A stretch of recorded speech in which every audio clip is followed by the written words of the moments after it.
While I was being pinned to the ground and having my legs broken, my wife was drinking red wine with another man at a hotel.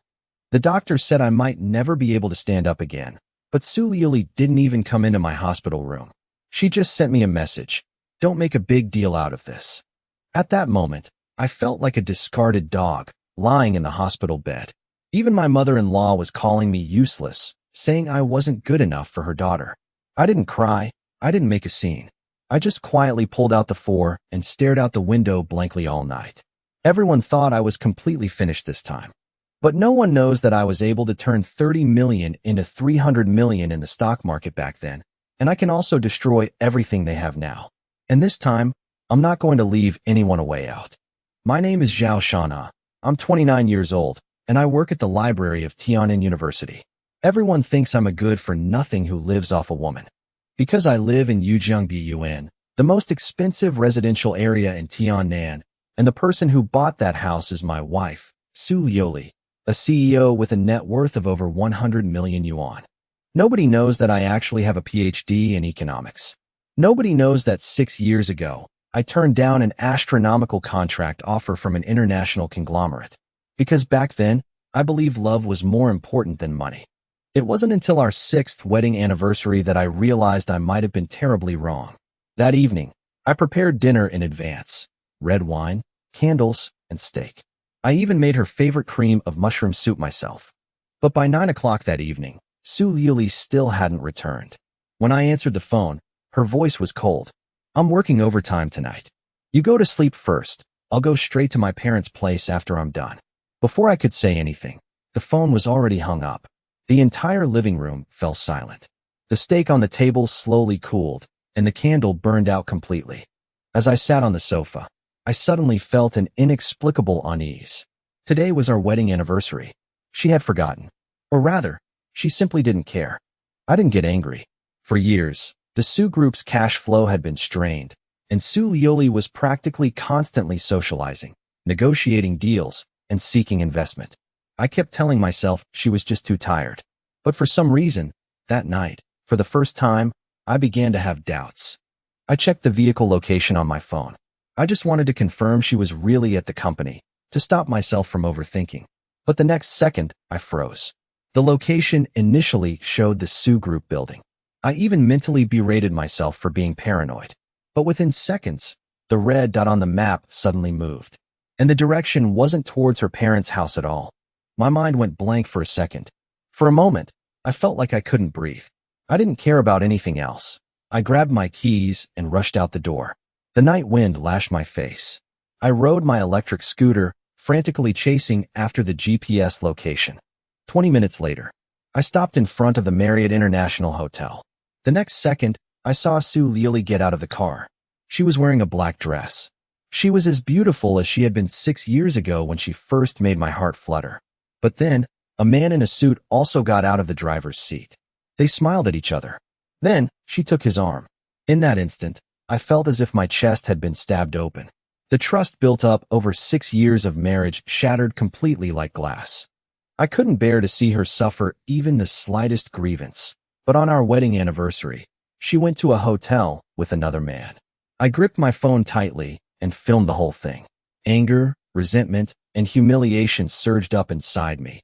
But I kept trying to comfort myself, thinking maybe it was just about work, or maybe I was just overthinking it. I frantically dialed her number 1, 2, a dozen, and she hung up on me every time. She even rejected video calls without hesitation. At that moment, the last shred of hope I had vanished. I rushed into the hotel, grabbed a photo, and asked the front desk for the room number. The receptionist was initially reluctant to disclose any information, but after I whispered, "That woman is my wife," she checked the records again. She told me that the two hadn't checked into a room, but had gone to the Western restaurant on the 2nd floor. At that moment, I suddenly breathed a sigh of relief. But the next second, I remembered the image of her arm in arm with that man, a married woman having dinner with another man on her wedding anniversary, and lying to her husband. This had crossed a line. I took a deep breath and stepped into the elevator. Compared to my earlier rage, I was now eerily calm, because I suddenly realized that perhaps what truly frightened me wasn't her infidelity, but that it took me 6 years to discover that she had long since begun to look down on me. The Western restaurant was dimly lit, and the sound of a violin echoed softly. As I approached, I heard words that chilled me to the bone. The man, holding a wine glass, spoke without any attempt at concealment. "If you're willing to divorce, I can get the Sioux Group into the provincial capital's financial circle within 3 years. That bookworm Zhao Shanha isn't good enough for you. He'll only drag you down." I stared intently at Su Liuli, hoping she would retort. But she just smiled calmly, neither refuting nor denying, letting the man continue to humiliate me. "A woman like you should be in a higher position, instead of coming home every day to a good-for-nothing." Su Liuli was silent for a few seconds, then said lightly, 6 years of relationship, more like a pet that's been raised for a long time." In that instant, I felt like my whole world had collapsed. 6 years of dedication, forbearance, and deep love, and in her eyes, it was just like raising a pet. I suddenly felt like a complete joke, while the man laughed smugly, even reaching out to touch Su Liuli. Just then, Su Liuli suddenly looked up, her whole body freezing instantly, because she finally saw me standing behind her. The air seemed to freeze. I walked over step by step, my voice so cold it sounded like a foreign voice to myself. "Keep talking. Why did you stop?" The entire restaurant fell silent instantly, but to my surprise, Su Liuli didn't explain. Instead, her first words were, "You were following me?" That attitude of turning black into white completely ignited the anger I had suppressed for 6 years. I slammed the photos on the table. The surrounding guests all turned to look, and some even started secretly filming. Su Liuli's face turned extremely ugly. She lowered her voice and told me to leave first, saying we could talk about it at home. But this time, I didn't want to hold back anymore. I stared at her and said, word by word, "Today is our wedding anniversary, and you came to the hotel with another man. Now you're telling me I shouldn't have followed you?" The man next to me suddenly sneered, looking me up and down. "You're Zhao Shanha? A librarian? You dare touch a woman like President Su?" His eyes were full of contempt. I looked at him, suddenly laughed, and the next second, I kicked him hard in the chest, sending him sprawling to the ground, chair and all. The entire restaurant erupted in chaos, while Su Liuli stared at me in shock, for in 6 years of marriage, this was the first time she had ever seen me lose control. Just when everyone thought it was all over, the man clutched his chest and slowly got up from the ground. He stared intently at me, a chilling smile on his face. "Zhao Shanha, you'll regret this, I promise."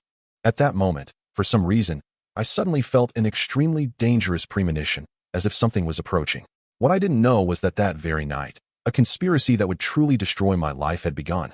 She said Tian Feiyun was just an investor, and that she approached him solely to secure funding for the Sioux Group. But these explanations now sounded like a joke. I looked at her with a cold smile.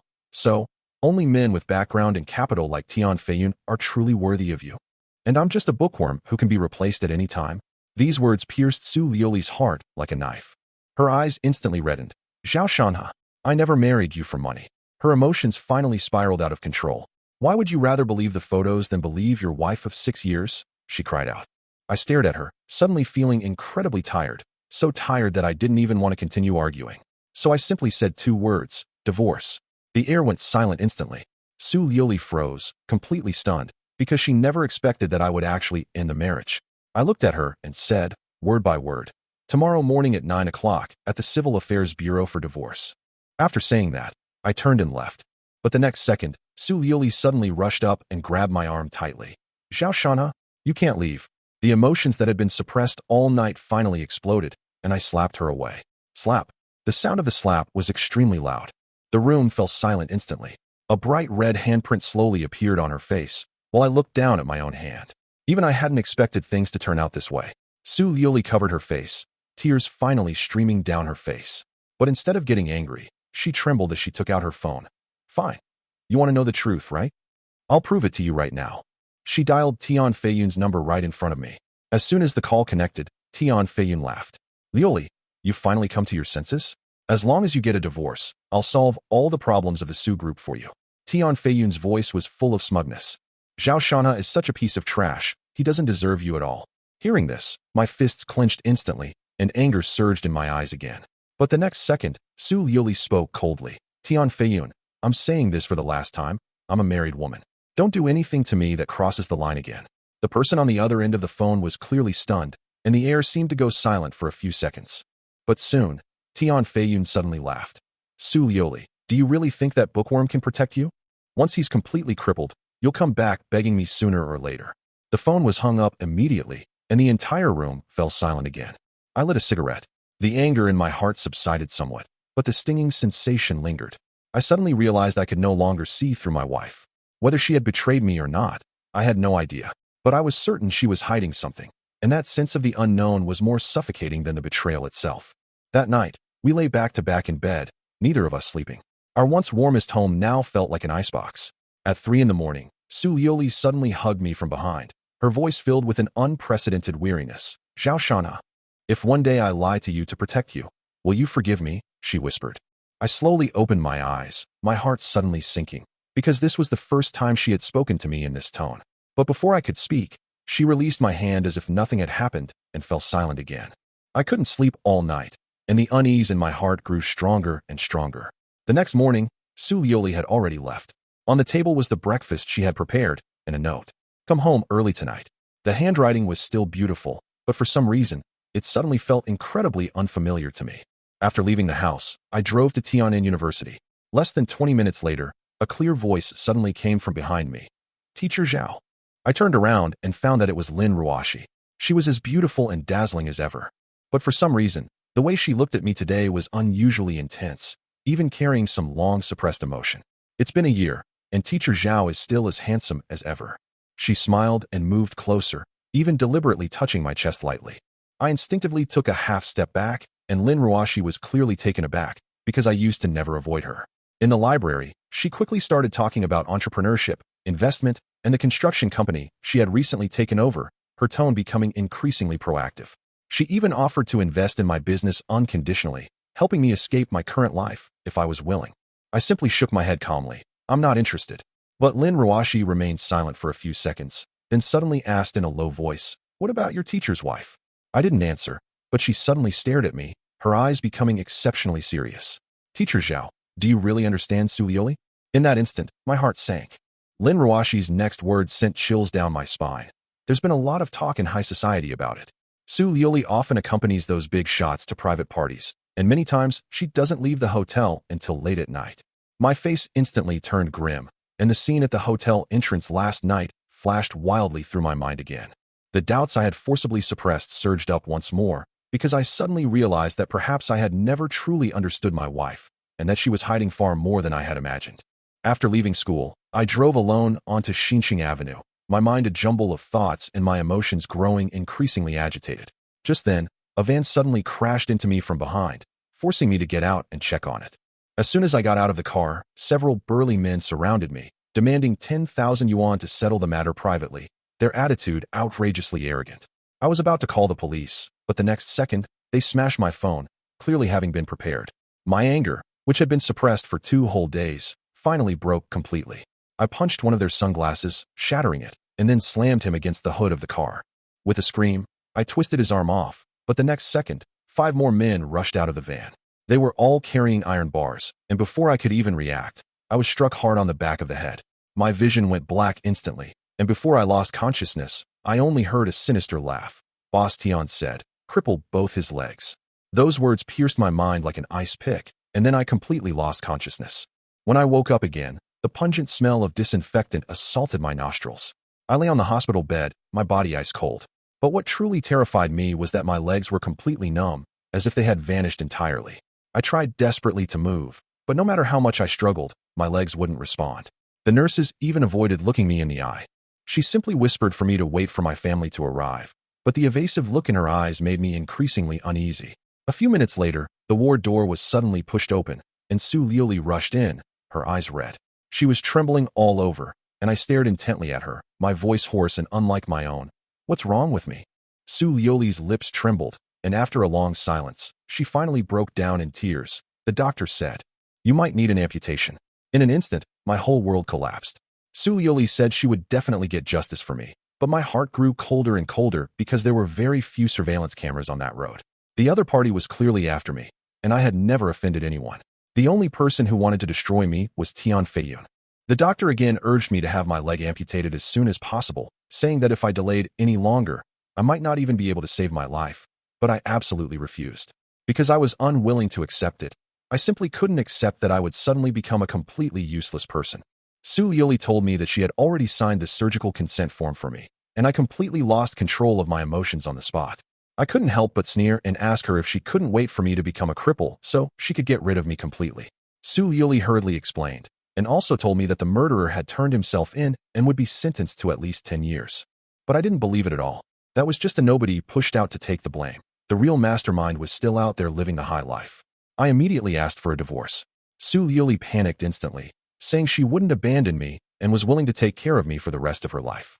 I simply laid out all my suspicions, including the rumors about her and those powerful figures, and the real mastermind behind this attack. Su Yoli's face turned deathly pale, but she dared not answer directly. Just then, she received a phone call, then hurriedly left the hospital, citing company business. Watching her departing figure, I finally felt utterly heartbroken. My legs were crippled, my marriage was broken, and even the so-called justice was just a joke suppressed by self-interest. In despair, I dialed a number I hadn't contacted in 2 years. Sister Xiaowan. On the other end of the phone, Jiang Wan's voice instantly tightened with anxiety. After getting the address, she rushed to the hospital. Jiang Wan was my childhood sweetheart. When we were little, I saved her. My parents even died in a flood trying to save her. Later, we grew up together in an orphanage. To protect me, she gave up her studies to learn martial arts. Later, I married Su Liuli, and because Su Liuli minded her presence, she deliberately distanced herself. Late at night, Jiang Wan finally arrived at the ward. Seeing the injury on my leg, her eyes instantly reddened, and she even felt so guilty she wanted to slap herself. I quickly pulled her back and told her everything that had happened recently. After listening, the murderous intent in Jiang Wan's eyes was almost uncontrollable. More importantly, she told me that her master had a way to save my leg. Hearing those words, my previously despairing heart finally rekindled with hope. But just then, the ward door was suddenly pushed open. Tian Feiyun actually walked in with a female companion, his face full of smugness. He claimed to be visiting me, but every word he uttered was mocking, and his eyes seemed to be admiring his own trophy. When he saw Jiang Wan, he actually went up to her with a lecherous grin. Just then, Su Liuli arrived at the ward. Tian Feiyun deliberately brought up their private dinner, clearly trying to sow discord. I didn't say anything, just glanced at Jiang Wan. The next second, Jiang Wan struck instantly, knocking Tian Feiyun unconscious with a single punch. The entire ward erupted into chaos. After Tian Feiyun was carried away, Su Liuli hurriedly explained that the dinner was just a business occasion. But now, I don't know how much I can still believe her. Then, she pretended to be enthusiastic and offered to introduce Jiang Wan to someone. Jiang Wan refused coldly on the spot, not even bothering to look at her. Su Liuli finally couldn't hold back anymore. After sending Jiang Wan away, she sat alone on my bedside and said that she minded Jiang Wan staying by my side. I looked at her calmly and replied with only one sentence. If you mind, then let's get a divorce. Su Liuli instantly broke down, her eyes reddening as she explained that she had never betrayed her marriage. But I coldly told her that I was currently immobile and could be assassinated again at any time. Compared to outsiders, I only trusted Jiang Wan. She immediately offered to hire a high-paid caregiver to look after me around the clock. I countered, and what about you? Can you leave your company and stay here to take care of me yourself? That one question silenced her completely, because she simply couldn't. She couldn't let go of the Su family, the company, and most importantly, those interests. Yet she still wanted me to trust her unconditionally, just like before. Outside the hospital room, Su Liuli finally couldn't hold back any longer and confronted Jiang Wan, asking if she was trying to interfere in their marriage. But Jiang Wan remained unusually calm. She looked directly at Su Liuli and simply said, "As long as Zhao Shanhe needs me, I will always be by his side. I don't care about titles or status, and I won't leave." Su Liuli's face instantly turned ugly. She sneered. "The person I truly love has always been her. Jiang Wan is just family." But Jiang Wan's next words pierced her heart. "Then why didn't you protect him? Why didn't you dare to thoroughly investigate the person who broke his leg? Our marriage has come to this point not because of me, but because of yourself." These words struck a nerve with Su Liuli. Her face turned ashen, and she turned and rushed back to the ward, her eyes red as she questioned me whether I was planning to divorce her for Jiang Wan. I calmly told her that I wanted a divorce, never because of anyone else, but because there were more and more suspicious things about her. Su Liuli remained silent for a long time before finally giving in. She agreed to let Jiang Wan stay and take care of me, but warned me that I must uphold the bottom line of our marriage before the official divorce. I was too lazy to argue further and simply nodded in agreement. Hearing this, Su Liuli's expression softened. She even regained her gentle demeanor and said that the only person she ever loved was me. But after leaving the hospital, she immediately went to Tian Feiyun's place. Tian Feiyun was still furious about being knocked unconscious by Jiang Wan, and even threatened to continue to harm me. But Su Yuli gave him a strong warning for the first time, forbidding him from hurting me again. The two sides outwardly calmed down and resumed discussing the project cooperation. As Tian Feiyun looked at Su Yuli, his gaze grew increasingly intrigued. He realized that this woman was far more complex than she appeared. For the next 2 days, Su Yuli rarely appeared, only occasionally sending messages to ask if I needed money and urging me to rest well. After the doctor's follow-up examination, he told me that my recovery was progressing well and asked again if I was sure I wanted to give up on amputation. I still refused, because I was waiting for Aunt Yang, whom Jiang Wan had mentioned. The doctor stopped trying to persuade me and told me that I could be discharged. Sitting on the hospital bed, I felt a renewed fighting spirit for the first time. I'll get my revenge for Tian Feiyun breaking my legs sooner or later. Not long after, Lin Ruoshi arrived at the hospital. She was furious when she learned of my injury and offered to help me investigate Zhang Wan, the one who took the blame. I didn't refuse. Right now, I need to know more of the truth. After Lin Ruoshi left, Su Yuli pushed a high-end wheelchair into the ward. She had clearly lost a lot of weight, and her eyes were filled with exhaustion. She personally helped me adjust my body, remove the tubes, and carefully helped me into the wheelchair, her movements as gentle as if nothing had happened. Then, she suddenly brought up the company's bidding process. Coincidentally, the legal representative of the competitor company she mentioned was none other than Lin Ruoshi. Su Yuli hugged me, softly pleading, hoping I could help connect the two companies and get them to cooperate, thus ending their competition. She knew the other company had real project experience, and Su's family had little chance of winning this bid. I understood instantly. She didn't trust Lin Ruoshi. She just wanted to exploit Lin Ruoshi's feelings for me. I neither refused nor agreed, only saying that we could chat casually when we met in the future. But I had already decided in my heart that I wouldn't do such a thing for her. Su Yuli quickly started testing again, deliberately mentioning that Lin Ruoshi had been to the hospital, her tone full of sourness, clearly still bothered by it. Then, she complained, sounding aggrieved, that I was becoming increasingly distant, and she even doubted whether she loved me anymore. But listening to these words only made my mind more confused, because although she said she loved me, her actions never seemed to tell me anything. After completing the discharge procedures, we finally went home. The moment I stepped inside, I realized something was wrong. The bed and sofa were exactly as I had left them. This meant that Su Yuli hadn't slept at home at all these past few days. My unease instantly intensified. That evening, I casually mentioned wanting tomato beef brisket. Jiang Wan immediately went out to buy groceries and went straight to the kitchen to start cooking when she got home. While I was eating, a friend request popped up on WeChat. The profile picture was of someone wearing a green hat. After I accepted the friend request, a photo I had just taken was sent to me. In the photo, Su Yuli and Tian Feiyun were eating together, chatting and laughing, their intimate atmosphere jarringly obvious. My mind went blank. Jiang Wan's eyes turned completely cold after seeing the photo. I immediately dialed Su Yuli's number, but she was still lying, saying she was in a meeting at the company. Without saying a word, I sent her the photo. The next second, she fell completely silent. Then the phone rang incessantly, but I didn't answer a single one. Finally, I turned off my phone and sat alone in the dark to calm myself down. I don't know how much time passed before I drifted off to sleep. When I woke up again 20 minutes later, Su Yuli had already rushed home. She looked flustered and desperately tried to explain, saying that Tian Feiyun had forced her to go with the project, and she had no way to refuse. But this time, I had completely lost my patience. She had used the same excuse far too many times. I directly asked for a divorce. Su Yuli finally broke down. She realized then that tonight's photos were likely a trap deliberately set by Tian Feiyun. Even so, the trust between us had completely collapsed. That night, we officially started sleeping in separate rooms. The next morning, Su Yuli prepared breakfast for me and helped me get dressed, just like before, but the warmth between us was gone. As I prepared to leave, she wanted to come with me. I simply said, "I'm going to finalize the divorce." She fell silent instantly. After leaving the residential compound, Jiang Wan realized that everything from last night was clearly a deliberate scheme. And I knew better than anyone else. It was all Tian Feiyun's revenge. From the moment he broke my legs, he had been deliberately trying to ruin my marriage, my dignity, and my life. But this time, I wouldn't tolerate it anymore. As I reviewed the project materials Lin Ruoshi sent, a plan slowly began to take shape in my mind. Since Tian Feiyun liked playing with capital, then I'll destroy his company myself. I'll make him watch himself go bankrupt step by step. At this moment, Jiang Wan pushed my wheelchair and led me to a brand new SUV. I was surprised, but she said somewhat embarrassedly that it was bought with a loan and that the interior had even been specially modified to make it easier for me to use my wheelchair. At that moment, I felt a sharp shock. All these years, it seemed the only person who had ever truly given up on me was her. Afterwards, we went to the mall and bought 2 suits. After changing into one, my entire aura changed. The reserved and gentle Zhao Shanhe of the past was dead. Right now, all I want is revenge. Finally, Zhang Wan and I went straight to the prison. Through the glass, I finally saw Zhang Wan, who had taken the blame for someone else. And when he saw me sitting in my wheelchair, he actually laughed. A laugh of utter arrogance.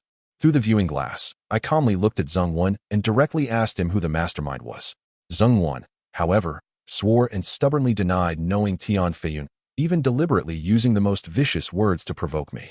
I offered to issue him a letter of leniency to reduce his sentence, but he remained adamant and refused to speak, even starting to falsely accuse others. I instantly understood. This kind of person is nothing more than a minor character pushed out to take the blame. What truly frightens him is never going to jail, but the group of people behind him. I didn't waste any more time and left the visiting room immediately. Zhang Wan was furious, but I became increasingly calm, because I knew that as long as I continued to investigate along Zhang Wan's trail, I would eventually uncover the real big fish. When I got home, the dining table was already set with food. Su Yuli was wearing the dress I had given her many years ago, sitting quietly waiting for me. When she saw me in my suit, a look of amazement flashed in her eyes. She smiled and praised me, saying I finally looked like a real man. But I wasn't really upset. I just casually asked her if she had cooked the food herself. After a few relaxed words, she brought up the topic of project cooperation again. She still wanted me to persuade Lin Ruoshi to join forces between the two companies. But I shook my head immediately, even reminding her to withdraw her investment as soon as possible. I knew very well that Feiyun Construction would soon run into trouble. Su Liuli, however, simply didn't believe me. She felt that Tian Feiyun had a strong background, abundant resources, and the support of large corporations. Such a project couldn't possibly lose money. I didn't try to persuade her any further. That evening, Su Liuli even took the initiative to be close to me and take care of me, and the atmosphere became somewhat ambiguous. But I still felt like a stone was weighing on my heart. The next morning, she went to work as usual. Zhang Wan clearly noticed what had happened the night before, and her tone was full of dissatisfaction. I quickly changed the subject and then went straight out, because I had decided to thoroughly investigate who was behind Zhang Wan. The car drove to a billiards club. Inside, the place was filled with smoke. A young man called Brother Long was being frantically praised by a group of his underlings, and the girl standing next to him was Zhang Wen's daughter, Zheng Xiaoli. She had dyed hair and heavy makeup, looking nothing like a student. As soon as I appeared, Brother Long and his gang started making sarcastic remarks, mocking me for daring to cause trouble while in a wheelchair. I didn't bother arguing and just told them to go talk in the alley next door. Upon seeing Zhang Wan, Brother Long's eyes immediately changed, and he led a group of men inside. But as soon as they entered the dead end, before they even had a chance to make a move, Zhang Wan had already struck. In just over 10 seconds, everyone was on the ground. Brother Long clutched his stomach and screamed in agony, while Zheng Xiaoli was completely terrified. I ignored the thugs and calmly looked at Zheng Xiaoli. Come with me. The girl turned pale with fright, thinking I was going to take revenge on her father, and could only obediently get into the car. On the way, I asked her why she had squandered all the money Zheng Wan had left behind. Zheng Xiaoli initially thought I was after her money, but she completely broke down when Zhang Wan gave her a cold look. She cried and said that since her father went to prison, no one had taken care of her. Her classmates bullied her, and she could only hang out with Brother Long, skipping classes, drinking, and spending her days in internet cafes. After hearing her story, I didn't scold her. I knew she was completely ruined. Then, I took her back to the prison. Through the glass, Zheng Wan saw his daughter's disheveled appearance and instantly flew into a rage, roaring at me. But I simply told him coldly, the brother you entrusted her to, Brother Long, is now leading her into the abyss. If this continues, her life will be ruined. Zheng Wan fell silent instantly. Soon, the anger in his eyes turned to despair, and he actually knelt down on the spot, begging me to help his daughter. At that moment, the previously arrogant man finally broke down completely. I promised to help discipline Zheng Xiaoli, and Zheng Wan finally relented, revealing the true mastermind, Wei Biao, Tian Feiyun's most trusted confidant. Zheng Wan told me that it was Wei Biao who arranged for the men to break my legs, and Wei Biao handled almost all of Tian Feiyun's shady dealings. What shocked me even more was that Zheng Wan revealed an even bigger secret. Feiyun Construction and Wei Biao had colluded to embezzle a multi-million yuan construction project fund. And that project was none other than the Chengnan nursing home. My mind went blank for a moment, because that project was now in Lin Ruoshi's hands. Zheng Wan told me in a low voice that, in order to make money, they had cut corners on a large number of parts, turning the government's elderly care project into a complete shoddy mess. Once it passed the final inspection and the elderly moved in, the entire building could collapse at any time. At that point, the number of deaths would be countless. At that moment, I finally understood everything. No wonder Feiyun Construction sold the project at such a low price. They had already used Lin Ruoshi as a scapegoat. Zheng Wen smiled bitterly and advised me to stop investigating, because Tian Feiyun and Wei Biao's group were more ruthless than I had imagined. But I just laughed. From the day they broke my legs, this matter was never going to end. After leaving prison, Zheng Xiaoli timidly asked me if I could take her back to Brother Long's place. But I refused outright. She panicked instantly, because she finally realized that I wasn't negotiating with her at all. I took her straight home. The room was a mess, but her bedroom was surprisingly cozy. But the more cozy it was, the more it showed she wasn't completely ruined. I told her to take a shower and change into her school uniform. But the next second, Zheng Xiaoli collapsed to the floor, sobbing and begging me to let her go, because she had no idea what awaited her. Faced with Zheng Xiaoli's resistance, I showed no mercy. Jiang Wan stepped forward and slapped her hard several times, shattering her last shred of rebellion and hope. I looked at the small trees outside the window, my tone cold and flat. Those who grow crooked either forcibly straighten them or cripple them outright. Zheng Xiaoli was utterly terrified. She even deliberately walked out of the bathroom naked, trying to force us to back down. But Jiang Wan's expression didn't change. She simply pushed her into the bedroom and ordered her to change into her school uniform. After changing back into her school uniform, she finally looked somewhat like a student. But the swelling on her face and her lifeless eyes made it clear at a glance that she had been almost completely ruined. I immediately laid down the rules for her. All her money and phone were confiscated. She had to return to school and live on campus. She was not allowed to leave the school before the end of the college entrance examination. I even deliberately threatened her. If you dare to run away even once, I'll send you to northern Myanmar. These words completely shattered Zheng Xiaoli. She trembled all over and dared not resist anymore. The next day, I personally took her back to school to register for boarding. The homeroom teacher frowned as soon as she saw her. Because she had been absent from school for too long, the school was even preparing to expel her. To save her, I humbled myself for the first time, pleading with people in public and promising to discipline her strictly in the future. Ultimately, the school gave her a chance to stay on probation. Zheng Xiaoli stood beside her, her eyes filled with complex emotions. It was the first time she had realized that the man who was so ruthless and frightening outside had actually humbled himself and begged for her. Back in the classroom, her classmates still pointed and whispered about her. But after the intimidation I and Jiang Wan had instilled in her, those taunts could no longer hurt her. At lunchtime in the cafeteria, everyone was talking about how someone had loaded 20,000 yuan onto their meal card. Zheng Xiaoli was even secretly mocking that unfortunate child. But the moment she swiped the card, she was completely stunned, because that meal card was hers. While she was angry that I had confiscated all her savings, she couldn't help but think that perhaps she wasn't so cold-blooded after all. Meanwhile, I had already returned to the Yuzhong villa. Jiang Wan was cooking in the kitchen when there was a sudden, urgent knocking at the door. The moment I opened it, my heart sank. Standing outside were my father-in-law, mother-in-law, and my sister-in-law, Su Qingzi. We've been married for 5 years, and they've almost never visited on their own initiative. Their sudden arrival now couldn't possibly be just a visit to check on me. My father-in-law feigned concern for my leg, while my mother-in-law's face was filled with disgust from beginning to end. As for Su Qingzi, she made no attempt to hide it. Oh, crippled now. She deliberately emphasized the word crippled, her face full of mockery. I was already used to their snobbishness and didn't get angry. But Jiang Wan's eyes had already turned cold. My mother-in-law quickly turned her anger towards Jiang Wan. After learning that she lived here, she immediately made sarcastic remarks, saying that I had actually brought an outsider into Su Liuli's house.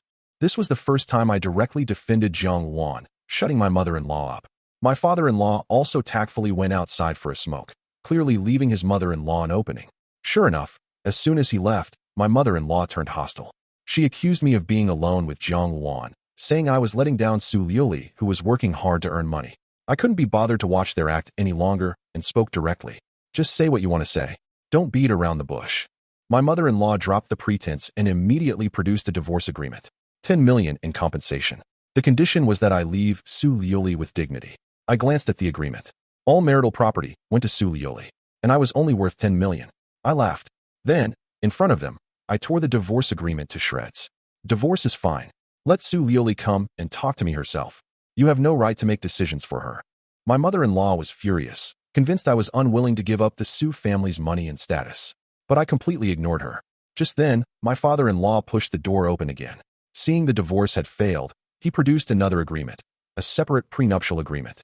In short, even if we divorced, I wouldn't receive any of Su Liuli's assets. What surprised me even more was that Su Liuli's name had already been signed on the agreement. At that moment, I finally understood everything. The so-called divorce agreement was nothing more than a test. The real purpose was to divide the assets in advance. After a few seconds of silence, I picked up the pen and signed. I pressed my fingerprint. It was all done in one smooth motion. My in-laws instantly breathed a sigh of relief, clearly not expecting me to agree so readily. But just as they were about to leave, Su Qingxi deliberately slowed her pace. She looked at me with utter contempt. Xiao Shanhe, you are not good enough for my sister. The one truly suited for her is Xiao Jun. The name made me frown instantly. I felt like I'd heard it somewhere before. But before I could press further, Su Qingxi realized she'd let something slip and immediately shut up. That evening, Su Lili finally returned home. She was wearing an evening gown, and there was a faint smell of alcohol on her, but she seemed to be in a good mood.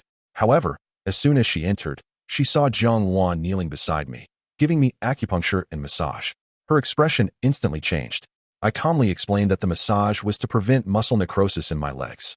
But Su Lili frowned and even blurted out, "If it really doesn't work, just amputate." These words sank my heart. I looked up at her, and for the first time, I felt this woman was terrifyingly unfamiliar. Then, I told her about my in-laws coming to our house earlier that day. At first, she thought it was just a prenuptial agreement. But when she heard it was a divorce agreement, she was clearly stunned and immediately ran to the balcony to call and confirm. When she came back, she started explaining that her parents had forced her into it all. She even hugged me and whispered, "As long as you don't let go, we won't get a divorce." But I was too lazy to believe her anymore, because the next second, I suddenly asked that name. "Who is Xiao Jun?" Almost instantly, Su Liuli's body stiffened visibly. Although she quickly denied it, saying I was imagining things, the panic in her eyes was impossible to hide. At that moment, I was finally certain. She and that man named Xiao Jun. There was definitely something going on. Jiang Wan realized Su Liuli was clearly suspicious and immediately wanted to rush in and interrogate her about the truth. But I stopped her, because I knew very well that the real secret would never be revealed through a few questions. Rather than alerting her, it was better to wait for the truth to surface on its own. That night, after Jiang Wan finished my physical therapy, I quickly fell asleep. In my dream, Su Liuli and I had a child, and our family was happy and harmonious. But the next second, she took the child and turned to leave, leaving me standing alone. I woke up with a start, my forehead covered in cold sweat. At that moment, I suddenly realized that perhaps what I was truly afraid of was never betrayal, but loss. Early in the morning, Su Liuli began preparing to leave. Now that the company's operations were stable, what she truly valued was the major project she was vying for. She was still unwilling to give up competing with Lin Ruashi, because that project was worth over $1 billion. But I had already seen through the truth.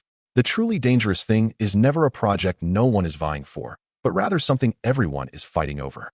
I told Su Liuli directly that continuing to invest in Feiyun construction would only result in total loss, and that she should withdraw immediately to cut her losses. But she simply didn't believe me. She thought Tian Feiyun had powerful backers and large corporations supporting him, making such projects a sure thing, and even thought I didn't understand the rules of the business world. I didn't argue further, because I knew that some people only wake up after they've truly been hurt. After leaving home, Su Liuli couldn't help but call Tian Feiyun and repeat everything I had warned her about. But Tian Feiyun on the other end of the line just laughed dismissively. In his eyes, I was nothing more than a useless person in a wheelchair. He had even begun to fantasize about how Qihang construction would collapse after the nursing home project completely failed, and how desperate Lin Ruashi would feel. Meanwhile, Jiang Wan and I had already set off for Qihang construction. Upon arriving at Tianyu Building, the receptionist was about to conduct her routine inquiries when her attitude immediately changed upon hearing that I wanted to see Lin Ruashi. Lin Ruashi had come downstairs to meet me personally. Her eyes lit up the moment she saw me. But I wasn't in the mood for small talk. As soon as I entered the office, I asked her directly, "What stage is the Chengnan nursing home at now?" Lin Ruashi was clearly taken aback. She hadn't expected me to ask this so suddenly. I didn't beat around the bush and told her directly about the rumors circulating about the project's quality. Lin Ruashi quickly realized something was wrong. Almost all the core staff responsible for the nursing home project had resigned. At that moment, she finally started to panic. I immediately offered to go to the site to check, because I knew better than anyone that if there really was a problem with that building, Lin Ruashi would face more than just bankruptcy. She might even face imprisonment. Throughout the journey, Lin Ruashi's expression grew increasingly grim. She had spent so much money acquiring the company, even betting her entire future on this project. If something really happened to the nursing home, her life would be completely over. But I remained calm. From the moment I discovered Feiyun Construction's low-price sale of the project, I had already guessed that there was definitely a trap involved. Upon arriving at the construction site, everything appeared normal. The building was intact, the construction was up to standard, and there seemed to be no problems whatsoever. Yet, I pointed directly to the load-bearing column and asked Zhang Wan to test its strength with a steel pipe. The next second, bang! The moment the steel pipe struck, the wall cracked instantly. Even the column began to deform. A deathly silence fell over the room. Lin Ruashi stood there, stunned, her face turning deathly pale. At that moment, she finally understood. She hadn't taken on a project at all. She had taken on a ticking time bomb. This shoddy construction, once approved, could cause the entire building to collapse at any moment after the elderly residents moved in. The death toll would be countless, and she, as the legal representative, would be utterly destroyed. On the way back, Lin Ruashi was trembling all over. She finally realized that she had been nothing more than a scapegoat pushed out to take the fall from the very beginning. Shihan Construction would go bankrupt. She would go to jail. She might even never be able to recover for the rest of her life. But just when she was about to collapse, I suddenly spoke up. Things haven't reached the end of the road yet. Those words instantly silenced the car. Lin Ruashi looked at me sharply, hope rekindling in her eyes. Because she knew very well that if anyone in this world could save her, that person could only be me. The real value of the nursing home project wasn't the profit, but rather the qualification it would receive upon completion to become a top-tier local construction project.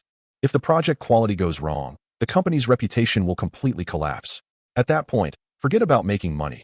They'll even be disqualified from taking on future projects. Lin Ruashi had originally considered making minor repairs and reinforcements, but I immediately rejected that idea. There simply wasn't enough time. And if any partial repairs were discovered, the entire company would be finished anyway. I gave her an even more drastic solution: tear everything down, rebuild from scratch, announce to the public that the original design was outdated, and that in order to create a city-level landmark for senior living, we were proactively demolishing and rebuilding, with a complete upgrade. This would not only completely cover up the shoddy construction, but also earn us a reputation as a responsible company. Lin Ruashi understood instantly. If handled well, this crisis could even become an opportunity for her true rise to power. The way she looked at me completely changed. It wasn't just simple admiration. It was a woman's most direct attraction to a man. But I immediately steered the conversation back on track, telling her to convene an internal meeting immediately, halt all work, prioritize cleaning up any traces of the damage, and then quickly proceed with reconstruction. On the way back, Zhang Wan suddenly spoke up. You helped her, not just because of our friendship, right? I didn't deny it. From the moment Tian Feiyun broke my legs, this matter ceased to be a simple business competition. It became revenge. I've tried to persuade Su Liuli many times, but she consistently refuses to withdraw her investment from Feiyun Construction. Since that's the case, I won't show any mercy. That evening, after Su Liuli returned home, she clearly began testing me. She deliberately looked through my phone and half-jokingly asked if I was getting too close to Lin Ruashi. I simply handed her my phone. Go ahead and check. Then I asked back, and what about your phone? The air instantly went silent. Su Liuli immediately withdrew her hand. At that moment, the last vestige of trust between us began to shatter completely. Then she suddenly mentioned that her family had been pressuring them to divorce. Everyone felt that, now that I was crippled, I was no longer good enough for her. Even so, she insisted that she had never considered giving up on the marriage. Then she brought up Tian Feiyun, saying that Shihan Construction would soon run into trouble, and that I should stay away from Lin Ruashi to avoid being implicated. I just looked at her calmly, because I knew better than anyone else. This crisis was entirely Tian Feiyun's doing. I told her directly that the problems with Shihan Construction had been resolved. But Su Liuli simply didn't believe me. She even thought I was deliberately favoring Lin Ruashi. In the end, she got so angry that she went back to her room and slammed the door. But not long after, she still secretly called Tian Feiyun and told him everything. Meanwhile, Tian Feiyun on the other end of the phone remained frighteningly confident. In his view, the nursing home problem was utterly unsolvable. He then tried again to arrange a private meeting with Su Liuli. This time, however, Su Liuli refused outright. She even explicitly warned Tian Feiyun to stop focusing on her. Meanwhile, in Tian Feiyun's villa, a woman suddenly told him she was pregnant. But Tian Feiyun didn't even lift an eyelid. Abort it. Those two short words were cold and devoid of any emotion. Then, he immediately summoned Wei Biao. This scarred-faced man was Tian Feiyun's most trusted confidant. The two had grown up together. Wei Biao had handled almost all the dirty work for him. Tian Feiyun's first question was whether the nursing home operation would be exposed. Wei Biao patted his chest and assured him, if anything goes wrong, I'll take the blame alone. I won't implicate you. Hearing this, Tian Feiyun finally felt relieved. He then immediately took out 1 million yuan in cash and threw it to Wei Biao to reward his men. These few words revealed just how ruthless this group of people truly were.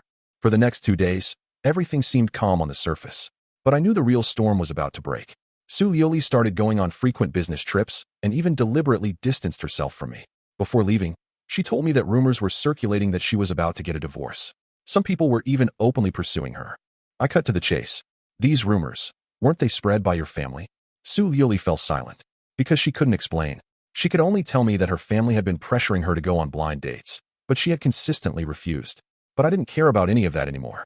I gave her one last piece of advice to withdraw her investment from Feiyun Construction.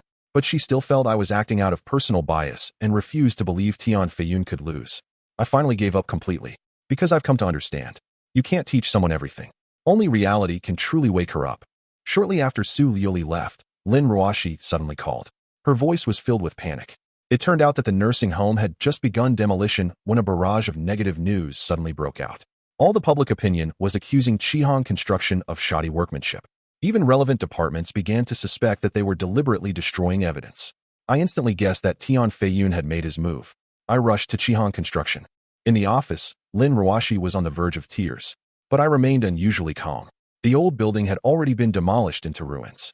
Without physical evidence, those so-called quality issues would forever remain just rumors. The next second, I directly asked Jiang Wan to produce the prepared design drawings. The moment the drawings were unfolded, the entire office fell silent.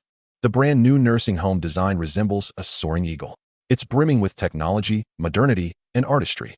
It's nothing like an ordinary nursing home. Rather, it resembles a futuristic city landmark. Lin Ruashi was completely stunned. Because she finally realized that this wasn't just about saving the project. It was about seizing the opportunity to completely turn things around. As soon as the new design is released, all public opinion will instantly reverse. At that time, Chihong Construction will not only survive, but its reputation will soar. Lin Ruashi's eyes reddened instantly. Her emotions, suppressed for too long, completely overwhelmed her. She suddenly rushed over and hugged me, even kissing me first. I instinctively flinched, but a faint lip print remained on my face. When I turned around, I realized Jiang Wan had already left the office. Lin Ruashi finally realized her lapse in composure, her face instantly turning bright red. But the emotion in her eyes could no longer be concealed. The next day at noon, Chihong Construction officially held a press conference. Negative news about the nursing home had already spread throughout the city. Numerous reporters, media representatives, and even relevant department heads were present. Everyone was waiting to see how Chihong Construction would ultimately fail. The atmosphere at the press conference was incredibly tense. As soon as Lin Ruashi sat down, reporters launched a barrage of questions. Was Chihong Construction shoddy workmanship? Was the sudden demolition of the building an attempt to destroy evidence? Was the project's delay due to a broken funding chain? Chaos erupted instantly. But Lin Ruashi remained unusually calm. She raised her hand to signal everyone to be quiet, and her first words effectively shut down any further questions from the reporters. Today, we will only release the facts. No questions will be accepted from the audience. With just a few words, she instantly calmed the entire room. She then directly announced that the demolition and reconstruction of the nursing home was not due to quality issues, but because the original plan was too ordinary. What she was building was not just an ordinary nursing home, but a future landmark for senior living in the entire city. Following this, she forcefully responded to all the rumors circulating online. We will pursue malicious rumors to the end, she stated. Chihong Construction will not joke with the lives of the elderly. Then, she went further and announced that she would personally bear all losses incurred due to the delays. The next second, the new renderings of the nursing home appeared on the big screen. The room fell silent instantly. Everyone was stunned. The brand new building resembles an eagle spreading its wings and taking flight. It's brimming with technological sophistication, futuristic design, and visual impact. It's on a completely different level from the previous, outdated plans. Even more astonishing is that Lin Ruashi publicly announced that the design fee exceeded 10 million yuan. The entire project was reinvested and rebuilt. Suddenly, the tide turned completely. Reporters who had initially come to find fault were now frantically taking photos. Even the relevant officials present changed their attitudes instantly. Some even publicly praised Chihong Construction for its sense of responsibility and craftsmanship. All this happened in a single press conference. The seemingly collapsing public opinion was completely reversed. This turnaround also made Chihong Construction a sensation. Not long after the press conference ended, Lin Ruashi called me, but there was no relief in her voice. Although the project was saved, a new problem had arisen: funding. After reconstruction, the entire project faced a funding gap of 230 million. She even went home to ask for help. But the Lin family refused to invest any more money. I immediately sensed something was wrong. because anyone who truly understands business could see the future value of this project. This was definitely not a losing proposition. It was a signboard that would continuously generate wealth in the future. The Lin family couldn't possibly be unaware of this, unless they were deliberately refusing to help. Soon after, Su Liuli also called.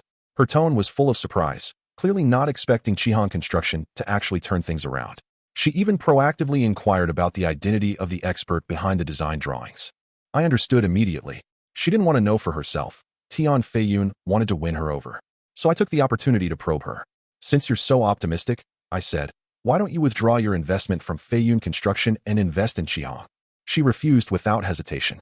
She simply didn't want any conflict of interest with Lin Ruoshi. More accurately, she was guarding against Lin Ruoshi.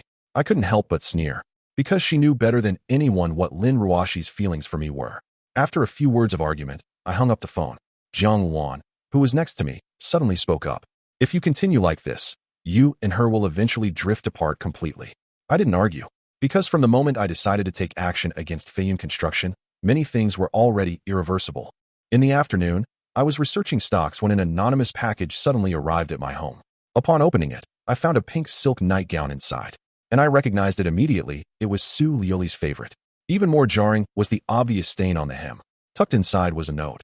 She left it here with me. The air went silent.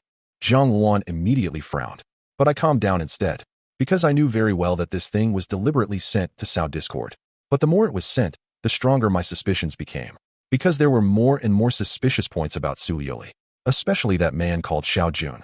Even now, she didn't dare to explain herself directly. That evening, Su Liuli surprisingly went home early. She was clearly trying to ease the tension. She even took the initiative to approach me and offered to lend me 10 million for investment. But the next second, she immediately changed her mind, saying that the company was experiencing financial difficulties. This contradictory attitude made me increasingly unable to understand her. After showering, she leaned close to me, trying to get closer. I then casually lifted her pink nightgown. She was startled at first, then her expression changed instantly. I placed the box directly in front of her. The next second, Su Liuli slammed the box into the trash can. This is someone deliberately stirring things up. She was truly angry for the first time. She even questioned me, asking why I would rather believe these things than believe her. I calmly told her, of course I would ask if I received something like this. But she kept insisting that there should be unconditional trust between husband and wife. I then deliberately brought up Tian Feiyun.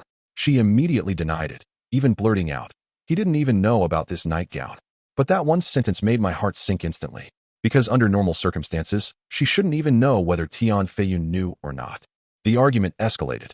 Finally, Su Liuli slammed the door and went back to her room. Jiang Wan couldn't help but sigh. Sometimes, the truth hurts the most. I remained silent for a long time, because I increasingly realized that the problem between Su Liuli and me was never about a nightgown. It was about the growing number of inexplicable secrets surrounding her. The next morning, Su Liuli had already left. I went directly to Chihan Construction. The positive effects of the press conference had completely exploded. The entire company was energized, and all the employees were working like crazy. But I knew that without funding, all of this was ultimately just a castle in the air. In the office, Lin Ruoshi's face was full of worry. She had only managed to raise 30 million yuan from all her funds. That was a full 200 million yuan short of the project's actual launch. What troubled her even more was that the reason her father had cut off financial support was actually because of her. The Lin family has already realized she likes me. That's why they're deliberately putting pressure on her. At this moment, I finally understand completely. No one dares to help her now. Not because the project is failing, but because of the Lin family. But I just smiled faintly. How much is the shortfall? 200 million. Hearing this number, I finally nodded. That's enough. Lin Ruoshi was completely stunned. She simply couldn't believe I actually had a solution. The next second, I only said 4 words, Zhongke Energy. She instantly understood. The stock market. I told her directly. Invest all 30 million yuan and leverage it 5 times. Within 10 days, I'll help her earn enough money for reconstruction. Lin Ruoshi was completely stunned, because this operation seemed like madness, but I remained unusually calm, without even the slightest hesitation. This was because I had already set my sights on Zhongke Energy. Local policies were about to fully favor new energy, and it would be the biggest beneficiary. I've been researching this company for a long time. From its internal operations to its cash flow, I've almost completely figured it out. It's bound to surge before the end of the month. After hearing this, Lin Ruoshi no longer hesitated. She didn't even have any doubts and immediately contacted the brokerage firm to leverage her entire investment. She had staked everything on me, and this complete trust surprised even me. After we finished our work, the atmosphere finally relaxed, and Lin Ruashi offered to treat me to dinner, so we went to a steamed dish restaurant. It's said that even the richest man in Tiananmen used to eat here, but after actually tasting it, I found the flavor to be quite ordinary. Just then, Lin Ruashi suddenly looked towards the door, her expression changing instantly. I turned around, following her gaze. The next second, I saw Su Lioli, and standing next to her was a flamboyant, wine-red-haired woman. The woman had a hot figure and arrogant eyes. She was clearly someone used to being the center of attention, fawned over by everyone. But the first time she saw me, her eyes were full of contempt, even carrying a strange hostility. Su Lioli clearly hadn't expected to run into me here. After a couple of seconds of hesitation, she still took the initiative to come over and greet me. But the woman next to her, Chun Kurson, sneered. Lioli, is this your husband? He's crippled, and he still has the mood to go out to eat with other women. With those words, the atmosphere instantly turned cold. Lin Ruashi, standing beside me, immediately changed her expression and prepared to retaliate, but I raised my hand to stop her. I simply looked calmly at Chun Kurson. Is this our first meeting? Since we have no grudge, why be so foul-mouthed? Su Lioli immediately began to smooth things over, introducing each other's identities, but she deliberately skipped over Jiang Wan. This detail made my heart sink instantly, because it meant that she didn't want us to know each other at all. Chun Kurson persisted, even urging Su Lioli to divorce her husband in front of everyone. A woman's life shouldn't be ruined by a useless man. Upon hearing this, I finally smiled, but the smile was devoid of warmth. I looked at her coldly and said, I finally understand why you became friends with Su Lioli. Because you both like to use other people's lives as a source of superiority. The air fell silent instantly. Su Lioli was completely stunned, because she had never seen me so sharp. Chun Kurson exploded even more, pointing at me and starting to curse. Everyone in the restaurant turned to look. I simply looked at her calmly and said, it's none of an outsider's business what happens between husband and wife. Especially someone with such a wicked heart like you. These words completely pierced Chun Kurson's heart. She was so angry that her face turned red, and she even started to speak recklessly. In the end, Su Lioli had to forcibly pull her out of the restaurant. Even outside, Chun Kurson was still full of resentment and even threatened to have her family deal with me. For the first time, Su Lioli didn't completely side with her, because even she knew who had started the conflict. But what truly bothered me wasn't the argument, but Chun Kurson herself. She was so strange. Even though it was our first meeting, the way she looked at me was as if she'd known me for a long time, even carrying a hint of hatred. More importantly, she was Su Lioli's best friend, yet after so many years of marriage, I'd never met her. This shows that Su Lioli has been deliberately avoiding contact with us, and this concealment is making me increasingly uneasy. Lin Ruashi next to me is still angry on my behalf. She even feels that Su Lioli didn't really protect me at all. But I just waved my hand, because compared to these trivial matters, the person who truly deserves to die has never been Chun Kurson. It was Tian Feiyun, the one who truly wanted to destroy me. I would make him pay the price sooner or later. A few days later, Jiang Wan and I returned home. As soon as we entered, we saw Su Lioli sitting in the living room waiting for me. The air instantly became oppressive. Her first words were for me to apologize to Chun Kurson. You publicly humiliated her, making me feel very embarrassed. Hearing these words, the fire in my heart instantly flared up. I refused directly. She humiliated me first, and I didn't retaliate, which is already considered restraint. But Su Lioli still felt that I shouldn't argue with the woman, and even started bringing up the Chun family's background. She warned me not to cause trouble, and I finally couldn't help but sneer. So in your eyes, I have to put up with people calling me crippled just because she has a powerful background? The entire living room fell silent instantly. Su Lioli was silent, and for the first time, I truly realized that our problem was no longer a misunderstanding. It was a complete collapse of our values. She had begun to side with interests and connections, instead of standing by my side. Then she started bringing up Lin Ruashi again, questioning whether I was getting too close to her, her tone becoming increasingly sharp. And I finally stopped backing down like before. The argument escalated, and we completely lost control of our emotions. All the pent-up conflicts from the past erupted at that moment. The air itself seemed about to explode. Finally, Su Lioli slammed the door and left, and stayed at her parents' house for the next few days. As for me, I gradually got used to this Cold War, and even began to feel that the house was strangely quiet. During this time, I persisted in training every day, and even though my legs couldn't move, I didn't let myself become completely useless. Meanwhile, Zhonka Energy hit 3 consecutive daily price limits, its stock price soaring and completely igniting the market. The investment plan was progressing exactly as I predicted, and Lin Ruashi was making a fortune. During this time, I even made a special trip to the school to visit Zheng Xiaoli. That girl who had once been so rebellious, she was practically a monster. Now she's actually started studying seriously. She's still withdrawn and quiet, but at least she's starting to act like a student. Meanwhile, new rumors keep reaching my ears, and there are more and more stories about Su Lioli. Many people have seen her dressing up carefully and dining alone with different men lately. Everyone's saying she's going on blind dates, and at that moment, I suddenly felt a lump in my throat, because I finally realized that perhaps my disability really has made her start preparing for the future. That night, I sat alone by the lake, lost in thought. I couldn't understand why. Even though she was already seeing other men, she wouldn't divorce her husband. This internal conflict was driving me crazy. Suddenly, Jiang Wan asked me, "Are you really willing to let her go?" Her voice was unusually calm. I answered decisively, but inside, I was in utter turmoil, unable to deceive myself. Because I finally realized that people who have truly loved each other can't simply let go. Even though I've been hurt so badly, when it comes to actually breaking up, my heart still aches. I even started to feel ridiculous, knowing I'd been hurt time and time again, yet still unable to bring myself to end it. Jiang Wan saw right through me. It's not that you can't let go, it's that you haven't been hurt to the point of utter despair yet. Just then, two figures suddenly walked towards us. They were two men, both with unusually calm demeanor. Their footsteps were extremely light, almost inaudible, and Jiang Wan narrowed her eyes slightly in an instant. She could tell at a glance that these two men were trained and definitely not ordinary people. I immediately told her to be more vigilant and prioritize her own safety, but Jiang Wan remained calm. She didn't even seem to care about the two people who came, but for some reason, I felt increasingly uneasy. Chapter 34 Kobayashi's Affection. After a moment of silence, Zhao Shanhe changed the subject. Your project with Tian Feiyun has made progress? Didn't you say that Lin Ruoshi had resolved the issue, and that you two could still compete? You don't know this, but despite Lin Ruoshi's flowery words, the Chengnan nursing home is simply impossible to build and cannot even begin construction, Su Lioli said. Who told you that? Su Lioli frowned, but still said, Tian Feiyun told me. Actually, it's not a secret. Lin Ruoshi's father, Lin Deyu, doesn't agree with her doing projects here at all. So no matter how good the Chengnan nursing home is, it's just wishful thinking without money and can't be built. Zhao Shan's teeth ached. You really trust Tian Feiyun that much? Don't be jealous, we're not personal. Anyway, the government is very disappointed with Chihan construction. They made a lot of promises, but the construction site hasn't even started yet. There's no sign of it. So naturally, they're leaning towards Feiyun construction. Unexpectedly, they all knew that Lin Ruoshi was broke.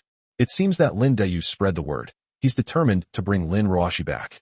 Zhao Shanhe shook his head and said, I told you before that Lin Ruoshi has a powerful figure helping her, and things might turn around. You're getting too excited. Su Lioli scoffed, I don't think so. If that person were willing to invest, they would have done so long ago. 200 or 300 million is really not much for some people. It's just that there's been no movement so far. I think the person behind Lin Ruoshi probably doesn't think highly of her, and their relationship isn't that close. Perhaps, Zhao Shanhe said casually. They got back just in time for lunch. It seemed like Su Lioli had nothing to do today. I spent the whole afternoon at home chatting with Zhao Shanhe. Even when evening came, she didn't leave. Instead, she washed up early and tried to invite Zhao Shanhe to sleep with her, but he refused. The next day, Lin Ruoshi kept calling. She wanted to let Zhao Shanhe go so she could explain what happened yesterday. Zhao Shanhe said there was no need to explain to him, but he was actually quite pleased inside. Therefore, all men are despicable. At 10 a.m., Zhao Shanhe arrived at Chihan Construction. The moment she saw him, a hint of excitement flashed in Lin Ruoshi's eyes, and she quickly went to greet him. She said, Teacher, what happened yesterday was really a misunderstanding. I am not dating that person, and we have nothing to do with each other. Zhao Shanhe said, I believe you. Let's get down to business first, the stocks. No, let me finish. Lin Ruoshi pouted and forcefully interrupted Zhao Shanhe, insisting on explaining. She didn't sleep well last night because of this, and she had dark circles under her eyes when she woke up this morning.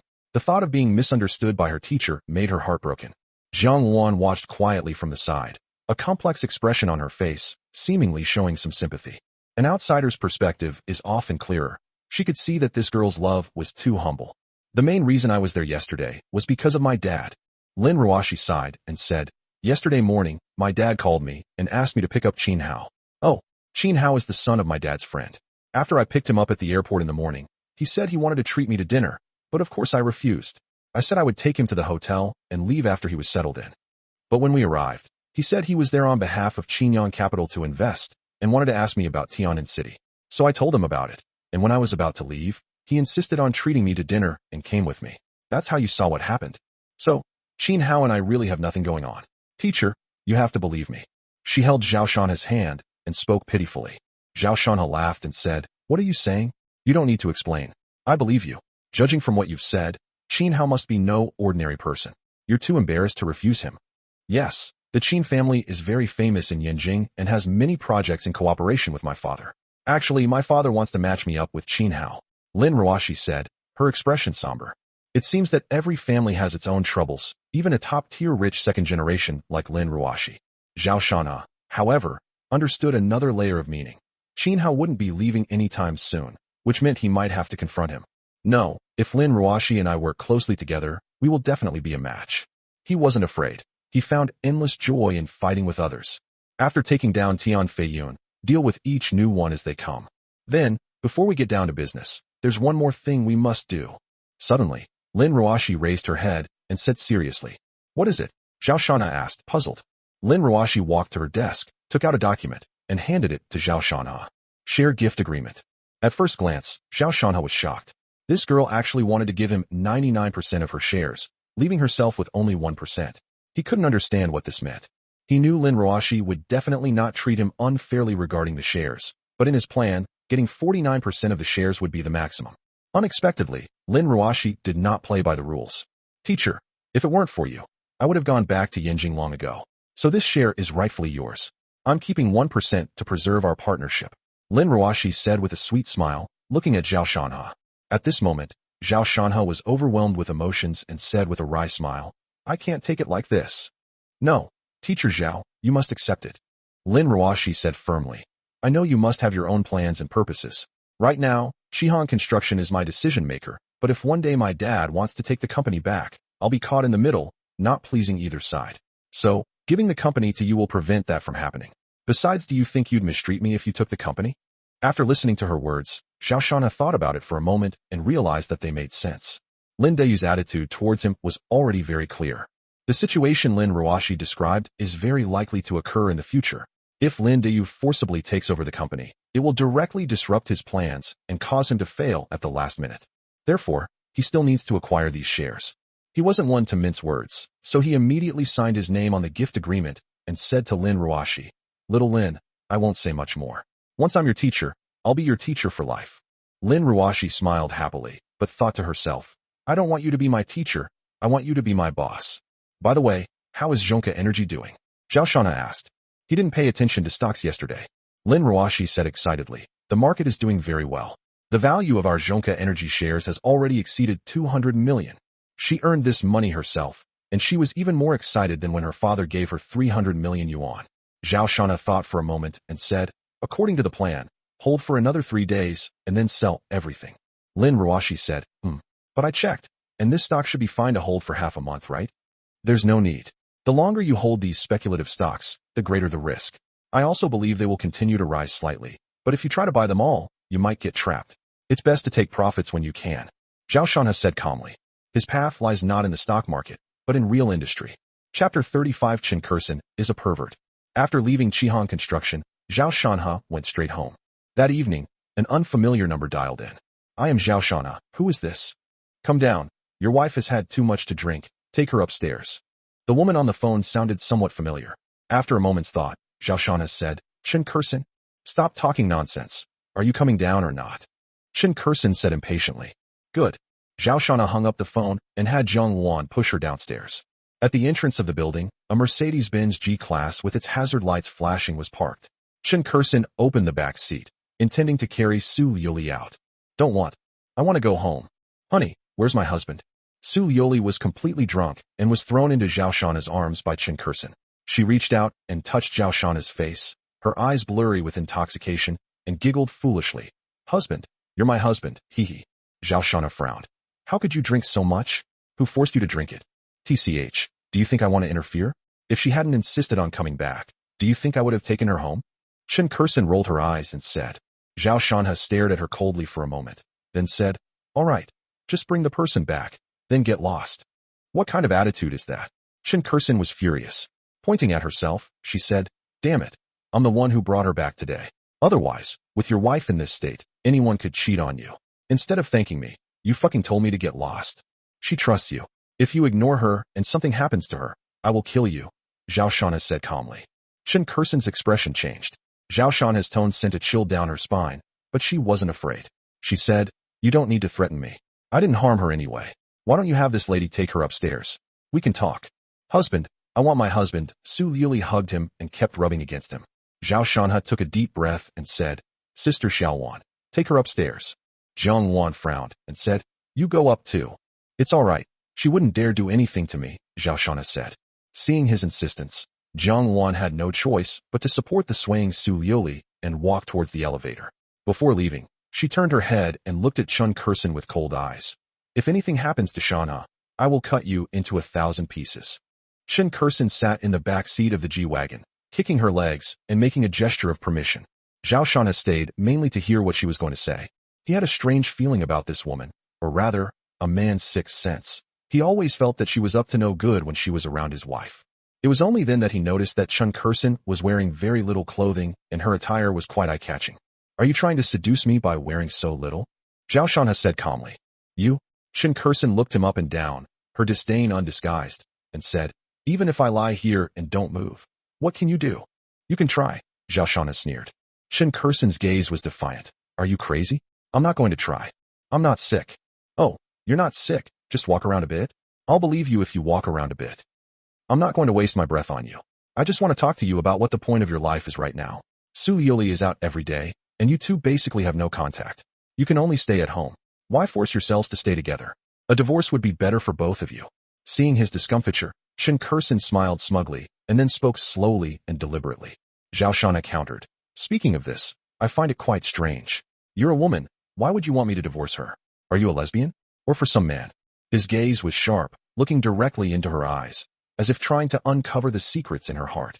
Chen Kursen's eyes flashed, and she said, so what if you're right? I've liked her for 2 years. Every time I see you, I want to kill you. Such a perfect woman.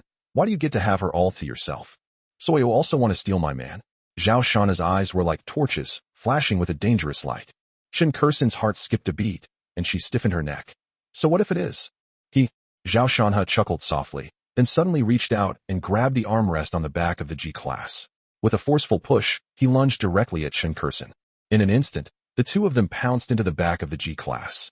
Zhao Shanha pinned her down, his arm gripping Chen Kursen's throat tightly. He was incredibly agitated and roared. Tell me, what exactly is your purpose? Chen Kursen's pretty face turned bright red, and she instinctively grabbed his arm with both hands, trying to pry it off. However, Zhao Shanha's strength was too great for both of her to withstand. It would be a waste of effort. Will you talk or not? Zhao Shanha's gaze was cold, his hands like iron clamps, as if he really wanted to strangle her. Cuffy-lit goof me, tool talk. Chen Kursen almost suffocated as she spoke with difficulty. Zhao Shanha then released his hand. After a few seconds of pause, a sudden madness flashed in Chen Kursen's eyes. She actually reached out, wrapped her arms around Zhao Shanha's neck, and pulled him hard. This situation was completely unexpected by Zhao Shanha. Before he could react, he had already kissed a pair of cool lips, which tasted slightly sweet. At the same time, 2 long legs, like water snakes, wrapped around his strong waist. Damn it, you're a lunatic. Zhao Shanha suddenly broke free and stared at her in disbelief. Chen Kursen chuckled foolishly. You're already trying to kill me. Can't I even enjoy myself before I die? I haven't experienced the taste of a real man yet. Snap. Zhao Shanha slapped her across the face and cursed, pervert. Chen Kursen was stunned for a moment, not expecting to be hit, but this made her even more frantic. She struggled to her feet, reaching out to tear at his clothes, saying, You insulted me and hit me. You have to make it up to me. Fortunately, Zhang Wan came down at that moment and carried Zhao Shanho out, placing him in a wheelchair. Then Zhang Wan clenched her fist, ready to rush forward, but was stopped by Zhao Shanha. She's a pervert. Get her out of here. Zhang Wan could only grit her teeth and say, Don't let me see you again. Divorce Liuli quickly. If you knew what she was doing outside, you'd definitely want to kill her. I won't let you suffer any loss. Come find me after the divorce, and I'll still be clean. Chen Kursen said while tidying her clothes. Get out. Zhao Shanha shouted angrily. After the two left, Chen Kursen opened the in-car surveillance camera on her phone in the car and enjoyed the scene of the man's strong body pressing down on her. She licked her rosy lips, seemingly savoring the brief kiss. This man. Chapter 36. I was cuckolded. When he got home, Zhao Shanha was furious. Zhang Wan said, I told you to come up here. Zhao Shanha said, How was I supposed to know she would do this? Jiang Wan laughed disdainfully. You think she has no other tricks up her sleeve besides hurting you? Upon hearing this, Zhao Shanhe lowered his head, not daring to refute. Changing the subject, he asked, how is Su Liuli? She's asleep. She just got back and threw up all over me, Jiang Wan said helplessly. Zhao Shanhe then noticed that Jiang Wan had changed her clothes, so he said, then let her sleep. Is she still going to have acupuncture today? Jiang Wan nodded, helped Zhao Shanhe to the sofa, and began the massage and acupuncture. Before he knew it, Zhao Shanhe had fallen asleep. The next day, Zhao Shanhe was woken up by the noise. He was startled by the loud, crackling noises in his sleep and quickly left his room to find the living room in complete disarray. Your house was burgled? Zhao Shanhe was dumbfounded.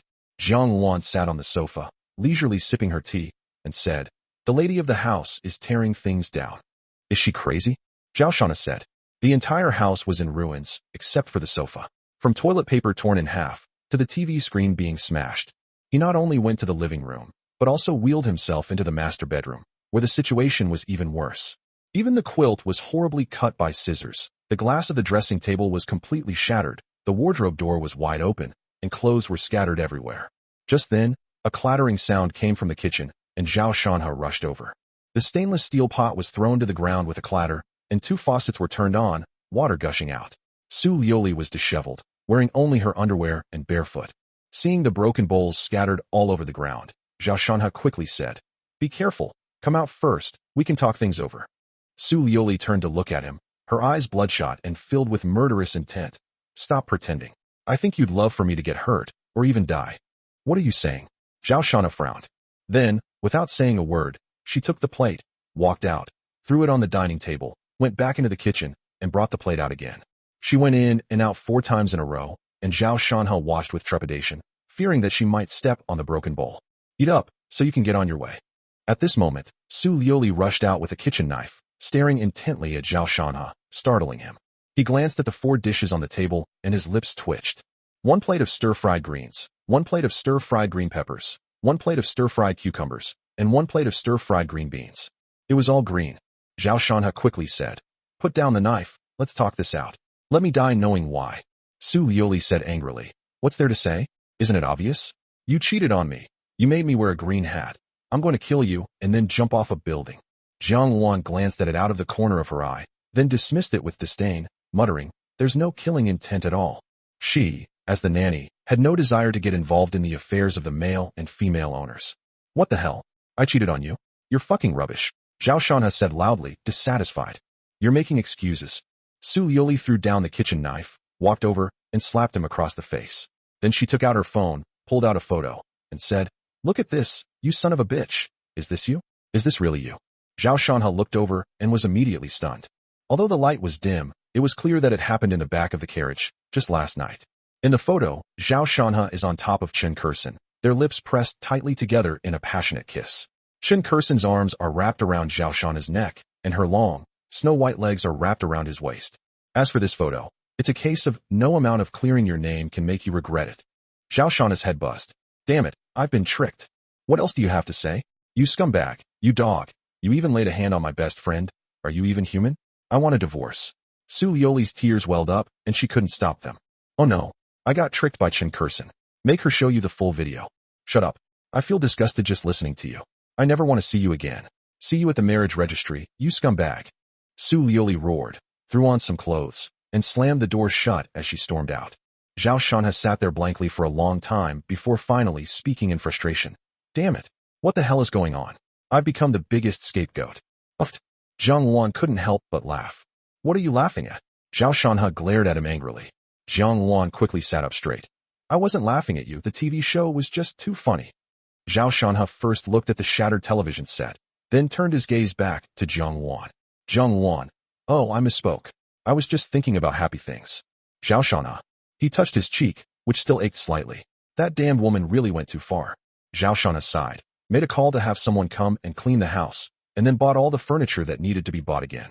After Jiang Wan finished laughing, she stood up and started tidying up the house, while Zhao Shanhe also did what he could. In the afternoon, the delivery and housekeeping company arrived, and in just 2 hours, the house was completely transformed. As for the master bedroom, Zhao Shanhe scoffed. Never mind. Night. The 2 people are watching TV. The door was quietly opened, and Su Liuli tiptoed in.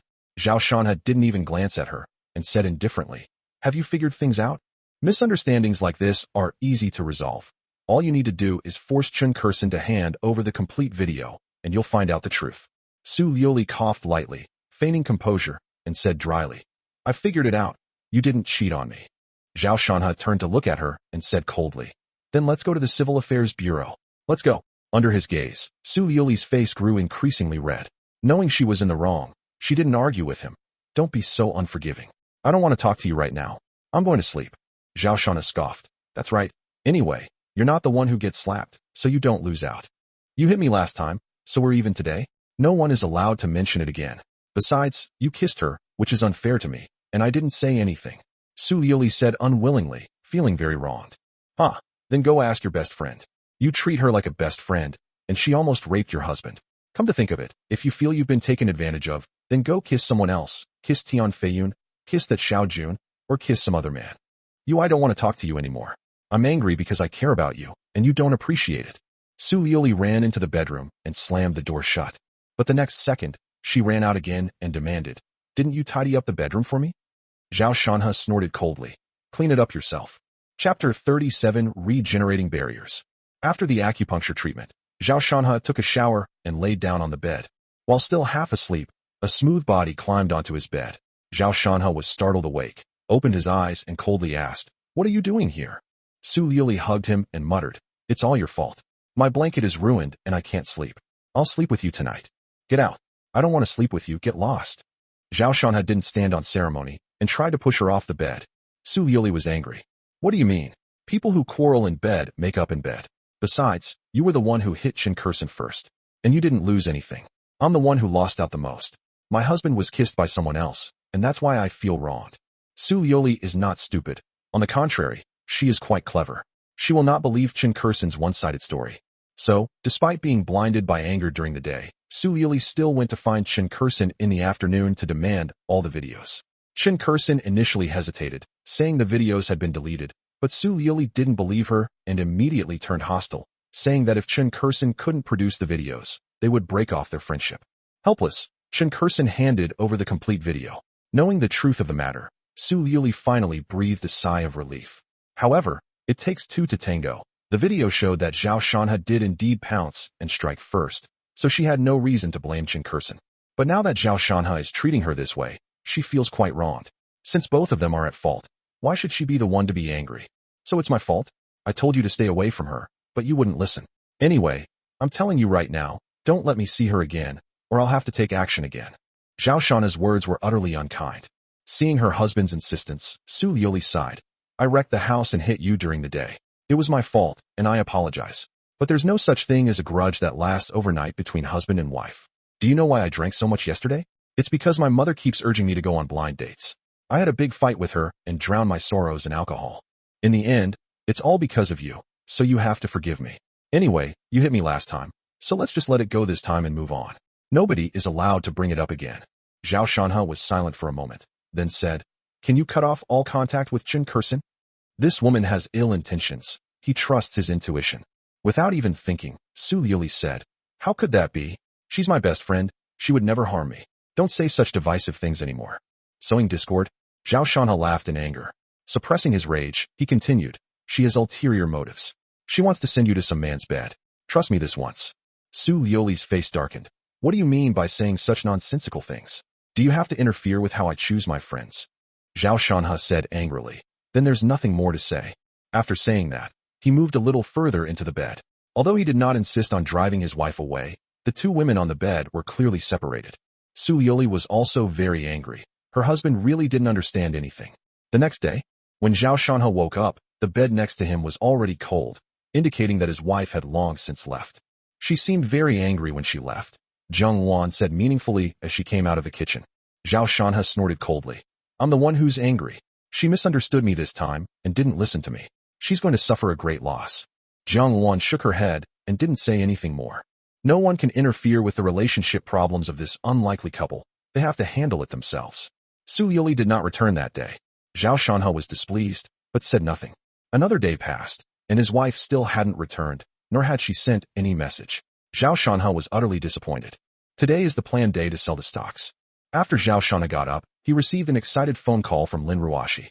She sold all her shares in Zhongke Energy for a total of 300 million. The funding for the construction of the Chengnan nursing home has been completely resolved.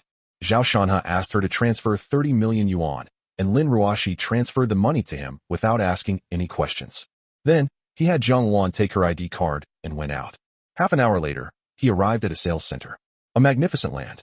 After getting out of the car, seeing the gold lettering on the sales center sign, Zhang Wan asked in surprise, Shanha, you want to buy a house?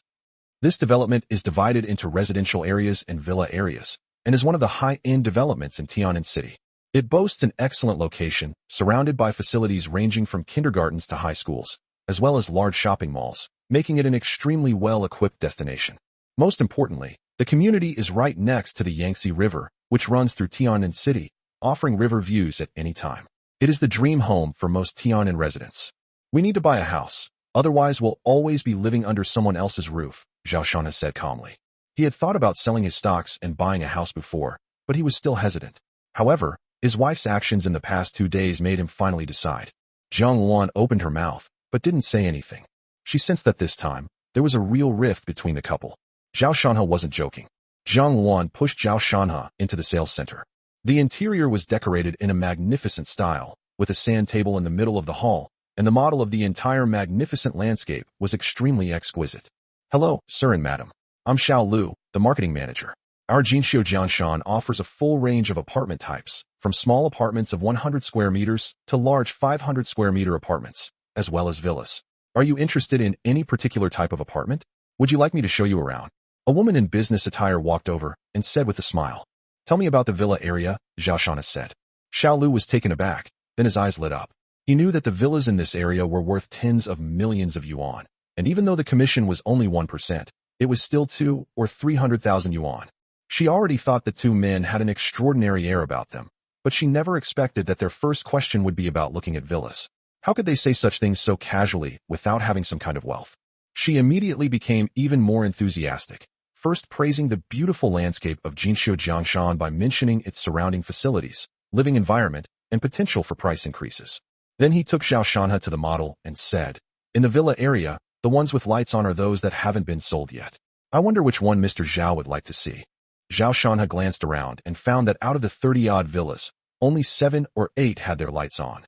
The rest were off, indicating they had been sold. After thinking for a moment, he pointed to one of the villas overlooking the river and asked, what's the situation with this one? Xiao Lu was excited and smiled. This building is on the outskirts of the community, near the river. Each floor is 360 square meters, and there are 3 floors in total, with a total area of 1,080 square meters. In addition, there is an entrance garden of 180 square meters, which is a bonus. She gave a detailed explanation, but Zhao Shanha interrupted. What about the price? Xiao Lu had never met such a straightforward customer before. Her voice trembled with excitement as she said, the price of our Jinxiu Jiangshan property is 25,600 yuan per square meter. The total value of this villa is 27,648,000 yuan. According to the policy, we can round it down for you. You can just pay 27 million yuan. Sister Xiaowan, what do you think? Zhao Shanha turned to Jiang Wan and asked. Jiang Wan was taken aback and said, you're asking me? I think it's fine. How could a mansion worth 27 million be bad? Okay, this set will do. How do I pay? Zhao Shanha said casually without much thought. Xiao Lu was stunned for a moment. Then her heart was filled with joy. She said, you want to buy it now? Chapter 38, I'm going to tell her. I'm divorcing you. Okay, go get the contract. Once Zhao Shanha made his choice, he wouldn't change it. He asked Sister Xiaowan to push him to the rest area. Xiao Lu quickly poured some tea and then hurriedly went to prepare the contract. Jiang Wan asked, isn't it too expensive? Zhao Shanha smiled and said, it's not expensive. This is a gift for you. The house will be registered in your name. What? Jiang Wan's eyes widened as she suddenly remembered the scene when Zhao Shanha asked her to bring her ID card when she left the house, and now she understood. She waved her hands repeatedly, saying, no, this house is too expensive. You don't like it? Zhao Shanha asked back. I like it, but if you like it, that's fine. Zhao Shanha interrupted her, speaking in an unquestionable tone. Seeing his insistence, Jiang Wan's gaze softened. She thought, if the house is given to me, then it belongs to Shanha. Everything I own, including myself, belongs to Shanha. With that in mind, she stopped refusing. After a while, Xiao Lu brought over the prepared purchase contract. Once he signed and paid, it would be valid. I must have forgotten to check the almanac before going out today, because I saw a disabled person. Suddenly, a piercing sound rang out from not far away. Zhao Shana frowned and looked over. The two people had just entered the rest area of the sales center. One of them, who looked 7/10 like Su Liuli, was her sister-in-law, Su Qingxi. The other one was actually Tian Feiyun. What a twist of fate. Tian Feiyun and Su Qingxi have gotten together. Bad luck, Zhao Shana said indifferently. I'm so unlucky. Seeing some people, I probably won't be able to eat today. Su Qingxi looked at him with disdain and walked over while making sarcastic remarks. When she saw the documents on the table, she burst into laughter. A purchase contract? Seriously? You're planning to buy a house? Do you even know where you are? You can't even afford 1 square meter with your monthly salary. Are you here to freeload? Upon seeing Zhao Shana, Tian Feiyun frowned, instinctively recalling the day he inexplicably fainted. What's it to you? Speak your mind, or shut up, Zhao Shana said. Su Qingxi ignored him and instead said to Xiao Lu next to her, Beautiful lady, you've been fooled by him. He only makes 10,000 yuan a month, and he recently broke his leg and lost his job. Now he's staying at home living off women. How could he possibly afford a house here? This. Xiao Lu was a little stunned, not knowing what was going on, but he didn't leave immediately. Whether they bought anything or not, they were still his customers. This is basic professional ethics. Tian Feiyun didn't speak. He was thinking about something. It is related to the commencement of construction. He had just received news that Shihan Construction had suddenly sprung into action, directly ordering 150 million yuan worth of building materials, with a 50 million yuan advance payment already received. Construction has now fully commenced, with truckloads of various materials being hauled in. In short, construction has begun on the Chengnan nursing home. This was not good news for him. The two projects were about to be put out to tender, and the launch of the Chengnan nursing home at this critical juncture was enough to tip the scales of victory in favor of Shihan Construction. Meanwhile, Su Qingxi continued. She sneered. What? You've been exposed and can't say anything. Let me see. Oh, it's a villa, worth 27 million. Ha ha ha, since we can't afford it, we'll just pick the biggest one. I have nothing to say to you. Zhao Shanha dismissed her dismissively and said to Zhang Luan, Sister Luan, ignore her and sign the document. Su Qingxi frowned. You're still pretending. Let's see how you handle this later. What's it to you? Aren't you being nosy? I'm buying a house, and you're making a fuss over this.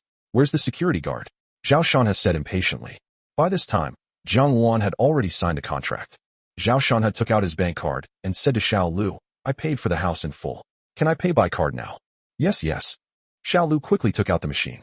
Zhao Shanha handed over the card, entered the PIN, and the 27 million was successfully deducted. At this moment, Su Qingxi was completely stunned.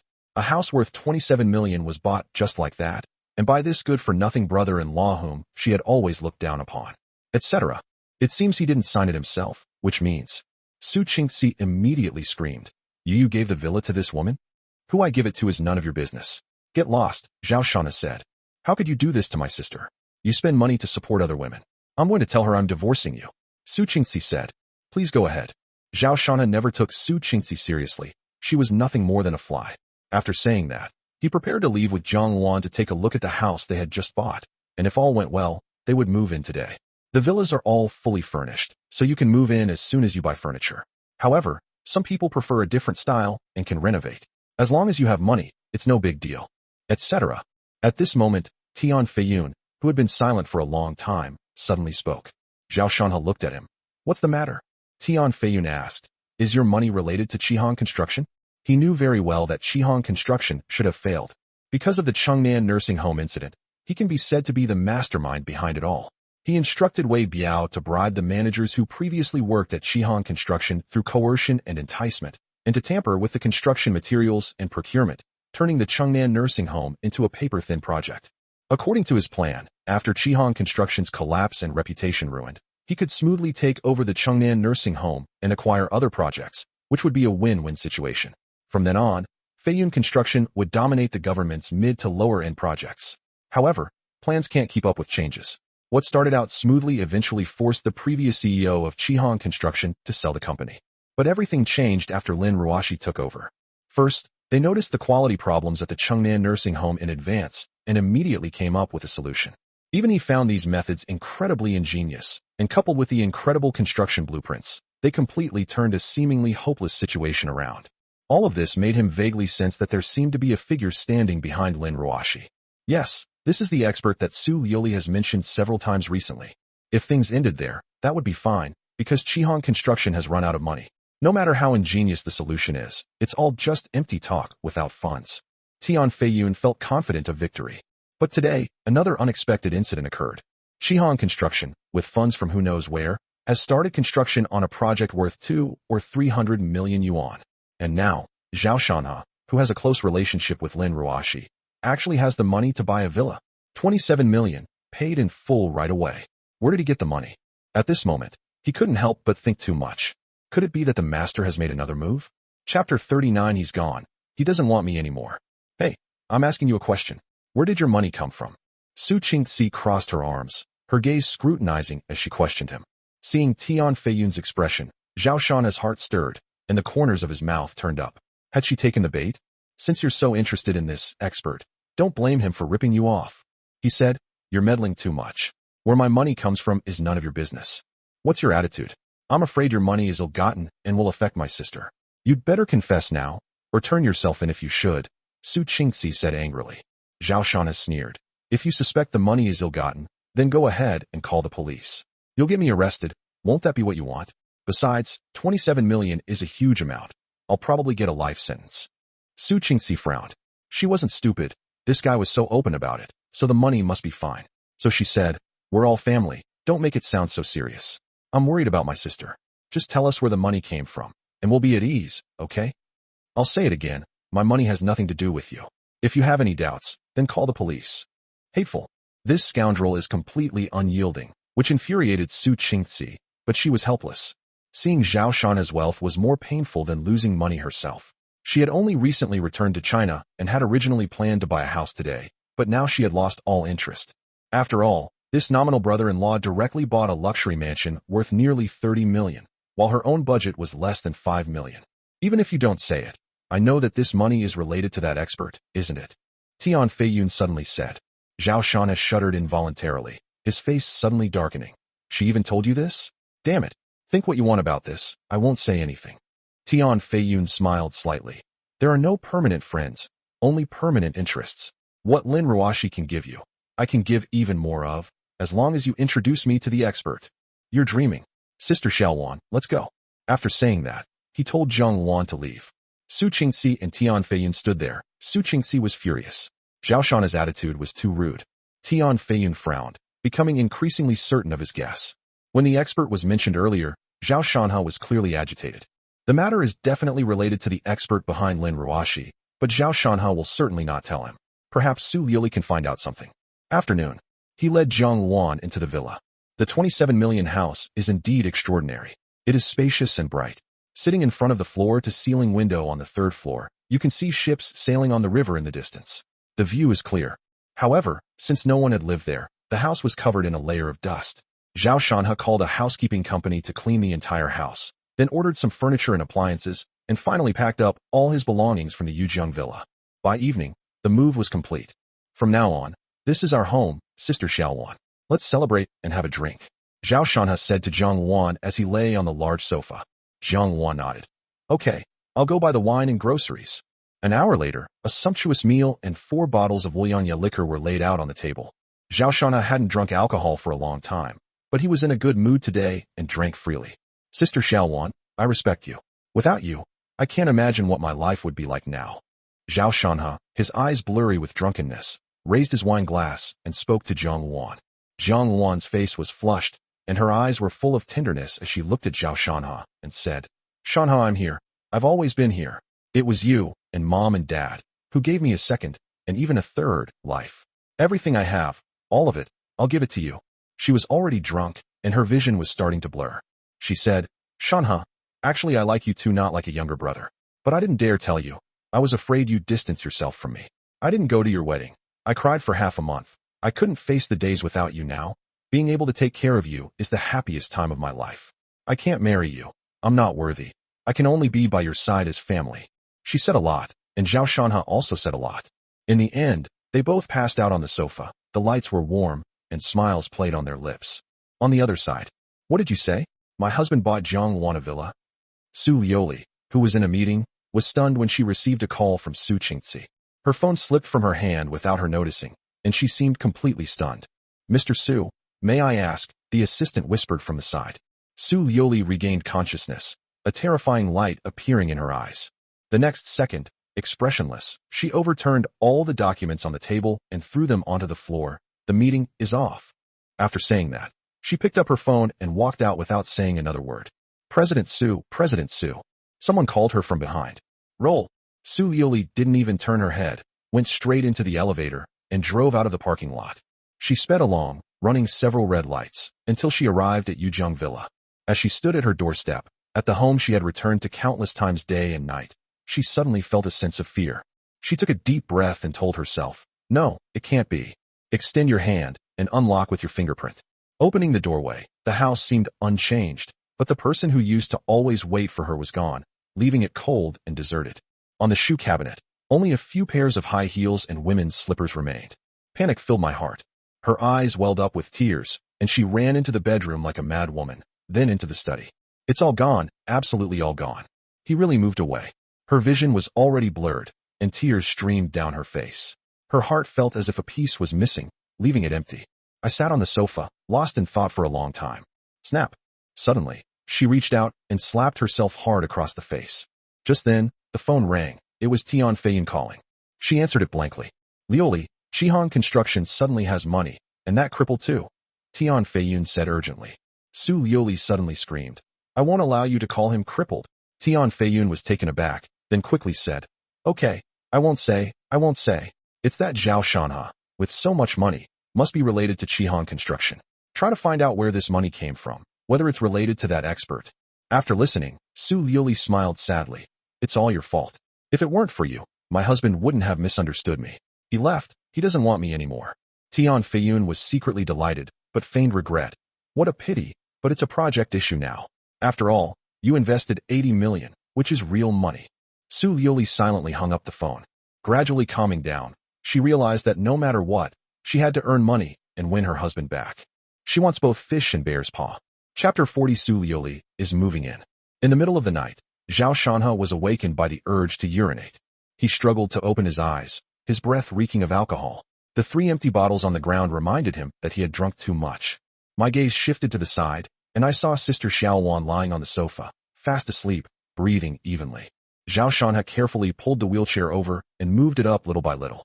After relieving himself in the bathroom, he returned to the living room. I checked my phone. It was 3 a.m. and I had more than 30 missed calls.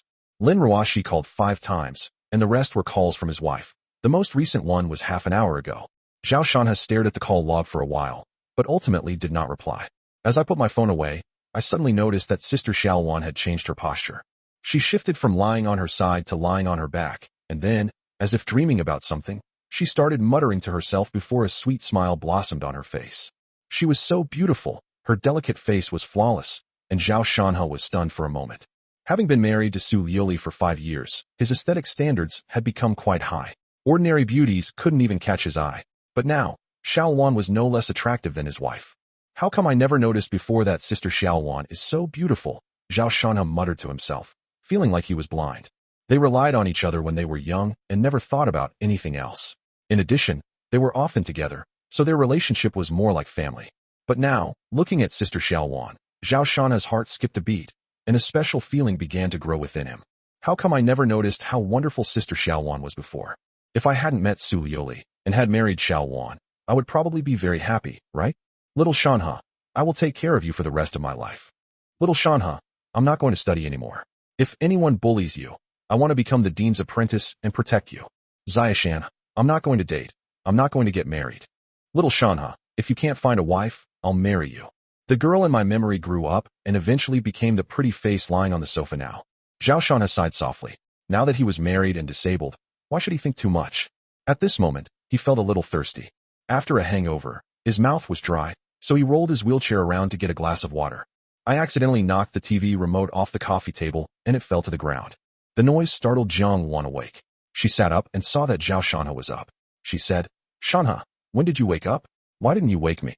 Zhao Shanha smiled and said, You're sleeping so soundly. I'll go get you a glass of water. Do you want some? Let me do it.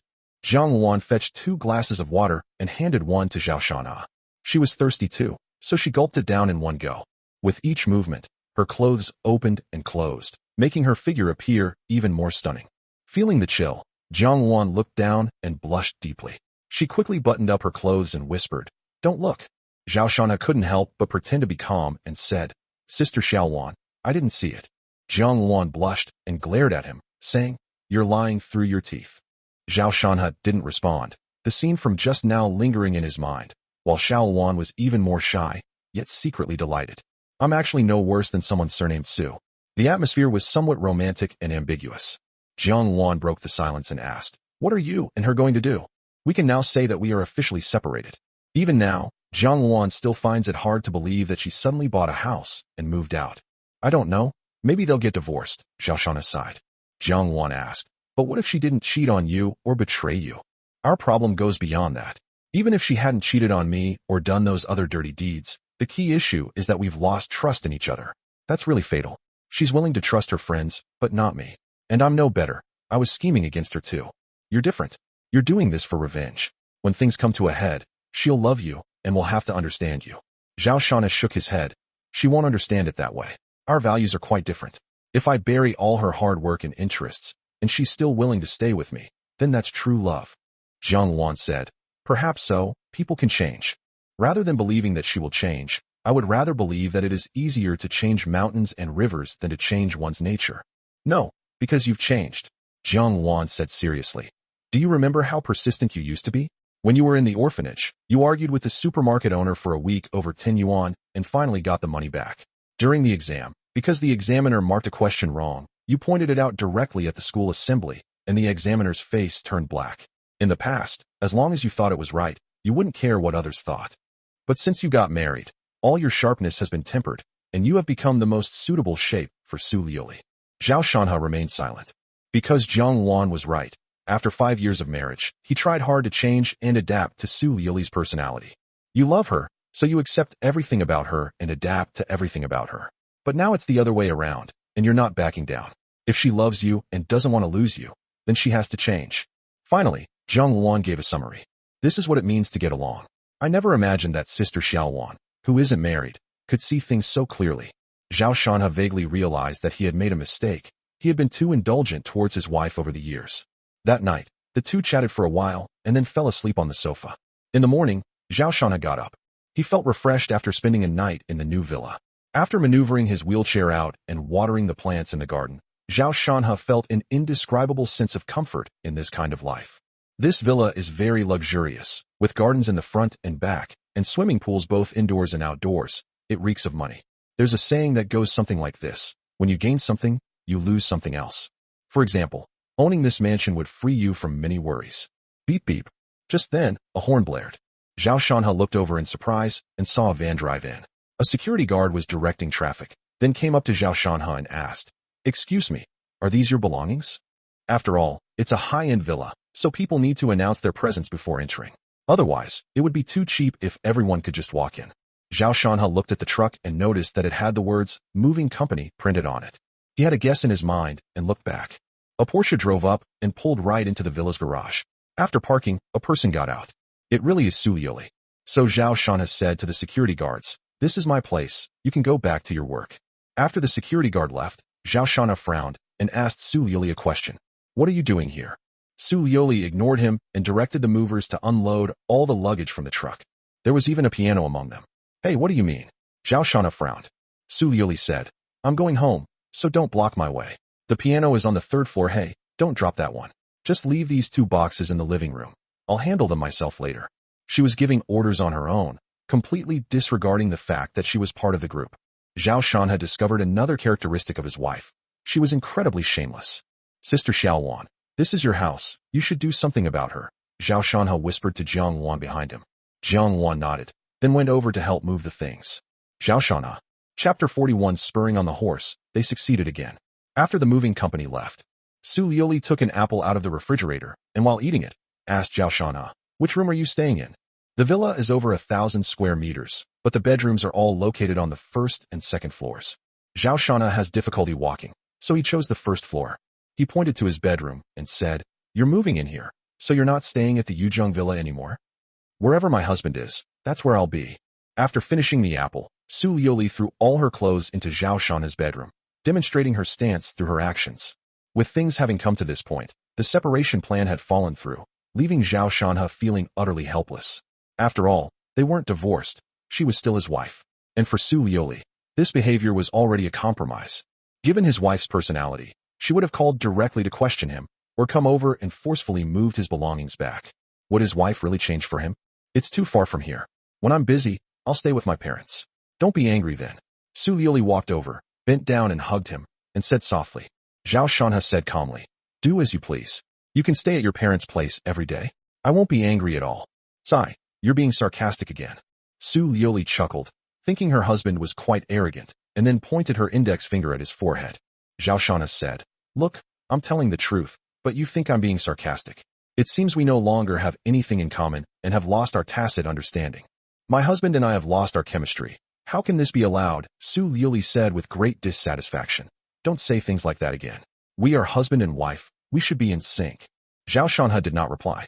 Actually, her parents-in-law's villa is near her wife's company, and it's normal for her to live there. The two chatted in the garden for a while, with Su Liuli doing most of the talking and Zhao Shanhe listening. She said she has too many things to do at the company, too many investments, and too many social engagements. She's so busy she's overwhelmed. She didn't intentionally stay away from home the other day. Zhao Shanhe expressed his understanding. Finally, his wife solemnly invited him to join the Su Group as the Human Resources Manager, with an annual salary of 1 million. It should be noted that Zhao Shanhe had offered to help her at the company many times before, but Su Liuli had never agreed. Zhao Shanhe shook his head and refused. Times have changed. He now has more important things to do. If he were to continue working at the Su Group, it would be a waste of his life and meaningless. Su Liuli looked somewhat dejected and said nothing more. Then, she went into the villa and found Jiang Wan busy at work. I regret it, Su Liuli said. How so? Jiang Wan glanced at her, had some guesses in her mind, and asked in a calm tone. I feel like I let a wolf into the house. I shouldn't have let you take care of him. If it happens again, I will give up the investment, take leave from the company, and take care of him myself, Su Liuli said seriously. Jiang Wan smiled gently. There are no what-ifs in this world. The past is the past. All we can do is seize the present. I'm afraid you'll steal my husband away. He is deeply in love with you. If you truly love him, no one can take him away. Su Liuli turned her head and stared blankly at the figure in the wheelchair outside. After a long while, she said, I love him and I've never done anything to betray him. But some things, some accidents, have caused him to misunderstand me. But it's okay, he'll understand in the future. We won't separate, so please don't fantasize about anything, you'll be disappointed. Jiang Wan pursed her lips and sneered. An accident? A misunderstanding? To be honest, if it were any other man who didn't love you that much, he wouldn't be able to get over having his legs broken, and he wouldn't be able to continue living with you. Where is your face when you say these things? Su Liuli frowned and explained. His legs were just an accident. I never intended to hurt him. Jiang Wan shook her head, but ignored her. It was evening. Su Liuli took a comfortable bath on the second floor and drank some red wine, her face flushed. She came downstairs wearing a black slip dress that perfectly showcased her figure, and found Zhao Shanhe in the study. At this moment, Zhao Shanhe was in front of the computer, studying something. When Su Liuli went over, she saw him quickly switch screens and immediately pouted. What are you looking at? Are you still wary of me? Zhao Shanhe turned around, and his eyes fell on the barely visible, perfect curves. His heart skipped a beat. Feeling his gaze, Su Liuli giggled and scratched his chest with her finger. Have you ever quit drugs? How can you be so tolerant? I'm your wife, and if you don't fulfill your duties as a husband, I'm going to sue you for marital emotional abuse. I'm not interested. Zhao Shan had tried to persist and forcibly shift the focus. How could Su Liuli let him off the hook? With a charming smile, she pushed the wheelchair directly into the bedroom. I've missed you terribly after not seeing you for a few days. Much later, Su Liuli leaned lazily against Zhao Shan's chest, not wanting to say a single word. After a while, by the way, honey, where did you get the money to buy the house? As if casually, Su Liuli asked the question. Zhao Shan's eyes flashed, and he thought to himself, they've finally arrived. He hesitated for a moment before saying, I made money from stocks. Su Liuli looked up in surprise. You made money from stocks? You were watching the stock market every day for those few days? But where did you get the capital? Zhao Shan chuckled.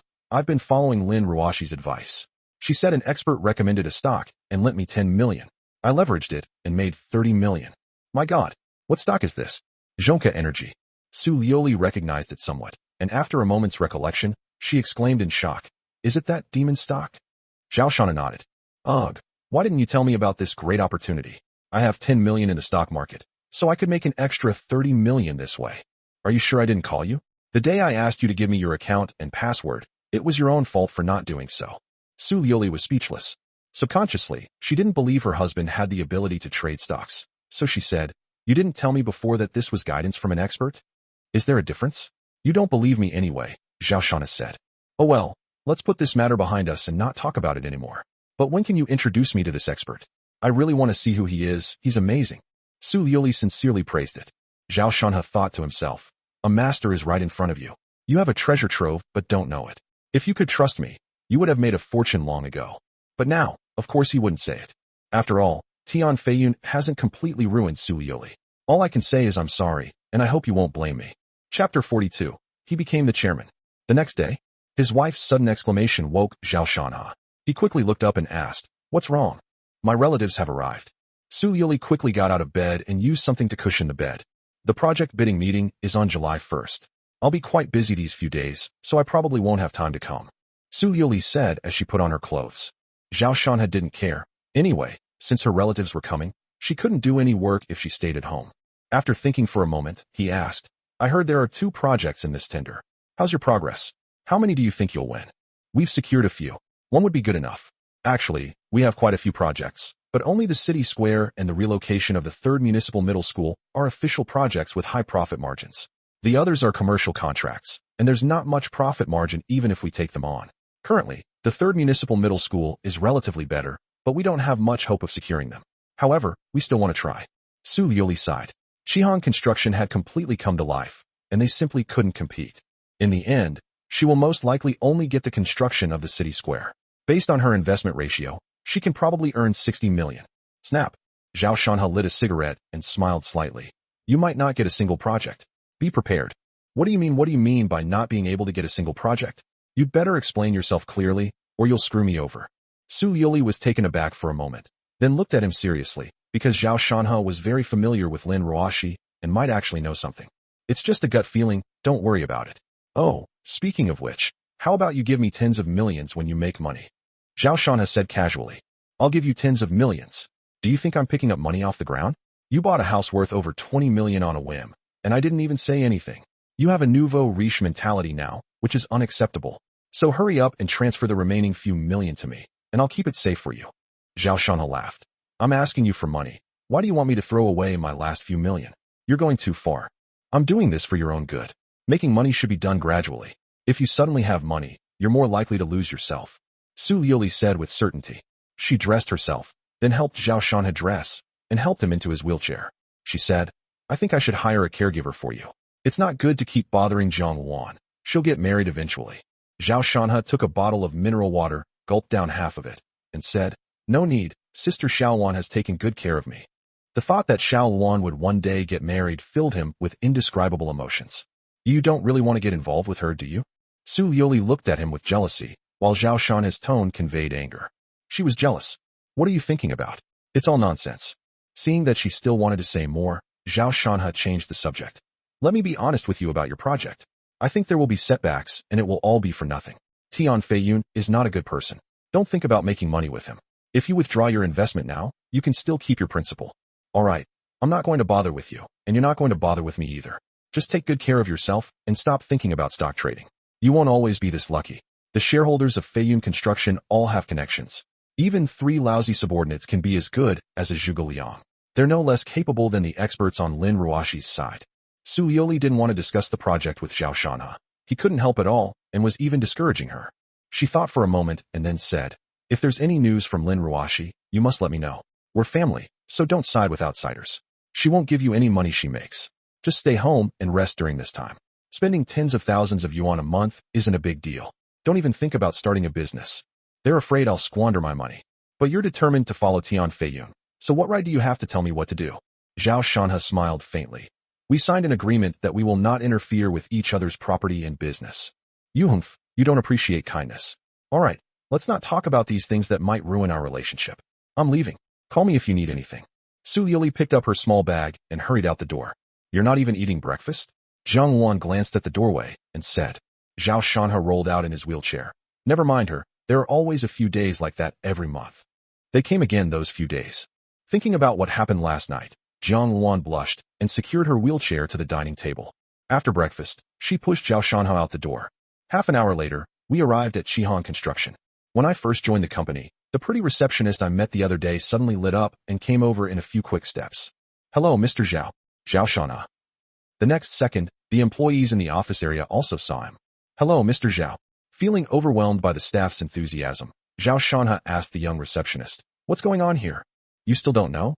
The receptionist opened the internal office system and saw on the company's senior management notice board that her photo was even higher than Lin Ruashi's, and her title was chairman. Zhao Shanha knew it at a glance. Feeling a pang of emotion, I asked, "What's your name?" The young receptionist, looking a little nervous, said, "Mr. Zhao, my name is Huang Yu." "Okay, you've worked hard."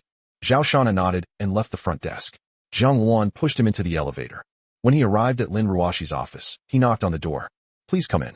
"Kobayashi, you've really surprised me today." Pushing open the door, Zhao Shanha said with a smile.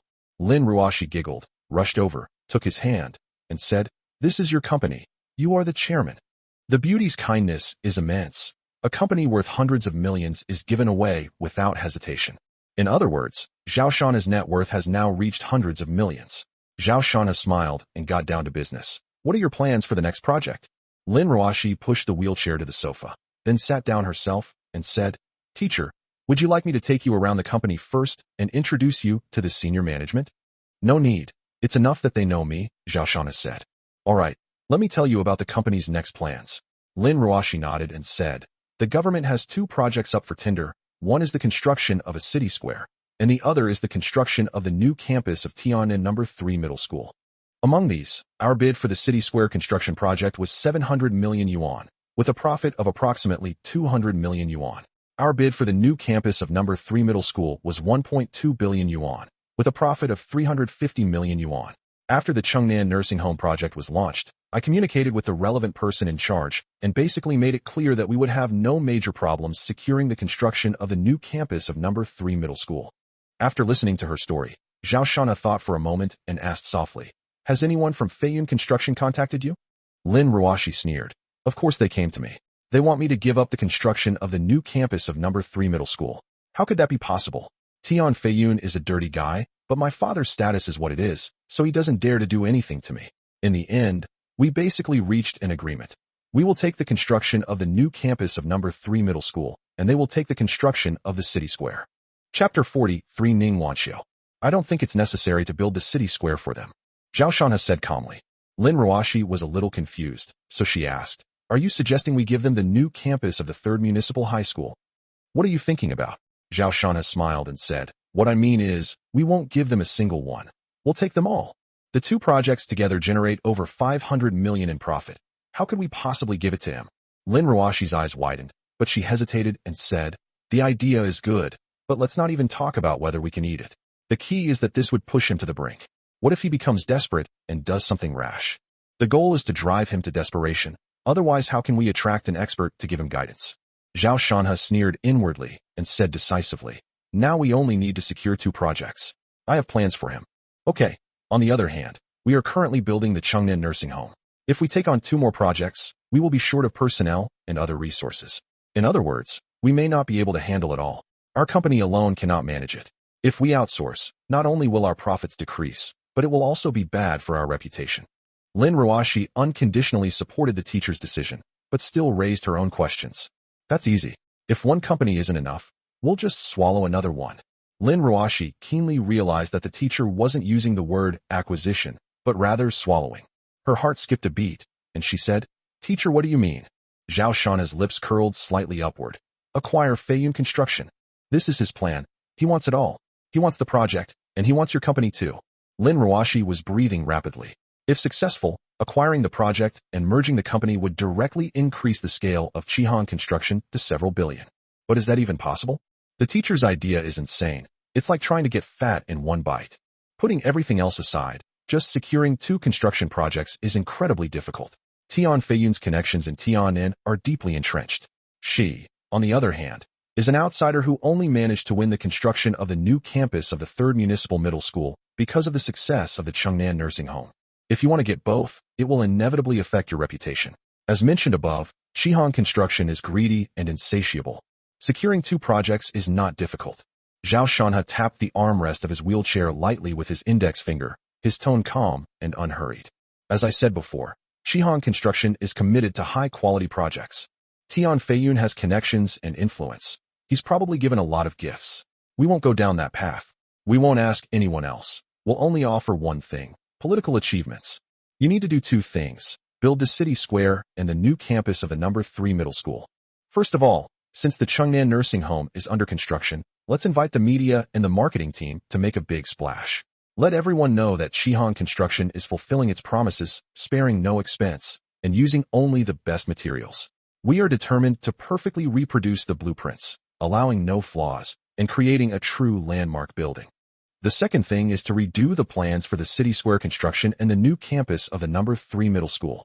Taking inspiration from the Chengnan nursing home, we will only build high-quality projects that will become a striking landmark in Tian'an City. At the same time, we will voluntarily reduce our profits by 20% to show the authorities our sincerity. Then, send me the detailed information about these two projects. I will produce 2 sets of drawings within 3 days, and their quality will not be inferior to that of the Chengnan nursing home. Okay, that's all. Do you understand? Lin Ruoxi listened carefully, her eyes growing brighter and brighter. After Zhao Shanha finished speaking, she couldn't wait to say, "We'll lower the price, guarantee the quality, and with the blueprints you provided, perhaps we really can win 2 projects." Lin Ruoxi spoke with some emotion. In her opinion, it was something that would be difficult to achieve, but the teacher gave a practical and feasible solution in just a few words. "Okay, go ahead and do it." Zhao Shanha didn't waste any words and gave the order directly.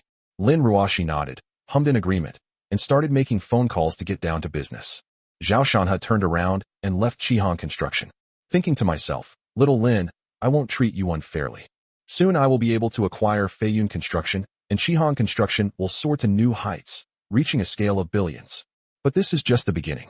In the future, we will undertake real urban landmarks, and even projects worth tens or hundreds of billions of yuan, such as subways, highways, and large ports.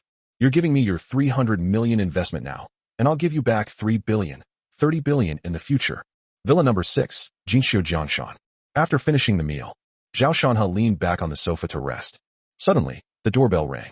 Jiang Wan went to the bathroom, and he got up and went to open the door. Zhao Shanha was quite surprised to see a man and a woman standing outside.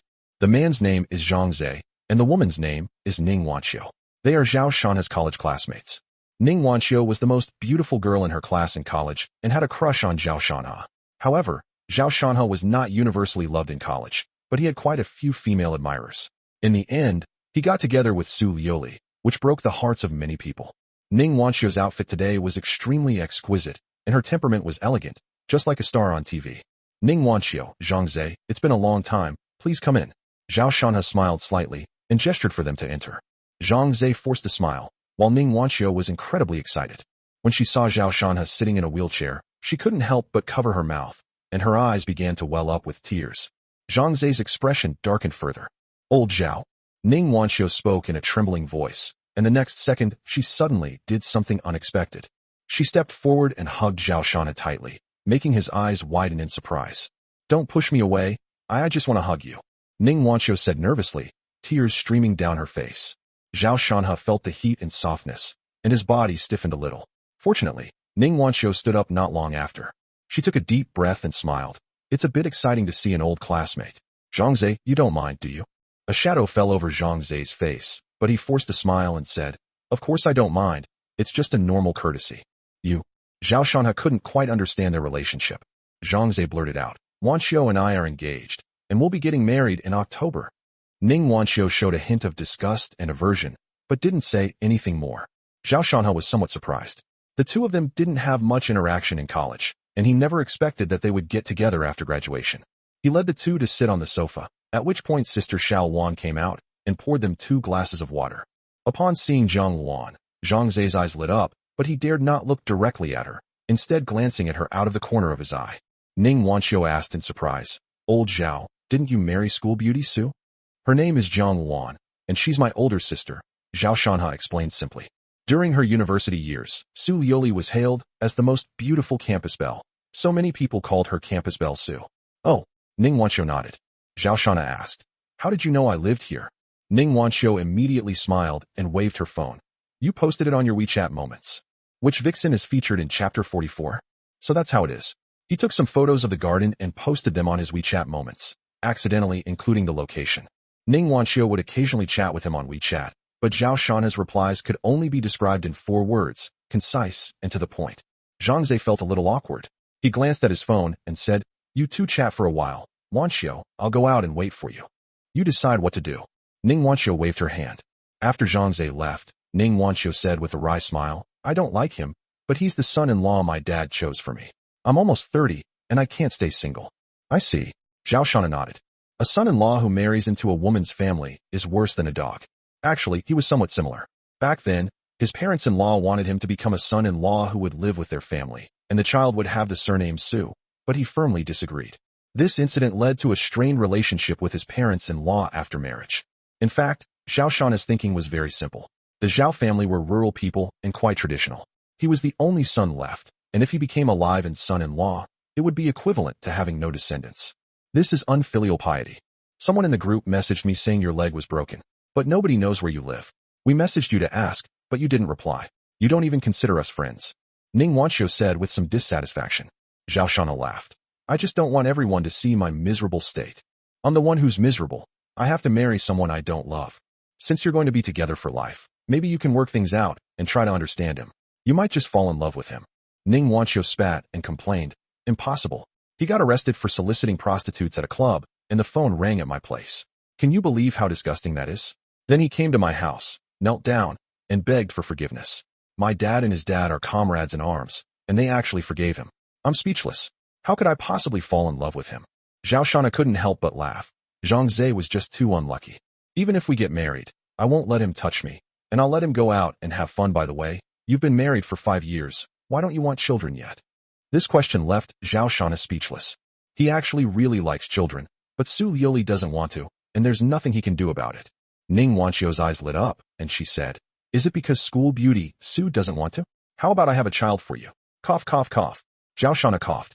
This woman's thought process is a bit strange. She wants to cheat on Zhang Zhe before they're even married and make him a cuckold. I'm serious. Anyway, my dad wants a child to inherit the family business. Rather than having a child with Zhang Zhe, I'd rather have one with you. Don't look down on me. I'm still a virgin. Ning Wanxiu looked at Zhao Shanha with a sincere expression. Stop joking around. We're old classmates and old friends. Let's not let things get out of hand, Zhao Shanha said helplessly. He didn't agree, and Ning Wanxiu was a little disappointed, but she quickly cheered up and said, You can come find me anytime you want. Just don't ignore my messages again. Anyway, I know where you are. If you ignore me, I'll come to your house and block you. Besides, in Tian'an City, you can ask me for help if you have any difficulties. My family has some influence. All right, let's talk about it later. Zhang Zhe is waiting for you outside. You should go now. After Zhao Shanha finished speaking, he gestured for Zhang Wan to see the guest out. After Ning Wanxiu left, Zhao Shanha mocked himself. Am I, a cripple, really that attractive? First it was Lin Ruoxi, and now it's Ning Wanxiu. Zhang Wan. Being disabled doesn't mean I'm a eunuch. Zhao Shanha pondered for a moment and nodded. That's right. Luckily, it wasn't the third leg that was broken. After sitting in the living room for a while, he went straight to the study. We need to produce 2 sets of drawings in 3 days, so the time frame is quite tight. He doesn't have much time to rest. That evening, Su Liuli returned home, and Zhao Shanha was somewhat surprised when she pushed open the door and came in. I casually switched the computer screen and asked, Didn't you say you were sleeping at your parents' place? Why are you back? Su Liuli rolled her eyes and said unhappily, Do I need to inform you before I go home? I just want to surprise you and see if you've done anything to betray me. Oh, I have something to do and can't stay with you tonight. I've had Sister Xiaowan tidy up your bedroom, so you can sleep upstairs. Zhao Shanha said, What do you want? You're acting so suspiciously. Let me see you wait. Su Liuli walked over, wanting to look at his computer, but suddenly smelled a fragrance.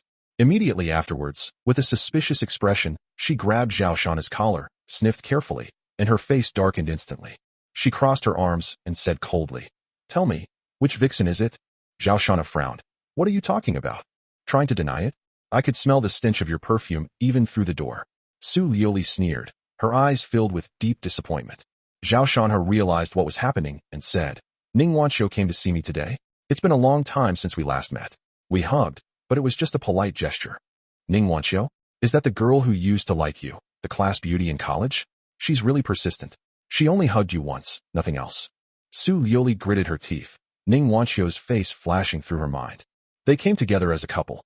She's engaged. Her fiancé is Zhang Zhe, who's also my classmate. Besides, if I wanted to have an affair with her, it would have happened a long time ago. Why would I wait until now? Zhao Shanha explained calmly. Su Liuli thought about it carefully and realized that it was indeed the case, so she didn't say anything more. She found it strange. In the past, she hadn't minded much when she knew someone like Zhao Shanha, so why was she so concerned now? All right, go take a shower and change your clothes. I don't like the smell of other women on you. Su Liuli unlocked the wheelchair and forcefully pushed him into the bathroom. Then he sneaked back to the study, wanting to see what Zhao Shanha was doing on the computer. However, Zhao Shanha's computer had a password. Su Liuli tried several methods, but all of them failed, so she eventually locked the computer. After taking a shower and changing into his bathrobe, Zhao Shanha went into the study and saw his wife standing with her arms crossed, looking at him with a resentful expression. Is there something on my face? Zhao Shanha touched his cheek and asked in surprise. Su Liuli pointed at the computer and sneered. The computer is locked. Are you trying to hide it from me? Unlock it and let me see it. Zhao Shanha was working on drawings for 2 projects and naturally wouldn't show them to her, so he said, It's my own business. Stop making a fuss and go to sleep. No, I want to see it. Su Liuli acted like a rogue. Zhao Shanha sighed and said, You won't let me touch your company's documents. Once I accidentally looked at one, and you even got angry at me. Su Liuli would often bring back documents, including personnel, finance, and accounts, and she never allowed Zhao Shanha to touch them. If this is different, if the documents of the Su group are leaked, the losses will be in the hundreds of millions, Su Liuli said awkwardly, forcing an explanation. Zhao Shanha said impatiently, All right, go to sleep. Su Liuli sensed that the contents of his computer seemed quite special. Her eyes lit up, and she said coquettishly, Honey, let me take a look. I'll show you my work stuff in the future too. We're husband and wife, and we should be honest with each other. Zhao Shanha said disdainfully, The word honesty doesn't sound so honest coming from your mouth. Ugh, honey, you're slandering me again. Su Liuli said, very dissatisfied. Zhao Shanha chuckled and said, I can show you the computer, but we need to sign an agreement that we can't hide similar documents or information in the future. What do you think? Su Liuli choked for a moment, speechless. Zhao Shanha shook his head in disappointment and chased her out of the study. Chapter 45 The Wife's Blind Date. Zhao Shanha locked the study door from the inside and began working on the blueprints. As it turns out, a quiet environment is indeed needed for creative work, and the warm lighting made Zhao Shanha extremely calm. Inspiration bursts forth like a spring, and stroke by stroke, it is continuously drawn. Then a knock came at the door. Zhao Shanha went over and opened the door. Jiang Luan was standing outside. It's late. You should rest. Looking at the time, I realized it was already past midnight. Zhao Shanha calculated in his mind that at this speed, the blueprints could be completed, and then said, Okay, do we still need acupuncture today? I made you a midnight snack. Eat while I give you acupuncture. Jiang Luan pushed him out onto the sofa and gave him acupuncture. The late-night snack was dumplings. Zhao Shanha asked, Where's Liuli? Is she asleep? Yes, in your room. Upon hearing this, Zhao Shanha remained silent. After the acupuncture, he went into the room by himself, climbed into bed, and Su Liuli opened her eyes groggily. When she saw it was him, she fell asleep again. The next day, Zhao Shanha and his wife got up together. He had to continue drawing blueprints, and Su Liuli also had her own things to do. After they finished breakfast, Su Liuli prepared to go out. As soon as she opened the door, she saw a car parked not far away. When she saw the person getting out of the car, her expression changed, and she hurriedly ran out. Zhao Shanha found it strange and rolled his wheelchair to the door. He saw his mother-in-law get out of the car, along with a fair-skinned young man. I told you, I live here, what are you doing? An impatient voice rang out, and the wife and mother-in-law began to pull and tug at each other. Zhao Shanha rolled his wheelchair over and asked, Mom, what's going on? Who's your mother? To his surprise, his mother-in-law's face hardened, and she looked at him coldly, her tone filled with disgust. You ungrateful wretch. You spend your money on other women and even buy a villa. Divorce my daughter immediately. Zhao Shanha frowned. Liuli and I are not divorced. Legally speaking, you are my mother-in-law. I call you mom unless you disown your daughter and sever ties with her. The mother-in-law was momentarily speechless before saying, sharp-tongued. Zhao Shanha's gaze swept over the young man, who looked to be around 25 years old. He was very young, dressed in high-end clothes, and had a confident smile on his face, but his eyes were fixed on Su Liuli. Upon realizing this, Zhao Shanha felt somewhat displeased. All right, stop bothering me. If I have something to do, I'll go back. If not, I'll stay here, Su Liuli said impatiently. At this moment, the young man walked up to Su Liuli and said enthusiastically, Sister Liuli, this man doesn't care about you at all. This house has nothing to do with you. Come back and marry me. I'll buy you a better villa. As he spoke, his gaze would occasionally drift towards Zhao Shanha, conveying a mix of provocation, disdain, and mockery. Su Liuli panicked a little, glanced at Zhao Shanha, and said to the young man, Xiao Xian, what are you saying? My husband is here. I will not marry you. Mom, you're just making things up. Hurry up and go back with Xiao Xian. Xiao Xian, why are you calling him so affectionately? Zhao Shanha was displeased, but he held back. Liuli, look at Xiao Xian, isn't he great? He just came back from abroad. He's capable, from a good family. And he's young. The mother-in-law didn't take Xiao Shanha seriously at all, introducing men to Su Liuli right in front of him. Xiao Xian stared intently at Su Liuli and said, Sister Liuli, I've liked you since we were little. He's crippled now and can't give you happiness, but I can. I'll make you the happiest princess, and our Zhou family can also help you in your career. Each person said one thing, leaving Su Liuli unsure how to respond. At this moment, Zhao Shanha saw Zhou Xian reach out to pull his wife.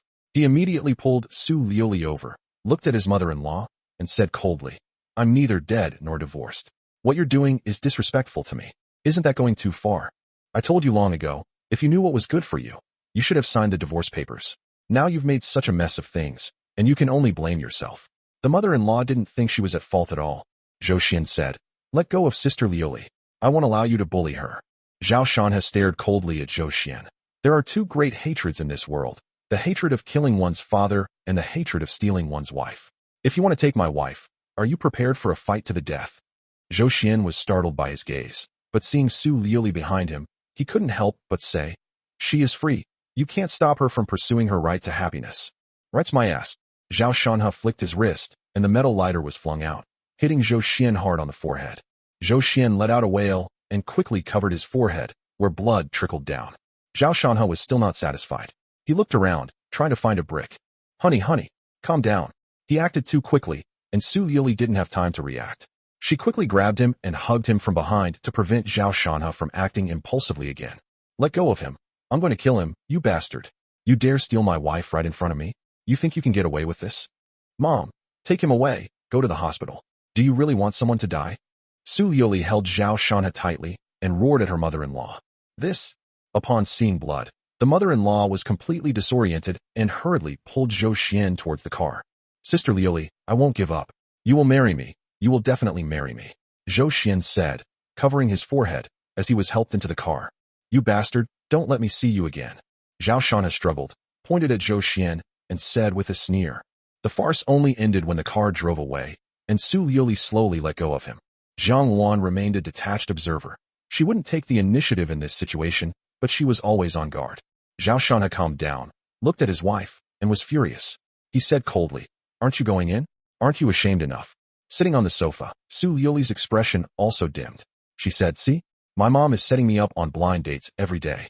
Zhao Shanha said, I only know that it takes two to tango. If you insist on refusing, no one can force you. Who is this Zhou Xian? My family and his family are on good terms.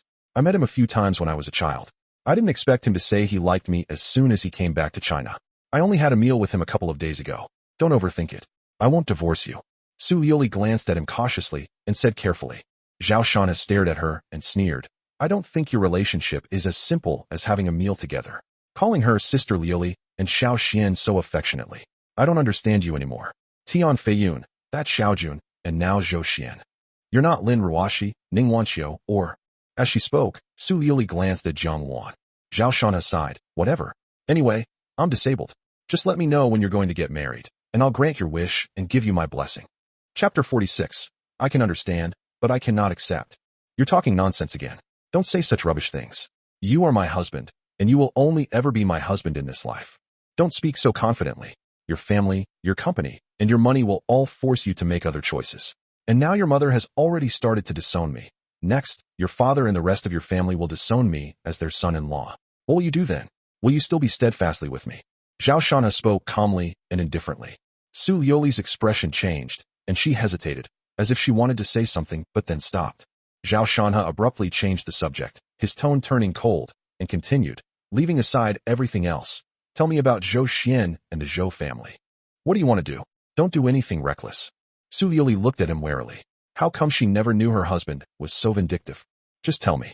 Su Liuli thought for a moment and said, the Zhou family is in the clothing business. They have a very large business, and their designs have even been exhibited at international fashion shows. They have a lot of business dealings with the Su group, so the two families have a good relationship. Zhao Shana laughed. So it's another rich kid. No wonder your mom wanted to set us up. She's old-fashioned and wants an arranged marriage. Don't take it personally, Su Yuli quickly said. Zhou Xian is so young. How could I possibly be interested in him? What? You said he's small? You've seen him, you really are. What nonsense are you talking about? I said his age. Are you a pervert? Oh, don't women all like younger, cute guys? I like you. I love you, so you can rest assured. Don't worry, how could I not?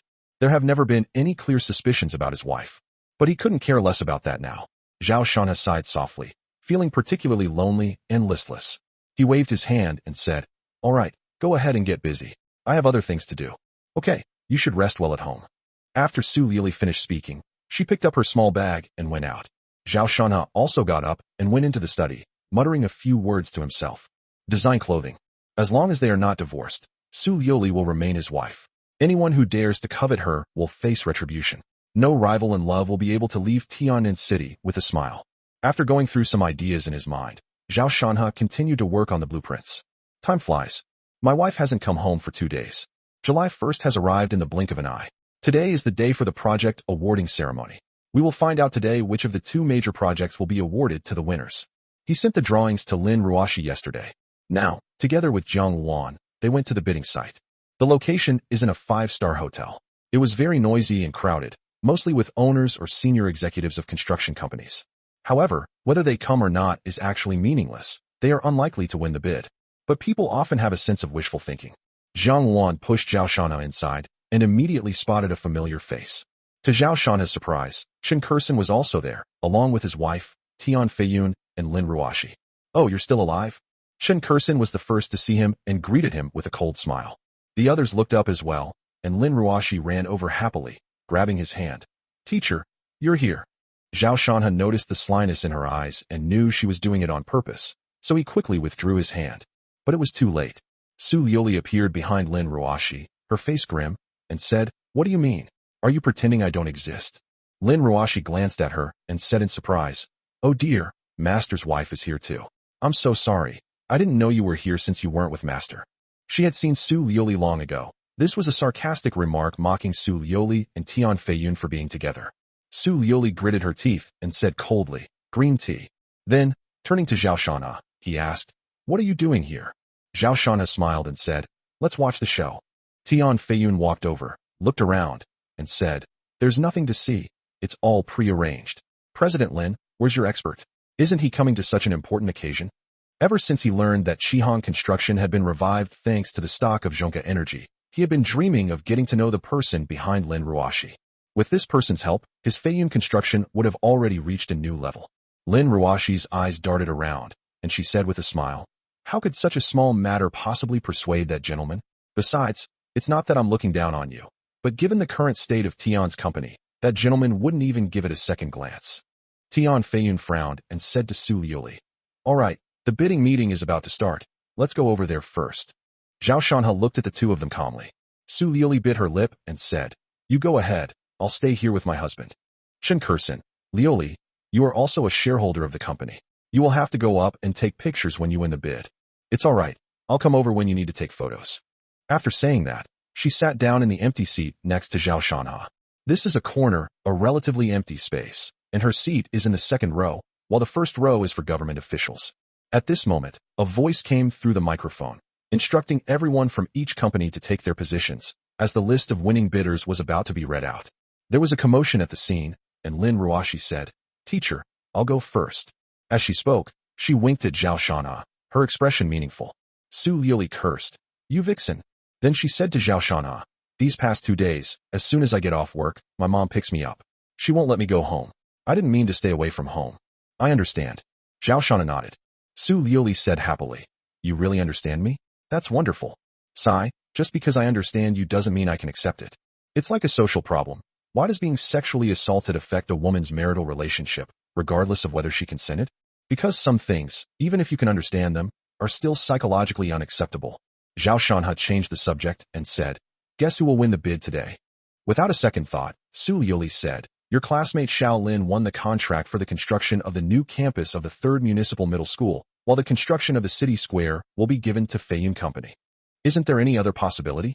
Zhao Shanha smiled slightly and glanced at her. Su Liuli said confidently, the relevant person in charge had dinner with us and laid out some things. Basically, this is the decision. However, there is a small chance that the number 3 middle school project will be awarded to Feiyun Construction.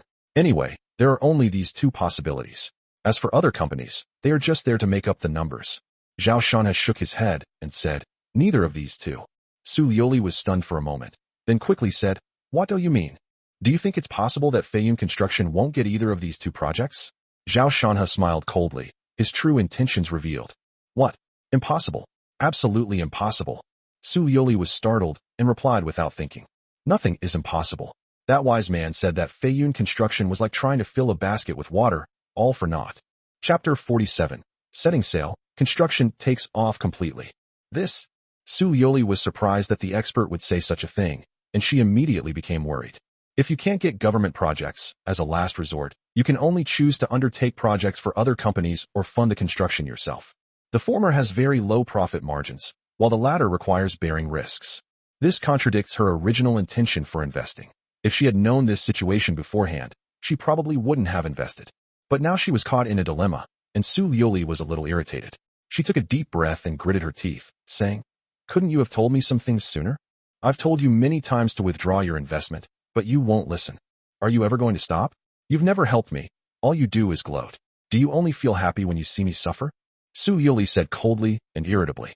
After saying that, she went to the front and discussed something with Tian Feiyun. It was unclear what they were talking about. Zhao Shanha smiled inexplicably. He knew that his wife valued wealth very much, and even as her husband, he could only step aside. He said we won't get a single project? He should just die. Upon hearing Su Liuli's words, Tian Feiyun became very angry and began to curse. I saw it, he's cursing you. Everything's settled. How could it change? Besides, I don't think anyone here is more qualified than Feiyun Construction, Shen Kursen said with a disdainful smile. All right, the results will be out soon. He just wanted to annoy you. Don't let it affect your mindset. Tian Feiyun patted Su Liuli's shoulder and said softly. From a distance, the scene appeared somewhat intimate, but Zhao Shanha narrowed his eyes, his heart churning with anger. Su Liuli sat there preoccupied and somewhat worried, unaware of Tian Feiyun's subtle actions earlier. In contrast, Lin Ruoshi appeared smug and pleased with herself, a smile playing on her lips. I glanced over there, thinking to myself, looks like things are escalating. I'd better get a divorce quickly so I can be with my teacher. At this point, the host came on stage, and the bidding process began. The audience gradually fell silent. On stage, the host first read out Tian'an City's 5-year plan and some development policies. Everyone listened attentively and took notes. Next, for the 2 projects in the city, we will announce the list of winning bidders.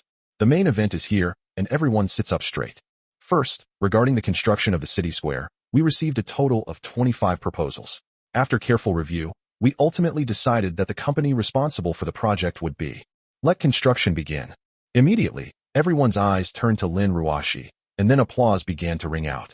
Next, please welcome Mr. Lin, General Manager of Chihan Construction, to speak on behalf of the company. Lin Ruoshi stood up with a smile, walked calmly to the stage, and took the microphone. On behalf of Chihan Construction, I would like to express our stance on the City Plaza project. Our company continues to uphold the philosophy of creating only the best. At this moment, Tian Feiyun, Su Liuli, and the other 2 looked at each other in bewilderment. The city square construction, which was originally a sure thing, suddenly turned into Chihan Construction, and Su Liuli could hardly contain her anger. But Tian Feiyun suddenly laughed. Shen Kursen, the project's gone, what are you laughing at? Tian Feiyun's eyes flashed, and he said, after Liuli finished speaking, I was a little worried that the construction of the city square would be taken by other companies, but now there is no need to worry at all. What do you mean? Su Liuli asked calmly.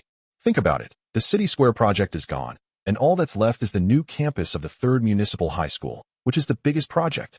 I can say with certainty that only we and Chihan Construction are qualified to have a piece of this pie.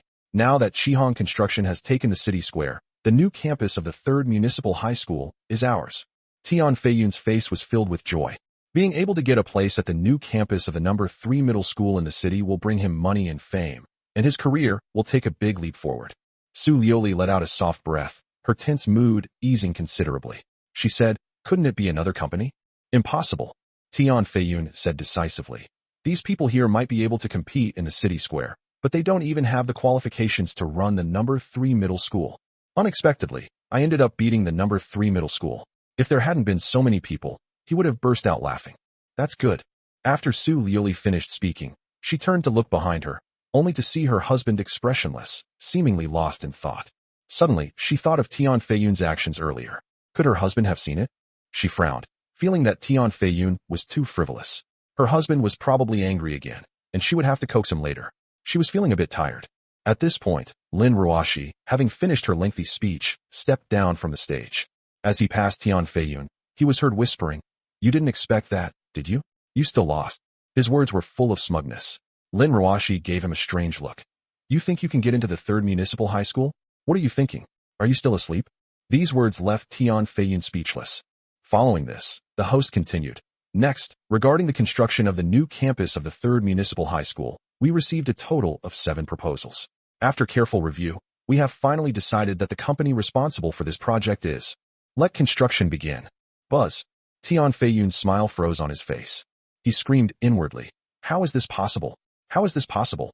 He never expected that Shihan Construction would win both projects, leaving him no chance at all.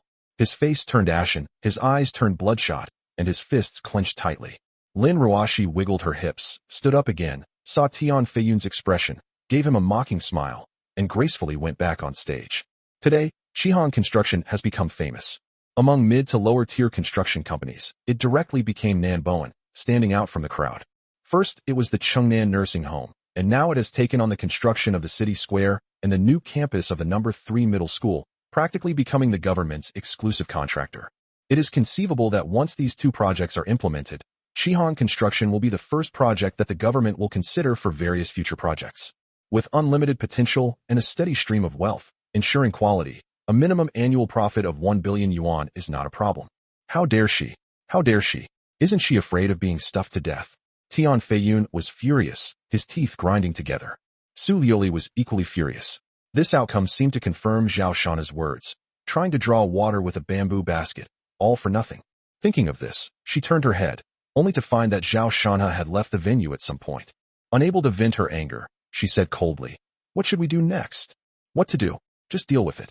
Tian Feiyun thought for a moment and said, "After the meeting, I need to invite Lin Ruoshi to dinner. She can't handle the 2 projects, so she must hand over the city square construction to us." Chapter 48. You need to make it up to me. Upon receiving Zhao Shana's message, Lin Ruoshi put her phone in her bag and went into an upscale restaurant.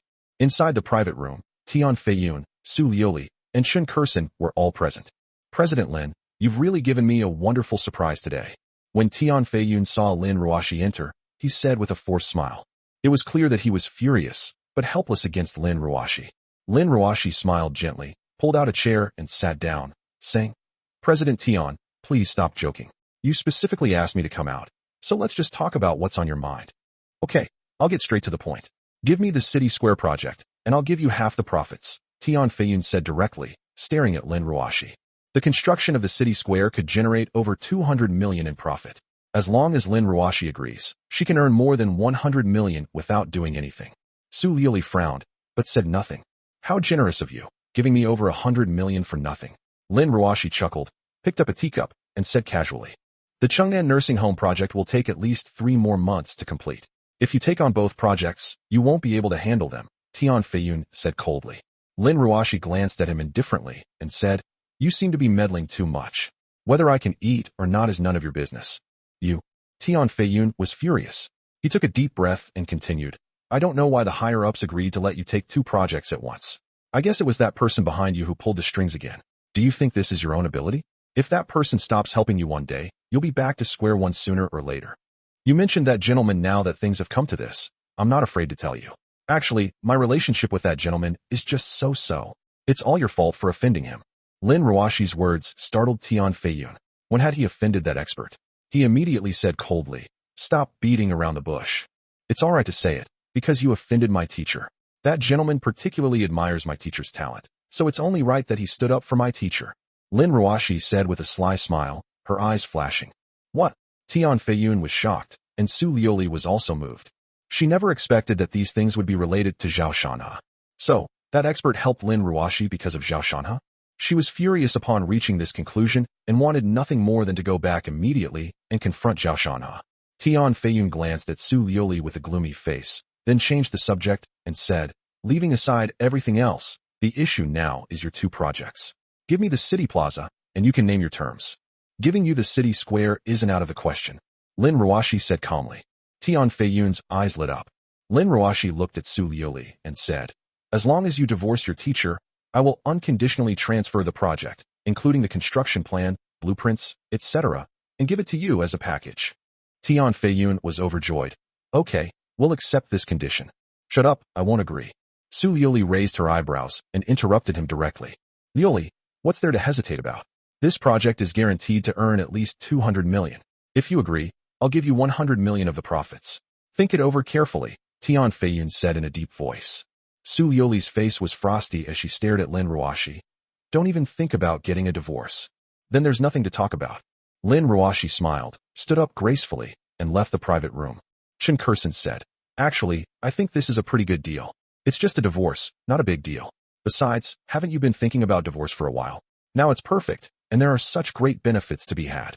Tian Feiyun also said, that's right, this is a good opportunity to get rid of that cripple. Liuli, think it over carefully, our project is in your hands. Don't bring up divorce again. I'm not getting a divorce now. As for the project, I'll go to my husband. We can use his relationship with that expert.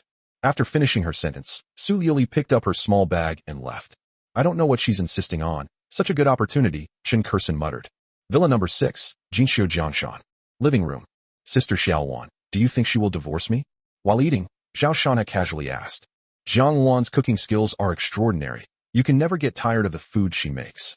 No, Jiang Wan said without much thought. That's over 100 million. She can get the project and make 100 million just by divorcing me. Am I that valuable? Zhao Shanha shook his head and said with a hint of self-deprecation. Jiang Wan glanced at him. You are priceless. That's your opinion. Zhao Shanha is quite realistic.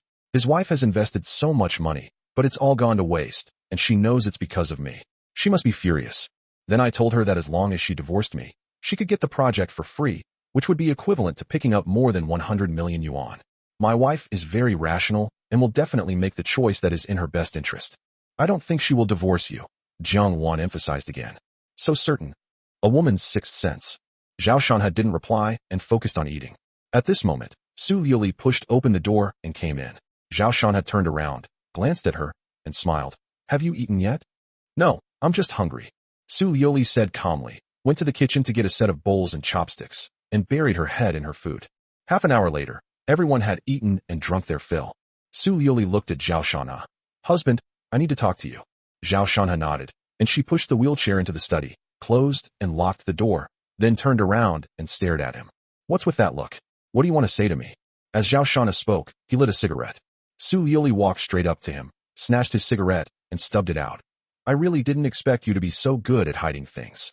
You tricked me out of a lot without me even saying a word. Oh, you're talking about the project. That's right, I screwed you over. You hate me, don't you? Bring the agreement over for a divorce. Hearing this, Su Liuli slapped him on the head and said irritably, don't even dream about it. You're mine in life and in death. You think you can get a divorce and go find your little Lin classmate? Don't even think about it. Then you won't blame me for tricking you? Looking at his wife, Zhao Shanha could sense Su Liuli's anger, but she didn't seem to hate him. He found it strange. I've wronged you so much, and you don't hate me? That doesn't make sense. Of course I blame you. You made me lose 1 or 200 million. You have to compensate me and help me earn the money back. Go talk to Lin Ruoshi and ask her to give us the project. Then this matter will be over.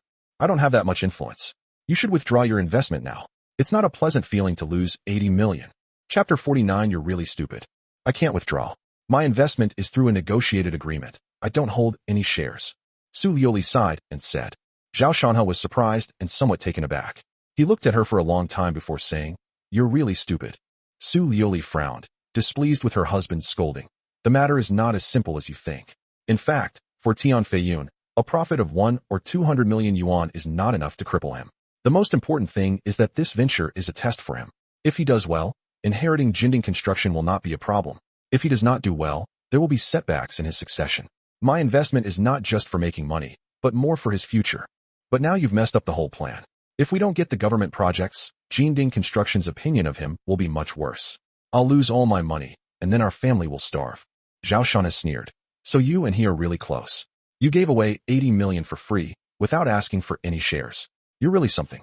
You lost money this time, and I can only say you deserved it. I have another suggestion. Since you're going to bet, why not bet more? Marry him, and you'll repay the entire Jinding construction in the future. You. Su Liuli's face showed anger as she said, I won't divorce you, nor will I marry anyone else. Stop talking nonsense. I have no choice now. You have to help me. Either get the City Plaza project or get the expert to help me get through this ordeal. Forget about it. There's no way I'm helping him. Otherwise, what about my 2 legs? Let's lay it all out on the table. He ruined me, and you're still messing around with him. That's betraying me. And you still want me to help him? I'd be a coward if I didn't kill him. Your leg was done by Zheng Wengan. Don't make things up without evidence. Su Liuli was a little flustered, not expecting Zhao Shanhe to bring this up again. Zhao Shanhe waved his hand. Don't try to fool me. I don't want to talk to you about this. I'll put it this way. You don't need to contact me about the project, though. It's no use contacting me anyway. What Lin Ruashi has ingested, she won't spit out. She's willing to give it up, but on the condition that I divorce you, honey. She really does like you. Su Liuli's expression darkened, and she said, only you can help me. What are your conditions? How can I help you? I won't agree to that. He tried to steal my wife, and he's the one who gave me these legs. This kind of hatred can never be resolved. I'm already being merciful by not kicking him while he's down. And you still want me to help him? Have you even considered my feelings? Let's not talk about this anymore. Zhao Shanhe said coldly, leaving no room for argument. Su Liuli remained silent. She realized that she really hadn't considered Zhao Shanhe's feelings at all. She had made so many decisions based on her own interests. Zhao Shanhe's counterattack this time caught her completely off guard. Suddenly, I realized that I had never really taken him seriously, and in terms of ability, I had never placed him on the same level as people like Hitian Feiyun. The couple ultimately failed to reach an agreement and parted on bad terms. Su Liuli did not stay at home and hurriedly went out.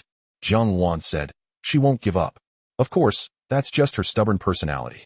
Zhao Shanhe nodded, not minding at all. That evening, his wife did not come home. Jiang Wan massaged his calves, performed acupuncture, and chatted casually. By the way, have you heard anything from Aunt Yang lately? Zhao Shanhe inquired, saying that his thighs had been sore for the past 2 days, and he was afraid that his calves might become necrotic and that the toxicity might spread. Jiang Wan said, there's very little news. My master is abroad, in a war-torn place, so we can't contact each other all the time. A few days ago, she sent me a message saying that she needs to treat your leg and that she needs a lot of precious medicinal herbs, one of which can only be found deep in the rainforest. She said she would come back as soon as possible, so you don't have to worry. Upon hearing this, Zhao Shanhe nodded. Since they left the orphanage, Yang Yuner resigned from her position as the orphanage director and has been living abroad for the past few years, reportedly with connections to mercenaries. She is mysterious and very strong. Jiang Wan is already quite skilled, but Yang Yuner said that Wanner hasn't even finished her apprenticeship yet and could take Jiang Wan down with one hand. After the acupuncture treatment, Zhao Shanhe checked the time and found it was past 11 o'clock. It seems Su Liuli isn't coming back. He went into the bedroom, turned off the lights, and went to sleep. 2 more days passed. Zhao Shanhe was woken up by Su Liuli. She shook the bag in her hand and said, honey, get up quickly. I bought you breakfast.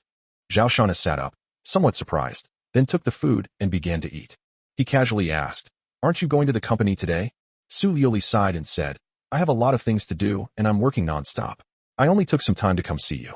After finishing breakfast, Zhao Shanhe got dressed and started washing up. Upon entering the living room, I found Su Liuli and Jiang Wan chatting and laughing from time to time, so I came over and asked, what are you two talking about? You seem to be having a lot of fun. Jiang Wan blushed slightly and said, don't ask about girls' affairs. Su Liuli rolled her eyes at him. Zhao Shanhe pursed his lips and looked at Su Liuli, saying, aren't you going to get busy? I still want to talk to you about the project. I've contacted many people these past few days, but nothing has worked. The 2 projects are finally settled and Shihan Construction has been given the contract. But the problem is that Lin Ruashi simply can't do it. If she can't build it, and there are unwarranted delays, then a good thing will turn into a bad thing. Tian Feiyun asked me to arrange a meeting with you. Just name your terms, and Lin Ruashi will definitely listen to you. Zhao Shanhe's expression changed, and he said unhappily, didn't we say before that there's no need to discuss this matter anymore? Su Liuli sighed and said, this is a lose-lose situation. If you give the project to Tian Feiyun now, he can give you a large sum of money and recover my losses. Actually, you don't need to be so hostile to him. I know you misunderstand my relationship with him, and he is willing to explain to you in person and apologize to you. Zhao Shanhe's expression remained indifferent. This isn't about money. Besides, if apologies were enough, what would we need the police for? You've misjudged me. I'm not a magnanimous person, nor am I the kind of person who would abandon my principles for money. You clearly know about my relationship with him, yet you keep nagging here. I really don't know what you're thinking. All right, go ahead and do your work. Don't come over unless it's absolutely necessary. It was all a misunderstanding. Everyone needs money to make a living. You have the opportunity to receive a large sum of money now. Think it over carefully. Do you want a better life in the future, or do you just want to vent your anger? I'm going to get back to work now. Su Liuli was disappointed and left. Zhao Shanha shook his head, took out his phone, and communicated with Lin Ruashi about some things. Just then, a call came in from an unknown number. After thinking for a moment, he answered the call. Hello. I am Teacher Wang. Are you Zheng Xiaoli's parent? It turned out to be a call from the school. Zhao Shanha replied. Hello, Teacher Wang. I am Zheng Xiaoli's parent. How can I help you? Zheng Xiaoli has had a conflict with her classmates at school. Please come and handle it now. After hanging up the phone, Zhao Shanha frowned. Chapter 50. Of all things, only studying is noble. Zheng Xiaoli is a senior high school student at number 2 middle school in the city. Actually, summer vacation started on July 1st, but since most students are in their second year of high school, they are required to attend summer classes. So she won't get a holiday until August 1st. Without much thought, Zhao Shan had changed his clothes and had Zhang Wan take him out the door. Number 2 middle school. The homeroom teacher's office. Zheng Xiaoli looked extremely miserable. Her hair was disheveled, her face was covered with marks from being slapped, and there were many footprints on her body. She stood against the wall, head down, saying nothing. Teacher Wang glanced at her, sighed inwardly, and said to the person next to him, Mr. Liu, Zheng Xiaoli's parents are on their way. Do you think we should just let this matter drop? From her perspective, it was also a difficult situation. If students are involved in a fight, both sides should be punished if the matter is taken seriously. Zheng Xiaoli had already been publicly criticized, and since she has no parents, further action might lead to her being expelled from the program. No way. Look how badly he beat my daughter. Is he even a student? We need an explanation. Mr. Liu, with his hair slicked back and a stout build, was wearing a suit and looked at his daughter with heartache. It was Lu Nian and the others who bullied me. I couldn't help but fight back. I didn't hit her at all. Zheng Xiaoli couldn't help but cry out loudly. Lu Nian, who was not far away, was about the same height as Zheng Xiaoli, but she was rather ugly, looking like a gas cylinder. She was relatively clean, except for 3 or 4 red marks on her face, where the skin was slightly broken. She cried out, She hit me, Dad. Look what she did to me. I'm all disfigured. Wah. Mr. Liu felt a pang of heartache and quickly comforted her. Sweetie Yin, don't cry. Daddy will help you get revenge. With looks like that, is there any room for her to get any worse? Just then, a soft voice sounded at the door, and Zhang Wan pushed Zhao Shanhao in. Mr. Liu glared at him and snapped. Who the hell are you talking to? You must be this girl's parent. No wonder she's so ill-mannered. Teacher Wang quickly stepped in to smooth things over. All right, calm down, everyone. They're all children. Let's see how to handle this. Mr. Liu sneered. This must be dealt with seriously. The school absolutely cannot tolerate a girl who started the fight. And I heard she's already been publicly criticized. This is a repeat offender. I suggest she be expelled immediately. Zhao Shan stared at him for a while before saying to Teacher Wang, Excuse me, may I speak with my sister alone? Sure. Ms. Wang said she wanted to take advantage of this break to speak to Mr. Liu on his behalf. If things escalate, it will also affect her. It's best to keep quiet and avoid trouble. Mr. Liu sneered. Go ahead and educate yourself properly, so that when you go out into society people will say that you're raised but not taught. Zhao Shanha glanced at him indifferently, then beckoned to Zheng Xiaoli. Come with me for a moment. In the corridor, Zheng Xiaoli stood beside him with her head down. Tell me what happened. Zhao Shanha lit a cigarette and asked in a calm tone. Zheng Xiaoli glanced at him cautiously before saying, Lu Nian and I share a dorm room. She and others have been insulting me. Last night, I couldn't help but say a few words back, and they started hitting me, and this morning, they hit me again. Wah. As she spoke, she began to cry sadly. Zhao Shanhe was silent for a while, then patted her head. Zheng Xiaoli felt that this kind of life offered no hope. She mustered her courage and sobbed. Uncle, can I stop studying? I'll do anything you want as long as I don't have to study. This period has been a huge blow to her. Zhao Shanhe said, I know you're feeling terrible. You want to leave school and find Brother Long to get revenge on the girls who beat you up. Am I right? Zheng Xiaoli trembled and looked up, wanting to argue, but when she met Zhao Shanhe's gaze, she couldn't say a word. This was indeed her truest thought, because she hadn't known what happiness felt like for a long time. The only time she felt happy was when Brother Long found her and helped her beat up someone outside the school, which made her feel that her frustration had been released, and she was very happy. Zhao Shanhe saw right through her, and Zheng Xiaoli stammered, unsure how to respond. At this moment, Zhao Shanhe smiled slightly, which stunned Zheng Xiaoli. She had never seen this person smile before, yet she discovered that this devil's smile was so beautiful. For others, school is not the only option. But for you, who have lost your parents and have no relatives, education is your only chance and hope in this life. Zhao Shanhe turned his gaze downstairs, where students were sweating profusely on the playground. At that moment, he thought of himself. His situation was so similar to Zheng Xiaoli's. He said, of all things, only studying is noble. To study for the rise of the nation, to delve into knowledge, and to forge swords for the country, this is the highest pursuit. To study for the happiness of the people, and to serve the people in one's jurisdiction, this is the highest virtue. Studying to achieve self-realization, using wisdom to acquire wealth, and becoming extremely rich, this is the middle level. If you want to change your fate and stop people from bullying you, then you should study even more. If you give up now and follow that brother Long, that's the stupidest choice you can make. As he spoke, he took out his phone and played a video. In the video, Brother Long and several of his underlings, dressed in prison uniforms with bruises and swelling on their faces, are lining up to take photos. They're broke, addicted to drugs, and during a robbery that night, they accidentally stabbed someone, seriously injuring them. They were caught that same night, beaten up, and sent to prison, where they'll probably be locked up for at least 10 years. Now I'm asking you, do you want to go in with them and follow in your father's footsteps? Zhao Shanhe put away his phone, looked at Zheng Xiaoli again, and asked in a serious tone. She was stunned. She had thought that the carefree and unrestrained Brother Long and his gang would do such a thing, harming themselves and others, and becoming prisoners in the blink of an eye. This video had a tremendous impact on her. It said that every girl will encounter a blonde guy in her life, and at this moment, her blonde guy disappeared. To understand, I will study hard. Zheng Xiaoli raised her head, a resolute look appearing in her eyes, something she had never shown before. So, what are you going to do about those guys who beat you up? Zhao Shanhe asked again. Zheng Xiaoli's face darkened slightly. I'll go apologize to them, and I'll tolerate it from now on. From her perspective, with even the teachers on Lun Yan's side, she could only swallow her grievances and bear it all herself. Zhao Shanhe chuckled and said, you did nothing wrong, so why apologize? It's not like beating them up is the only way to vent your anger. I just told you about your academic achievements. If I had to say, I'd barely qualify as mediocre. Come on, I'll help you get revenge and show you the power of money. After hearing his words, Zheng Xiaoli was a little stunned. Uncle, is he going to stand up for me and help me get revenge? Chapter 51. Your business isn't over yet. I went back into the office. Mr. Lu sat on the bench with an air of superiority, slowly sipping his tea, while Lun Yan was even more arrogant and smug, his already obese face making it seem as if even his eyes were invisible. Oh ho, all educated? Mr. Lu said sarcastically. Teacher Wang stepped forward. This parent. My surname is Zhao Shanhe. Oh, Mr. Zhao? It's like this, Mr. Lu and I just discussed that since Zheng Xiaoli started the fight, we should offer some compensation to Lun Yan, and then we can just let it go. What do you think? Teacher Wang's tone was fairly polite. Zhao Shanhe calmly said, I don't think it's a good idea. Here's my suggestion.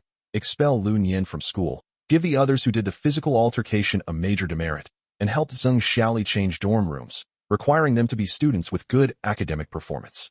What? Are you fucking crazy? Do you know what you're saying? You dare to say that? You're expelling my daughter. Upon hearing this, Mr. Lu threw down his cup, stood up abruptly, and started cursing. For a student, the meaning of expulsion is very clear. This is going to ruin his daughter. How can he not be angry? Ms. Wang was somewhat troubled and could not accept Zhao Shanhe's conditions.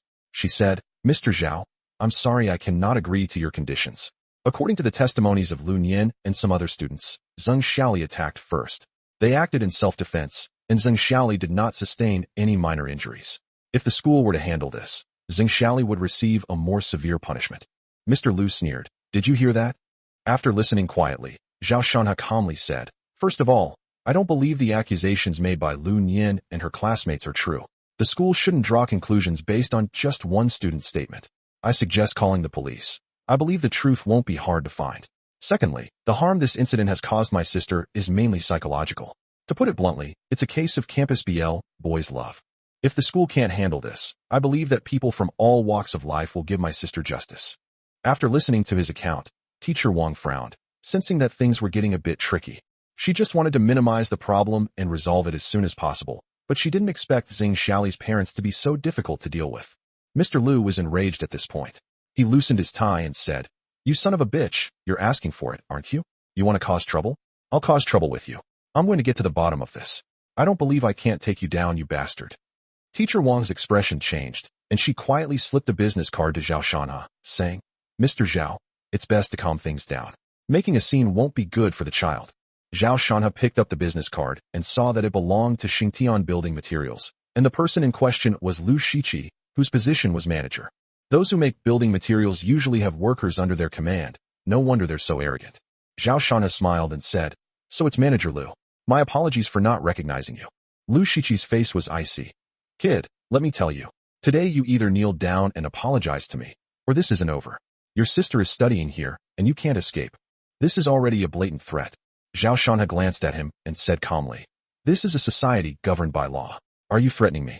Hee, Lu Shiqi said with a forced smile. You're the one who's making a big fuss, so let's have a go and see what kind of person you really are. After saying that, he made a phone call and said to the other end, Bring a dozen or so people and wait at the gate of number 2 middle school. Upon hearing this, Teacher Wang's expression changed, and she said unhappily, Mr. Lu, don't do anything rash. Don't worry, we're here to resolve the issue. A dozen or so uncles were outraged when their child was beaten, so they came to demand an explanation. That's not unreasonable, is it? Lu Shiqi lit a cigarette and said with a sneer. Lu Nian became even more smug, and a fierce glint flashed in her eyes as she looked at Zheng Xiaoli. Zheng Xiaoli's face turned a little pale. She tugged at Zhao Shanha's sleeve and whispered, Uncle, how about we let it go? I'll apologize to her. Lu Nian was quite famous in her class because her father had some influence, and she was practically the class leader. Zhao Shanha pointed at Lu Shiqi with his finger, then shook his head with a smile. His actions puzzled Lu Shiqi, but he felt inexplicably humiliated. Enraged, he retorted, Try clicking it again? What are you pretending for? Zhao Shanha ignored him and called Lin Ruoshi directly. I'm at number 2 middle school. Contact a principal to come and handle this. It involves campus BL. If you can't see him in half an hour, hold a press conference. Principal. Teacher Wang was stunned. Lu Shiqi sneered. Damn it, you're putting on quite a show. Let's see how you get out of this. Zhao Shanha didn't even glance at him. Given Shihan Construction's current social standing, the principal of the 2nd Municipal Middle School would give them some face, not to mention that Shihan Construction has every right to make a big deal out of this matter. 10 minutes later, the office door was suddenly pushed open. A middle-aged man pushed open the door and came in. Teacher Wang immediately stood up and called out, Principal Chun. The middle-aged man ignored him, looked around, and his gaze fell on Zhao Shanha in the wheelchair. He quickly walked over, extended his hand, and said with a smile, Hello, Mr. Zhao, I am Chen Shutong. Principal Chun, something has happened to my child, and I'm really sorry to trouble you. Zhao Shanha reached out and shook his hand, then spoke calmly. Chen Shutong glanced at the others and asked directly, Teacher Wang, what's going on? Could you please explain it to me? He came here to solve the problem. Teacher Wang briefly explained the situation, and Chen Shutong was furious. Damn it, the sister of the chairman of Shihan Construction was beaten up by a group of people, and they're just trying to smooth things over? If this gets out, he'll lose his job as vice principal. Nonsense. Before the truth is clear, you're asking Zheng to apologize and make compensation? Is that how things are done? Call all those girls over here. We must find out the truth. Chen Shutong waved his hand and gave the order, and Teacher Wang immediately ran out. At this moment, Lu Shiqi hesitated for a moment, then offered a cigarette. Principal Chun, this is... Chen Shutong frowned and gave him a cold look. I heard you hired more than a dozen people? What do you think this is? This is utterly lawless. Lu Shiqi's expression changed, and he forced a dry laugh, saying, They're all the children's uncles. All right, enough with the nonsense. The school will definitely handle this matter seriously, Chen Shutong said coldly, refusing the cigarette. A moment later, 2 girls walked into the office with their heads down. 4 people live in one dormitory room. All of them are here. Tell me the truth about what happened last night and this morning, Chen Shutong said, staring at the 2 girls with a serious expression. As the principal, he was extremely authoritative. The 2 girls began to tremble visibly. One of them finally couldn't withstand the pressure and spoke up. It was Lu Nian who bullied Zheng Xiaoli. We stood with her. Another girl added her own details, and in just 5 minutes, the truth came out. Mr. Zhao, what do you think about this matter? Chen Shutong looked at Zhao Shanha, wanting to ask for his opinion. Zhao Shanha said, Your school can handle its own affairs as it sees fit. I just want justice for my sister. Good. Chen Shutong did not hesitate and said, Lu Nian will be expelled from school. Li Rui and Zhou Ting, you 2 will receive a major demerit and apologize to Zheng Xiaoli. The 2 girls trembled and quickly walked up to Zheng Xiaoli, taking her hands on either side and apologizing repeatedly.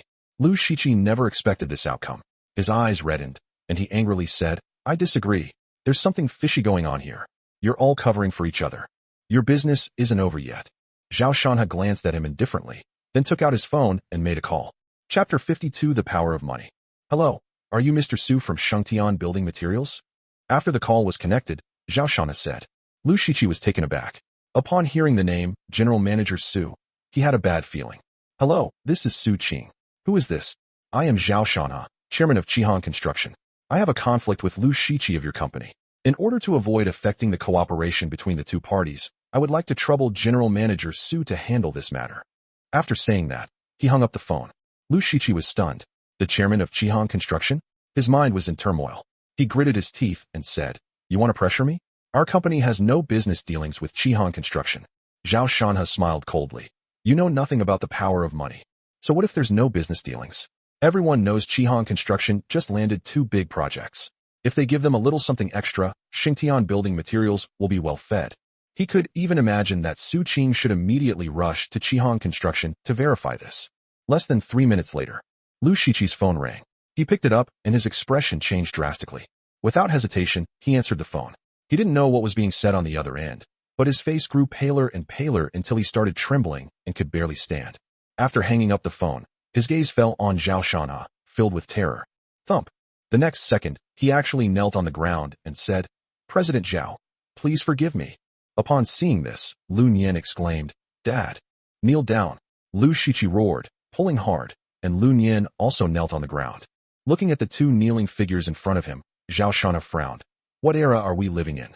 Stop with this nonsense. Get up. Teacher Wang quickly went over to help him up, as it would be bad if others saw this.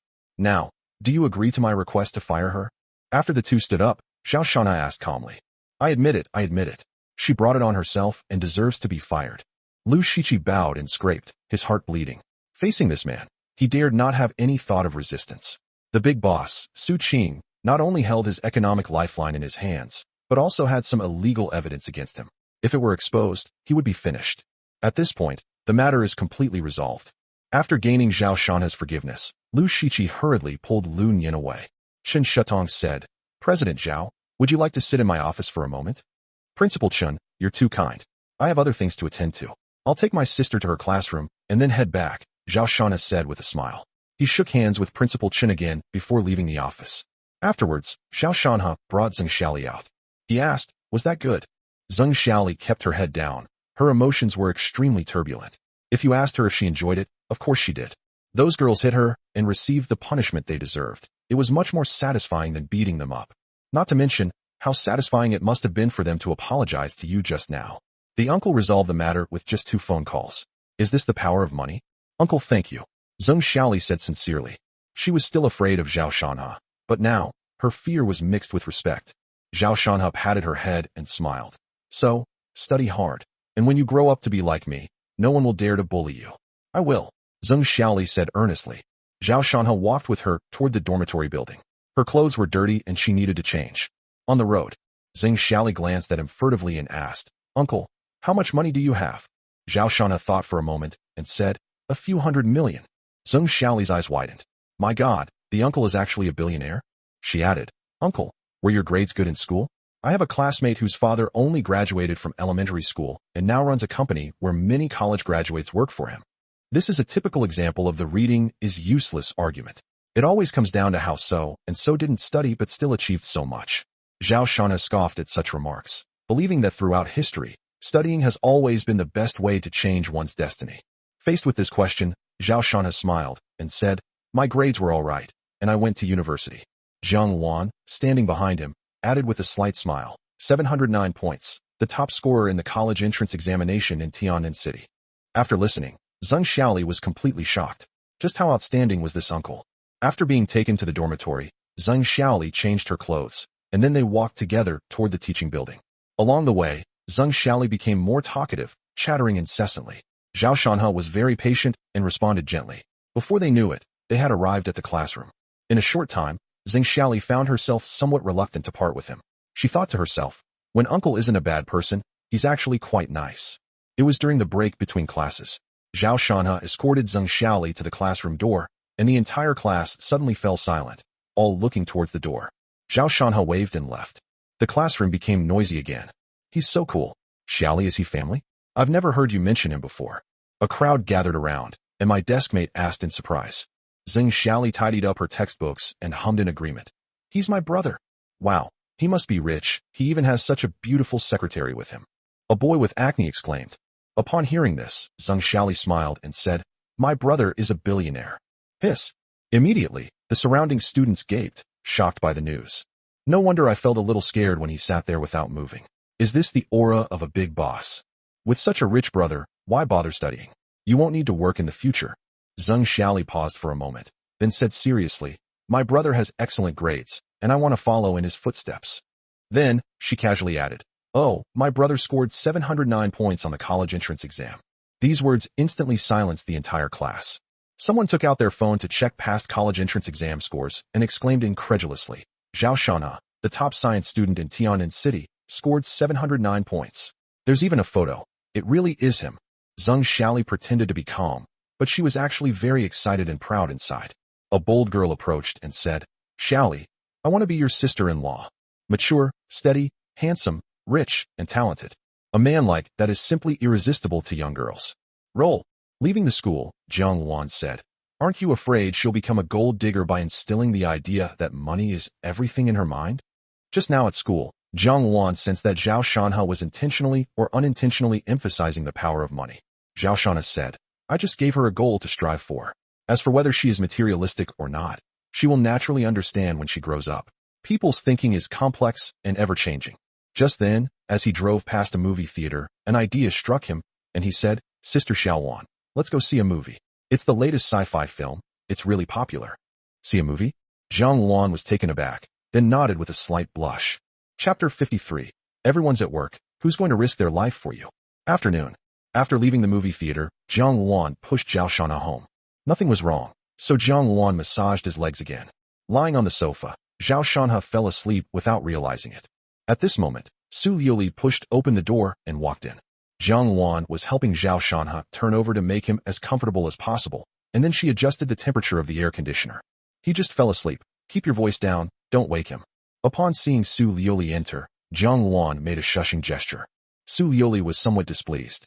Jiang Wan's actions in taking care of him just now were too gentle, just like a wife, not to mention the look in her eyes, which made her feel embarrassed and annoyed. She felt very uncomfortable, as if her place had been taken by someone else. After changing her shoes, Su Liuli sat on the sofa, determined to have a serious talk. She said coldly, Jiang Wan, you're not planning to leave? Are you going to spend the rest of your life with my husband? To be honest, this isn't a good thing for you. You need to have some self-awareness, just like you did a couple of years ago. Jiang Wan frowned, tidied up the sofa, and sat down. She said seriously, the condition for me to leave is that you can take good care of him, but obviously, you can't. He's unwell right now and needs someone to take care of him the most, but you're nowhere to be seen every few days. What right do you have to ask this question? In the past, she would have been considerate of Shanha's feelings and would have backed down in the face of Su Liuli's aggressive behavior. After all, Su Liuli is Shanha's wife. However, as these things are exposed, Jiang Wan discovers that Su Liuli not only cannot take good care of Shanha, but Shanha may even be harmed because of it. Therefore, Jiang Wan will never leave easily. Su Liuli didn't expect Jiang Wan to answer like that. She said angrily, I have my own things to do. Shanha will naturally understand me. There's no need for outsiders to gossip. Besides, do you think I would just leave him to his own devices after you leave? I am very busy, but I will hire a caregiver. He will take care of all his needs, from meals to toileting. What about his safety? Who can be responsible? Last time, those two guys tried to cripple Shanha's arm. Where were you then? Jiang Wan asked directly. I can still call security. Naive. Jiang Wan sneered. Let's not even talk about whether the people you hired are reliable. To put it simply, when it really comes down to it, would these people risk their lives for a few thousand or 10,000 yuan in wages? Su Liuli was speechless. We're all just working, nobody's going to risk their lives for you. Putting everything else aside, in terms of safety, Jiang Wan is the best person to protect him. She was well aware of Jiang Wan's fighting prowess. Jiang Wan continued, you don't trust me, which shows your lack of self-confidence. Shanha loves you very much. If you can treat him sincerely and love him well, no one can pose a threat to you. You should know that many outstanding girls like him, but he has never done anything to betray you. If one day he cheats on you, there is only one possibility. He is completely disappointed in you. Su Liuli was silent for a moment, then asked, you like him too? You know what I mean. I won't answer that question. Jiang Wan said, I'll say it again, don't treat me as an opponent. Cut off those messy relationships, fulfill your duties as a wife, be honest with each other, and no one can take away your happiness. If you give him up, or if your actions make him give you up, then you have no right to interfere in my relationship with him. Su Yuli frowned. There were some things she simply couldn't let her husband know. How could she possibly be completely honest with him? She said irritably, "You don't understand my feelings for him, you misunderstand me, and I don't blame you for that. But you are his sister, so be mindful of your position and don't do anything out of line, or I'll ruin your reputation." Jiang Wan glanced at her, but didn't say anything. Su Yuli continued, "You know about the project. He's earned 30 million and bought a house. I've invested all my money in it. Without the project, I'll lose money. Tian Feiyun is willing to offer a high compensation. Can you help me persuade him not to be so stubborn? He'll listen to you." "Oh, you actually came to me. But you've come to the wrong person. I support any decision he makes, even if it's wrong." "You sigh? You know he's wrong too? Then you should advise him even more, so he doesn't make the same mistake again. Tian Feiyun and I have no immoral relationship. He doesn't need to hate so much. Making peace with himself will be good for everyone." "You're wrong. I don't think it's wrong of him not to help Tian Feiyun. In short, I can't change his decision. Go find someone else." After hearing her words, Su Yuli clenched her fist, then relaxed it, and left without saying a word. "You're leaving so soon after you get back?" Jiang Wan asked. Su Yuli didn't even turn her head, and said irritably, "If you won't help me, can't I ask someone else for help? Are you just going to watch my money go down the drain?" "She's gone." Zhao Shanha slowly sat up and saw that Jiang Wan was in a daze, so he asked. Jiang Wan glanced at him and said, "You've been pretending to be asleep the whole time?" "No, I was asleep at first, but when Yuli came back and you guys started talking, I woke up." Zhao Shanha went to the bathroom to relieve himself and returned to the living room to speak. "You dislike her that much? When she came back, you didn't even get up to greet her, and you pretended to be asleep. You're not a very good husband." Jiang Wan said with a light laugh. "Well, it's not that. Let's avoid facing it if we can. If we look at it from another angle, if she gets sick or injured, it would be hard for me to be a man taking care of her every day." Zhao Shanha spoke up for his wife. He really didn't dare to wake up when Su Lioli and Jiang Wan were arguing. "No, because if that happens, the man who takes care of her will be 100% you," Jiang Wan said confidently. "That's true." Zhao Shanha thought that if his wife was injured, he would not let another man take care of her. On the other side, after Su Lioli left, she went to see Chen Kursen. "Haven't thought it through yet? If we should get a divorce, then let's get a divorce. It just so happens that Lin Ruashi made this request, so let's make use of her," Chen Kursen said casually while trimming her nails. Su Lioli said angrily, "I said I wouldn't get a divorce. Now I'm thinking, are there any other ways?" Tian Feiyun has contacted many people, even his father, and reached out to higher-ups, but there has been no response. However, the good news is that Lin Ruashi only has one project that has started, so we still have time, Chen Kursen said. Construction has already begun on the new campus of the 3rd Municipal Middle School. Surveyors are laying out the lines according to the blueprints, and most of the project staff have also gone there. As for the city square, there's been no activity for the time being. It's no use having time. The higher-ups are helpless. Unless Lin Ruashi gives in, we can't get the project. Su Lioli was so angry that her chest felt tight. She never expected things to turn out like this. But Lin Ruashi made that condition, putting her in an awkward position no matter what. At this moment, Chen Kursen suddenly said, "If Lin Ruashi can't break through, there's still someone else who can be the breakthrough point." "Who? Your husband?" Chen Kursen smiled mysteriously. Su Lioli frowned and looked at her warily. "What do you mean? Don't you dare try anything with my husband." Chen Kursen's expression remained unchanged as she whispered a few words in her ear. Su Lioli was startled, her expression shifting rapidly. "If you don't do this, you only have two options. First, divorce him and get the project from Lin Ruashi. Second, give up. The choice is yours," Chen Kursen said calmly. Chapter 54. You Deserve a Beating. 2 days later, Zhao Shanha was working out at the gym when Jiang Wan came to find him and said that Su Lioli had returned. When he came out, he found his wife chatting with a middle-aged man he didn't recognize. "Have we had guests?" Zhao Shanha rolled his wheelchair over and said. Su Lioli walked over, helped him sit on the sofa, and said, "This is Tang Yin, the deputy general manager of Feiyun Construction." "People from Feiyun Construction?" Zhao Shanha frowned and said in a cool tone, "Hello, President Tang." Anticipating his attitude, Su Lioli didn't mind and said to Zhao Shanha, "Honey, we're here today to talk about the project. I really need the City Plaza project, and you have to help me with that. If it's a personal matter, I'll definitely help if I can. But regarding the project, I think I've said it many times, I won't help, so don't bother me." Zhao Shanha said calmly, leaving no room for compromise. Su Lioli sighed, looking somewhat guilty, and said softly, "You should talk to President Tang first before making a decision." "What do you mean?" Zhao Shanha frowned deeply. sensing that his wife's words had a hidden meaning. Tang Yin took out an official document from his briefcase and handed it to Zhao Shanha. Zhao Shanha took it, and his expression changed instantly. This is a land auction contract. Feiyun Construction spent over 10 million yuan to acquire a plot of land in the suburbs of Tian'an City. The land is not large and has little commercial value, but the most important thing is that there is an orphanage on this land, the very orphanage where Zhao Shanha and Jiang Wan once lived. Red Sun Orphanage. His face darkened, and he first glanced at Su Liuli, a look that sent a shiver down her spine. Then, Zhao Shanha looked at Tang Yin and said expressionlessly, "President Tang, what does this mean?"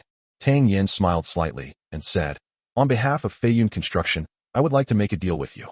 If you help us obtain the City Plaza project, this land will be given to you unconditionally. What if I refuse?" Unfortunately, the company happens to have a pig farm project, in which all the buildings on this land will be demolished to build the pig farm.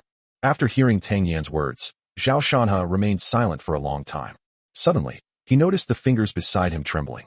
He turned his head and saw Jiang Wan staring intently at Tang Yan, trembling with anger, her emotions very strange. Zhao Shanha patted her hand, then said to Su Liuli, "I'll talk to you alone." Su Liuli nodded to Tang Yan, who then packed up his documents and left. Jiang Wan closed the door, walked up to Su Liuli, raised her hand, and brought it down hard. Snap! The slap was extremely hard, and blood appeared at the corner of Su Liuli's mouth. She looked at Zhao Shanha and said, "She hit me." Zhao Shanha said, "You deserve to be hit. All right, the fight's over, let's get down to business. You won't let the orphanage be demolished, so you have to help me," Su Liuli said. Zhao Shanha and Jiang Wan donate tens of thousands to hundreds of thousands of yuan to the orphanage every year. This attack struck at his vital point. Zhao Shanha said, "No need for that. If you divorce me, Lin Ruashi will give you the project unconditionally." Su Liuli smiled bitterly. "If I'm willing to divorce you, is there any need for this extra step?" Zhao Shanha stared at her for a long time, then shook his head. He couldn't see at all where this woman's heart lay. If you say you love him, but you always do things that hurt him, and if you don't love him, but you're unwilling to get a divorce. Strange and contradictory. Zhao Shanha was considering, and Su Liuli didn't urge him. The living room was silent for a moment. "All right, let Tian Feiyun transfer this land to Qihan Construction. I'll find someone to help, and Feiyun Construction's problems can be resolved." Su Liuli frowned. "What we want is the City Square project. Forget about the City Plaza project. Someone can provide a better solution," Zhao Shanha said calmly. "You mean, you can ask that expert to help you?" Su Liuli seemed to have thought of something and quickly asked. Zhao Shanha nodded. "No need for nonsense. I only have one request. Transfer the land of Hongri Orphanage to Qihan Construction before tomorrow." "Good." Su Liuli stood up and went to the balcony to make a phone call. A short while later, she came over and said, "Okay, I've already talked to them over there, and the transfer will be completed soon." Zhao Shanha let out a soft breath and leaned back on the sofa. Su Liuli sat down next to him, gently stroked his ear, and asked, "Are you upset with me for threatening you this way? To me, the orphanage is like my hometown. Now you want to demolish my home. Do you think I blame you?" Zhao Shanha glanced at her and said expressionlessly. Su Liuli cupped his face in her hands, looked at him earnestly, and said, "If I told you that regardless of whether you agree to help me or not, I would ultimately not let them demolish the orphanage, would you believe me? What's the use of saying nice things now that it's all hindsight?" Su Liuli's expression darkened. She wouldn't have resorted to this plan unless absolutely necessary. Zhao Shanha continued, "This stab was quite fatal. Tell me, who gave you the advice? Was it Tian Feiyun or Qin Kurson? It has nothing to do with them. Don't make wild guesses. You've been through too much lately. Once you've sorted things out, get some rest." Zhao Shanha nodded. "It seems to be Qin Kurson. I've already told you that she's no good. Such vicious schemes come easily to her, yet you still choose to believe her. I don't blame you, because if you don't love me, then anything you do is normal. You." Su Liuli opened her mouth to retort, but when she saw Zhao Shanha's eyes, she felt a sudden tremor in her heart. She said, "I know this will hurt you, but I really have no better way. I won't do anything to harm you. My original intention was just to solve my own troubles. Life is about making choices, and I hope this choice is the right one," Zhao Shanha said calmly. Su Liuli hesitated, then finally let out a sigh. Zhao Shanha leaned back on the sofa, staring unfocused at the chandelier above him. "All right, go back now. Go stay with your parents. I'll contact you about Feiyun Construction." "Husband, you want to kick me out?" Su Liuli asked incredulously, her eyes wide. "You have fingerprints here, so you can stay if you want. No one will kick you out. But how many days have you actually slept here? Don't force yourself." "Then I won't leave. I'll sleep here tonight. Go to the second floor, I don't want to see you." Knowing that Zhao Shanha was angry, Su Liuli didn't continue to make a scene. She kissed him on the lips, then stood up and went upstairs. She was tired too, and the bathroom on the second floor was quite comfortable, perfect for a bath. Chapter 55 Drinking. You just forgive her like that? Zhang Luan was still fuming. Although she had slapped her, she was still not satisfied. Aside from Zhao Shanhe, there weren't many things that held a place in her heart, and the orphanage was one of them. Zhao Shanhe smiled wryly and said, "Otherwise what? Are you suggesting I kill her?" You. Zhang Luan wanted to say something, but didn't know what to say. Sigh, Zhao Shanhe sighed. It's also my fault. I pushed her too hard. Actually, this was our original plan, wasn't it? If I had given in earlier, she wouldn't have taken this step. Zhang Luan was furious. She's so despicable, and you're still protecting her. Zhao Shanhe, you're such a simp, a complete simp. Don't worry, the orphanage will be fine. Even if I don't help her, she won't actually demolish the orphanage. I still believe in her on that point, Zhao Shanhe said. You like to act like a jerk, so go ahead. The next day, when Zhao Shanhe got up, he found that his wife, unusually, hadn't gone out. She was wearing a nightgown, leaning against the sofa, watching TV, her long, fair legs draped over the coffee table, a sight that stirred the imagination. You haven't left yet. Are you waiting for my results? Zhao Shanhe said, directly pointing out that her purpose was too obvious. Speak properly, don't be sarcastic. Let's not talk about business today, let's go for a walk. Su Yuli gave him a reproachful look. Zhao Shanhe thought for a moment and said, that works too. Regardless of Su Liuli's thoughts, it will not affect his actions. After all, even without the orphanage incident, he would still provide assistance to Feiyun Construction. Zhang Luan prepared breakfast, and Su Liuli went in and brought it out. Seeing this scene, Zhao Shanhe actually felt a sense of harmony. Shaking his head to dismiss some unrealistic thoughts, he secured his wheelchair to the dining table and began to eat breakfast. Zhang Luan made a Western-style breakfast today, 2 slices of cheese bread, 2 fried eggs, and a large cup of yogurt. Zhao Shanhe ate it, and found it rather bland and tasteless. I still prefer congee and pickled vegetables, or noodles with soybean paste. After finishing the meal, Zhao Shanhe offered his advice. Zhang Luan rolled her eyes at him and said irritably, last time you said you were eating porridge every day and wanted to change things up. The bread and milk on TV looked pretty good. Really? Zhao Shanhe feigned ignorance. Zhang Luan said angrily, you're the one who talks nonsense, so you can make your own breakfast from now on. Zhao Shanhe chuckled and said, oh, Sister Xiao Wan, I was just joking, don't be angry. Zhang Luan rolled her eyes at him. Ignore him, he's getting the benefit but acting innocent. Hearing their exchange, Su Liuli felt a pang of sadness and said to Zhang Luan. 20 minutes later, the 3 of them went out together, with Zhang Luan driving. Zhao Shanhe was itching to try it out. He said, could you modify the car so that the brakes and accelerator are manual? That way I can drive it too. When he was in good health, he really enjoyed driving, and he even knew a little about some driving skills, such as drifting. While it may not be considered very strong, it's enough to prove that this is his hobby. I couldn't help but say it at that moment. Are you sick in the head? Do you want to become a road hazard? Su Liuli clenched her fists, wanting to punch him. This husband of hers often came up with some strange and bizarre ideas. Zhang Luan was already used to it, and completely ignored him. Zhao Shanhe, feeling awkward, shrugged and turned on the car's music. As Zhao Shanhe listened, he began to sing along, but unfortunately, he was tone deaf and tried to imitate operatic singing, resulting in a completely incongruous and unpleasant performance. Ugh, that sounds awful, can you please shut up? Zhang Luan kept a straight face and tried to hold back, but Su Liuli didn't have such a good temper. She reached out and grabbed his ear, giving him a command. Let go, let go. Su Liuli snorted and let him go. Zhao Shanhe said discontentedly, Sister Xiao Wan, you're not even helping me. Zhang Luan remained silent. Su Liuli frowned, feeling inexplicably uncomfortable upon hearing his words, as she felt that he and Zhang Luan were being too intimate. In fact, this has always been her concern, since the 2 of them spend every day together, and there is a good chance that they might develop some kind of relationship that cannot be discussed. But then she thought about it again and realized it was unlikely, because the 2 of them had grown up together since childhood, and if it were going to happen, it would have happened long ago. She comforted herself like this, which made her feel a little better. Not long after, at Zhao Shanhe's suggestion, we drove for more than an hour and arrived at a scenic spot in the suburbs of Tian'an City. The weather was sunny and pleasant. After getting off the bus, Zhao Shanhe stretched his arms and said, this place was quite popular when it was first built a few years ago, but now there are hardly any people here. At the ticket counter, 2 staff members were idly playing on their phones. Next to it is a large rock with the 4 characters Dreamy Water Town carved on it, except that the character Dream is missing a piece of wood. What was once a beautiful scenic spot looks utterly shabby. I don't know why you chose this place. Nobody comes here at all, Su Liuli said with dissatisfaction. Since we're already here, let's stop complaining and come on in. Zhao Shana said. So Zhang Luan bought 3 tickets and they all entered the scenic area together. Su Yili pushed Zhao Shana, looking left and right, and said, speaking of which, the scenery here is actually quite nice. Zhao Shana nodded. The publicity was not done well, and the security measures were not in place. Since a girl had an accident here 3 years ago, the popularity of this place has plummeted. With word of mouth, naturally no one comes to visit anymore. So sometimes luck really matters in business. Su Yili sighed, feeling a pang of anxiety as she thought about her 80 million investment. The 3 of them then spent the afternoon playing in the dreamlike water town. By the time I returned, it was already getting dark. Honey, I want a drink.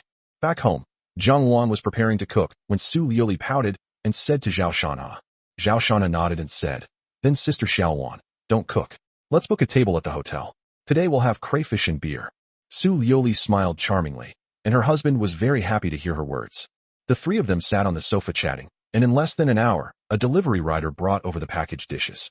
Along with the dishes came 2 cases of beer. Oh dear, I don't have a bottle opener, Su Yili said. Zhang Luan casually picked up a bottle, pressed it with her thumb, and without much effort, the bottle cap flew off with a bang. Su Yili was dumbfounded. She didn't believe it and wanted to try it herself. The result was obvious. In the end, he angrily bit it open with his teeth. Zhao Shana saw this and sneered. Why are you imitating Sister Xiaowan? Her skills are real. You can't reach this level in less than 10 or 20 years. What he didn't know was that even if an ordinary person practiced for 20 years, they would still be no match for Zhang Luan. Besides hard work, one must also have talent and an excellent master. Come on, let's have one. Su Yili picked up the bottle and said boldly. The 3 of them started drinking. For people who drink beer, it's no different from water. 2 cases of beer were drunk by the 3 of them, though they did go to the toilet quite often. At this moment, the 3 people in the living room were all swaying and staggering, with only Zhang Luan remaining relatively conscious. She first helped Zhao Shanha into the room, and then when she tried to help Su Yili slurred, Little Sister Luan, I want to sleep with my husband.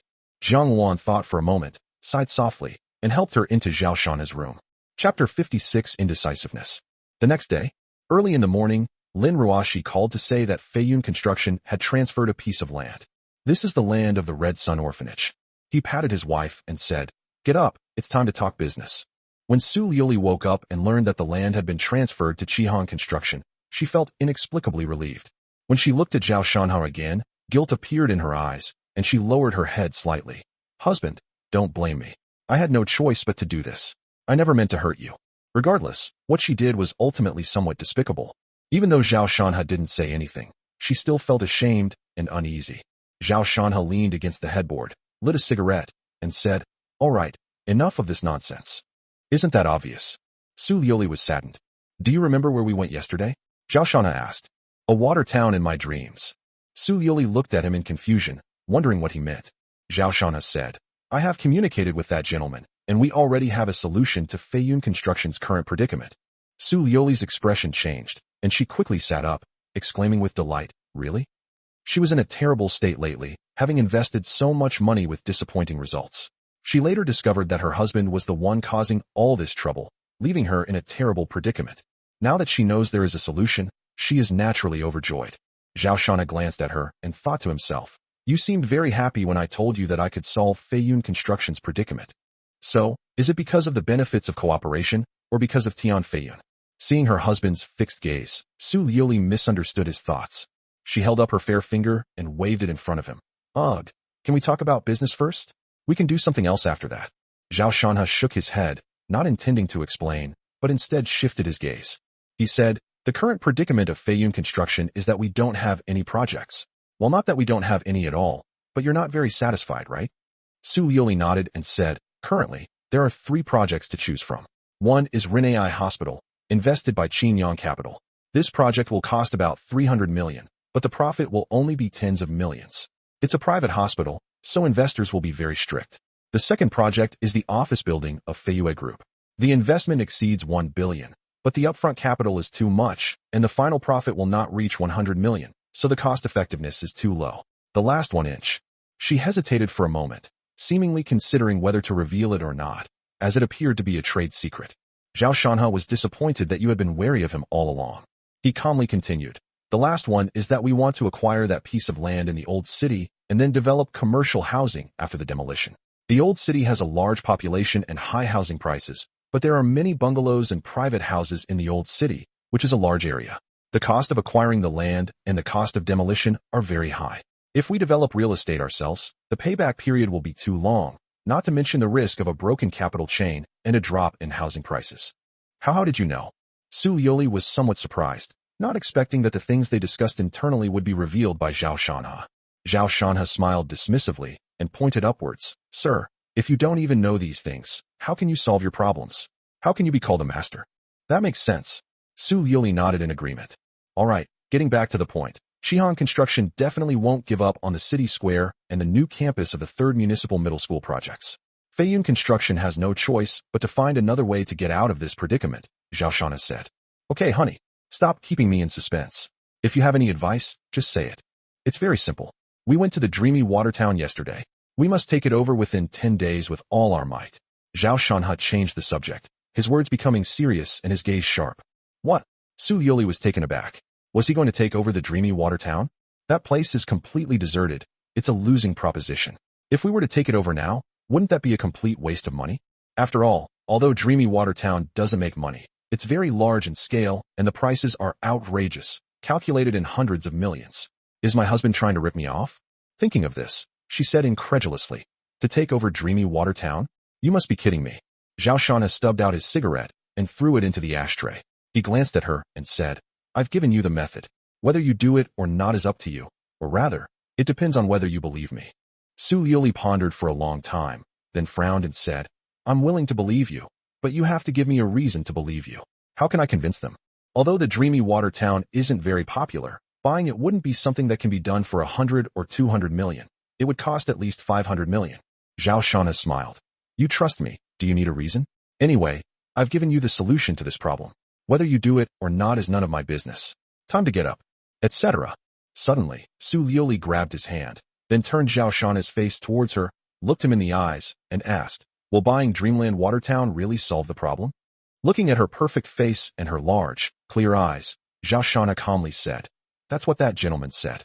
As for why he wants to take over Dreamy Watertown, he will naturally explain the reason after you acquire it. Remember, you only have 10 days, the sooner the better. Su Yoli remained silent. After a long pause, she finally said, okay, I believe you. Zhao Shanha stretched out his fingers and shook them from side to side. No, it's not about believing in me. It's about believing in that expert. This has nothing to do with me. You're wrong. You're the one who told me this, so I trust you. If you trick me again this time, I'll be doomed, and you'll have to support me then. Su Yoli kissed his eyes and said with a smile. Zhao Shanha frowned, then relaxed. He wasn't lying. The dreamy water town is a treasure trove. There's only a 10-day window of opportunity, and people are already making contact there. Whether they can actually get their hands on it is still a question. If Feiyun Construction can actually acquire it, it will undoubtedly make a fortune. However, it's uncertain whether Feiyun Construction will be owned by the Tian or Zhao family by then. All right, go and communicate with Feiyun Construction. If they don't have the guts, then it's none of my business, Zhao Shanha said calmly. Su Yoli nodded and said nothing more. The two got up, and after Su Yoli finished breakfast, she picked up her small bag and went out. Zhao Shanha held a lighter, clicking it incessantly. The flames flickered, and Jiang Wan could tell he was restless, so she asked, what are you thinking about? She may still have some trust in me, but in the end, I will still betray her and even bury Tian Feiyun and Feiyun Construction. Zhao Shanha told the truth. If his wife has no trust in him whatsoever, then he feels no burden in doing his job. But now, I always feel like I'm taking advantage of my wife. Jiang Wan remained remarkably calm. Do you know what this is called? This is indecisiveness. When have you ever been like this? Once you've set a goal, do it without hesitation. Otherwise, what's the difference between you and a good-for-nothing? Chapter 57, you seem to be rather impolite. It has to be said that Su Yoli has grasped Zhao Shanha's lifeline. No, it should be said that she has Chen Kursin under her thumb. Once the orphanage is involved, given Jiang Wan and Zhao Shanha's feelings for it, he will have no choice but to compromise. However, Chen Kursin was unaware that the Dream Water Town was originally intended for Feiyun's construction. Even without mentioning the orphanage, Zhao Shanha would still use that fictitious expert to tell Su Yoli how to resolve the predicament. It's not a bad thing for Zhao Shanha that they've played this card ahead of time. After all, he now owns the land for the orphanage, which has solved a major problem for the future. At this moment, Zhao Shanha took out his phone. There was a photo on WeChat. This is a round-faced girl wearing a hat. She looks youthful and lively. Shinya, 20 years old this year, was originally a student at Tian'an University, but she dropped out of school because of Tian Feiyun. I don't know what kind of bewitching potion Tian Feiyun gave her. You should know that Tian'an University is ranked among the top 5 in China, and it is not much worse than the top universities in Beijing and Tsinghua. Otherwise, with Zhao Shan's score of over 700, he wouldn't have chosen Tian'an University back then. What did the private investigator say? Zhao Shan asked. Jiang Wan said, Chunya had an induced abortion and hasn't been with Tian Feiyun lately. She's been staying in her apartment all by herself, rarely going out. Didn't Tian Feiyun go to see her? No, Tian Feiyun won't care too much about someone like Chunya, so your plan might not succeed. Zhao Shan smiled and shook his head. You don't understand men. You can be indifferent to them, but you can't let others care. Do you believe that if Tian Feiyun knew that a man was going to spend the night with Chunya, he would rush over there as fast as he could? Jiang Wan seemed to understand, but smiled and said, that Chunya is really stupid. She could just find any delivery guy to send a message to Tian Feiyun and make him scared and come running over. Zhao Shan chuckled and said, I'll go over tonight and see Chunya. Chunya was a crucial part of his plan. She played a vital role in turning Tian Feiyun and Wei Biao against each other. Coincidentally, Chunya had a lot of complaints about Tian Feiyun because of the induced abortion, which gave him an opportunity. 9 o'clock in the evening. A small apartment. Chunya held a glass of red wine in her hand, her arm resting on the railing outside the apartment. Looking down at the bustling traffic below, her eyes filled with deep resentment. She is actually very pretty, with a round face and a bit of baby fat, and a voluptuous and charming figure. At this moment, she was wearing a yellow sundress, leaning forward, her supple waist slightly lowered, forming an alluring curve. Occasionally, when men passed by and saw her like this, their eyes would reveal an indescribable light. After all, Chunya is very good at what Tian Feiyun has chosen. If she does a live stream, she will probably get a lot of donations and compete for the title of the top donor. Chunya simply smiled dismissively at the men's gazes. She looked down on these men who lived in the apartment. Just then, the phone rang. She answered the phone, saying lazily, Xiaoya, what brings you to contact me today? Hee, what's wrong? Didn't you spend time with young Master Tian today? The voice on the other end was clear and melodious, with a hint of teasing. Chunya said calmly, I had an induced labor a few days ago, and my body hasn't fully recovered yet. This. Xiaoya was a little surprised and remained silent for a while before saying, you still need to take care of your health. A girl's youth only lasts for a few years. We should fight for what we should fight for. If I were you, I definitely wouldn't abort this child. If it were born, he wouldn't be able to deny it even if he wanted to. As Chunya's former roommate, Xiaoyu felt deep sympathy for her plight. Because her elderly mother was seriously ill and needed 500,000 yuan for surgery, Chunya had no choice but to agree to Tian Feiyun's conditions.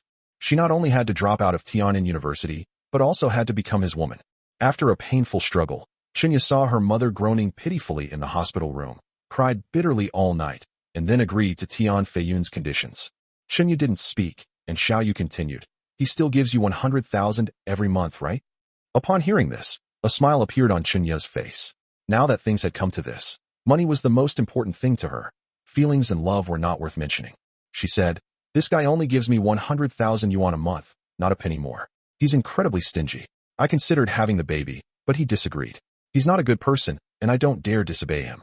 She couldn't help but shudder as she thought about what she had heard recently. That Wei Biao is absolutely ruthless.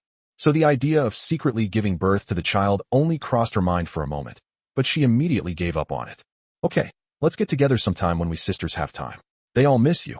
After saying this, Xiaoya exchanged a few more pleasantries and then hung up. Chunya looked at her phone, a cold smile playing on her lips. In this society, there are no good people who are not doing anything for a reason. It's all about self-interest.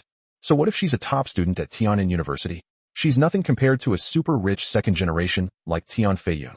And these so-called roommates only contact her periodically because she's now Tian Feiyun's woman.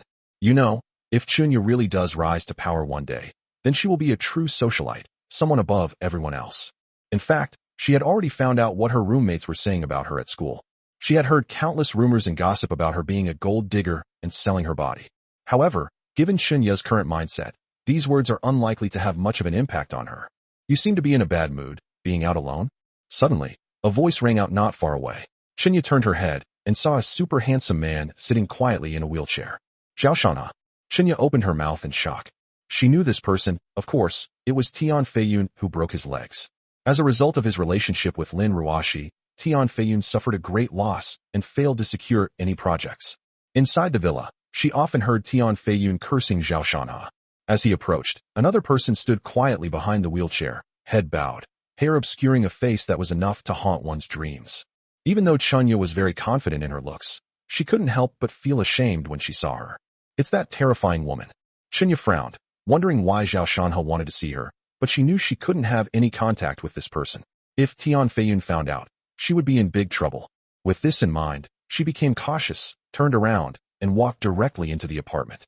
She didn't say a word during the whole process. Just as she was about to close the door, a fair hand suddenly reached in and blocked the lock. Jiang Wan's calm voice rang out. You seem to be rather impolite. Chunya trembled instantly, her heart pounding wildly. She knew perfectly well how terrifying this woman was. That swift and fierce punch knocked Tian Feiyun, a grown man, unconscious. The warning look that followed made her feel as if she had fallen into an ice cellar, preventing her from telling the truth. Chunya's throat was a little dry. She asked, "What would you want to do?" Zhao Shanha rolled his wheelchair over, looked at her with a strange light in his eyes, and said with a smile, "It's a small matter that I'd like to talk to you about." Suddenly, Chunya's heart stirred. She was very familiar with that look. Many men had looked at her like that. It meant that the man needed her, and she understood. Chapter 58. Get out of my way, don't touch me. Could it be that he has taken a liking to me? No wonder his attitude towards me seemed a little strange when we first met. Since that's the case, there's nothing to be afraid of. Chunya is quite confident in her appearance and figure. Sigh. Men. Chunya smiled disdainfully to herself. However, the fact that she was able to attract a man like Zhao Shanha filled her with a strange sense of pride. In that instant, she thought of many things. If there was no hope with Tian Feiyun, following Zhao Shanha seemed like a good option. The fact that this person could infuriate Tian Feiyun proves that he is no ordinary person and has his own resources. Thinking of this, Chunya smiled charmingly, opened the door generously, and said with a flirtatious look in her eyes, "Brother Zhao, please come in." Jiang Wan pushed the wheelchair into the apartment. The place wasn't big, but it was decorated quite warmly. Zhao Shanha sat on the sofa, looked at Chunya, and said with a smile, "Why doesn't Tian Feiyun buy you a house? This apartment is too stingy." Chunya's face stiffened. A house. Dream on. Not to mention the house. Even this apartment wasn't bought by Tian Feiyun. She rented it herself. Apart from the 500,000 yuan allocated for her mother's medical treatment, she received 100,000 yuan per month at other times, not a single penny more. However, these words made her feel somewhat embarrassed, so Chunya smiled and kept quiet about it.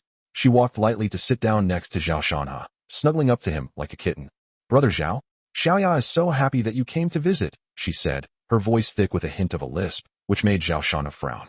She held Zhao Shanha's arm tightly, her breath sweet as orchids. Chunya understands men well. She believes that no one can resist this kind of offensive. If things go smoothly today, she might be able to latch on to another powerful figure. Even if Tian Feiyun doesn't want her anymore, she'll still have a way out. To put it bluntly, it's a backup plan. However, her attempts to seduce Zhao Shanha were destined to be futile.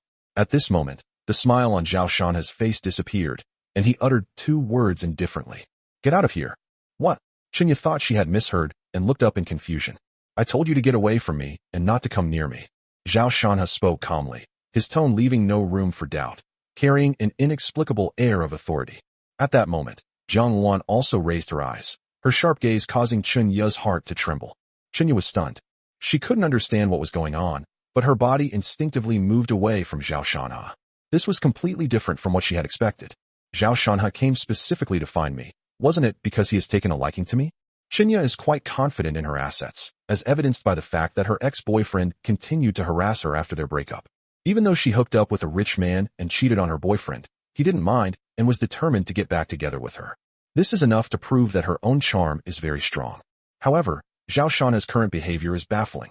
Seeing Chunya sitting a meter away, looking like she was questioning her life, Zhao Shanha went straight to the point. "I came to find you because I want you to do something."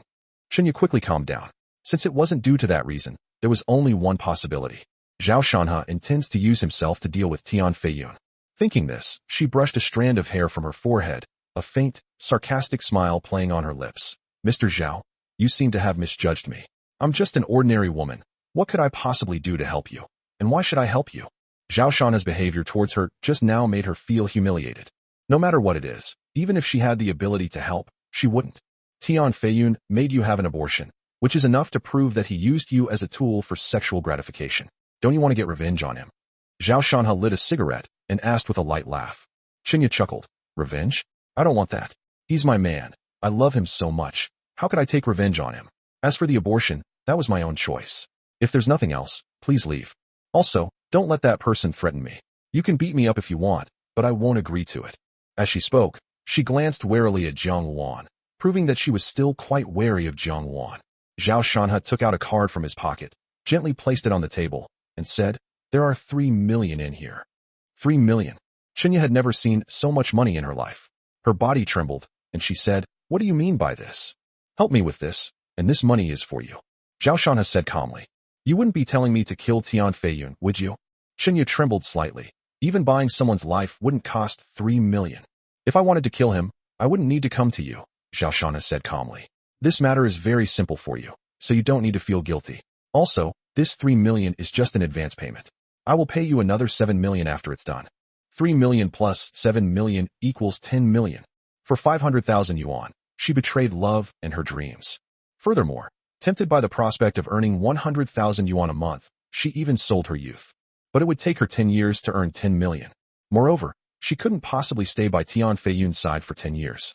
Men are all loyal. They'll always love an 18-year-old. Once Tian Feiyun gets tired of her, he'll dump Qinya in no time. After all, Tian Feiyun is cold-blooded at heart, and he would never develop feelings for someone like her." Qinya's throat moved, and she said hoarsely, "What do you want me to do? The temptation of 10 million is simply too great. Moreover, this is not an empty promise at all. As long as she agrees, she can immediately receive 3 million, enough to buy a house and a car in Tiannan and settle down stably. In reality, the vast majority of people in China will never accumulate more than 1 million yuan in savings in their lifetime." She admitted that she couldn't resist the temptation at all. Compared to this 10 million, the humiliation I felt from Zhao Shanhe just now was nothing, completely insignificant. Seeing her expression, Zhao Shanhe nodded in satisfaction and pointed to the bank card, saying, "The password is 6 sixes. You can put this card away now." Qinya's breath hitched. Looking at the card on the coffee table not far away, she tried to restrain herself, but couldn't help it. She slowly reached out, gently pinched the bank card, and put it into her purse. Forcibly suppressing her excitement, she said, "You can tell me what you want me to do now." At this moment, Qinya had made up her mind that she would do anything as long as it wasn't murder or arson. "At worst, I can just run away with the 3 million. You're not stupid for getting into Tiannan University. By accepting this 3 million, you've already made your choice. From now on, you must do whatever I ask of you unconditionally, without any questions. Do you understand?" Zhao Shanhe said calmly. Qinya thought for a moment and then asked, "Are you afraid I'll tell Tian Feiyun?" Zhao Shanhe shook his head. "No, let me finish. Just know that you are now under my control. Your mother works in the oncology department of the People's Hospital, and your younger brother studies at the number 3 middle school in the city. I believe I have not said anything wrong." Chapter 59: The Shortcut to a Woman's Heart. This is blatant coercion and enticement. Zhao Shanhe wasn't worried about her telling Tian Feiyun. He just needed absolute control over everything he did. Qinya trembled violently, no longer daring to have any thoughts of resistance, and lowered her head to say, "Tell me what your plans are." Zhao Shanhe nodded in satisfaction and said, "You've been by Tian Feiyun's side for a year. But in his heart, you're at most just a tool for sexual release, a self-aware inflatable doll. In this past year, your boyfriend has contacted you many times. If I'm not mistaken, deep down, you only love one person, and that's your boyfriend." Instantly, Qinya raised her head and widened her eyes. That was a brutal cut. It pierced right into her heart, and tears welled up uncontrollably. "Help me get this done, and you'll not only get 10 million, but Tian Feiyun won't be able to cause you any trouble, and you can smoothly return to your boyfriend's side. Of course, the premise is that he doesn't look down on you." Upon hearing Zhao Shanhe's words, Qinya immediately exclaimed excitedly, "He dreams of getting back together with me. He won't look down on me." "Maybe." Zhao Shanhe smiled noncommittally. "If that time really comes, will you not mind? Will you not have any reservations? We're both men, he understands." However, he wouldn't say these things aloud. "All right, let's get down to business. There's a man with Tian Feiyun named Wei Biao. You should know him," Zhao Shanhe continued. Qinya immediately replied, "I know him. He's Tian Feiyun's right-hand man, and the two have a very close relationship." At this point, her eyes lit up. "You want me to find evidence of their crimes?" "No, don't guess. Just answer my questions," Zhao Shanhe said impatiently. Zhao Shanhe was absolutely certain that Wei Biao had evidence of their crimes. Otherwise, he would have had nothing to restrain Tian Feiyun. Finding this thing is not easy, and expecting Qinya to collect it is basically impossible. Therefore, we must make him hand it over willingly. Next, I'll only ask you to do one thing. Wei Biao is a normal man. If he had the chance to sleep with the boss's woman, Do you think he'd be very excited? Zhao Shanha smiled inexplicably, his eyes holding a meaningful look. Chen Yu's breath hitched, and her eyes widened. You want me to seduce Wei Biao? This if Tian Feiyun finds out, he'll definitely kill me. He won't. The moment he finds out will be the moment he's finished. Zhao Shanha smiled dismissively. If you follow my plan, I guarantee your safety. During this time, you need to cultivate a relationship with Wei Biao as much as possible, whether it's real or fake. At least make him like you, and it would be best if he could fall in love with you. Is that all right? After a moment's thought, Chen Yu nodded and said somewhat shyly, Actually, Wei Biao has had feelings for me for a long time. However, he is a vulgar and uncouth person, and I could never be interested in him. But he often flirts with me secretly when Tian Feiyun is not around, and I dare not tell anyone. Upon hearing this, Zhao Shanha clapped his hands lightly and laughed. That makes things even simpler. 10 million is no different from picking up money for you. He mentioned 10 million again, and now 3 million is already in his pocket. Chen Yu was somewhat excited, her cheeks flushed with an alluring blush. Looking at Zhao Shanha's handsome face, she felt a strange flutter in her heart. Remember this, you only have 10 days. Starting tomorrow, you need to contact him and begin taking action, Zhao Shanha emphasized. Chen Yu nodded and continued, 2 days is enough. Besides Wei Biao, what else do you need me to do? Not everyone is Zhao Shanha. She believed that with her figure and looks, a man like Wei Biao would pounce on her with a snap of his fingers. I will let you know what happens next. After speaking, Zhao Shanha asked Jiang Wan to help him into a wheelchair, preparing to leave. At this moment, Chen Yu suddenly said, Can I make a condition? You say? Chen Yu's heart pounded. She mustered her courage and asked, Could you sleep here tonight? She admitted that she was attracted to Zhao Shanha. If Zhao Shanha had been the one supporting her back then, Chen Yu would probably have forgotten her ex-boyfriend long ago. Jiang Wan frowned and said coldly, Know your place and don't try to covet things that don't belong to you. You. Chen Yu was speechless. She gritted her teeth and said to Zhao Shanha, You gave me 3 million. Do you trust me that much? Aren't you afraid I'll run away? Perhaps we can have a more in-depth discussion. Zhao Shanha glanced back at her and smiled slightly. Do as you please. I have no interest in having any in-depth conversations with you. After saying that, he left. Without any hesitation or delay. Even after the apartment door was closed, Chen Yu was still in shock, looking somewhat defeated. Does he really have no feelings for me? Chen Yu took the card out of her bag, her eyes filled with an unreadable expression. On the bus, Jiang Wan said jokingly, Shanha, your trick of using Lu Bu to tease Diaochan is quite subtle. However, Tian Feiyun is not Dongjua, and Chen Yu is probably not as important as Diaochan in Wei Biao's heart. Zhao Shanha laughed. What is her appearance like? What is Jiao Chan's appearance like? Of course, if we compare them, no matter how beautiful Jiao Chan is, she is probably slightly inferior to Sister Xiao Wan. You're flirting with me. Jiang Wan blushed slightly and said, I'm not as pretty as your Liuli. She's the real Diao Chan. Upon hearing this, Zhao Shanha fell silent. If Su Liuli is Diao Chan, then what role does he play? Was it Lu Bu or Dongjua? 2 days later, Zhao Shanha was resting at Jinshu Jianshan. He lay on the sofa while Jiang Wan squatted beside him, giving him a massage. From a distance, this action makes him look like a wealthy landlord. But Jiang Wan had no complaints. Everything she did for Zhao Shanha was from her own heart. In her heart, ever since Zhao's parents died saving her, the only meaning of her life was to atone for her sins. In fact, for the first 2 months after that day, Zhao Shanha was very resentful of Jiang Wan. But as time went by, Zhao Shanha had long since let it go. Just then, Lin Ruashi suddenly called. Zhao Shanha answered, Hello, what's up? Teacher, you're so annoying. Can't I talk to you for no reason? On the other end of the phone, Lin Ruashi said reproachfully. Zhao Shanha smiled lightly. No, I just said it casually, don't take it to heart. Xiaolin had nothing but praise for him. In Zhao Shanha's mind, he would repay those who were good to him tenfold. Similarly, anyone who dares to harm him will be punished tenfold. However, Su Liuli is an exception. She is his wife of many years. As Zhao Shanha said before, human emotions are always complex and changeable, and there are no fixed rules. What are you planning to do with the land that Feiyun Construction transferred to us? Lin Ruashi asked again. Chapter 60 My Wife's Situation Again, bonus chapter. Thanks to username 31761298 for the inspiration capsule. The author is very happy and will add an extra chapter. However, I don't recommend sending gifts. If possible, please leave a request for more updates comment at the end of the chapter. Thank you. Lin Ruashi was referring to the Red Sun Orphanage, the piece of land there. Zhao Shanha said, Let's leave that piece of land for now and talk about it later. He had some plans for how to deal with the orphanage, intending to do the same as with the nursing home and use money to build a good reputation. When the company encounters difficulties, it might be able to rebuild the orphanage, reshape its image, and resolve the predicament. However, now is not the time. Okay, by the way, teacher, I discovered a secret today. Lin Ruashi thought for a moment, then suddenly lowered her voice, as if she wanted to say something but hesitated. Zhao Shana frowned, keenly sensing that what Xiaolin said was probably related to Su Liuli. These two people will never miss an opportunity to undermine each other. Fortunately, none of them resorted to unscrupulous means or fabricated malicious rumors out of thin air. What's the secret? Tell me, don't keep me in suspense. Composing himself, Zhao Shana said with a laugh. Lin Ruashi took a deep breath and said mysteriously, Teacher, this matter is related to your wife. Don't blame me for telling you. Zhao Shana's heart skipped a beat. It was indeed related to Su Liuli. Anything related to his wife would make his heart race uncontrollably, and he couldn't calm down. Zhao Shana said, Just tell me. Sensing that her teacher's tone was off, Lin Ruashi didn't keep her in suspense and asked directly, Teacher, do you remember the day you went to the hotel to catch me?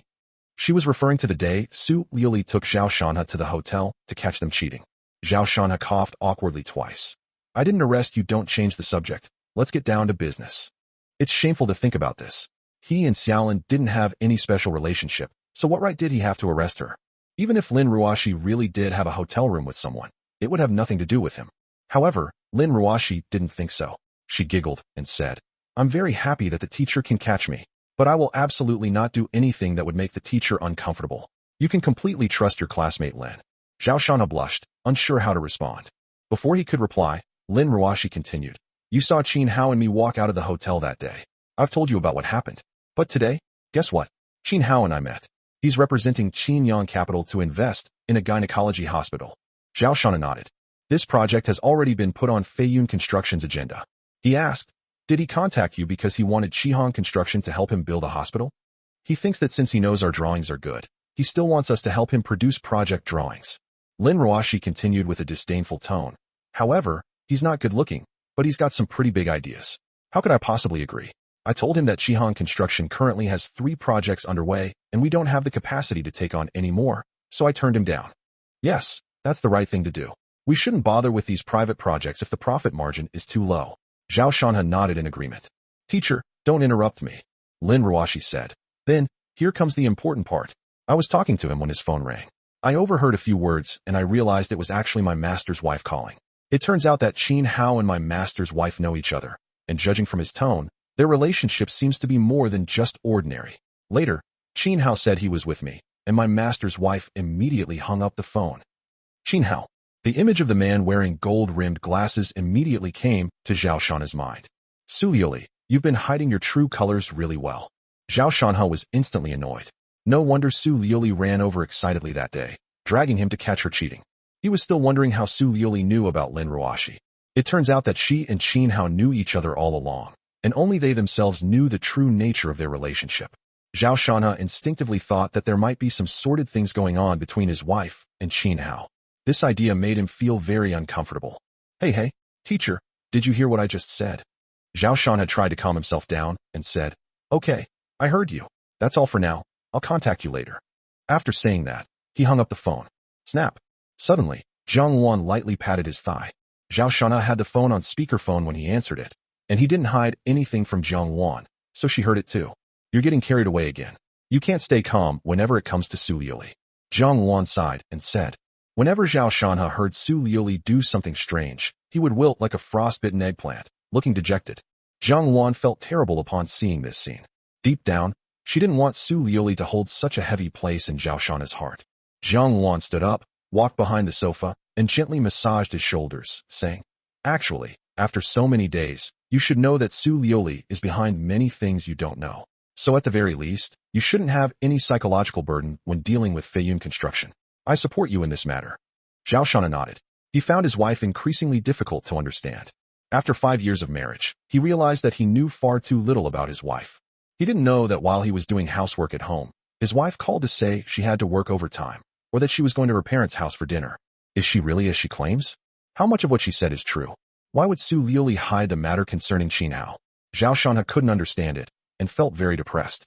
It was evening. There was a noise coming from outside the villa. Someone entered the courtyard. It was Su Liuli. This was the first time he had seen her since Zhao Shanha had sent her to retrieve the dreamy water town. At that moment, The two people inside the house were eating. There was a grain of rice on Zhao Shana's lips. Zhang Wan saw it and subconsciously reached out and gently removed the grain of rice. Su Yuli saw this and felt that the two of them were like a young couple, while she was just a guest who had come to visit. This left her feeling extremely unsettled. There's rice in the rice cooker. Go get some if you haven't eaten, Zhang Wan said casually as she turned around and saw her. Zhang Wan always cooks for 3 people, but unfortunately Su Yuli doesn't eat at the villa most of the time. Su Yuli nodded, went into the kitchen to get bowls and chopsticks, served herself rice, and sat down opposite Zhao Shanha to eat slowly and deliberately. Honey, how's your leg injury? Has it gotten worse? Su Yuli asked. Same as before, except for the lack of sensation, there are no other changes.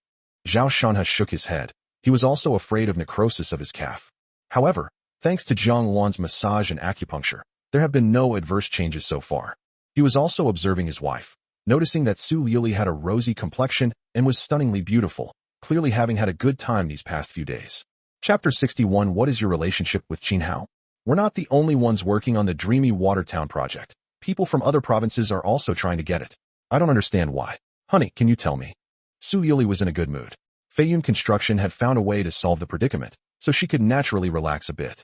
Through communication with Mengli Shuixiang over the past few days, we discovered that Feiyun Construction is not the only company interested in taking on that project. There are at least 2 other groups that are preparing to acquire Dreamy Watertown. This incident is enough to prove that there are unknown secrets in the dreamlike Watertown, and perhaps some major changes are indeed about to occur. Therefore, Feiyun Construction has changed its plans and is now preparing to fully commit to acquiring Dreamy Watertown. With Jinding Construction backing them up and being a local company, they have a high probability of winning the Dreamy Watertown project. Zhao Shan has said, I don't know either. That gentleman said he would tell me after you take over Dreamy Watertown. Su Yuli nodded. She had known about her husband's attitude for a long time, so she didn't take it to heart. She said, I feel like you're always on guard against me. There are some things you clearly know, but you just hide them from me. Sigh. She was still angry and resentful about the time Zhao Shanha had tricked her before. Zhao Shanha retorted, Aren't you the same? Shen Kursin probably knows more about you than I do. She's my best friend. There are some things that only girls can say to each other. How can you be jealous of a woman? Su Yuli rolled her eyes at him and said coquettishly. After finishing his meal, Zhao Shanha put down his chopsticks and wiped his mouth with a tissue. Then he casually said, You haven't been home these past few days. Which man have you been fooling around with this time? Su Yuli's face flushed instantly, and she slammed her chopsticks on the table. Zhao Shanha, what's the point of thinking about all this nonsense all day long? There are so many things going on at the Su Group. Grandpa wants Su Jian to take over as president. Do you know how difficult it is for me? And I also have to run around to the Dreamy Watertown, entertain guests, and negotiate. I barely have time to eat every day, and you still say this to me. As she spoke, she took out a document from her small bag. Let me show you. This is the company's personnel changes. I need to analyze their family backgrounds and financial transactions. I need to confirm whether they are people that Su Jin planted in the company. I will definitely have to work overtime tonight, and I don't know what time I will be able to sleep. You said those things and misunderstood me. You really disappointed me. After saying that, she stormed upstairs, not knowing what she was going to do. Zhao Shanha picked up the document and saw that it contained information on about 10 people, all of whom were middle and upper-level managers of the Su Group. There are photos, resumes, work experience, family background, and other information. It must be said that these people have extremely impressive resumes, with graduates from prestigious universities such as Peking University and Tsinghua University. Zhao Shanha picked up the documents, glanced at them, and then divided them into 2 piles, one with more documents and the other with fewer. After the documents were divided, there were only 4 documents on the left and the rest on the right. Shortly after, Su Yuli came down. She took a shower up there, then changed into a nightgown, and smelled wonderful. At this moment, she saw the personnel files on the coffee table. Her brows furrowed immediately, and she glanced at Zhao Shanha. You actually looked at them? There are men and women in these files. You don't think I have any immoral relationships with these people, do you? Zhao Shanha laughed. I'm helping you. Look, these 4 people on the left might be suspicious. If your cousin really did plan a mole, then it can only be these 4. Don't work overtime today, get some rest, and try to investigate these 4 people tomorrow. You'll definitely find something. Su Yuli picked up the 4 documents with suspicion, looked them over carefully, but couldn't find anything strange. She asked, Where did you get that idea? I'm not telling you. Zhao Shanha yawned and said directly. You. Su Yuli was furious, but she also wondered when her husband had developed this ability to find discrepancies in employee records. Her chest heaved, her already stunning figure now appearing even more voluptuous. Suppressing her anger, she said, I will investigate. If these 4 people are indeed involved in something, I will thank you. Thanks are unnecessary. We're family, no need for formalities. But I do have a question I hope you can answer, Zhao Shana asked. Go ahead and ask. About Qin Hao. Was it Qin Hao who provided you with the information when we went to arrest Lin Ruoxi last time? Tell me, when did you two meet, and did you sleep with him? Zhao Shanhe lit a cigarette and asked. He has already quit smoking, and now a pack of cigarettes lasts him about 3 days. In the past, a pack of cigarettes would last him at most a day. Tian Feiyun's plan is almost complete. Now he wants to see who will run into the line of fire. Is it Zhou Xian, Qin Hao, or that mysterious young lord? A flicker of panic crossed Su Liuli's eyes. She steadied herself and frowned. Qin Hao? I only recently met him. He came to invest in the hospital on behalf of Qinyang Capital. Because of the project, I represented Feiyun Construction and had some contact with him. It was all engineering related. I have no other relationship with him. Did Lin Ruoxi say something bad about me again? After listening to his wife's explanation, Zhao Shana sighed. Clearly, Su Liuli lied again. He didn't expose her, but simply said, Lin Ruoxi didn't say anything bad. She was just stating the facts. If it was really bad, it was bad news, not bad words. You really do trust her more than your wife. Su Liuli said with a hint of sarcasm. Just keep believing her. Sooner or later you'll find out who truly loves you. Oh, so you're saying you're the one who truly loves me? Zhao Shana sat up straight and asked, then tell me first, what is Qin Hao's main purpose in coming here? Qinyang Capital is such a large company. I don't believe he's only here to invest in such a small gynecology hospital. What other big plans does he have up his sleeve? Tell me about them. What are you planning? Qin Hao is no ordinary person. His Qinyang Capital is something my Su group would have to think twice before even touching. Even Lin Deyu wants to form a marriage alliance with him. So don't get too close to Lin Ruoxi. Break up with her immediately and block her. If you anger Qin Hao, you'll be in big trouble. Upon hearing her husband inquire about Qin Hao, Su Liuli's eyes immediately lit up with alarm, and she quickly tried to dissuade him. Even at this point, she still couldn't resist taking a jab at Lin Ruoxi, which made Zhao Shanhe both annoyed and amused. He said, Qin Hao isn't Qin Shi Huang. Why should I be afraid of him? We're both just people with one head and one shoulder. But it's okay if you don't tell me. I'll find out eventually anyway. Speaking of which, what has Chen Kursen been up to lately? I haven't heard anything from her. When can we arrange for me to meet her? I want to catch up with her. Yuri eyeing Chen Kursen again? Fine, you've got ulterior motives all along. Even trying to harm my best friend. You're inhuman. Su Liuli immediately became furious, clenching her fists as if she wanted to punch him twice. Your best friend? To be honest, I think she's awful. If you spend too much time with her, you'll be influenced by her. She'll corrupt you, and you'll regret it then, Zhao Shanhe said slowly. Upon hearing these words, Su Liuli's eyes turned red with anger, and she rushed forward to bite him. Zhao Shanhe quickly intervened, saying, a gentleman uses words, not fists. I didn't lay a hand on him, Su Liuli said angrily, leaving teeth marks on his arm. Zhao Shanhe grinned and said, hey, you really are like a dog. You're not allowed to say anything bad about Chen Kursen anymore. She saved me, Su Liuli said seriously. Zhao Shanhe was surprised. You saved me? When was that? Chen Kursen had plotted against him several times, but Zhao Shanhe wouldn't be lenient just because she was a woman. He just hadn't found an opportunity yet. Su Liuli was speechless, snorted, and did not answer. Chapter 62, Su Liuli deserves better. I have no interest in that promiscuous pervert. You know, she insulted me, arranged for someone to attack me, and that night. They say things shouldn't happen more than 3 times, but you can't just take advantage of me because I'm honest, right? Zhao Shanhe remained calm as he sat on the sofa and spoke eloquently. Su Liuli stared at him, feeling increasingly unable to understand him. She had always thought he was an honest, bookish nerd, but now it seemed he had done countless things behind the scenes that she was unaware of. How about it? You tell me her information, and I'll go and cause her trouble. I won't say you told me, so it won't affect your friendship. Zhao Shanhe chuckled and continued. Su Liuli frowned and said, you're already like this, and you still want to go out and cause trouble? Just rest at home. If you run out of money, just tell me. After saying that, she went straight up the stairs to the 2nd floor. Clearly, they don't want to communicate with Zhao Shanhe right now. This made Zhao Shanhe even more certain that Chen Kursen must know something that made Su Liuli not want them to have any contact. You think I can't find out just because you didn't tell me? You underestimate me. The next day, as usual, his wife left home early. She went to Feiyun Construction, found Tian Feiyun in his office, and asked, how's dreamy Watertown going? Tian Feiyun lit a cigarette and frowned. It's not easy. Our offer isn't very competitive, and the other 2 sides both want to take this place. For some reason, The once neglected stinking ditch has suddenly become a hot commodity. Initially, it was thought that the asking price was 300 million, and the other party would beg and plead to sell it. But now, Feiyun Construction's asking price has reached 380 million, and the other party still says that they need to discuss it further. This is a mess. Su Lioli sat gracefully on the sofa, took out a women's cigarette, and lit it. I'd rather smoke my own than your second-hand smoke. Tian Feiyun sneered. Your good-for-nothing husband smokes too, and you do too? How can this be the same? Su Lioli glanced at him sideways. I like my husband's taste.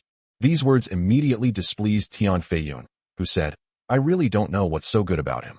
You and he are not in the same social class. Getting a divorce is the best choice. He doesn't deserve a woman like you. You deserve better. Su Lioli scoffed. Even better, you mean you? Tian Feiyun sensed the sarcasm in her tone, but wasn't angry.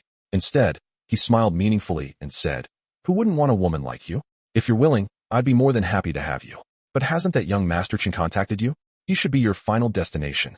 Su Lioli, who had been smiling, suddenly changed her expression upon hearing this and said coldly, I don't know what you're talking about. Let's get down to business and stop with this nonsense.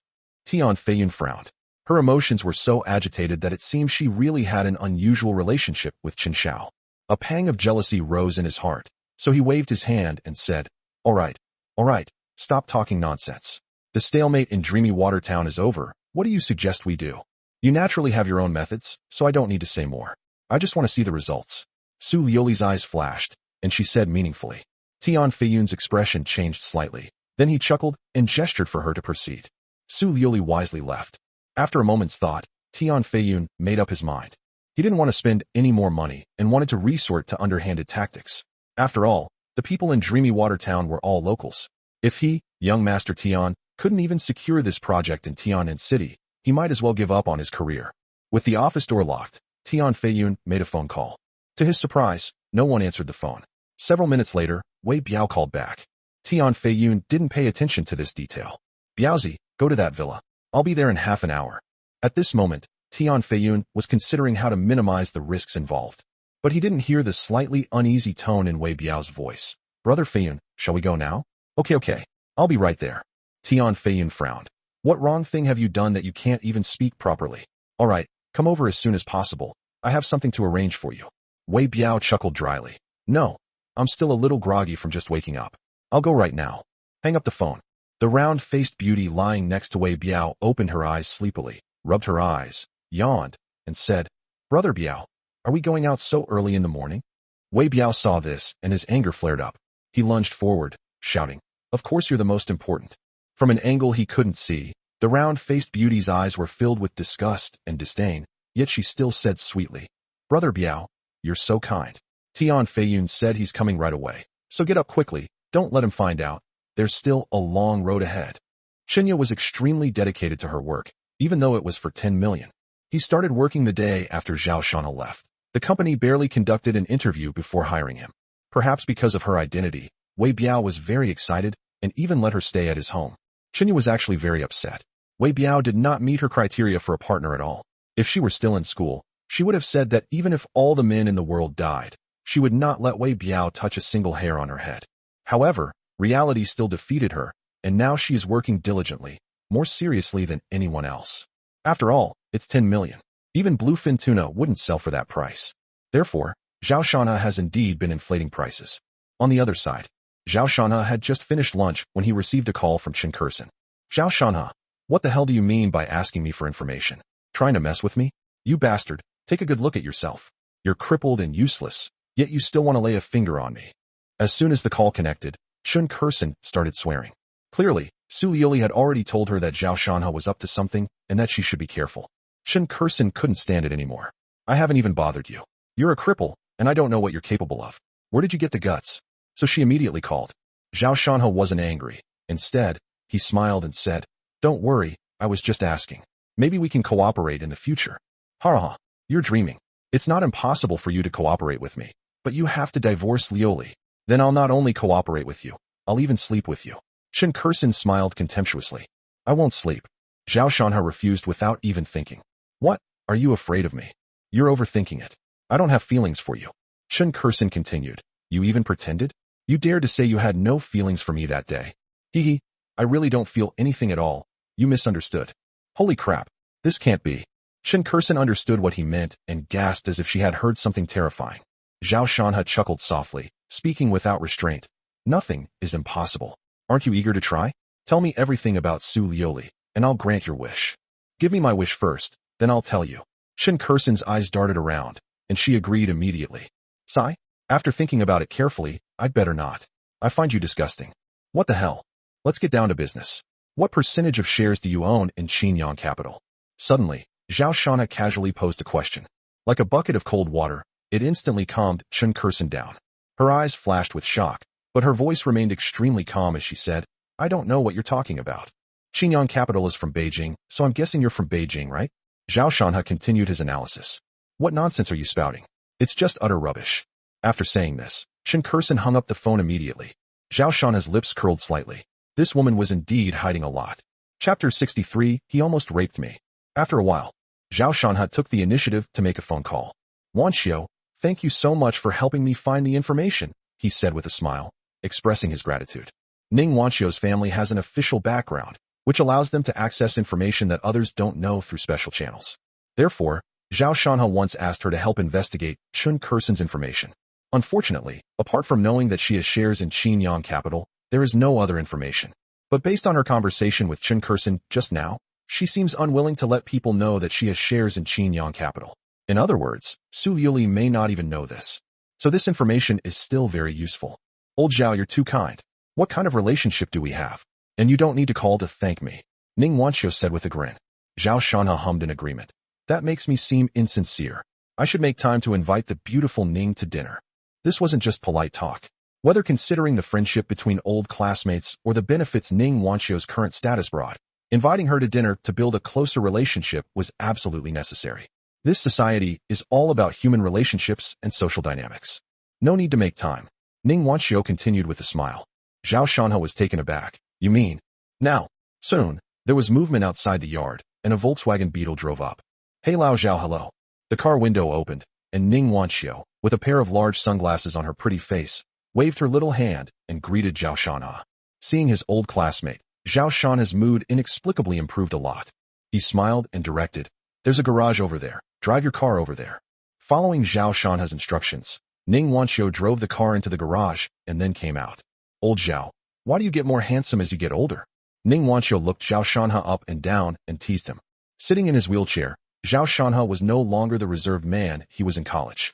He exuded confidence from the inside out, making Ning Wanxiu feel that her old classmate had become even more charismatic. Hey, don't tell me. I'm not always the same. Oh, look at my legs. They're not as good as before. It's all an illusion. An illusion. Come inside. Zhao Shanha quickly waved his hand and invited Ning Wanxiu into the house. It had been a while since we last met. Today, Ning Wanxiu was clearly dressed up carefully, wearing a plaid blouse and a pleated skirt. Although she was almost 30, she looked as youthful and beautiful as when she was in school. Zhao Shanha wondered what was going on between her and Zhang Zhe. Every family has its own troubles. Given her family background, whether she likes it or not, she will ultimately have no choice but to make do with Zhang Zhe for the rest of her life. As for the idea that she can't be touched after marriage, that's a joke. Reality isn't a novel. There aren't that many married couples who never touch each other, unless there's a prenuptial agreement. But how could an official family like Ning Wanxiu's have such an absurd agreement as not sharing a room after marriage? Therefore, Ning Wanxiu's plan was destined to fail. After all, with her looks and figure, Zhang Zhe couldn't possibly not be tempted, nor could he possibly resist. It's a pity you came at the wrong time. If you had come earlier, you could have gotten a free meal. Zhao Shanha led her to the sofa and said with a smile. Ning Wanxiu didn't take it to heart. It's okay, we're old classmates and haven't seen each other for so long. Zhang Zhe was unavailable last time, so let's chat today. Why don't you treat me to dinner this afternoon? Zhao Shanha thought for a moment and then said, That works too. Zhang Wan placed some fruit on the coffee table, then walked out, leaving the two of them alone. Ning Wanxiu squatted down and carefully pinched his calf. She couldn't feel the leg bone, so she knew it was completely shattered, which meant that there was basically no chance of healing his calf. She was heartbroken. Old Zhao was such an outstanding person in school. He was a low-key, reserved, kind, diligent, and sincere person. Why would such a thing happen to him? As she thought about it, her eyes welled up slightly. She wiped them away, smiled, and said, Old Zhao, how have you been lately? Zhao Shanha was very clever and could tell what she was thinking at a glance. He reached out and pulled her up, saying, It's okay. You're eating well, sleeping well, and you still have money to spend. Then, he changed the subject and asked, let's not talk about me. What about you? How are things going with Zhang Zhe lately? Upon hearing this name, Ning Wanqiu's smile vanished instantly, replaced by anger flashing in her eyes. It seems that something has happened during this time. Zhao Shanhe regretted it a little and said, I'm sorry, if it's inconvenient, I don't have to. At that moment, a slender, fair finger gently touched his lips, and Ning Wanqiu said, Old Zhao, I'm not angry because of you, so there's nothing inconvenient about it. I can tell you everything. Zhao Shanhe nodded, pretending to listen. Ning Wanqiu took a deep breath, then gritted her teeth and said, I was almost raped by that bitch. Upon hearing this, Zhao Shanhe was taken aback and did not ask any questions, waiting for what would follow. The day before yesterday, my dad wasn't home. It was just my mom, him, and me eating at home. You know, he's a son-in-law who's moved into my house. I don't know what my dad was thinking, giving him the chores that the housekeeper does and making him responsible for cooking for the family. Actually, it's not just me, my mom also has a lot of complaints.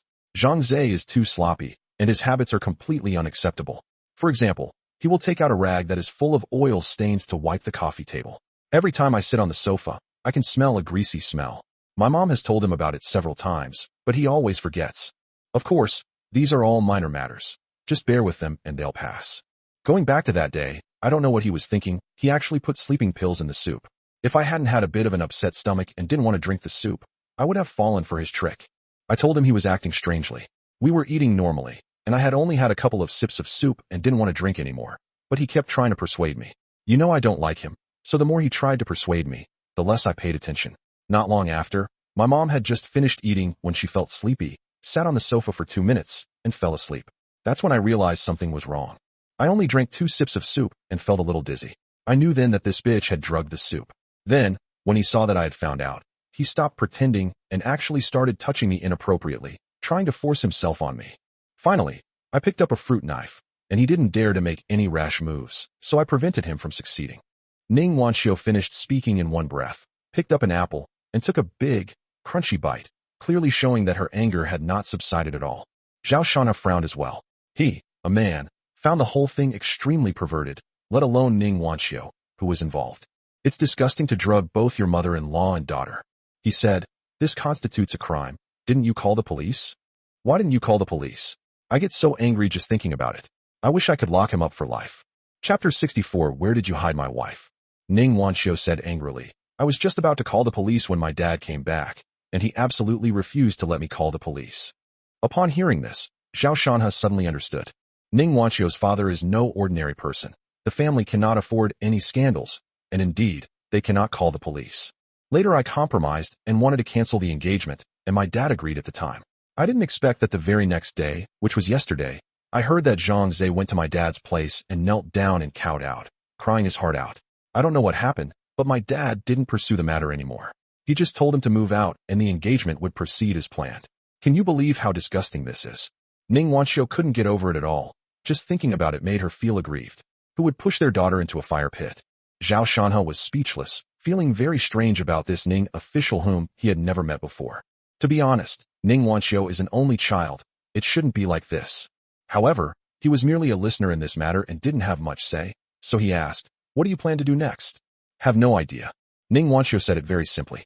Having never experienced the suffering of others, Zhao Shanhe would naturally not ask her to forgive Zhang Zhe, and no normal woman would forgive someone for doing such a thing. You can find a suitable one and bring him home, then your dad won't pressure you anymore, Zhao Shanhe said after thinking for a moment. Ning Wanqiu shook her head and sighed. Do you think I don't want to look? The key is that I haven't found one I like. Wait. As she spoke, she seemed to remember something and suddenly looked at Zhao Shanhe with a burning gaze. That gaze sent a shiver down Zhao Shanhe's spine. Sure enough, Ning Wanqiu looked around and said, Hey Lao Zhao, something's not right. I've come twice and haven't seen School Beauty Sue. Tell me honestly, did you and School Beauty Sue have a falling out?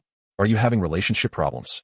Upon hearing this, Zhao Shanhe felt a headache coming on and forced a dry laugh. No, Liu Li and I have a great relationship. However, Ning Wanqiu smiled mysteriously and said, You don't need to lie to me. Your expression has already given you away. How about we talk about something? You pretend to be my boyfriend. Zhao Shanhe smiled wryly. Don't be ridiculous. Zhang Zhe knows me. That's true. Ning Wanqiu nodded, then said earnestly, Actually, I'm not afraid to tell you. The reason I haven't looked for someone all these years is because I can't forget you. So if you get divorced, let's live together. Ning, You've always been so direct with your words. Zhao Shanha still remembers that when she was in college, she was a rather shy young girl. Sure enough, people do change. But then again, why do these two women all want me to get a divorce? First it was Lin Ruashi, and now it's Ning Wanqiu. Su Liuli, if you don't behave yourself, your husband will be stolen away. Zhao Shanha mentally complained, but his expression suddenly calmed down as he said, honestly, I don't want to hold you back. Look at me. I'm incapable of bringing happiness to anyone. You don't really need to worry about your situation. Things will work themselves out. As for now, Zhangze shouldn't dare to harm you anymore. I knew you'd say that. Old Zhao, why don't you call yourself a scumbag? Ning Wanqiu was a little annoyed, so she reached out and pinched Zhao Shanha's thigh hard. Zhao Shanha smiled bitterly. Is it my fault that I'm not a scumbag? Even if I do marry him in the end, I will never fall in love with him. I will definitely cheat on him. Ning Wanqiu said firmly, having made up her mind. Zhao Shanha thought to himself, is it really okay for you to say these things to my face? He didn't dare to reply. Ning Wanqiu's large, clear eyes darted around before turning to Zhao Shanha. She chuckled, you'll have to help me out then. Lend me some precious seeds. If you feel bad about it, I'll drug you, and you can just pretend you didn't know. Stop, stop, stop. Zhao Shanha quickly stopped her. She was getting more and more absurd. If you were already trying to drug me, why did you tell me wait, what am I thinking? Zhao Shanha's heart pounded. After all, Ning Wanqiu's looks were undeniable. Back in school, apart from Su Liuli who could easily outshine her, no one dared to say for sure that she was prettier than her. Unfortunately, I already have Liuli. He resisted the immense temptation and refused, saying, Wanqiu, we really can't do this. I still suggest you go back and have a good talk with your father. There's always a solution. Stingy, Ning Wanqiu said with a hint of resentment. However, Lao Zhao, you are such an upright person, otherwise I wouldn't like you. But in this society, you shouldn't be so upright, otherwise someone will always bully you. That hits the nail on the head. The Zhao Shanha of the past was too honest, as if anyone could bully him. His wife cheated on him, other men humiliated him, and even his parents-in-law looked down on him. Maintaining a family isn't just about giving in to everyone. You have to take action when necessary and be ruthless when it's required. Zhao Shanha has a deep understanding of this. He nodded in agreement, saying, tolerance will only encourage people to take advantage of us. After that sentence, the two fell silent for a moment. Ning Wanqiu suddenly smiled. All right, old classmate. Let's not talk about these discouraging things. Actually, I'm really lucky to have met you. You saved me a few times in college, do you remember? If it weren't for you, I might have been taken advantage of back then. Ning Wanqiu and he were in the same class in college, but they didn't have a very close relationship. But some accidents always happen unexpectedly, perhaps by coincidence or by fate. Zhao Shanha saved her twice. Once was during a class team building activity when Ning Wanqiu fell into a rushing river, and Zhao Shanha rescued her without hesitation. Another time was quite dramatic. They encountered some wicked people at night. Zhao Shanha stepped forward and fought against two of them, suffering a cut more than 10 centimeters long on his arm, before managing to escape with her. It was on that occasion that Ning Wanqiu realized that this low-key and reserved classmate also had such a manly side. Later, when Ning Wanqiu went to the hospital to take care of him, she saw Su Liuli waiting in the ward. So she kept her beautiful first love hidden in her heart until she graduated from university, when she finally mustered up the courage to confess to Zhao Shanha. Unfortunately, Zhao Shanha only had Su Liuli in his heart and rejected her without any hesitation, leaving Ning Wanqiu with regret to this day. Zhao Shanha replied, it is my blessing to have been able to save you. Ning Wanqiu smiled and felt that even though Lao Zhao was in a wheelchair, his figure was taller than any other man, as if he were radiating light. Zhang Luan suddenly pushed the door open and came in. Someone's here. The next moment, Zhang Zhe's roar rang out from outside. Zhao Shanha, you fucking get out here. Where did you hide my wife? Chapter 65. That was my first kiss. It's that bitch. Ning Wanqiu's expression changed, and she suddenly stood up. Zhao Shanha frowned and said, I'll go out and take a look. He then rolled his wheelchair directly outside the villa, where he saw Zhang Zhe with a distorted face. To be honest, Zhang Zhe's appearance is actually not bad, but his temperament is too poor. He always looks sloppy, which makes him hard to like. Zhao Shanha, is my wife inside? What did you do to her? The moment Zhang Zhe saw Zhao Shanha, he ran over and angrily pointed his finger at him. Zhao Shanha asked calmly, who is your wife? What the hell are you pretending for? My wife is Ning Wanqiu. Who else could it be? Stop talking nonsense. If you don't make her come out, I'm calling the police. Zhang Zhe roared loudly. Fortunately, this was a villa area with few people, otherwise it would probably have attracted a crowd. Have you gotten your marriage certificate? Zhao Shanha smiled gently and said. Zhang Zhe was taken aback, his face darkening again. He said, whether we're married or not is none of your business. You better get her out here right now, or I'll kill you. Zhao Shana shook his head and said disdainfully, she's not married. So what does she have to do with you? I could beat you up back in college, and I can still do it now. Try me if you don't believe me. You. Zhang Zhe was furious. He was sensitive and had low self-esteem. He had been beaten up by Zhao Shanha in college, which had become a source of humiliation for him. The fact that it was brought up now only fueled his anger. But when it came to actually taking action, he didn't dare. Seeing Zhang Ze's hesitant manner, Zhao Shanha sneered inwardly. Zhang Ze was still the same as before, always looking back and forth, timid and hesitant, with some dark side that he couldn't let show for himself. This kind of person is a living hell. Zhao Shanha thought of Ning Wanqiu and felt that he should help her and not let her step into a pit of fire. Of course, it wasn't in the way Ning Wanqiu suggested that we help. I'm not going to waste my breath on you. She's about to marry me, so you need to keep your distance from her. Make her come out.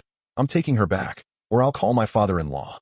Zhang Ze gritted his teeth, forcibly suppressing his anger, and said.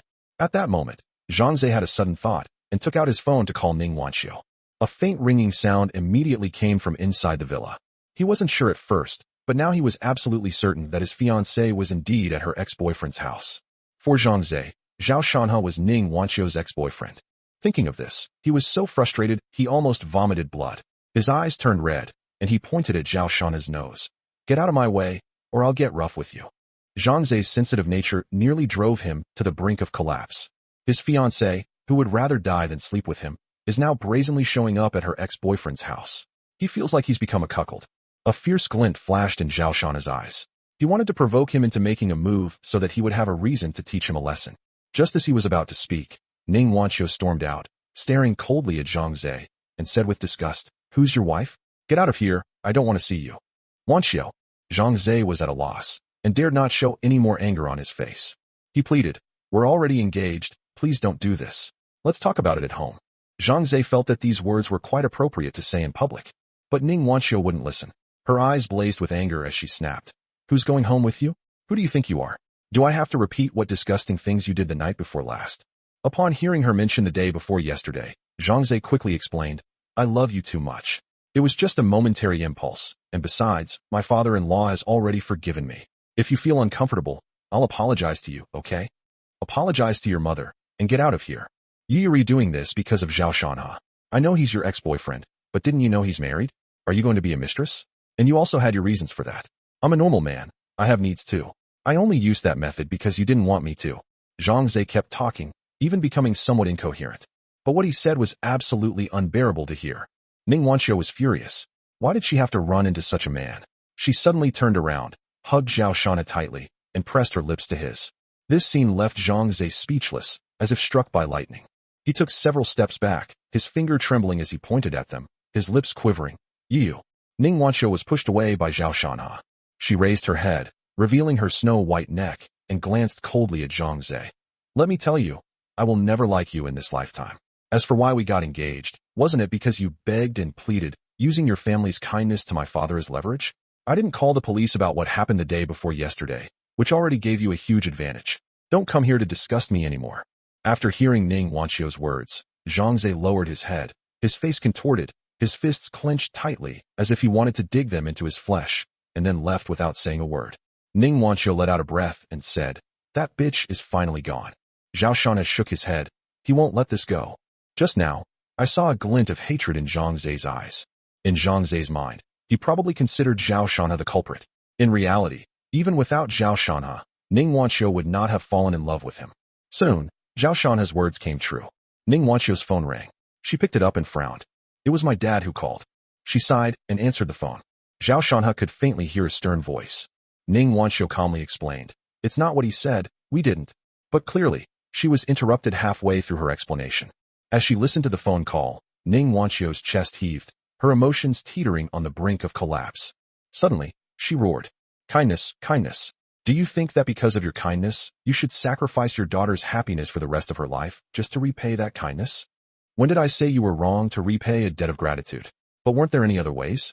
Do you know that the night before last, your daughter held a fruit knife to her own neck before that beast stopped? Fine, you're always right. I'm going home right now. Remember this. If your daughter ever dies, it'll be because of you. After shouting those words, she threw her phone violently, and it shattered into pieces on the ground. Just like her heart, it's already shattered into pieces. Tears streamed down her face, but a smile played on her lips as she waved to Zhao Shanha. Old Zhao, I'm going back now. I'll come see you another day. Also, that was my first kiss. After saying that, she turned around blankly and walked towards her beetle. Chapter 66. You can still be a man? I'll write my name Zhao backwards. The moment she turned around, Zhao Shanha's heart trembled slightly. How could a smile on one's face conceal a heart filled with utter despair? Zhao Shanha remained silent. He hadn't originally intended to get involved in this matter, but now he had decided to. They were already struggling themselves, yet they couldn't bear to see the suffering of others. Ning Wanqiu's departure was like a pebble thrown into Zhao Shanha's calm heart, creating ripples and circles. At this moment, Zhang Zhe, who had originally left, returned. He stared at Zhao Shanha, his laughter extremely arrogant. Zhao Shanha, you think you can keep her? How ridiculous. You can't do anything. Your ex-girlfriend, Ning Wanqiu. She's mine, and she can only be mine. He was very pleased with himself, knowing that he couldn't persuade Ning Wanqiu, so he called on his father-in-law to help. He had even decided that once he got back, he would discuss moving the wedding date forward. He couldn't wait any longer. He just wanted to take Ning Wanqiu, such a beauty, to bed right away and enjoy her to the fullest. Zhao Shanha remained silent. Zhang Zhe laughed even louder. What use are you? A cripple? You think you can fight me? Who do you think you are? At this moment, his voice finally alerted the security guards. Two burly men rushed over and grabbed Zhang Zhe's arms, one on each side. Who let you sneak in? Do you know where you are? Get out. Let me go. Let me go. Zhao Shanha, if you have the guts, don't chase me away, come on. Zhang Zhe struggled and shouted. But why would the security guards let him stay here? They're clearly here to cause trouble. You have to understand that the people living here are all rich and powerful. If they upset the homeowners, they could face serious consequences from a single complaint. Even security guards working here earn tens of thousands of yuan a month, not to mention the benefits such as social insurance and housing fund. They are unwilling to lose this job. Immediately, the two tightened their grip on Zhang Zhe, preventing him from moving. Zhang Zhe was already thin, and being held up by two tall and stout security guards, he looked like a little chick, with no room for resistance whatsoever. His legs thrashed wildly in the air, but all his efforts were in vain. Just as he was about to be taken away, Zhao Shanha suddenly spoke coldly. Let him go. The two security guards were taken aback. After exchanging glances, they cautiously asked, Are you sure? Zhao Shanha nodded. Zhang Zhe was somewhat surprised, and having guessed what was going on, he laughed heartily. Zhao Shanha, are you scared now? My father-in-law's identity is terrifying to even hear, and you dare to offend me. You're really courting death. Upon hearing this, the two security guards immediately understood that this was a feud between wealthy families, and they couldn't afford to offend them. They put Zhang Zhe down and said to Zhao Shanha, Then we'll be leaving now. Mr. Zhao, please call us anytime if you need anything. After saying that, the two left in a hurry. Zhang Zhe remained completely unfazed. He calmly straightened his clothes, looked at the expressionless Zhao Shanha, and sneered. You think you're so capable? Let me tell you, with just one word from me and my father-in-law's help, no matter how much money you have or how big your house is, you'll be begging on the streets tomorrow. Zhao Shanha stared at him, then suddenly laughed. So, you, young Master Zhang, are quite a figure in Tiannan, and I have to curry favor with you? From today onwards, you better behave yourself. Don't have anything to do with my wife again, or my father-in-law won't let you off the hook. Zhang Zhe couldn't hide his smugness. He hadn't expected a phone call to his father-in-law to be so effective. He simply embellished the story, saying that Ning Wanqiu went to rekindle her old flame with her ex-boyfriend, that her ex-boyfriend was originally married but had an entanglement with Ning Wanqiu, and that they spent the night together at the villa, being intimate in public. As a result, my father-in-law resolved the matter immediately. Not only did he force Ning Wanqiu to return, but even Zhao Shanha was afraid of him and treated him with utmost respect. This feeling is amazing. However, he was not satisfied with this. A perfect image flashed in his mind, and a fiery glint appeared in his eyes. He said, Zhao Shanha, do you think this matter is over? Let me tell you, it's not over yet. My father-in-law is furious. If you want to save your life, I'll have to put in a good word for you. Zhao Shanha's smile faded, and he asked indifferently, So you mean you'll put in a good word for me? Of course, no problem. There's just one small condition. Zhang Zhe extended his right hand, bringing his thumb and forefinger together, leaving a small gap in the middle. At this moment, Zhao Shanha's face suddenly darkened, and it was obvious what he wanted to say. Sure enough, a burning light appeared in Zhang Ze's eyes. He swallowed hard and said, I want school beauty Sue to spend one night with me, oh no, to spend a month with me. How about it? Zhao Shanha took a deep breath and finally understood why Ning Wanqiu hated him so much. Having made up his mind, he said coldly, Sister Xiaowan. In an instant, a figure rushed out from behind him, appearing directly in front of Zhang Zhe like a cheetah. Zhang Zhe was slightly stunned, as if he had seen a stunningly beautiful woman, and then everything went black before his eyes, and he knew nothing more. How should we handle this? Zhang Luan asked calmly. Since Zhao Shanhe has decided to take action, it's not as simple as just knocking him unconscious. Because of Zhang Ze's actions towards Ning Wanqiu, and even more so because he ultimately dared to covet Su Liuli. Zhang Luan knew better than anyone that although Zhao Shanhe often talked about divorce, Su Liuli always held an important place in his heart and was his bottom line. Anyone who dares to touch it will be punished. Zhao Shanhe said a few words, and Zhang Luan raised an eyebrow. This method seemed a bit ruthless. Although she thought this way, Zhang Luan didn't say anything, but instead locked the courtyard. Then, she took out her acupuncture kit, put on gloves, walked over to Zhang Ze, and ripped open his shirt. Without any hesitation, she pinched the silver needle between her fingers, aimed at the acupoint, and inserted it directly. In just a moment, a flush appeared on Zhang Ze's face, and the crotch area quickly bulged. One more injection, Zhao Shanhe said coldly. Zhang Luan nodded, then took out another silver needle and inserted it directly. Instantly, Zhang Ze's brows furrowed, and his whole body turned as red as a boiled shrimp, with heat emanating from him. He looked extremely uncomfortable, his body constantly writhing. Those pants looked like a small tent. Anyone who saw them would know what had happened. But it's not over yet. Zhang Luan took out a packet of medicine powder from a box, and as the needle was inserted, Zhang Ze's mouth opened involuntarily. Then Zhang Luan poured a packet of medicine powder into the container, picked up the watering can next to her, and poured it in directly. 3 minutes later. Ha ha ha ha. Zhang Ze's face was almost contorted with rage, and he made incomprehensible noises. His pants were bulging again. Even so, Zhao Shanhe only glanced at it, and then ignored it. Zhang Luan's needle was meant to stimulate potential and revitalize a man's virility, not to mention that she inserted 2 needles in succession. They practically overdid it, then added a potent medicinal powder. Zhang Ze's state at this moment can be imagined. But the most crucial thing is that he is currently in a coma, so there's no way to resolve the situation. So his ultimate fate is obvious. Zhao Shanhe showed no pity for Zhang Ze's miserable state. His eyes were filled with indifference. If Zhang Ze can still be a man after going through this ordeal, he will write his name Zhao backwards. It could even be said that even a god couldn't save them. This is how we help Ning Wanqiu. Chapter 67. Even if given away for free, people wouldn't take it. Zhang Ze had a dream. In his dream, he had many women and truly experienced what it meant to be an emperor. However, dreams are always fleeting. With a sudden roar, Zhang Ze was jolted awake. Immediately afterwards, he gasped. It hurts so much. His kidneys were throbbing with a sharp, needle-like pain, and an endless feeling of emptiness twisted his brows in agony. He had never experienced anything like this before. His face turned deathly pale, and beads of sweat dripped down his face. Zhang Ze struggled to his feet and realized he was on the lawn outside the Jinxiu Jiangshan residential complex.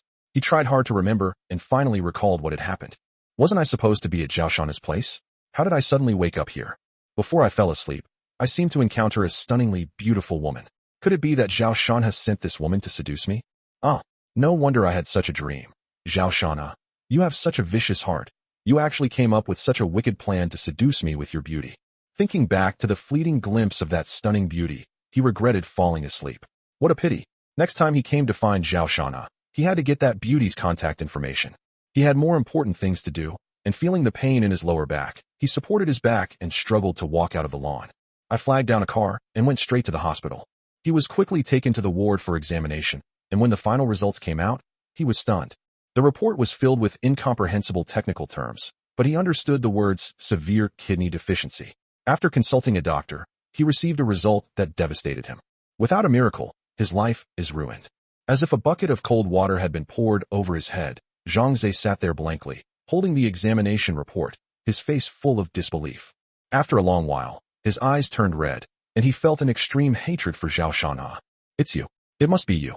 To possess Ning Wanqiu, you didn't hesitate to cripple me. How vicious you are. I will take revenge. I will have my father-in-law do it, and your family will be destroyed. The inability to be a man was a devastating blow to him. In a daze, he walked out of the hospital and hailed a car. He had actually considered calling the police, but after careful consideration, he rejected the decision. Because if he reports it to the police and his affair is exposed, his marriage with Ning Wanqiu will definitely be over. So, he went straight back to Ning Wanqiu's house. It was already evening. At this moment, in the living room, Ning Wanqiu's face was covered with tears. Her mother, Huang Zhan, was comforting her softly, while her father, Ning Zhenbang was smoking a cigarette, his brows furrowed, and his face looked very serious. If that married man is your choice, then I would rather you marry Zhang Zhe. Hearing Ning Zhenbang's words, Ning Wanqiu looked utterly desperate. Just then, Dad, you have to avenge me. Zhang Zhe staggered into the house, collapsed in front of Ning Zhenbang, and knelt on the ground, wailing. Immediately, all three people in the living room turned their attention to him. Ning Zhenbang frowned, reached out, and pulled him up, saying, "What are you doing? Get up. If you have something to say, just say it. What kind of man kneels down so easily?" Wah! Zhang Zhe took the medical report out of his pocket and handed it to Ning Zhenbang. "Father-in-law, take a look. It's all Zhao Shana's fault." Ning Zhenbang's expression remained unchanged as he picked up the medical report and looked at it. After reading it, a barely perceptible glint flashed in his eyes. Upon hearing Zhao Shana's name, Ning Wanqiu stood up. Seeing that her father had finished reading, she snatched the book away. After Ning Wanqiu learned of the test results, she returned to Huang Zhen's side, lowered her head, and began to tremble. She didn't dare to look up, afraid she wouldn't be able to hold back her laughter. Her life was a roller coaster of emotions, from despair to joy. He not only helped her get revenge, but also resolved her crisis to the greatest extent possible. Thinking to myself, "Old Zhao, did you do this for me?" "Stand up first," Ning Zhenbang said calmly. Zhang Zhe, sobbing, slowly stood up from the ground and said, "I went to see Wanqiu today. She was at Zhao Shana's house. Later, I inexplicably fell into a deep sleep, and when I woke up, this is what happened to me." Ning Zhenbang looked up at him and asked, "Do you have any evidence for this?"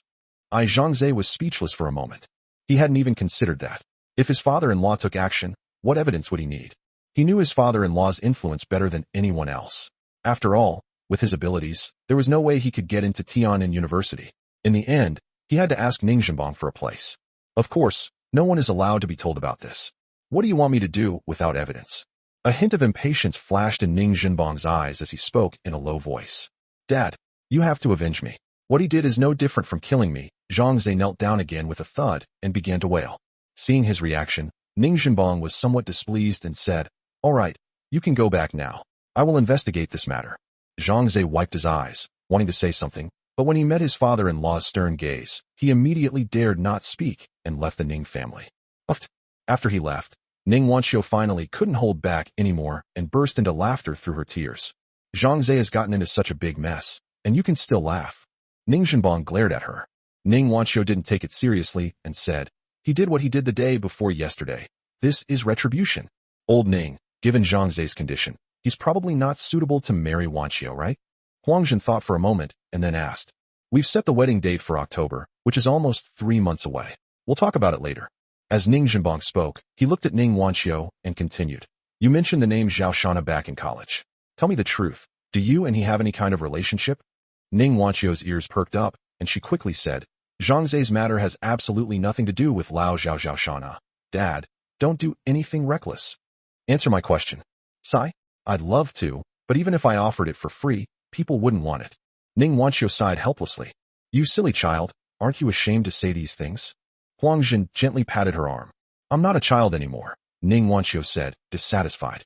"I'm actually quite interested in Zhao Shana." Ning Zhenbang spoke calmly, indicating that he had already decided to investigate this person. "Dad, I listened to you and didn't call the police about what happened the day before yesterday. So no matter what you find out this time, you can't go against Zhao Shana." Ning Wanqiu looked at Ning Zhenbang warily and said seriously. Seeing his daughter so vulnerable, Ning Zhenbang said helplessly, "I won't interfere in Zhang Zhe's affairs. Let the young people handle it themselves, however." At this point, he changed the subject, a chilling glint in his eyes. "If he approaches you with some ulterior motive, then we'll have to see if he's tough enough."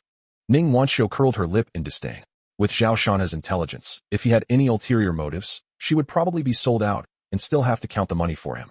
"All right, you guys chat. I'm going back." Ning Wanqiu didn't want to continue arguing with him and hurriedly went upstairs. She couldn't wait to contact Zhao Shana. Living room. Huang Zhen asked her husband, "Old Ning, you're not going to let Wanqiu marry Zhang Zhe again, are you?" Chapter 68 Sister Xiaowan's Heartbreak and Xiaoshan's Romance. Ning Zhenbang thought for a moment and said, "I want to get married. As you know, this was an arranged marriage by our former boss, so there are some things we have to abide by." His voice carried a sense of desolation. Who is Ning Zhenbang? He holds the second highest position in Tian'an City. How could an ordinary person catch his eye, let alone someone like Zhang Zhe? However, due to some social obligations, the marriage agreement was personally arranged by his former boss who had promoted him, and he couldn't disobey it. Huang Zhen also knew about this. With a sorrowful expression, she said, "Is Wanchio's life ruined?" Ning Zhenbong added, "Perhaps it's a good thing that Zhang Ze got into this situation. He only has one daughter in his life. How could he not feel sorry for her?" As for Zhang Ze, he felt no emotion upon seeing the medical report. In fact, if it weren't for his past camaraderie with Zhang Ze's father, he wouldn't have given Zhang Ze a second glance. Furthermore, to be fair, he has already helped the Zhang family enough over the years. Just the admission quota to Tianjin University alone is something that outsiders might not be able to get even if they donated tens of millions. If you're not good enough, you're not good enough. Even if you go to a prestigious university, you're still hopeless. If Ning Zhenbong was somewhat sincere about the marriage at the beginning, later events made him oppose it from the bottom of his heart. Huang Zhen looked at her husband with a puzzled expression after hearing his words. By agreeing to their marriage, I have already fulfilled my promise. If they are unhappy, they can get a divorce. Given the nature of their married life, divorce will be easy then, Ning Zhenbong said calmly, a barely perceptible smile appearing on his face. Huang Zhen asked in surprise, "Old Ning, won't the divorce affect you?" Ning Zhenbong smiled bitterly. "Wife, do you really think I would really abandon Wanchio's happiness for the sake of some rules?" On the other side, Zhao Shanha received a call from Ning Wanchio. "Old Zhao, thank you." "Why thank me?" "Regarding Zhang Ze's matter. You have no idea how relieved I felt just now, huh?" On the phone, Ning Wanchio made no attempt to hide her laughter. Zhao Shanha asked, "Zhang Ze, what's wrong? I don't understand what you're saying." Ning Wanchio was stunned for a moment, then quickly said, Yes. I was just so happy that I wanted to share it with you. I'll hang up now and come find you another day." After hanging up the phone, Zhao Shanha chuckled and shook his head. Actually, he wasn't worried about this matter. Zhang Ze had drugged Ning Wanchio first, and Ning Zhenbong hadn't allowed the police to be called, so he wouldn't call the police this time either. As for the acupuncture issue, it couldn't be detected in any examination. As long as everyone follows the rules, Zhao Shanha has nothing to worry about. However, even if some people don't follow the rules, Zhao Shanha isn't afraid, because Sister Xiaowan is his guardian angel. Jiang Wan was giving him acupuncture. She had no psychological burden whatsoever. Even if it meant killing Zhang Ze, she wouldn't bat an eye, let alone just cripple his manhood. Because Zhao Shanha was everything to her, even if he were to cause havoc in the heavenly palace, Jiang Wan was willing to be his Rui Jingu Bang magic staff. At this moment, Zhao Shanha looked at Jiang Wan and suddenly sat up. "Sister Luan, don't move." Upon hearing this, Jiang Wan looked at him with a puzzled expression, squatting there motionless. Zhao Shanha's gaze was gentle. He reached out and placed his hand on Jiang Wan's head, found the white hair, and gently tugged at it. A slight pain made Jiang Wan realize what he was doing. Her cheeks flushed slightly, but she continued to focus on her work. Looking at the white hair in his hand, Zhao Shanha couldn't help but think of Jiang Wan's white hair. Who would be by her side then? For some reason, Zhao Shanha felt a little uneasy. "What's wrong? Something on your mind?" Thinking about her, Jiang Wan looked up at him and said casually, "This, she, naturally refers to Su Yuli." Zhao Shanha shook his head. "No, I was thinking about you." Jiang Wan trembled. Her face flushed even more, but she dared not look up or speak. "Oh, Sister Xiaowan, don't misunderstand. I was just thinking about who will be good enough for you in the future," Zhao Shanha continued. "Sister Xiaowan is too perfect. She embodies every man's fantasy." Jiang Wan looked up in surprise and said, "Shanha, what are you thinking? I'm not getting married." "What woman doesn't get married? Does she have to grow old alone if she doesn't marry?" Zhao Shanha said casually. Upon hearing this, Jiang Wan suddenly stood up and angrily said, I said, "I will not get married. If you don't want me, I will live alone forever." After saying that, she stopped massaging and turned to go into the room. In the instant he turned around, Zhao Shanha seemed to see a glistening tear floating in the air. Jiang Wan is angry. Zhao Shanha was stunned for a moment, then suddenly slapped himself and cursed. "It's all your fault, this damn mouth of yours." Sister Xiaowan isn't angry, she's heartbroken. After thinking for a moment, he put the silver needles into the box, then rolled his wheelchair out the door. About half an hour later, Jiang Wan composed herself and walked out of the room. Seeing that the sofa was empty, she quickly went over and saw the neatly packed acupuncture box.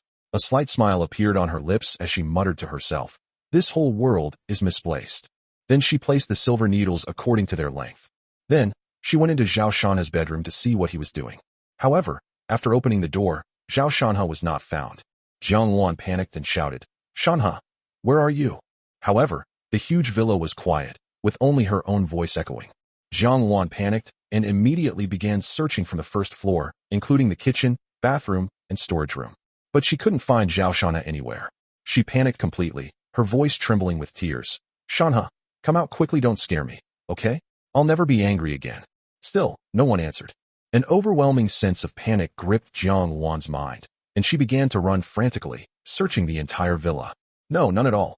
They searched every corner of the villa, but couldn't find Zhao Shanha. Jiang Wan's face turned pale, and she felt a wave of dizziness, almost to the point of fainting. A terrifying thought began to creep into her mind. She ran out of the villa, but couldn't find Zhao Shanha in the yard. Fear gripped every corner of her heart, just like on the day of the flood 20 years ago. Just as she was about to rush out of the yard, a voice as beautiful as heavenly music rang out from outside. Sister Xiaowan, what are you doing? Zhao Shanha opened the courtyard gate and looked at her strangely. Jiang Wan stared at him blankly, then rushed over like a mad woman, hugging him tightly, tears streaming down her face uncontrollably. She dared not voice her fears, lest they come true. Only her silent tears revealed her panic. Zhao Shanha understood immediately. He hugged her, gently patted her back, and chuckled softly. Sister Xiaowan, I'm all right. Look what this is. Then, he took a rainbow candy out of his pocket. Jiang Wan wiped away her tears, stood up, and choked out. You went out by yourself just to buy this? Seeing this candy brought back a memory. It's quite hard to buy. It's a product from decades ago. I'm giving it to you. If you don't like it, I'll throw it away, Zhao Shanha said with a smile, handing it over. No. Jiang Wan pouted and snatched the candy away.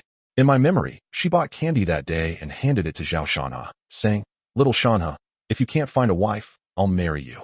Today, Zhao Shanha bought candy and handed it to her. This is the romance that belongs to Xiaoshan. Chapter 69, The Wife's Flicker of Panic. That night, Zhao Shanha's wife did not return until he fell asleep. Before noon the next day, Su Yuli returned. She took off her high heels, changed into slippers, and then carried the groceries into the kitchen.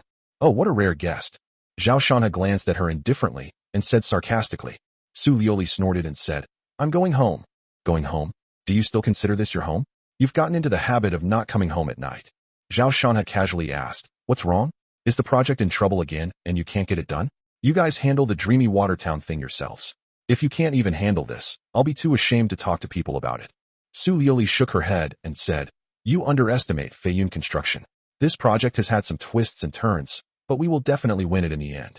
Speaking of which, when can we invite that expert out so we can see his face? Now everyone at Feiyun Construction has developed a strong interest in this expert. With just a few simple moves, Shihan Construction was not only completely revived from the brink of collapse, but it was as if wings were added to it, allowing Shihan Construction to soar into the sky. Just like a saying on the internet. The moment I made my move, I had already reached the limit of this segment. Now, Feiyun Construction has also received help from a master. With just a single message, it's as if a broad road has appeared in the fog. And that master is the guide on this great path. Tian Feiyun even thought that if a wise person could stand by his side, he would accept even a portion of Feiyun Construction's shares in the future. You mean, you want to meet that expert?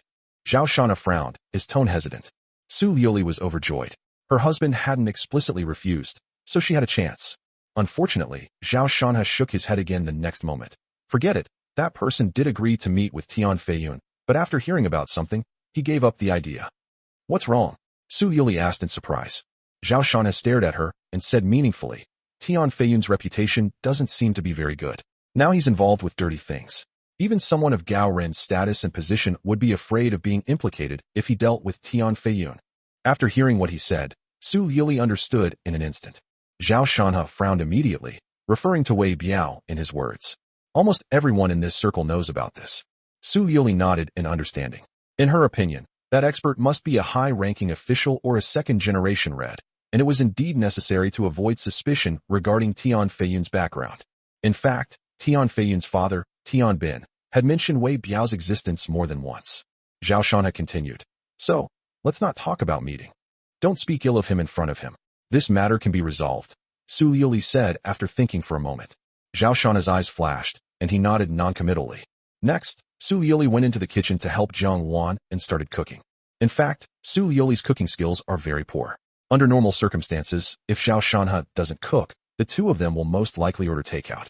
Su Yuli had always insisted on hiring a nanny, but Zhao Shanha refused, as he was not used to having other people in the house. After nearly an hour, the delicious and visually appealing dishes were served. Seeing his wife serving the dishes, Zhao Shanha inexplicably thought of the 4 green dishes from that day, and his hand trembled for no reason. Stop looking and come eat. Su Yuli saw him scrolling through short videos and greeted him. Zhao Shanha rolled his wheelchair over, and Su Liuli picked up her bowl and chopsticks and started eating. As she ate, she exclaimed, "Sister Xiaowan, your cooking skills are really good. I even want to open a hotel and hire you as the head chef, giving you half of the shares." Jiang Wan said, "I don't cook for others." Su Liuli said with exasperation, "You and Zhao Shanha are both as stubborn as donkeys." With Jiang Wan's culinary skills, Su Liuli has no doubt that she could make a fortune in the catering industry. Because food, clothing, housing, and transportation are always the most basic necessities of life. If you can be far ahead in terms of food, the customers you face will no longer be the general public. Once you reach a certain level of fame, even if it costs an exorbitant price, you'll probably need to make a reservation to have a meal with Jiang Wan. Someone who clearly had the opportunity to make a lot of money, but because of a grudge in their heart, stubbornly gave up a great opportunity.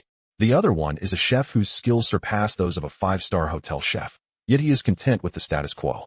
Su Liuli felt very regretful. "I feel pretty good about my life now, and I don't want to improve myself," Zhao Shanha said, interrupting her to stop her from mentioning Jiang Wan. Su Liuli was extremely dissatisfied with this about him, and said with a sneer, "I think you just don't have the ability to improve." "Oh, you look down on me? Shouldn't you go find a capable man next?" Zhao Shanha suddenly raised his head and looked at him with an indescribably sharp gaze.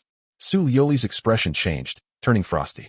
She slammed her chopsticks down and said, "Are you uncomfortable if you don't talk about this for a day? How many times do you want me to explain? Do you only feel happy when I admit to cheating and having an affair with someone else?" Her anger did not affect Zhao Shanha. He slowly picked up some food and said, "If you don't want people to know, then don't do it in the first place. You want me to improve myself, but if I really become someone important, aren't you afraid that some things you've been hiding will be exposed on my table?" A look of panic flashed in Su Liuli's eyes. If she could, she wanted to keep her secret for the rest of her life and never let her husband know it. Since some things have been found out, divorce may be the only option. She never considered divorce, and in fact, she did some unbelievable things to save her marriage. She said, "You're just making wild guesses again. I haven't hidden anything, so why don't you believe me?" Zhao Shanha sighed inwardly. His wife still wouldn't tell him. He said, "Fine, it doesn't matter if you don't tell me. Let me ask you, where did you go last night?" "Go home." "Oh, so you didn't come back here? Or do you not feel like this is your home?" "That's not true." Su Liuli sighed and said, "I want to come back here every day, but my parents sometimes I can't help it. My mom waits for me downstairs at my company, and I can't not go." Upon hearing this, Zhao Shanha paused, chopsticks still in his hand.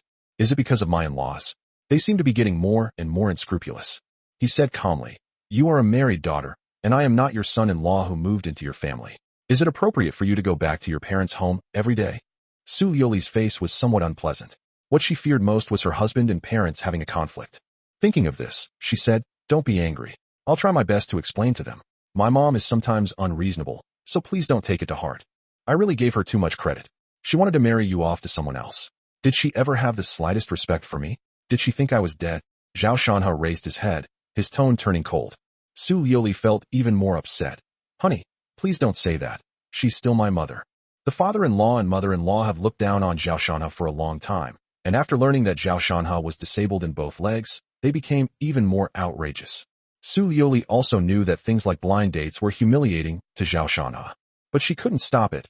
The pressure from her parents and family was immense, leaving her with no choice. She comforted Zhao Shanha. "No matter what my mother and the others do, I am still your wife. I will not do anything to betray you, so don't worry. Whether you're worthy of me or not isn't something you can say. It's something you can do. You're my wife, and I trust you in principle, so I won't hire a private investigator to secretly look into you. I can't do something like that. But you have to be prepared, because sooner or later, all your secrets will be exposed to me." When Zhao Shanha said these words, Su Liuli's lips trembled. Even though she tried her best to hide it, you could still see a hint of panic in her eyes. Chapter 70. Zhao Shanha is about to show his fangs. The panic lasted only a moment before Su Liuli calmed down. She smiled sweetly. "Honey, thank you for your trust. But even if you hire a private investigator with me, that's fine. But if you're hiring a woman, your wife doesn't want to be followed by a sleazy man every day." Jiang Wan looked up at her, then lowered her head again to eat. Thinking to myself, if only I had started following you 2 years ago, I would have made sure you never found out. After the meal, Su Liuli chatted with Zhao Shanha on the sofa for a while before leaving the villa.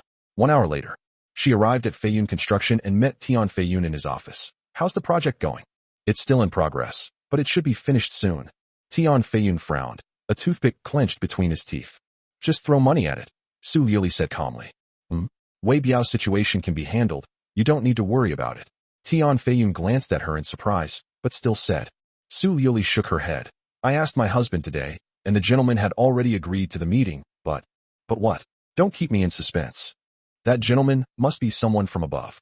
Su Liuli pointed upwards and said calmly. You know, someone of that status can't have anything dishonorable around them, let alone something as common knowledge as Wei Biao. If you want to befriend that person, or any other person in a high position, you have to deal with Wei Biao's troubles. Tian Feiyun was slightly taken aback, not expecting the problem to arise here. In fact, it wasn't just Su Liuli. His father had told him many times that once someone's net worth reached this level, these things were no longer respectable. Although Tian Bin had started his career in organized crime, Wei Biao's actions were too conspicuous and will definitely become a stain on his reputation. If Tian Feiyun wants to successfully take over Jinding Construction, he must get rid of Wei Biao. Click. Tian Feiyun bit the toothpick off with force, as he considered the pros and cons. But Wei Biao and he had grown up together, and their relationship was extraordinary. It wasn't something he could just abandon. After thinking for a long time, he said impatiently, I'll think about this for a few days, and then we'll talk about it. Su Liuli nodded and left the office without saying anything more. In the afternoon, Su Liuli did not come back for dinner. Zhao Shanhe glanced at his watch. It was almost 6 o'clock, close to dinner time. He called Su Liuli. Are you coming home for dinner tonight? Su Liuli found it strange, as he usually didn't call. She still told him the truth. I'm having dinner at my parents' house, as we agreed beforehand. Don't worry, I'll definitely put in a good word for you later. I see. After Zhao Shanhe finished speaking calmly, he hung up the phone. His expression was inscrutable, like a beast about to bare its fangs. Zhao Shanhe recalled what he had said yesterday. Tolerance will only encourage others to take advantage of you. Now, my mother-in-law seems to be pushing her luck. At first, he pressured her to get a divorce. Then he introduced her to potential blind dates. And next he forbade Su Liuli from going home. After that, will they put a red veil on Su Liuli and force her to marry someone else? That's outrageous. Thinking this, Zhao Shanhe said to Zhang Luan, let's go out for a bit. Zhang Luan was preparing to cook when she heard this and asked, where are you going? Aren't you going to eat? Go to the Su family. Is Zhao Shanhe an honest man? That was true before, but it certainly isn't now.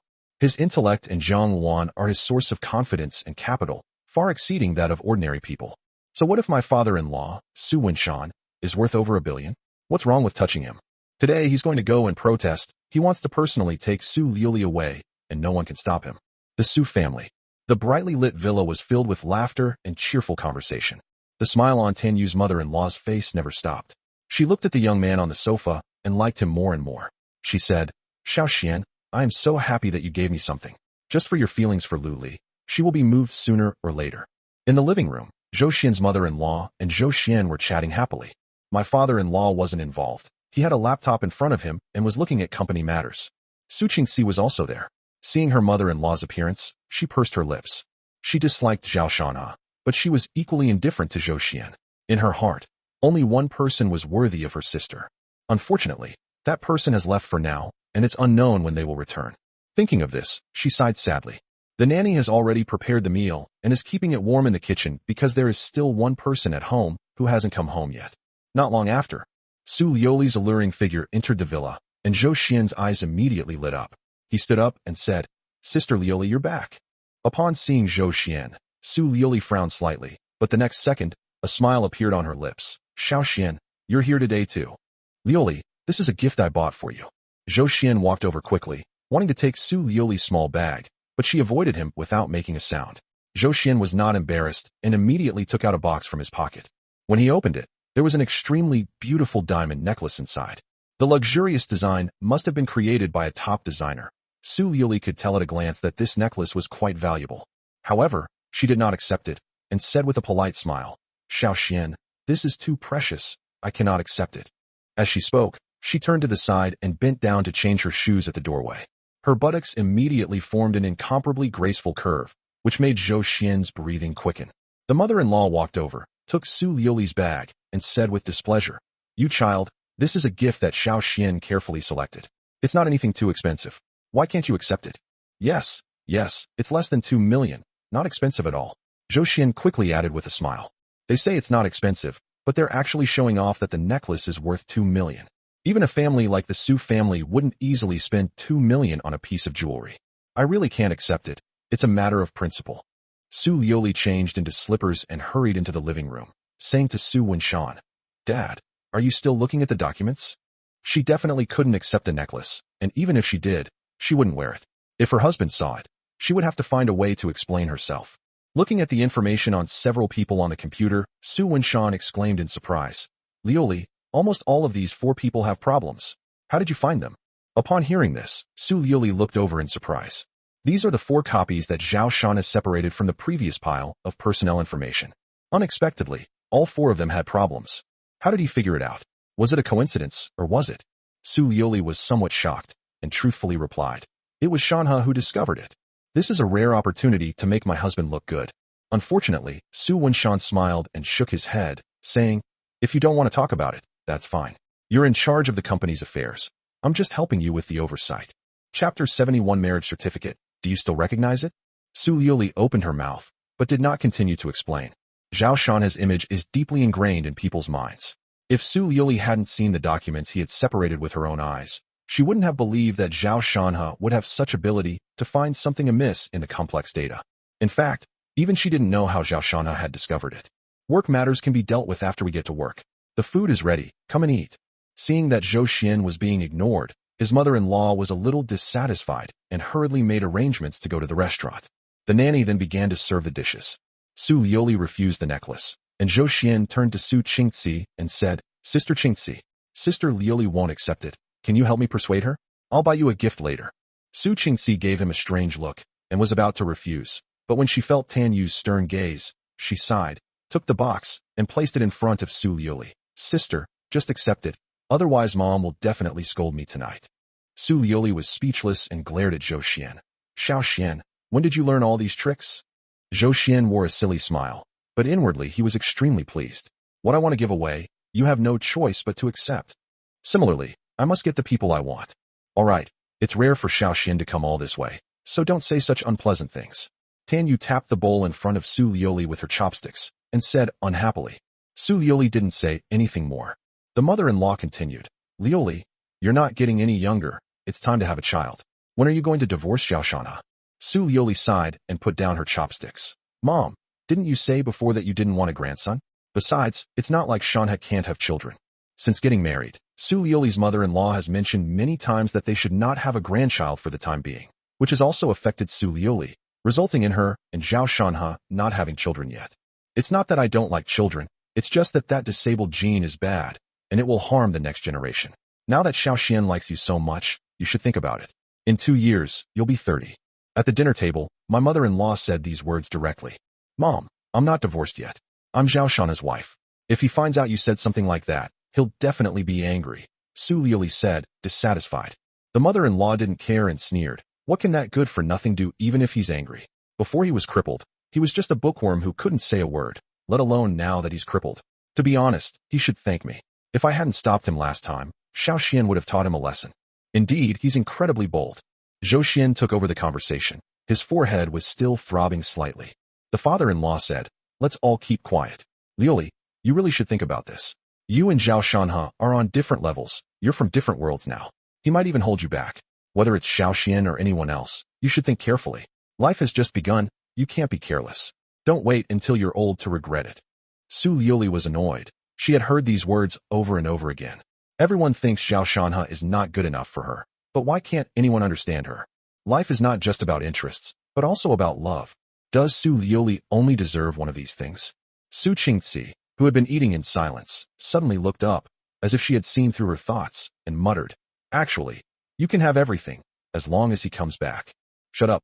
Su Lioli suddenly looked at her and rebuked her coldly. Su Qingxi snorted and said in a low voice, "What are you pretending for? What did you say?" A dangerous glint appeared in Su Lioli's eyes, and Su Qingxi dared not speak again. At this moment, Zhou Xian picked up a large shrimp, carefully peeled off the shell, and put it into Su Lioli's bowl. He said gently and affectionately, "Sister Lioli, I still remember when we were little, you told me that you used to peel shrimp. If you peel one for me, I'm willing to peel shrimp for you for the rest of my life." Su Lioli froze, her chopsticks hanging in mid-air, her embarrassment beyond words. "When I was a child, he was only a few years old. Who told you to peel for a lifetime?" The mother-in-law smiled and said, "After all, it's a token of Xiao Xian's affection, so please eat." Su Lioli's lips twitched, and she said, "Never mind, I'm full." After saying that, she put her chopsticks on the table and prepared to leave. The mother-in-law's face immediately hardened, and she said, "Su Lioli, what do you mean? Do you not recognize me as your mother anymore? How have I raised you since you were little? You don't know any manners at all." Su Lioli felt exhausted and didn't know what to say. Ding dong. Just then, the doorbell rang, attracting the attention of everyone in the restaurant. The caregiver opened the door and pushed the wheelchair in. "Zhao Shanha, what brings you here? Who sent you?" The most shocked person was the mother-in-law, who suddenly stood up and said coldly. Zhao Shanha's gaze swept across the restaurant, and he said calmly, "If I hadn't come, you would have packed up my wife and given her away. You're not welcome here, get out." The mother-in-law showed no respect whatsoever, her face full of disgust, and directly ordered him to leave. Zhou Xian crossed his arms and watched the scene with amusement. Su Lioli was also extremely surprised. She didn't expect her husband to come looking for her. No wonder he made that call today. She quickly stepped forward and whispered, "Shanha, why did you come here? You know their attitude. Go back quickly, or you'll make a fool of yourself." She put it quite tactfully, but in fact, if they continued to stay here, it wouldn't just be making a fool of themselves, but rather being humiliated.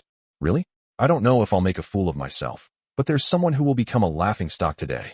Zhao Shanha glanced at Zhou Xian, gently pulled Su Lioli away, and Zhang Luan pushed him towards the dining table. "Aren't you leaving?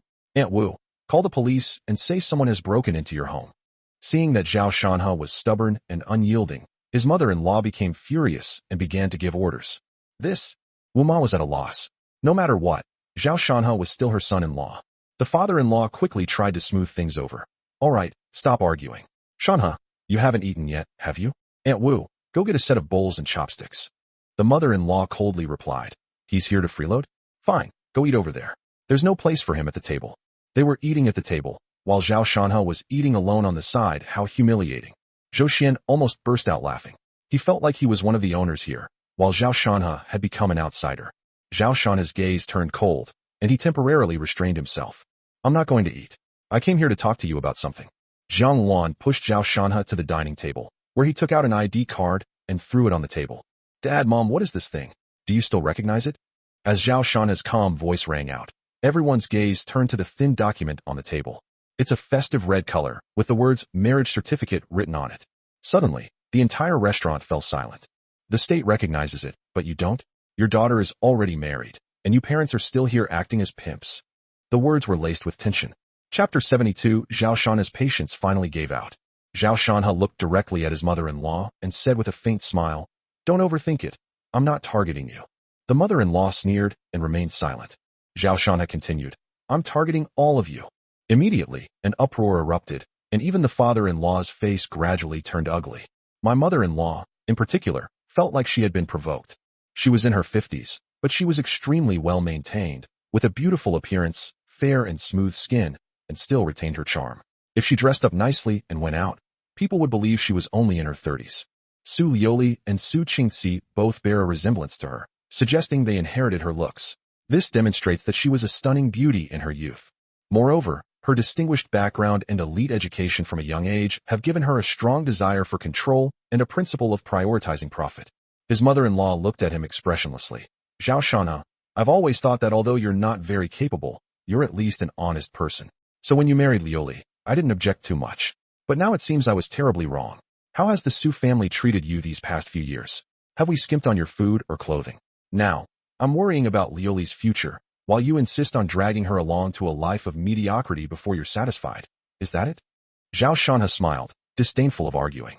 He said, "Right and wrong are not for you to decide, nor for me to decide. Only Lioli's opinion matters. If she feels that being with me is a burden, then she can file for divorce, and I will not object. Unlike a self-righteous mother like you, who manipulates her daughter's marriage under the guise of doing what's best for her, but is essentially only after your own interests." Little did her mother-in-law know that Zhao Shanha's counterattack would be so sharp, leaving her speechless. But soon, her expression turned cold again. "She is my daughter, in my home. Whether it's her marriage or anything else, I can make the decisions. Since you're here today, settle this matter. 20 million. Sign the divorce agreement, and I'll transfer it to you immediately. This money is enough for you to live comfortably for the rest of your life." Despite all that, his mother-in-law remained stubborn and tried to bribe him with money. The smile on Zhao Shanha's face also faded. In the years since they got married, although his income was not high, his spending was also not high. He can say with certainty that he has never used even a single dollar from the Su family. He had been enduring his in-law's disdain, believing that the family would eventually accept him. However, endless patience only resulted in more severe consequences. From initially looking down on her to now pressuring her for a divorce, Zhao Shanha couldn't take it anymore, and he didn't want to. He said coldly, "Mom, I accept your interference in my marriage with Lioli, but there has to be a reason for a divorce. Did I wrong her? If we really get a divorce today, and word gets out, I, Zhao Shanha, will certainly lose face. But what about you? You're a snob, kicking your son-in-law aside when he's no good. Where do you put your daughter's face? Where do you put yourself and the Su family's face?" As he spoke, he reached out and gently slapped his own face, making a slapping sound. The father-in-law's lips twitched. Those slaps felt as if they had landed on his own face. The mother-in-law naturally thought of this problem, and she said directly, "I'll give you 20 million, but there are conditions. The divorce agreement will state that after the divorce, you must admit that it was your infidelity that led to the divorce, that you were the party at fault." Su Qingxi bit her chopsticks and came out to explain, 20 million.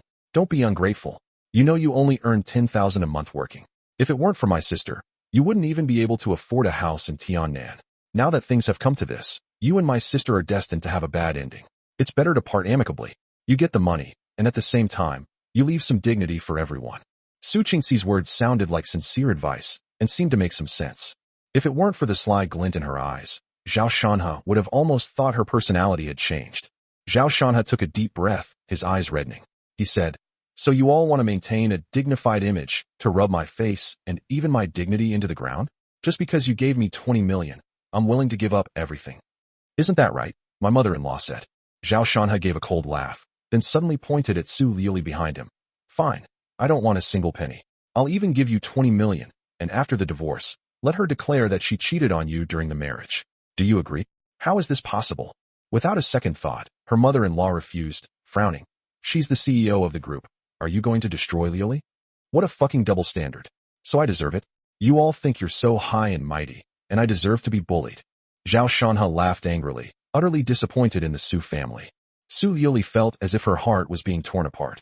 She walked over and whispered in Zhao Shanha's ear, Please go back. Get out of here." Zhao Shanha shoved her away. He was equally disappointed in Su Liuli. In this situation, she was like an ostrich, not daring to say a word, only knowing to persuade him to go back. But where did she put her husband's face?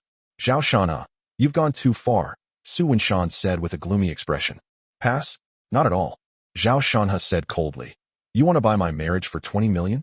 Is your daughter only worth 20 million? Hee. For Lioli's happiness, as long as you agree to the divorce, I'll add another 30 million. I'll give you 50 million in total." At this moment, Zhou Xian suddenly chuckled and spoke in a haughty manner. Instantly, Zhao Shanha's gaze fell upon him. "Do you even have the right to speak here? You." His gaze sent a shiver down Zhou Xian's spine, sensing a violent emotion within him. "Who do you think you are? Did you think I wasn't bothering you? How dare you show your face like this? It seems you think what I said was a joke, and that you're just ignoring me." Zhao Shanha's voice was icy and chilling. Then, he raised his right hand and waved it gently. Su Liuli was terrified and hurriedly said, "Jiang Wan, stop." However, after receiving Zhao Shanha's instructions, no one was able to stop Sister Xiaowan. Before Zhou Xian could react, a long leg kicked him hard in the chest. Click, click. With the sound of the bench shattering, he screamed and flew backward, crashing into the corner of the wall. It's easy to imagine how powerful Jiang Wan's kick was. This scene stunned everyone. No one expected things to turn out this way. Zhou Xian clutched his chest, his face contorted in pain. He could hardly breathe and let out groans. Zhao Shanha rolled his wheelchair over, while Jiang Wan stood behind him, facing the Su family members with a warning look on her face. Su Liuli tried to rush over to stop her, but Jiang Wan extended her fair finger, touched her forehead, and calmly shook her head. Su Liuli felt a chill in her heart. She understood Jiang Wan's expression. At this moment, she will attack anyone who tries to stop Zhao Shanha. What do I want to do? Zhou Xian collapsed in the corner, foaming at the mouth. As Zhao Shanha slowly approached, his face was filled with terror, and he spoke with difficulty. Chapter 73. Do you think he dares to kill someone? I told you last time, if you're eyeing my wife, are you prepared for a fight to the death? Zhao Shanha's calm voice rang out, each word distinct and deliberate. The Su family members on the periphery were shocked upon hearing this. The father-in-law's expression changed slightly, and a hint of regret flashed across his face. He miscalculated. They could look down on Zhao Shanha, call him a cripple or a good-for-nothing, or even force him to divorce. However, Her biggest mistake was bringing the man back before she was even divorced and forcibly trying to reunite them. This is like tearing Zhao Shanha's face off, throwing it on the ground, and then stomping on it. He calculated many things, but he didn't take into account a man's dignity. Even the most incompetent man would choose to explode in this situation. Moreover, is Zhao Shanha really incompetent? Answer me. Zhao Shanha grabbed his hair and lifted him up, making their eyes meet. When had Zhou Xian ever suffered such humiliation? His eyes were bloodshot, filled with intense hatred, as if he wanted to devour someone. Snap! Suddenly, Zhao Shanha raised his other hand and slapped him hard across the face. Is it fun? Snap! You stole my wife. Snap! Who gave you the courage? Snap! A series of slaps left Zhou Xian's cheeks red and swollen, resembling a pig's head. Only after he rolled his eyes did Zhao Shanha throw him to the ground and say indifferently, "This time, it's just a warning. If there's a next time, I'll make you regret it for the rest of your life." Did you feel good after beating him up? Were you happy? At this moment, Su Liuli screamed hysterically. Do you know that there are security cameras in your home? The whole thing about you hitting someone was recorded. You'll go to jail. With tears in her eyes, she slumped helplessly to the ground. The worst-case scenario has come true. Su Qingxi looked smug and said, I'll come see you then. The mother-in-law looked at Zhao Shanha and said indifferently, only the most useless man would choose to solve problems with violence. You really are a brainless coward who acted rashly. Now Liuli can directly file for divorce. A thug like you should spend the rest of his life in jail. The father-in-law sighed and said, let's call the police. Don't call the police. Su Liuli shouted suddenly. She cried and pleaded, Dad, please let him go. The father-in-law frowned, finding the situation difficult to handle and hesitating. Seeing Zhou Xian's miserable state, he didn't know how to explain it to the Zhou family. At this moment, to everyone's surprise, Zhao Shanha suddenly smiled calmly and said to Su Liuli, It seems that you don't understand me at all. Immediately, everyone's attention turned to him. Zhao Shanha took out his phone from his pocket, unlocked it, and handed it directly to Zhou Xian at his feet, saying, Come on, call the police and have me arrested. Zhou Xian took the phone in a daze. Call the police. We have video evidence. Sending me in will definitely be fine. Zhao Shanha crossed his fingers, placed them on his lap, leaned forward, and looked down at Zhou Xian with a smile. The mother-in-law gritted her teeth. This is utterly lawless. I'll fight them. She hated Zhao Shanha to death. She never imagined he would be so audacious. As she spoke, she picked up her phone, preparing to dial the police. Just then, Zhou Xian seemed to remember something and let out a piercing scream. Wait, don't call the police. Instantly, everyone was stunned. What's going on? The victim is asking not to pursue the matter? Has Zhou Xian lost his mind? Only Su Wenshan's pupils contracted, as if he had thought of something. It seems he's not entirely an incompetent fool. Zhao Shanha raised his head, glanced around, and said, Let me explain. Why would he do something he's not sure about? The Zhou family's clothing line follows a luxury route, and reputation is paramount. Therefore, they frequently send their designs to international fashion shows at high prices. And now, right at this crucial juncture of the selection process, it's been revealed that the heir of the Zhou family became a mistress, was beaten by her husband, and even had him arrested. Who do you think netizens across the country will condemn? Will the Zhou family group's reputation collapse? How much of the Zhou family's market value will evaporate? At this point, Zhao Shanha held up 2 fingers. A conservative estimate is 2 billion. Come on, young Master Zhou. Use 2 billion to buy me a place in jail for a bit of fun. A smile appeared on Zhao Shanha's face as he looked at Zhou Xian again. Zhou Xian trembled, his fists clenched tightly, his heart filled with boundless hatred, yet he knew he could not act rashly. No matter how wealthy the Zhou family is, they can't withstand such turmoil. After a long while, he loosened his fist, remained silent, and lowered his head in utter dejection. Su Liuli stared blankly at everything, looking at that familiar figure as if she were seeing her husband for the first time. A strange light flashed in Su Qingxi's eyes. Could it be that this brother-in-law had planned everything?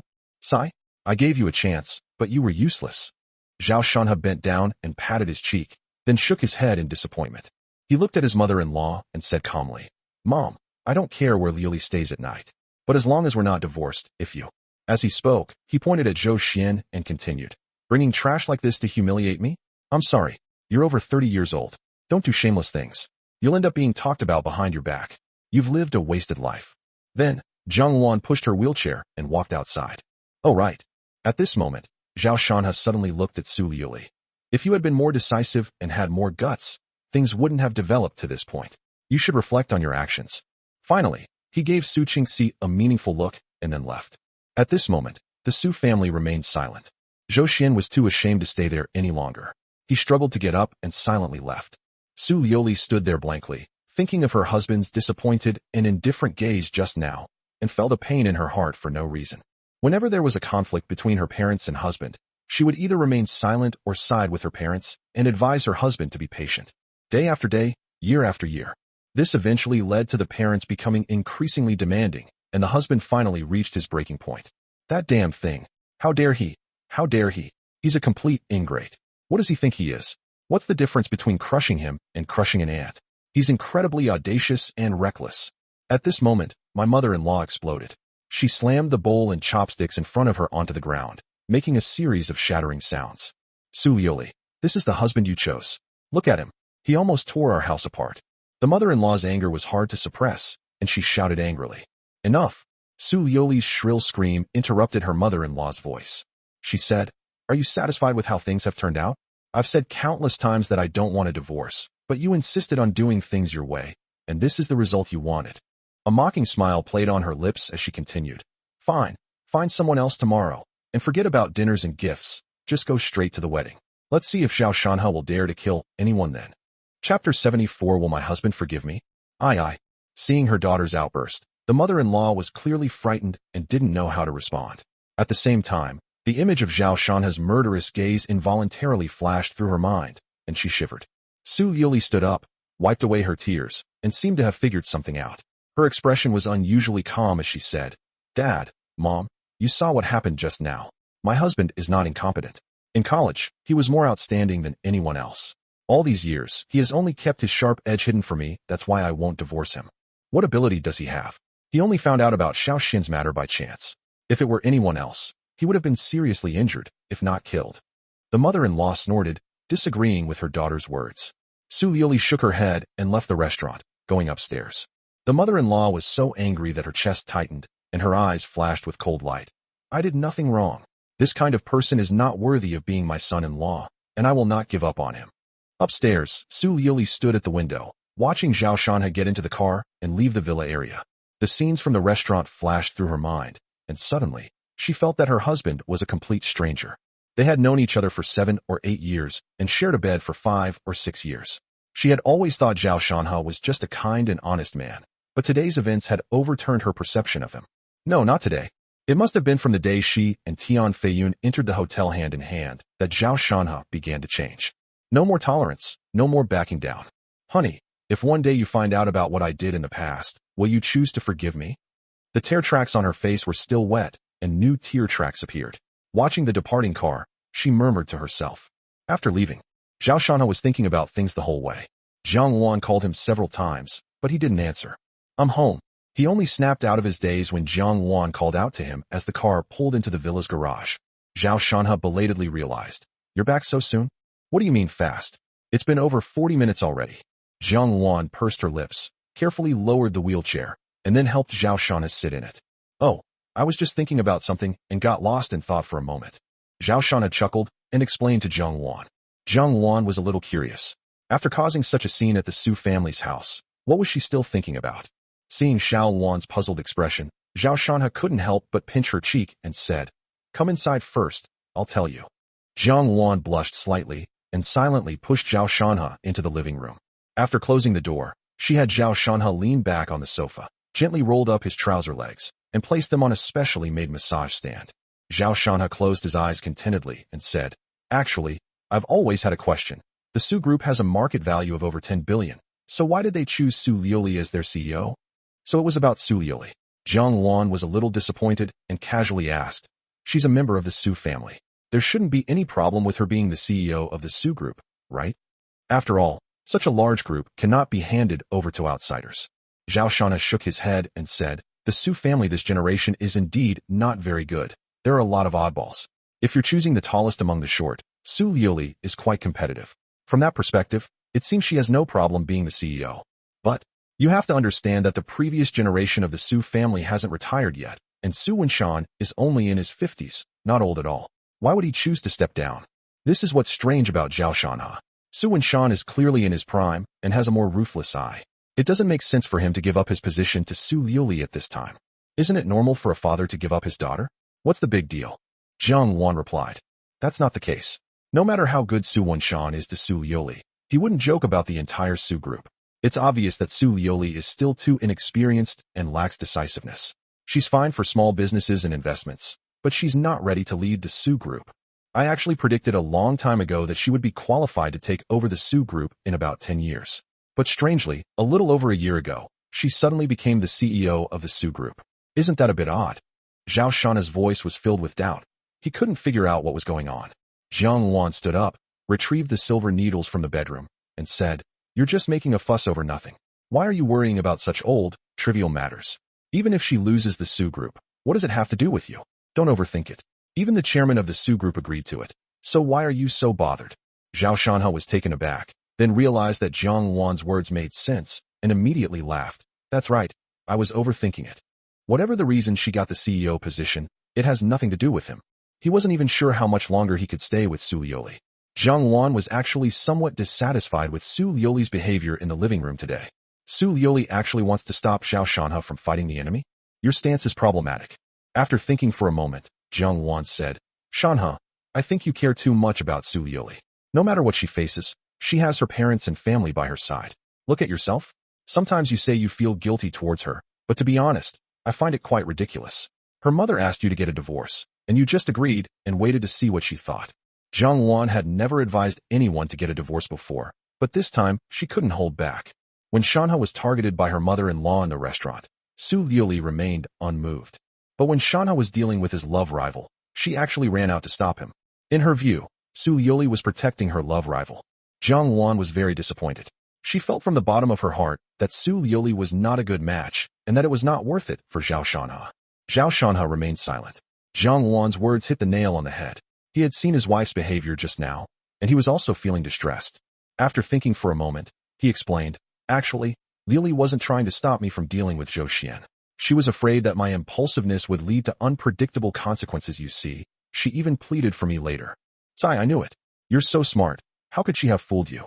Now I realize, the reason she was able to fool you is because you were an accomplice.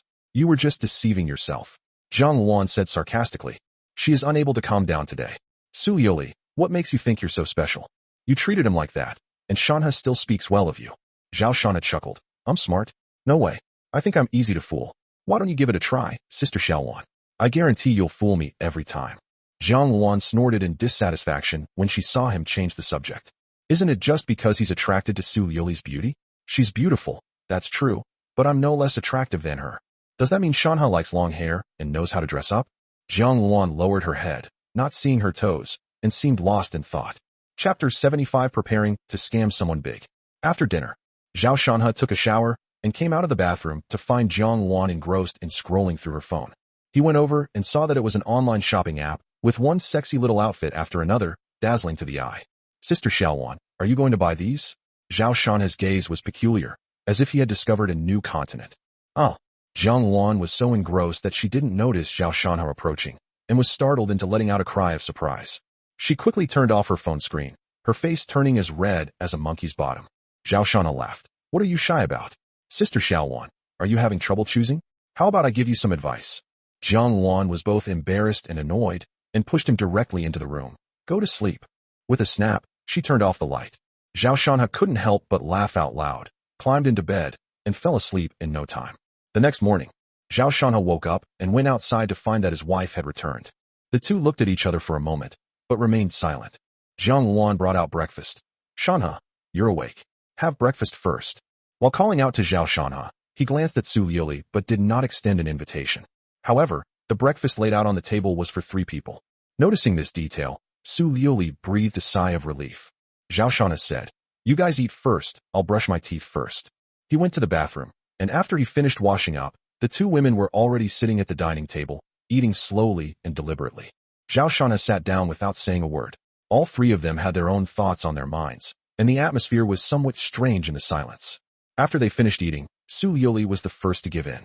"I apologize for what happened yesterday. I didn't handle things well." Her tone was quite sincere, which surprised Zhao Shanhe. The wife actually apologized. He thought Su Liuli didn't have this skill. What kind of look is that? "I was wrong, and that's it, I'm not denying it." Seeing his strange gaze, Su Liuli felt embarrassed and a little angry. "So where did you go wrong?" Su Liuli was about to speak when she suddenly realized that if she answered this question, she would fall into Zhao Shanha's trap. Yesterday, she was definitely wrong for not helping Zhao Shanha when he was humiliated. Knowing this was one thing, but knowing it was another, Su Liuli frowned and said, "Honey, let's leave it at that. You really upset Mom yesterday, so let's not talk about it anymore and move on. I'll talk to her in the future and tell her not to do these pointless things anymore." Seeing that she wasn't falling for his tricks, Zhao Shanha curled his lip. "Let's talk about the project. I received a notification this morning that Dreamy Water Town has accepted our offer, and Feiyun Construction is preparing to go there today to acquire it." Su Liuli subtly changed the subject. Zhao Shanha's eyes flashed. "Did you accept it? How much?" 550 million. Upon hearing the price, Zhao Shanha's lips curled into a smile. The price was reasonable, but precisely because it was reasonable, Zhao Shanha learned some information that was advantageous to him. Clearly, Tian Feiyun did not choose to use Wei Biao as a tool in this acquisition of Dreamy Water Town. Otherwise, the price would not have been so high, and it might not have exceeded 400 million yuan. The failure to appoint Wei Biao marked the beginning of their falling out. Next, he only needs to add one more spark, and Tian Feiyun's doomsday will come. Su Liuli stared at Zhao Shanha. "Although we've acquired Dreamy Water Town, we still don't know why we bought this project, or what the profit margins are. There will be profits, and they will be very substantial. That gentleman estimates that Feiyun Construction, conservatively speaking, can earn 1 billion yuan in 5 years. Zhao Shanha said calmly. "Long-term profits? In other words, we have to run it ourselves." Su Liuli was taken aback and quickly asked. "Good," Zhao Shanha said. "The news from over there will come back soon. At that time, the value of Dreamy Water Town will immediately skyrocket, and you can make over 200 million yuan just by reselling it. However, if you want to maximize profits, of course you should choose to run it yourself. Moreover, that gentleman already has a complete business plan, covering the overall design of the scenic area, online and offline promotion, business model, etc. You could say that this 1 billion yuan is basically picking up money. Will there be any good news soon? Let's wait." Zhao Shanha smiled. Through various channels and information, he analyzed and came to the conclusion that the Mengli Watertown scenic area was about to be planned as a provincial-level tourism project. The Culture and Tourism Bureau will promote this project and provide support. The original construction cost of Dreamy Water Town was about 700 million yuan, but after depreciation, its actual value is around 450 million yuan. Of course, if nothing changes, it's unlikely anyone will take it over for even 200 million yuan. However, after the positive news was released, there was absolutely no problem with Dreamy Water Town selling for 800 million. If you want to maximize your profits, the only option is to run the business yourself. Zhao Shanha has already taken the time to work out the business plan. He is confident that the scenic area design will create a visually stunning effect once the finished product is completed. At the same time, his marketing plan and various promotional techniques are tailor-made for Dreamy Water Town and have been combined with official support to form the best possible solution. With this two-pronged approach, the water town in my dreams will surely be bustling with people and become a golden goose. Zhao Shanha also put in a lot of effort in the process. Su Liuli's initial worries immediately subsided. Hearing Zhao Shanha's tone, she had a premonition that the dream water town might really become a hit, and she would make a fortune. He asked, "When will you give me the plan? What are you thinking about?" Zhao Shanha frowned. "I don't agree to this. You still want to cooperate with Tian Feiyun long-term." Su Liuli opened her mouth, but was speechless. She had no choice but to put the matter aside for now and asked, "How did you get to know this expert? Lin Ruoshi said last time that the expert, and you were closer? Is that true or not?" She didn't take those words to heart at the time, thinking that Lin Ruoshi had just said them casually. But after what happened yesterday, she had to start re-examining the meaning of that sentence. Perhaps my husband really does have some qualities that would attract the attention of a discerning person. Zhao Shanha said, "Of course it's fake. That gentleman is a friend of Lin Ruoshi's father. I was only able to speak to him because of Lin Ruoshi." Su Liuli smiled and said, "Lin Ruoshi was very good to you. She not only told you about the insider stock, but also lent you money to speculate in stocks, allowing you to make 30 million for free. She helped me make money, but it was just a business relationship, just like yours with Tian Feiyun." Zhao Shanha sensed a trap in her words, and, not wanting to follow his wife's line of thought, gave a curt reply. Su Liuli frowned. "Tian Feiyun and I are completely innocent, and I hope you are too." "Really? I've only met Lin Ruoshi a handful of times. You probably go to see Tian Feiyun every day, right?" Zhao Shanha looked up and stared at her as he spoke. "Who told you that? You actually hired a private investigator." Chapter 76. My wife puts her own interests first. Zhao Shanha's words gave Su Liuli goosebumps for no apparent reason, as if ants were crawling all over her. If a husband actually hires a private investigator to investigate his wife, then the marriage is in serious jeopardy. Zhao Shanhe shook his head and chuckled. Do we need to find someone to investigate this kind of thing? I could have guessed it at a glance. Yeah. Su Liuli glanced at him. She was in a bad mood, partly because she was afraid that something would actually be found out, and partly because she felt that her husband didn't trust her. I would never do something as tasteless as hiring a private investigator to look into my wife. You can rest assured and do whatever you want without being so cautious. Who's being cautious? I'm innocent and have nothing to hide. Say whatever you want, but Tian Feiyun and I have nothing to do with each other. Zhao Shanhe waved his hand. I will know the truth one day. I will train my mentality, and no matter how ugly it is, I will be able to accept it. Su Liuli was so angry that her breathing became rapid, and her eyes turned red. Zhao Shanhe, you bastard. What kind of mentality are you trying to cultivate? What can you possibly accept? Seeing that she was angry, Zhao Shanhe changed the subject. By the way, did you know that Chen Kursen is hiding something from you? Su Liuli took a few deep breaths, forcing herself to calm down, and said coldly, You speak. She has shares in Qinyang Capital and connections in Beijing. Can you help me find out where her connections are? What? She owns shares in Qinyang Capital. Upon hearing this news, Su Liuli was somewhat taken aback, and then warned, What does this have to do with you? When it comes to Chen Kursen, just pretend you don't know her, okay? Don't cause any more trouble. She has a powerful background and almost endless money. Don't mess with her. It won't do you any good, and you might even get into trouble with her. She's caused me trouble more than once or twice, and I'm thinking of causing her trouble too. Zhao Shanhe said dismissively.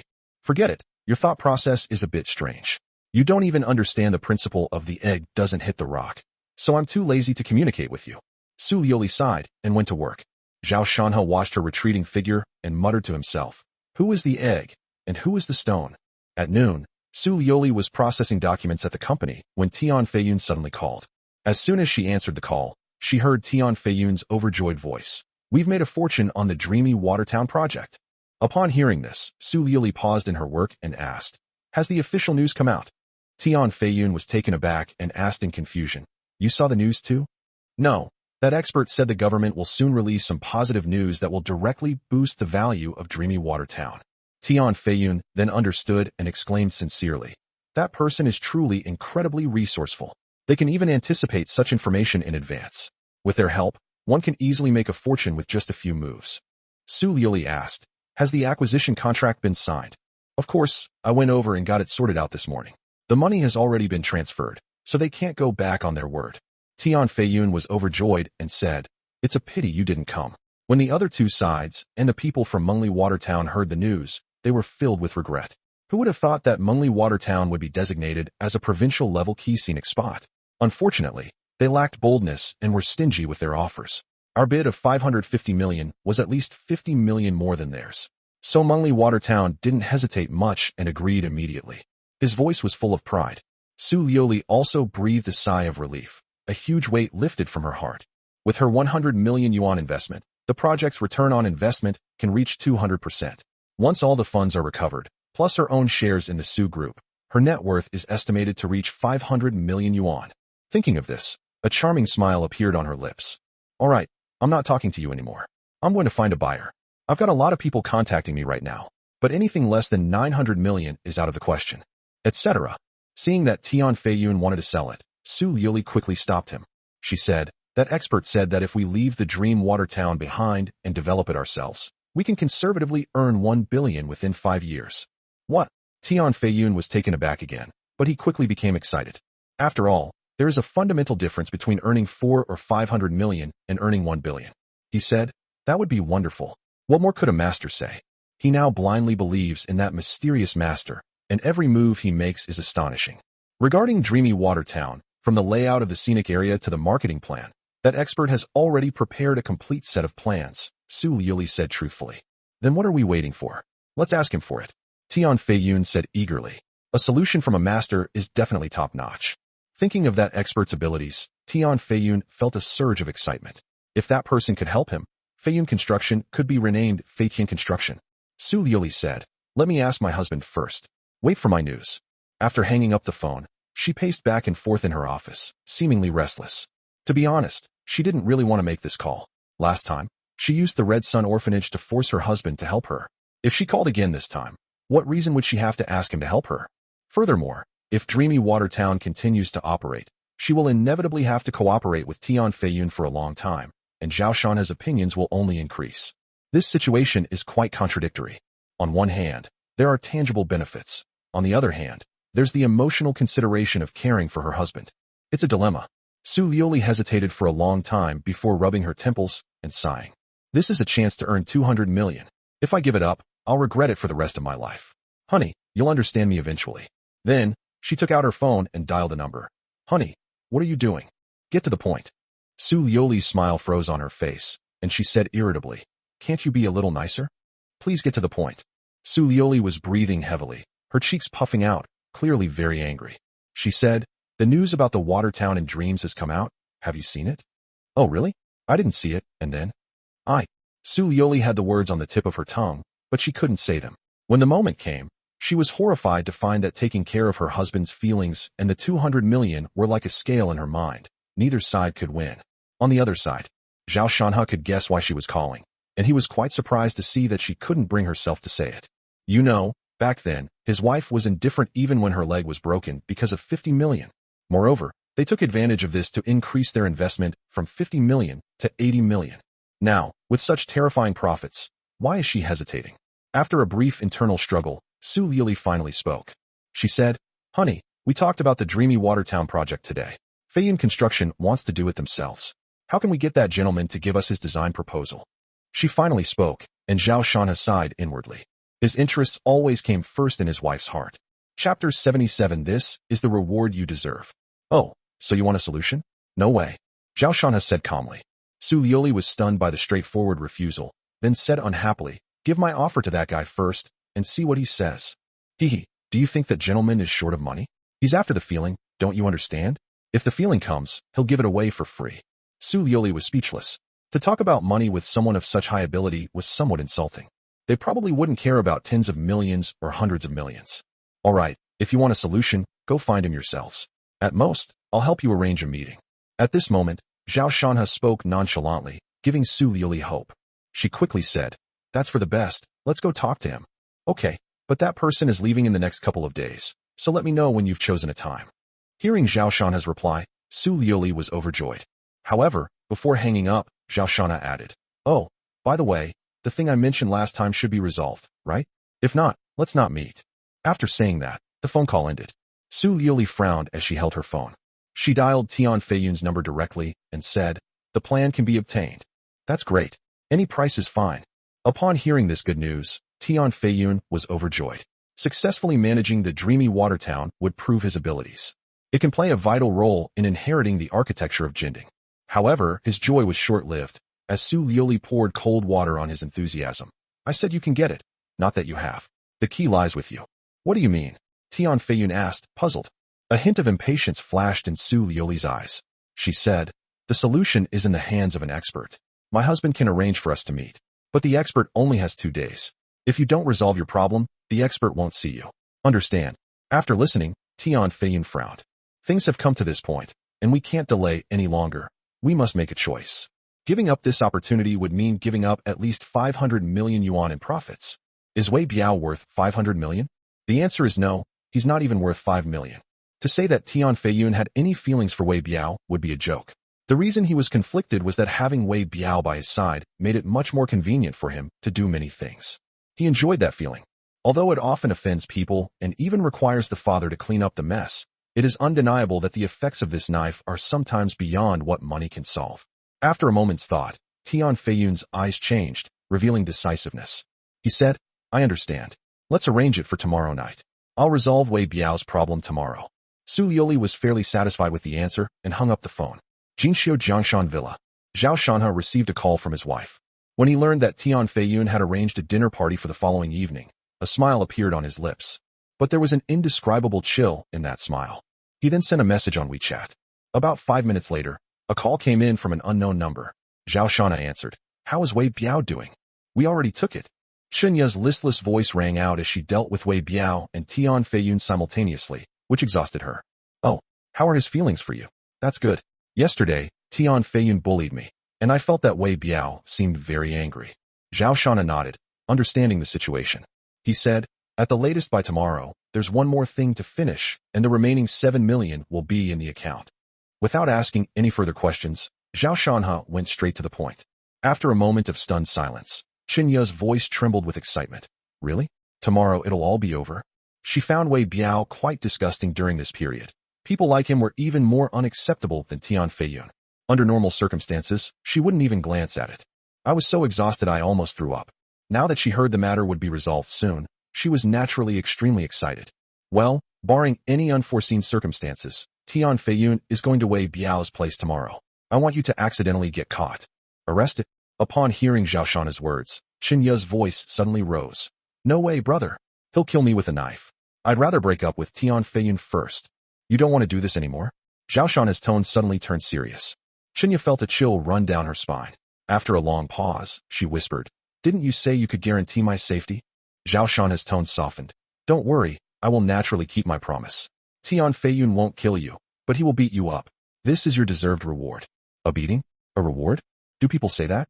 Qianye suddenly didn't want to talk anymore, and she had a new understanding of Zhao Shanhe's coldness and ruthlessness. However, compared to 10 million, a beating is really nothing. As long as it doesn't cost her life, she'd accept anything else for 10 million. Thinking of this, Qianye cautiously asked, I'm really not in any danger, am I? Tian Feiyun won't kill anyone. You're not that important, Zhao Shanhe said calmly. Although it was the truth, it was still quite a blow. Qianye said, Fine, I'll do as you say, but I'll have to run away afterwards. Tian Feiyun has plenty of ways to mess with me, so you'll have to protect me then. He's out of luck. Tomorrow, when you're beaten to the point of no return, shout this out. Zhao Shanhe whispered a few words. Qianye was slightly taken aback and asked doubtfully, Will this sentence be useful? Don't ask questions, just do as I say. Good. After hanging up the phone, everything was basically arranged, and a good show was about to begin. Next, just eat and sleep as usual, and wait to see what happens. Su Liuli returned in the evening. Aren't you going to your mom's today? Zhao Shanhe lay on the sofa, thinking that making a scene once had an effect, but he didn't know how long it would last. My mother-in-law is no pushover. It's not easy to get her to submit. I dare not go there. I'm afraid you'll set it on fire and burn it down. Su Liuli changed into high heels, rolled her eyes at her, and said, You almost wiped out the Su family, and you still asked in a sarcastic tone. Haha, am I that scary? I'm an honest man. I won't do anything impulsive, don't worry. Zhao Shanhe laughed. Su Liuli walked over and cupped his face in her hands. They say that honest people all have a dark side. Do you have one? Yes, but I am not shadowy. I am darkness. Whoever provokes me, I will use the cruelest methods to make them regret it. Su Liuli pouted. You make it sound so true. See, you don't believe me even when I tell the truth. Sigh. It's so hard to be a person. Chapter 78 Husband, I need to confess to you. Su Liuli leaned in and kissed his lips, saying, Husband, I need to confess to you. Upon hearing her words, Zhao Shanhe immediately fell awake and sat up straight. Ugh, it's not what you think. Seeing his expression, Su Liuli immediately guessed what he was thinking and said with dissatisfaction, My husband still doesn't believe me. It's really heartbreaking. Upon hearing this, Zhao Shanhe was disappointed and nodded perfunctorily. Go on. I'm talking about the water town in my dreams. Su Liuli sighed. If we sell Dreamy Water Town this time, I can earn about 100 million yuan. If I run it myself, as you said, I can earn more than 200 million yuan within 5 years. It's rare to have such an opportunity. I know you will definitely have objections to cooperating with Tian Feiyun, but I promise that as long as the scenic area is on the right track, I will only share the money and will not get involved in anything else. Zhao Shanhe frowned. That's it. I want to hear you talk about these things. I know you're hiding many secrets. If you can tell me everything you've been hiding, perhaps I can forgive you. I'm explaining this mainly because I'm afraid you'll be unhappy. Tian Feiyun and I really just have a simple working relationship. Don't overthink it or imagine things to be too complicated. Su Liuli stood next to Zhao Shanhe and explained earnestly. Her husband was very intelligent. Otherwise, he wouldn't have been the top scorer in the college entrance examination that year. His thinking was also unconventional, and he would misunderstand her over the smallest things. Su Liuli was a little scared and flustered. I didn't overthink it. I already rejected you, but you insisted on running the business with him, so what could I do? Of course, I chose to forgive you. Go ahead, don't worry about me. Zhao Shanhe's nonchalant tone displeased Su Liuli, but she didn't know how to respond. Human thought is complex. When Zhao Shanhe doubted her, she would panic, feel that he was being unreasonable, and feel very tired. But now that Zhao Shanhe was indifferent and acted as if he didn't care, she was unhappy again, feeling that her husband didn't care about her anymore. She said seriously, As I said before, once this project has made a profit, I'll give you 50 million to start your own business. If that's not enough, I'll add more. Deep down, she felt guilty and sorry for her husband, so she wanted to make amends in some ways. However, the wealth she could access was only a little over 100 million yuan, of which 80 million yuan was invested in Feiyun construction. More than 10 million yuan was held in the stock market for the long term, and less than 10 million yuan was used for daily consumption. As for the company, her president's salary and stock dividends amount to less than 20 million yuan a year, which she can only receive at the end of the year. So right now she's really a bit short of cash. 50 million. Zhao Shana sighed softly and said with a smile, "This is quite a big pie. All right, I'll wait for your 50 million. Seeing that her husband wasn't too upset, Su Yili was happy and smiled. Tomorrow night's dinner party, when Tian Feiyun goes to talk to that person, we'll go together as companions. I'm not going. Zhao Shanha refused without even thinking. There was no such dinner party. Even that so-called expert was just made up out of thin air. Next, Tian Feiyun would also be unable to attend the dinner party because he was about to face a dead end. Su Yoli was taken aback. Aren't you going to help introduce them? Zhao Shanha shook his head and said seriously, not only am I not going, but you can't go either. From now until tomorrow night, you must stay at home. His tone wasn't one of discussion. He wasn't suggesting that there would be a good show tomorrow, and that if his wife got involved, unpredictable accidents might occur. But Su Yuli clearly misunderstood. She thought Zhao Shanha was jealous and didn't want her to go out. So she said, honey, I'm going out for work. You don't need to worry about me. If it's really necessary, we can always have a video call, right? Zhao Shanha frowned and said, I'll emphasize it again. You are not allowed to go out. If you insist on doing things your own way and don't listen to me, then you'd better watch out. Faced with her husband's indifferent gaze, Su Yoli felt a sudden tremor in her heart, and a sense of fear washed over her. After thinking for a while, she nestled into Zhao Shanha's arms, looked up at him, and said, no problem. I'll stay home with my husband tomorrow. She has already done enough for Feiyun construction. Even if the deal doesn't go through, she can accept it. At least she can still sell Mengli Shuixiang and make a little more or less money. Zhao Shanha nodded. Husband. Looking up at his profile, Su Qingxi's eyes were filled with intoxication as she leaned forward and kissed his lips. Click. The door opened, and Zhang Wan had just stepped out when she saw this scene. Su Yuli glanced at him sideways, but instead of stopping, she became even more enthusiastic. Zhao Shanha calmed down at this moment, pushed Su Yuli away, and said, all right, stop fooling around. Su Yuli pouted, somewhat dissatisfied. She had done it on purpose. It was a way of asserting her dominance. Sister Xiao Wan, why aren't you asleep yet? Zhao Shanha asked Zhang Wan. Zhang Wan frowned as she recalled what had just happened. Feeling inexplicably annoyed, she suppressed her emotions and said softly, I came out to check on you. If there's nothing else, I'll go to sleep. Sister Xiao Wan, want some midnight snack? Su Yoli turned her head, her eyes full of smiles. When she's in a good mood, she'll call her sister Xiao Wan, just like Zhao Shanha does. When she's in a bad mood, she'll call her Zhang Wan directly. Seeing her smug look, Zhang Wan wanted to grind her teeth to dust and said irritably, I'm not eating. After saying that, she went straight into the room and closed the door. Zhao Shanha sighed. You shouldn't have upset Sister Xiao Wan. He could see through Su Yoli's thoughts at a glance. All you do is defend her. I'm your wife, and no matter when or where, you should put me first and only care about my feelings. Su Yoli said coquettishly, whispering in his ear.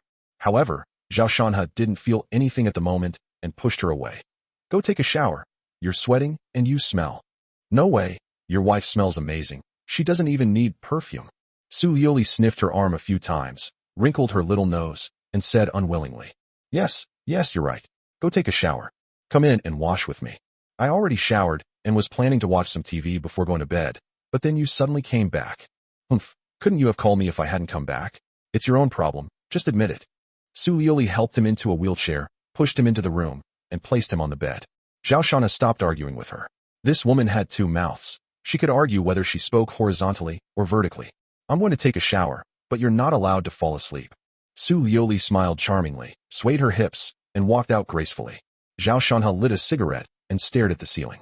Through the smoke, his eyes held a hint of melancholy. Perhaps today was the last moment of peace. What choice will you make after this happens? But one thing is certain. No matter what choice Su Yoli makes, it will not affect his determination to take revenge. 20 minutes later, Su Yoli walked into the room, her body smelling of shower gel. A charming smile bloomed on her lips as she untied her towel, her arms still damp with water. Chapter 79. Lin Ruashi was excited. The next day, after working hard for most of the night, Master Zhao opened his tired eyes. Su Yoli, standing next to her, was full of energy chatting on her phone and occasionally letting out a giggle. Zhao Shan had glanced over and realized it was a red envelope giveaway. Looking at the group's name, the Loving Su family, a hint of envy flashed in his eyes. This was a group created by the Su family matriarch. She had invited him, but he left for some reason. After my parents passed away, we kept in touch with relatives for the first 2 years, but then we completely stopped contacting them. For orphans, the longing for family affection is something that ordinary people cannot understand. This is also why he endured the treatment he received back then, and he also hoped that his parents-in-law could accept him. However, reality made him see through these people's true colors, and he no longer held any hope in his heart. "Honey, you're awake." Su Liuli turned to look at him and saw that he had opened his eyes, so she said. Zhao Shana nodded. "Okay, help me get dressed. Get up. It's already 10 o'clock. Good." When the two came out, Zhang Luan was sitting on the sofa eating sunflower seeds. Seeing that they were up, she stood up and prepared to go to the kitchen to bring out the breakfast she had prepared. Su Liuli quickly said, "I'll do it." Then, she rushed into the kitchen first. Zhang Luan frowned, then relaxed.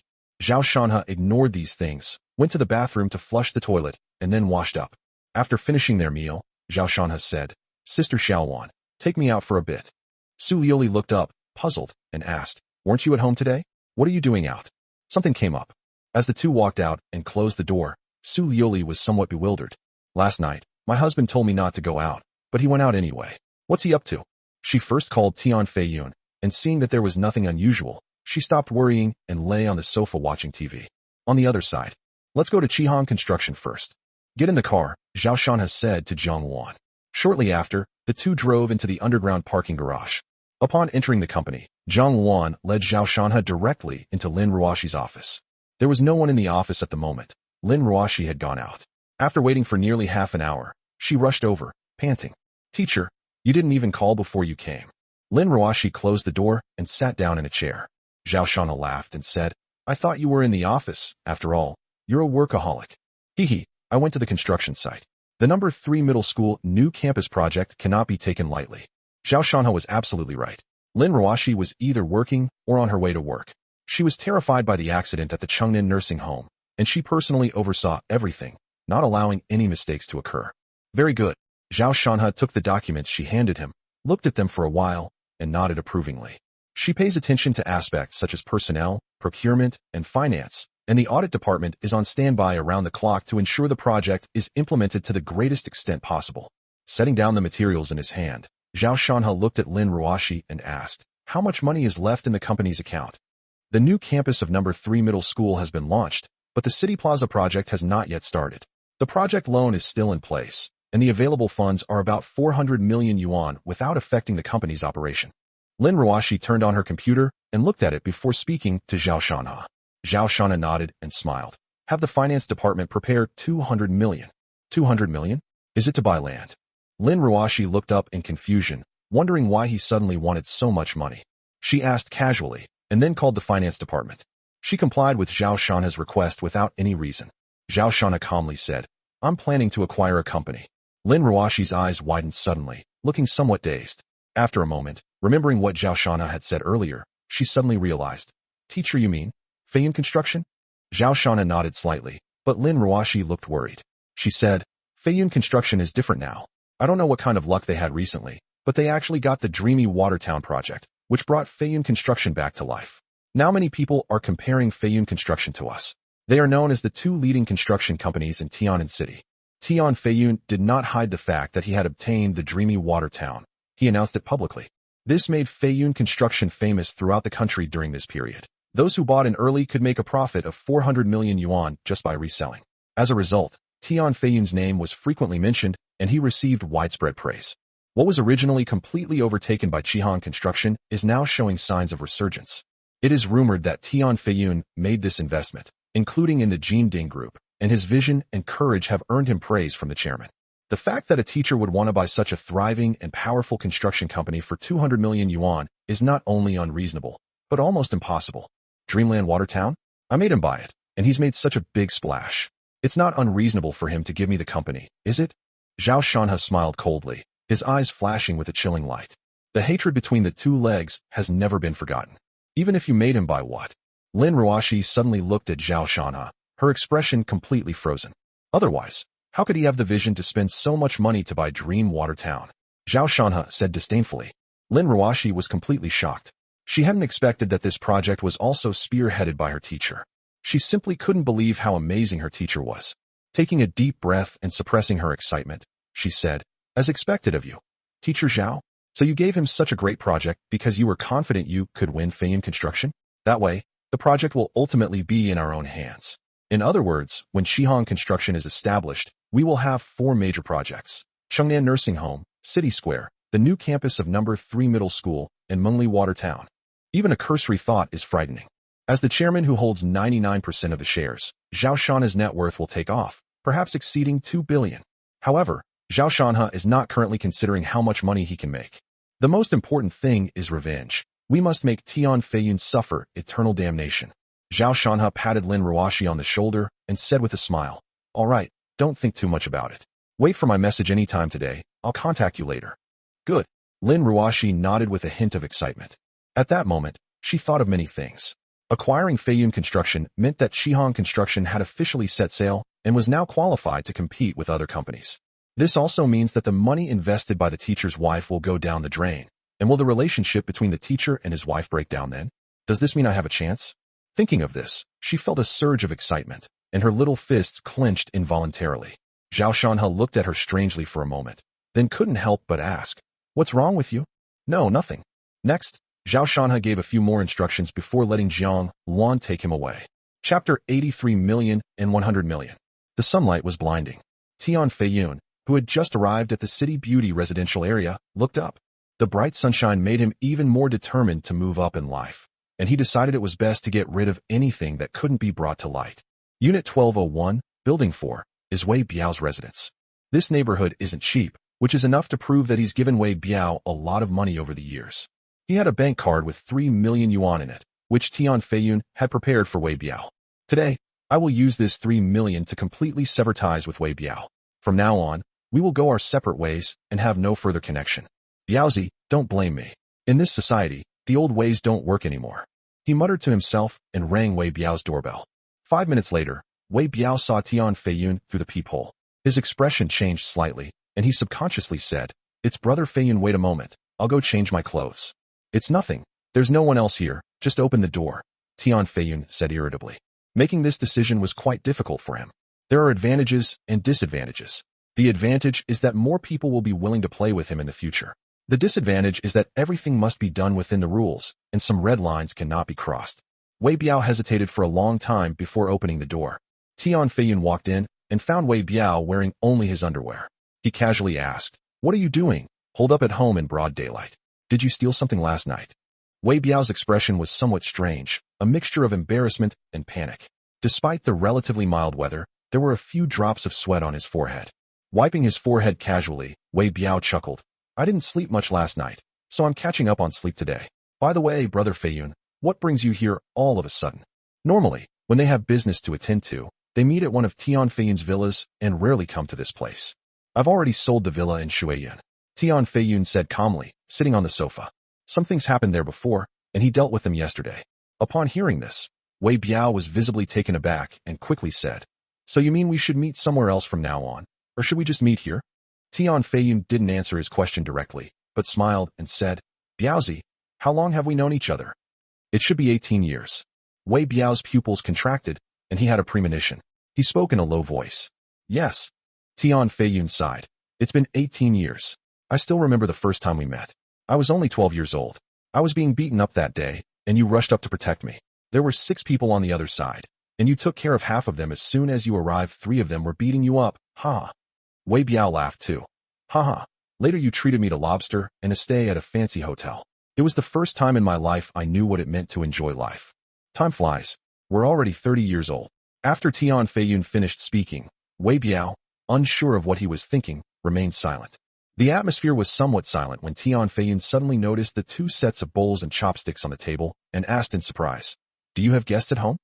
Wei Biao had his own set of rules when he was in the business. He had many underlings outside, but he never brought them home. This is also why Tian Feiyun came directly to Wei Biao. It was easier to talk to him when he was alone with him. Wei Biao's face stiffened, but he immediately smiled and said, "A friend." Tian Feiyun said meaningfully, "It's a woman, isn't it?" "Hee hee. All right, let's get down to business." You know, society is progressing. If we keep playing those violent games, we'll get into trouble sooner or later. We're getting old. It's time to stop. Biaozi, I want to ask you what your plans are for the future. When Tian Feiyun spoke again, his gaze fell on Wei Biao's face, and his expression became serious. Wei Biao's smile vanished instantly. He picked up a cigarette, lit it, and said, Brother Feiyun, I haven't really thought that much about it. I'll do whatever you ask me to do. We've been brothers for almost 20 years. You won't treat me unfairly, right? He roughly understood what Tian Feiyun meant. This was meant to make him retire from his life of crime. In fact, he had known this day would come for a long time, so he remained relatively calm. Tian Feiyun smiled and took out a bank card. Of course I won't treat you unfairly. There's 3 million in here. Buy a train ticket today and go to Tianxi province. Sell off all the businesses here. Then you'll have money in hand. You can start a small business and live a carefree life. Wei Biao shuddered, looked up, and exclaimed in surprise, Brother Yunfei, you want me to leave? Now that he had revealed his true intentions, Tian Feiyun didn't hold back and said, Many people in Tianan City want to kill you. It's not safe here. Jinding Construction has properties in Tianxi province. When I inherit them, I can take care of you.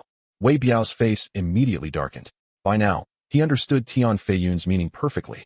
He said with dissatisfaction, Brother Feiyun, do you think I'm dirty and affect your glamorous businessman image? Are you trying to get rid of me now? Tian Feiyun raised an eyebrow, and the smile on his face disappeared. Biaozi, I'm saying all this for your own good. If you feel the money is too little, you can tell me. As your older brother, I'll definitely make sure you're satisfied. Money? Fine, I want 100 million. Wei Biao leaned back on the sofa, a cold look on his face, his heart filled with extreme dissatisfaction. Once the job is done, you just kick them out? So many years of friendship, so many things done, and they're only worth 3 million? You're joking, Tian Feiyun said calmly. Wei Biao sneered. You started this joke. How much have I done for you? Why do those people in Tianan City want to kill me? Who did I offend them for? Now you're giving me 3 million to appease a beggar. I know you've done a lot for me. We've known each other for so many years, there's no need to ruin things. How about I give you 5 million? This price is already Tian Feiyun's bottom line. What's the difference between 5 million and 3 million? Wei Biao spends a lot of money and doesn't save much, but he never thinks 3 to 5 million is a lot of money. At this moment, he neither takes out his card nor speaks, but just stares at Tian Feiyun, and the dissatisfaction in his eyes is extremely obvious. Tian Feiyun sighed softly. Biaozi, to be honest, this isn't what I wanted. But my most important thing is to inherit Jinding Construction. You know my dad. He can't tolerate any nonsense, so I can't disobey his orders. He said this with a hint of truth in his eyes, and asked, Then when you inherit the Jinding Group, can you still take me with you? When he takes charge of a multi-billion-dollar conglomerate, if Wei Biao can stay by his side, he will also be a winner in life, which is something Wei Biao has always hoped for. Tian Feiyun frowned and promised to delay for a while, but he was determined to completely resolve Wei Biao's troubles this time. Little did he know that this decision foreshadowed his doom. In a novel, he probably wouldn't have lasted more than 5 chapters. Chapter 81, My Brother Cuckolded. How about this? Tian Feiyun thought for a moment and said, I'll still give you 5 million. After I successfully inherit Jinding Construction, I'll give you another 10 million. We can sign an agreement, so you don't have to worry about me going back on my word. The problem must be solved with money. As for taking him with me, that's impossible. 15 million was the highest he could offer. If Wei Biao was still not satisfied, then he would be too disobedient. Wei Biao trembled, clenched his fists, and his eyes reddened. He said in an agitated tone, Brother Feiyun, do you really want to get rid of me like this? Don't you care about our friendship of more than 10 years? Jinding Construction has a market value of billions, nearly 10 billion, and you're trying to fob me off with 15 million? Wei Biao felt very aggrieved and sad. Seeing his expression, Tian Feiyun also felt a little sad and immediately said, How could I not care? It's just that I can't go against my father's request. Otherwise he will give Jinding Construction to my brother to inherit, and my life will be over. Biaozi, you have to understand me. How am I supposed to understand this? We've been through so many years together, and now you want me to leave? Where can I go to complain? Wei Biao gasped for breath, his voice heavy. He had already realized that Tian Feiyun hadn't come here today to discuss things with him. He felt a chill in his heart. This was a classic case of discarding a donkey after it has served its purpose, kicking it aside once it's done with it. A glint flashed in Tian Feiyun's eyes. He patted Biaozi on the shoulder and said with a smile, Biaozi, relax. You can't come to Jinding Construction in the future, but your sister can. After she graduates from university, I'll reserve a department manager position for her. After enticement, this is coercion. Everyone has weaknesses, including Wei Biao. If you don't obey, then we'll have to resort to some unconventional methods. Upon hearing him mention his sister, Wei Biao's pupils contracted, and he immediately calmed down, lowering his head in deep thought. Have a smoke. Tian Feiyun handed him a cigarette, lit it for him, and said with a smile. Wei Biao let out a long sigh. His fingers trembled slightly as he took a deep drag on his cigarette. He smiled bitterly and said, Brother Feiyun, I've always thought that we're the closest brothers in the world, so I've never hesitated to do anything for you. Similarly, I hope you can achieve great success, and that I can stand by your side and enjoy the spotlight. As he spoke, he shook his head, tears welling in his eyes. But, in the end, feelings can't withstand interests. If the millstone is removed, the donkey should be slaughtered. I understand that principle. But damn it, I'm in pain. Alright, that's enough.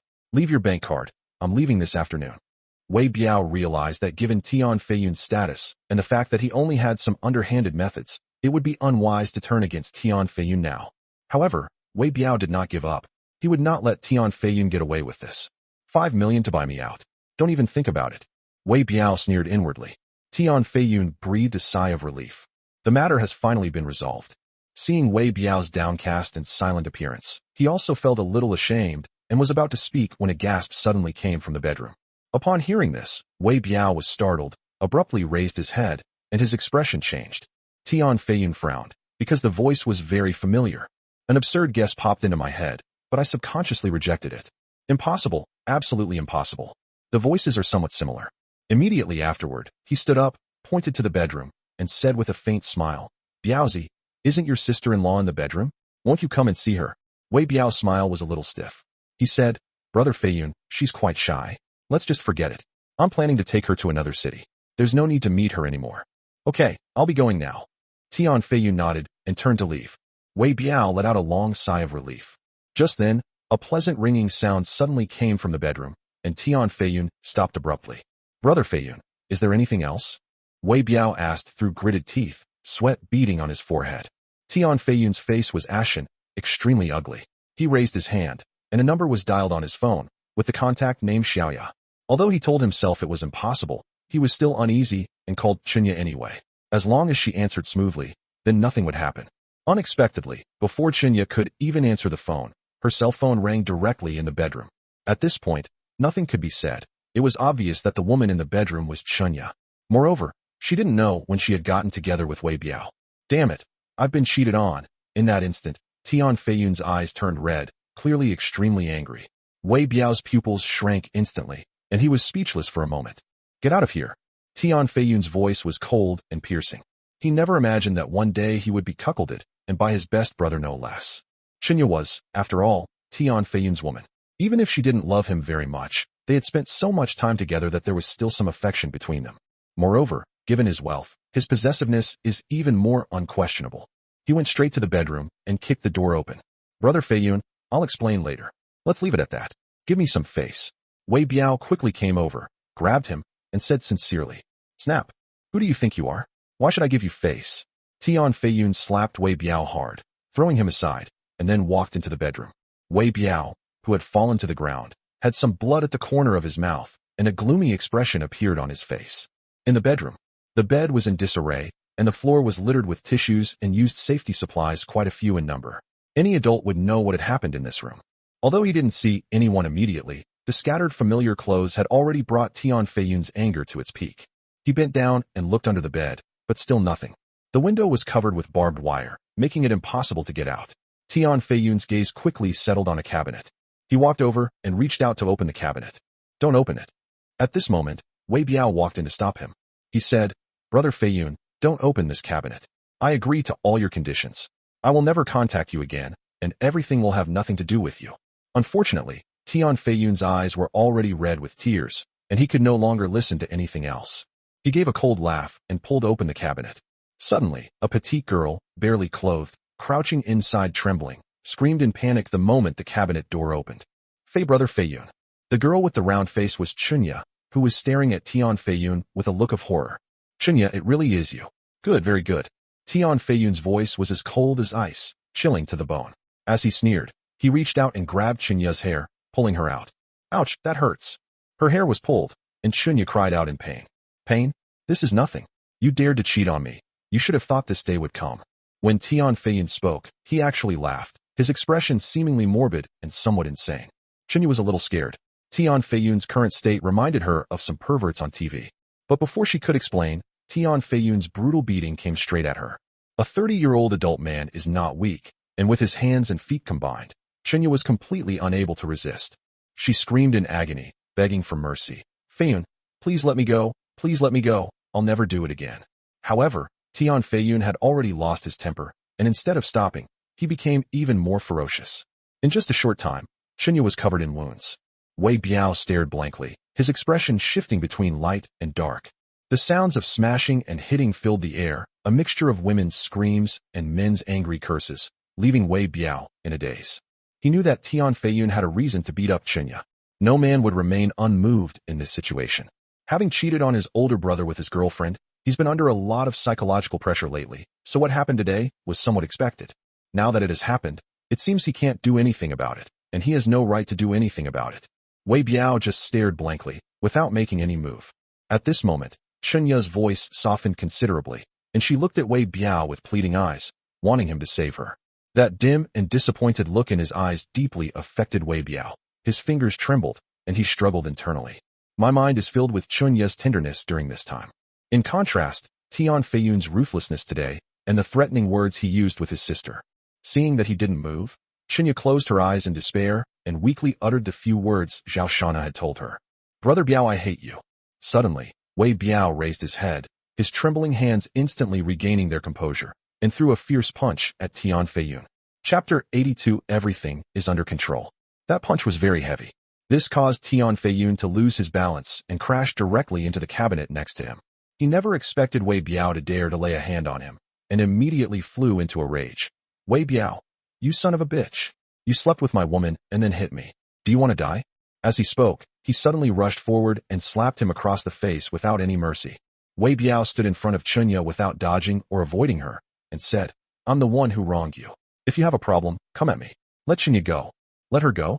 I'm going to sell this slut to a brothel and let her be ridden by thousands of men," Tian Feiyun said with a sinister grin. "You." Wei Biao gritted his teeth and swallowed back what he was about to say. Knowing he was in the wrong, he didn't want to confront Tian Feiyun directly. At this moment, Xinya, covered in bruises, saw the tall figure in front of her. She struggled to get up, wrapped her arms around his waist, pressed her cheek against his back, and sobbed softly. "Brother Biao, thank you, I love you." With a whoosh. This was adding fuel to the fire.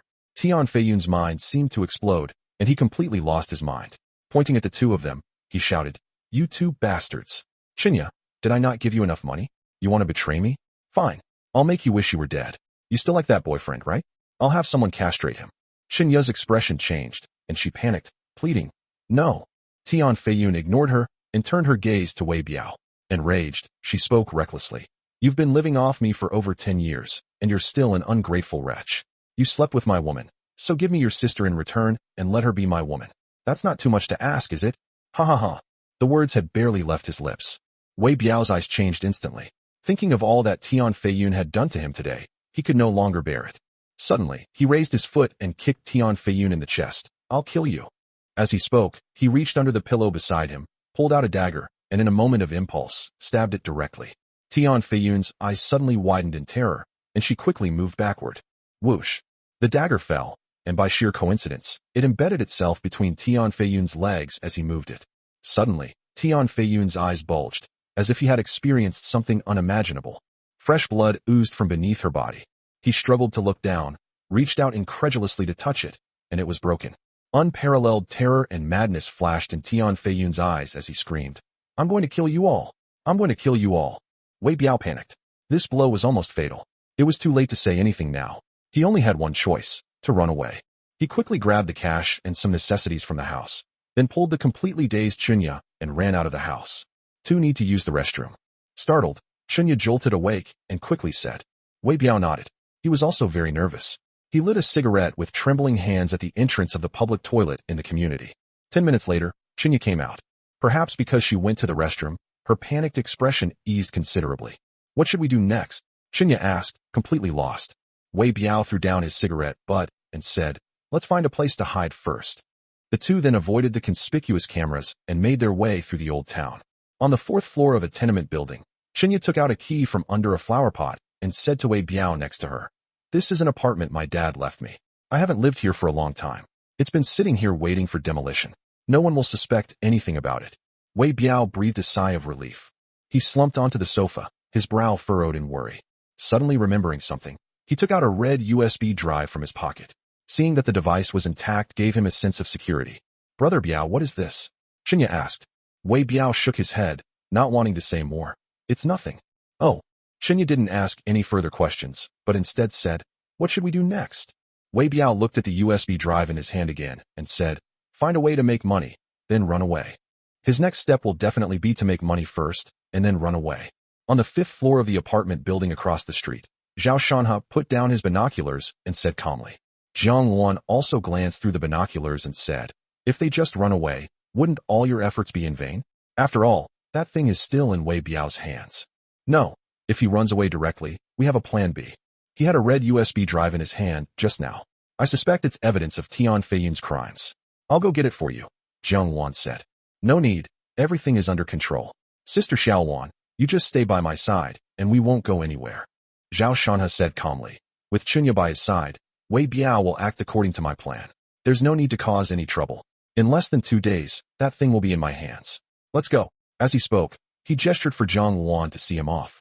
The closer you get to the final moment, the more calm and composed you need to be. Jiang Luan nodded and pushed him away from there. When they returned home that evening, they found Su Liuli dressed neatly, leaning against the sofa, holding her phone with a serious expression, seemingly lost in thought. Honey, you're back. Su Liuli noticed them and greeted them. Then, she said apologetically, we can't have dinner tonight. Please help me apologize to that gentleman. No need, he already knows. Zhao Shanha waved his hand. Today, Tian Feiyun, one of the heirs of Jinding architecture, had his manhood cut off. This matter has already spread throughout Tianan City. Jinding Construction immediately offered a reward of 1 million to find Wei Biao, who had murdered Tian Feiyun. Fortunately, they chose to hide in the city. If they had left the city, they might have been discovered. Now, Tian Feiyun is lying in the operating room, supposedly trying to get his manhood back, but whether it will be successful is uncertain. Su Liuli sighed. We were just about to see the moon after the clouds had parted. And then this happened. The same situation occurred when she was competing with Qihong Construction for the project. She always felt that there was an invisible hand controlling everything. Zhao Shanha chuckled and glanced at her. Tian Feiyun's thing is no longer working. Aren't you sad? Why should I be sad? Su Liuli was taken aback. Then, as if remembering something, she smiled sweetly. Of course I'm sad. Sad that I can't see my husband being jealous. Sad that he'll never misunderstand me because of him again. Seeing that she really didn't have any special expression, and was even in a good mood, Zhao Shanha couldn't help but wonder, could it be that his wife and Tian Feiyun really had nothing going on? Had he been misunderstanding her all along? Su Liuli snorted softly. Honey, are you relieved now? I haven't done anything wrong to you. Don't doubt my relationship with him anymore. It was purely a business arrangement. Zhao Shanha remained noncommittal, giving a perfunctory tone. Su Liuli didn't seem to mind, and stood up, saying, our company has some cooperation with Jinding Construction. Because of Tian Feiyun's matter, my family asked me to go back to discuss it. I was going to go earlier, but since you weren't back, I waited for you. Then thank you. No sincerity. After Su Liuli finished speaking, she swayed her shapely hips, put on her high heels, and went out. In the car, Su Liuli was in a good mood, and was even humming a song. Suddenly the phone rang, and when she glanced at it, a phone number caught her eye. Her expression suddenly changed, and panic, anger, and suppressed emotions all burst forth at once. Chapter 83 Little Lily, good evening. Su Liuli answered the phone with a frosty expression on her face. A teasing voice immediately came from the other end. Good evening, little Lily. Su Liuli's expression changed, and she said, Tian Feiyun is crippled, so he definitely has no right to inherit. Give me the things. No. The voice on the other end became exaggerated, saying, although I'm very happy about this, strictly speaking, it's not your doing, so you still have to do something for me. You've gone too far. Too much. Do you want me to send the stuff to your husband? As soon as he finished speaking, a ding-dong sound was heard, and a video message was received on WeChat. Su Liuli clicked on it with a grim expression. The background is a hotel room.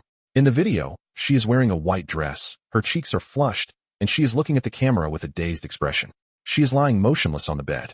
Suddenly, a man's back appears in the frame, and he is walking towards her. Then, the video abruptly ended. Upon seeing that figure from behind, Su Liuli clenched her fists tightly, on the verge of losing control. Ha. So little Lily, are you satisfied with this video?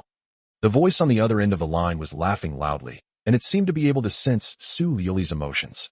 That's it. It's all so abrupt and incoherent. Su Liuli forced herself to remain calm and said indifferently, "Oh, I won't show you the rest. You know who that person is. You don't think he could hold back in that situation, do you? From now on, you just do my job obediently and don't have any ulterior motives." After the man on the other end finished speaking, he hung up the phone. Sitting in the car, Su Liuli's mood was extremely bad. Recalling the past, her eyes involuntarily moistened. 2 days passed in the blink of an eye. An inconspicuous residential building in the old town, on the 4th floor. Wei Biao and Chinya sat on the sofa, both looking very haggard. There was an empty instant noodle box on the table, indicating that the past 2 days had not been pleasant. "Brother Biao, this can't go on. They're looking for you everywhere," Chinya said softly. Tian Feiyun's matter is extremely serious. His father was furious and issued a city-wide warrant and offered a reward for Wei Biao's arrest. Not only were the police looking for them, but many people who dreamed of getting rich were also searching for their whereabouts. This included Wei Biao's former underlings. So-called brotherhood is far too fragile in the face of self-interest. Wei Biao was furious. He never expected things to turn out this way, leaving him in a dilemma, even though he had something that could destroy Tian Feiyun. However, he understood that if he didn't hand it over, he might only serve a few years in prison, but if he did, he would surely face death. What was supposed to be his life-saving possession had become a hot potato, leaving him extremely frustrated. "There's only one way left," Wei Biao said irritably. "What road?" Chinya's eyes lit up. "Going abroad. Xiaoya, would you like to come with me? I'll treat you well." Wei Biao's eyes were full of affection as he held Chinya's hand and spoke earnestly. Chinya hesitated for a moment, her expression showing a mixture of interest and concern. After a few seconds of deliberation, she said, "Brother Biao, if we go abroad, where will the money come from? In this society, you need money to go anywhere. Without money, you can't move an inch." Wei Biao frowned.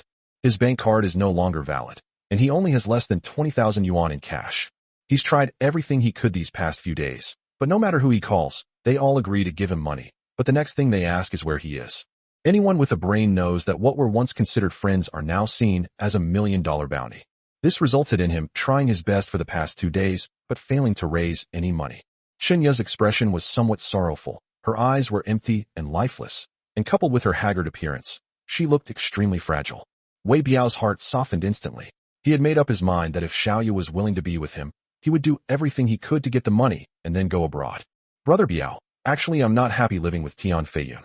I need money, but I also need love, but he treats me badly. Why is life so hard? Wah." Suddenly, Shinya threw herself into Wei Biao's arms and burst into tears. Wei Biao felt a pang of heartache and quickly patted Chinya's back, saying, "Xiaoya, don't cry. Brother Biao loves you. From today onwards, Brother Biao will only love you. Don't worry about the money. I'll find a way." As he spoke, he took out the USB drive again. "What is this?" Chinya wiped away her tears and asked again, sobbing. She had asked him several times in the past few days, but Wei Biao hadn't told her.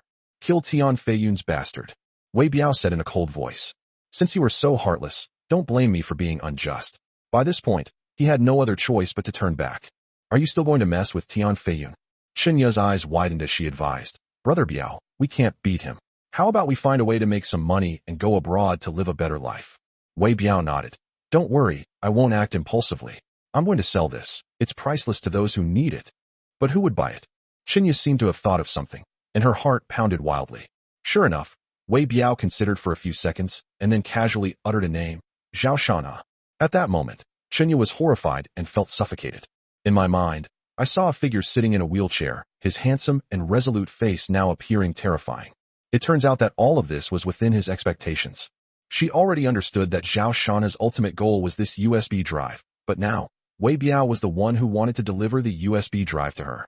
She, Wei Biao, and Tian Feiyun were all manipulated by Zhao Shanha. But Zhao Shanha never showed his face from beginning to end. Chinya couldn't help but shiver. "What's wrong with you?" Wei Biao glanced at her and asked somewhat strangely. Chinya forced a smile. "Thinking about our current situation, I'm not in a good mood. By the way, why sell it to Zhao Shanha? Couldn't someone else have done it?" Wei Biao shook his head. Tian Feiyun has many enemies, but they are all driven by self-interest. Only this person is irreconcilable with him. Tian Feiyun has always coveted Zhao Shanha's wife, Su Liuli. That's already a feud, not to mention that it was Tian Feiyun who arranged for his legs to be broken. No one can let go of this kind of hatred. Hearing his words, Chinya looked puzzled, asking, "Su Liuli and Tian Feiyun got together? And she cheated on Zhao Shanha?" Wei Biao was a little surprised that her focus was off. He glanced at her and said, "No, Su Liuli isn't someone you can just get your hands on. Tian Feiyun isn't the only one who covets her. Come to think of it, Zhao Shana marrying her is both a blessing and a curse. A man without ability doesn't deserve to have a woman who can be called a femme fatale. Is Zhao Shana capable?" Shinya didn't know before, but now she can give a definite answer. She only knew one thing. If she were a man, even if she remained a bachelor for life, she wouldn't dare to think about Su Liuli's feelings. Chapter 84. Not a single penny will be given. After a short while, Wei Biao turned on his phone. Ignoring a bunch of missed calls, he dialed a number he'd never called before. 5 seconds later, the call was connected. "I am Zhao Shanha, please speak." Zhao Shanha's calm voice rang out from the other side. Wei Biao had the speakerphone on, and upon hearing this sound, Shinya couldn't help but shiver. The truly ruthless are not those who openly shout threats and kills, but those who manipulate people's hearts from behind the scenes, and Zhao Shanha is such a person. "I am Wei Biao." Zhao Shanha raised his voice slightly, surprised. "You're Wei Biao, the guy who castrated Tian Feiyun?" Shinya thought to herself, they're really putting on a good show. "It's me," Wei Biao nodded. But the next moment, Zhao Shanha's furious voice rang out. "You son of a bitch! Did you have someone break my legs? Don't let me see you, or I'll cripple you." Even over the phone, Wei Biao could feel Zhao Shanha's furious rage. He paused for a moment, then explained, "I admit to this, but it was Tian Feiyun who ordered it. I was just helping out. We have no grudge against each other, so I have no reason to specifically target you, right? Damn it, you make it sound so easy. Let me tell you, this isn't over. Neither Tian Feiyun nor you are getting away." Zhao Shanha said, cursing. Wei Biao's forehead veins bulged, but he forcibly suppressed them and said calmly, "Let's put this matter aside for now. I called you mainly because there's something else I want to discuss with you. I want to make a deal." "Fuck you, do you think I'd do business with you?" He was interrupted by Zhao Shanha before he could finish speaking. Seeing his anger, Wei Biao felt relieved. Things become easier to talk to once you're angry. He snapped a cigarette and lit it, saying, "Zhao Shanha, can you listen to me finish explaining the terms of the deal before you decide whether to accept it or not?" There was a moment of silence on the other end, and after a few seconds, Zhao Shanha's voice was heard. "You go first. I have something in my hands right now. It's evidence of Tian Feiyun's crimes over the years. If you get it, it's enough to put him in jail for life. If you want revenge, this is the best opportunity," Wei Biao said bluntly. Shinya listened from the side, her eyes filled with excitement. If Zhao Shanha gets this, then Tian Feiyun is finished, and she can take the 10 million and go back to her boyfriend. Zhao Shanha considered for a moment and then asked, "Why would you choose me? If the criminal evidence inside is exposed, you will also be implicated, and if you are to be sentenced, you might get a heavier sentence." "Yes, if it gets exposed, my crimes won't be any less serious than Tian Feiyun's. But do you think I can stay here even if this isn't exposed? Countless people in Tian'an City want me dead, and I already have nowhere to go.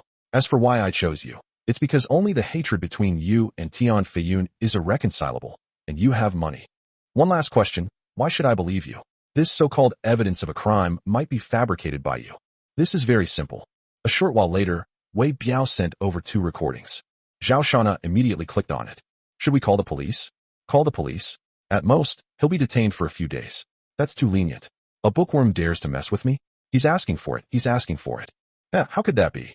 You make the arrangements, cripple both his legs first, then with one of him disabled, I'll steal his woman, I'll make him wish he were dead." "Good." After listening to the whole thing, an extremely cold glint appeared in Zhao Shanha's eyes.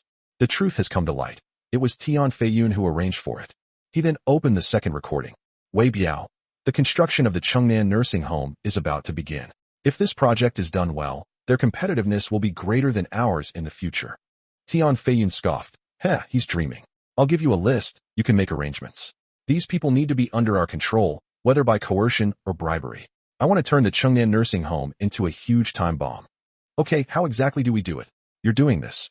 This recording is evidence of Tian Feiyun's scheming against Chihan Construction." Wei Biao waited for a while, and when he saw that Wei Biao had finished listening to the recording, he said, "What I have in my hands is not only the recording, but also the video from that day, as well as what I did for him, the time and place. This is a complete chain of evidence. There are no fewer than 10 similar cases, so you can rest assured about this material. Call." Zhao Shanha let out a soft breath and asked calmly, "Name your price." Wei Biao smiled, glanced at Chunya, and said, 50 million. 50 million. Zhao Shanha was clearly taken aback, then chuckled softly. "You have quite the appetite. Aren't you afraid of overeating? This money can buy Tian Feiyun's life. It's worth it. He broke your leg and still wants to sleep with your woman.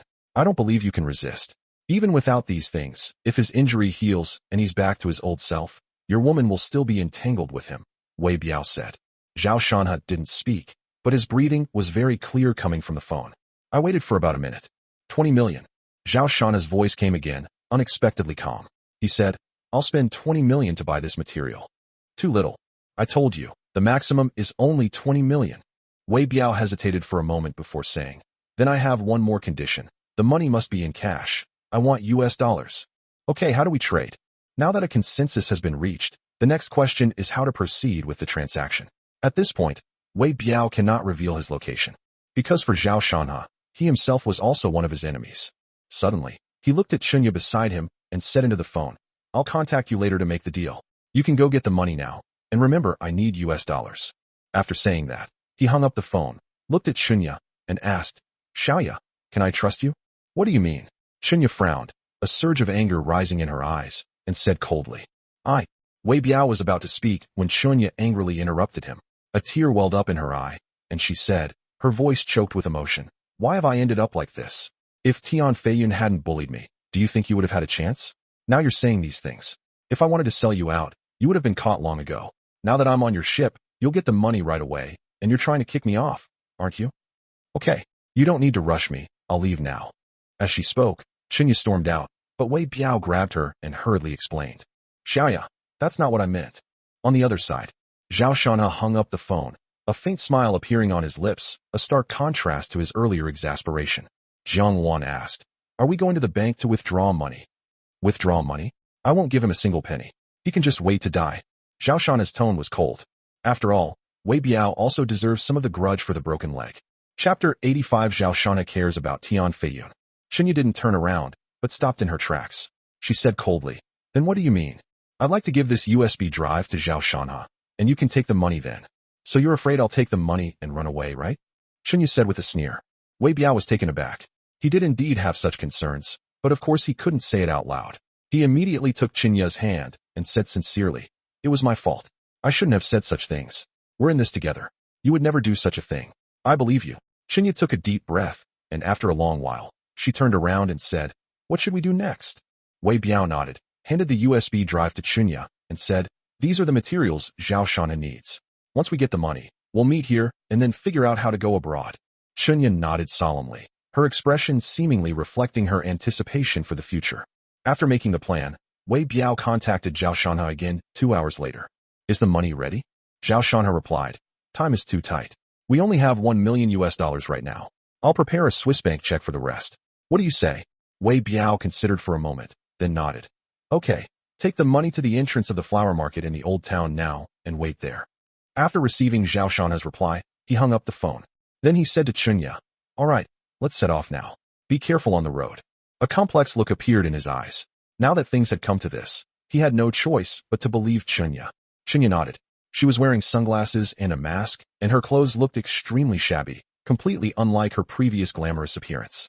By the way, your younger brother studies at the 3rd Municipal High School, right? When you get the money back, leave him 1 million. As his older sister, you won't be treating him unfairly. Just as Chunya was about to leave, Wei Biao said something seemingly casually, causing Chunya to pause slightly. He was still uneasy and threatened to export. It's less than a 10-minute walk from the old number 3 middle school campus. Chunya nodded silently and went out the door. Alone in the room, Wei Biao paced back and forth, waiting anxiously. This scene was captured by the telescope. Zhao Shanhe took down the binoculars and sighed. When people are in dire straits, any choice they make will be a desperate gamble. Otherwise, why would he choose to believe you, Chunya? As he spoke, he turned his head to look at the round-faced girl next to him. Chunya respectfully handed him the USB drive, a fawning smile on her face. Brother Zhao, have I completed my task? Zhao Shanhe did not answer, but instead plugged the USB drive into the laptop next to him. There were more than 20 folders inside. After opening them, he found that they were all video recordings and documents. The evidence is complete. With this USB drive, Tian Feiyun is beyond saving. However, Zhao Shanhe showed no other expression on his face. The more critical the moment, the calmer he became. Seeing Chunya's expectant gaze, Zhao Shanhe nodded, operated his phone for a moment, and then said, 7 million has been transferred to the card I gave you last time. After you withdraw it, remember to destroy the card. Chunya was taken aback, then her expression turned excited. 10 million, all in hand. Looking back on her experiences, it felt like a dream. The wealth she thought she could never earn in her lifetime had just floated into her pocket. Although he was beaten up for it, what did it matter with this huge sum of money? All right, I'm leaving. You'd better be careful until Tian Feiyun is finished. Zhao Shanhe waved his hand, signaling Jiang Wan to push him away. Just as he was about to leave, Chunya suddenly ran over, grabbed his arm, and said earnestly, "Brother Zhao, can I come with you?" Jiang Wan is incredibly strong, and Zhao Shanhe is terrifyingly intelligent. This combination is destined to become a true powerhouse in the future. If I could get a chance to latch onto someone powerful.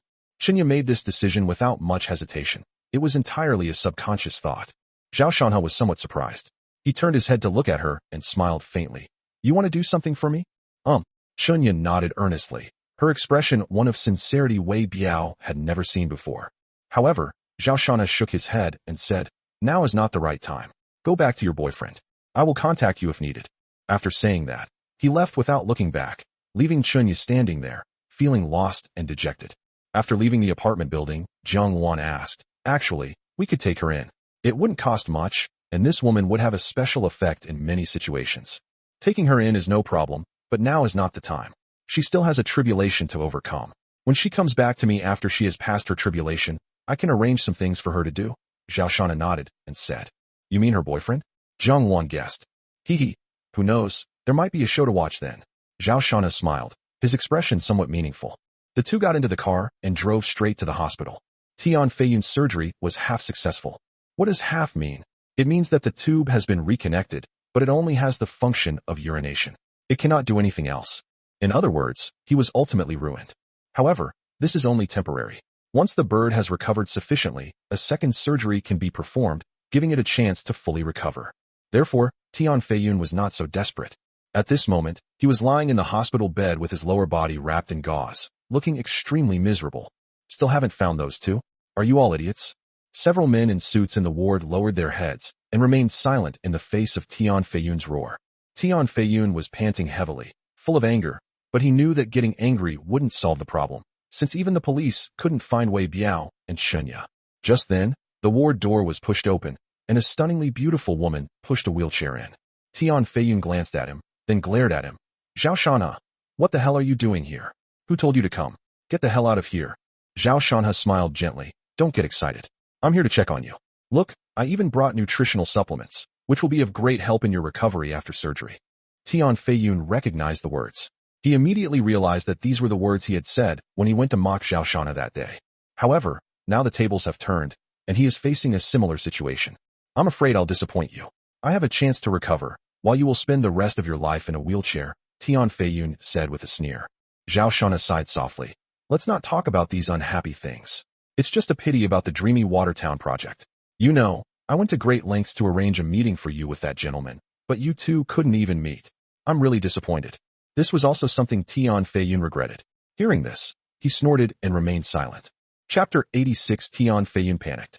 "You don't need to worry about it. You can leave now. You're not welcome here," Tian Feiyun said. However, Zhao Shanhe changed the subject, saying, "Although we didn't meet last time, I wasn't willing to give up, so I invited this gentleman to the ward so you could meet him. What do you think?"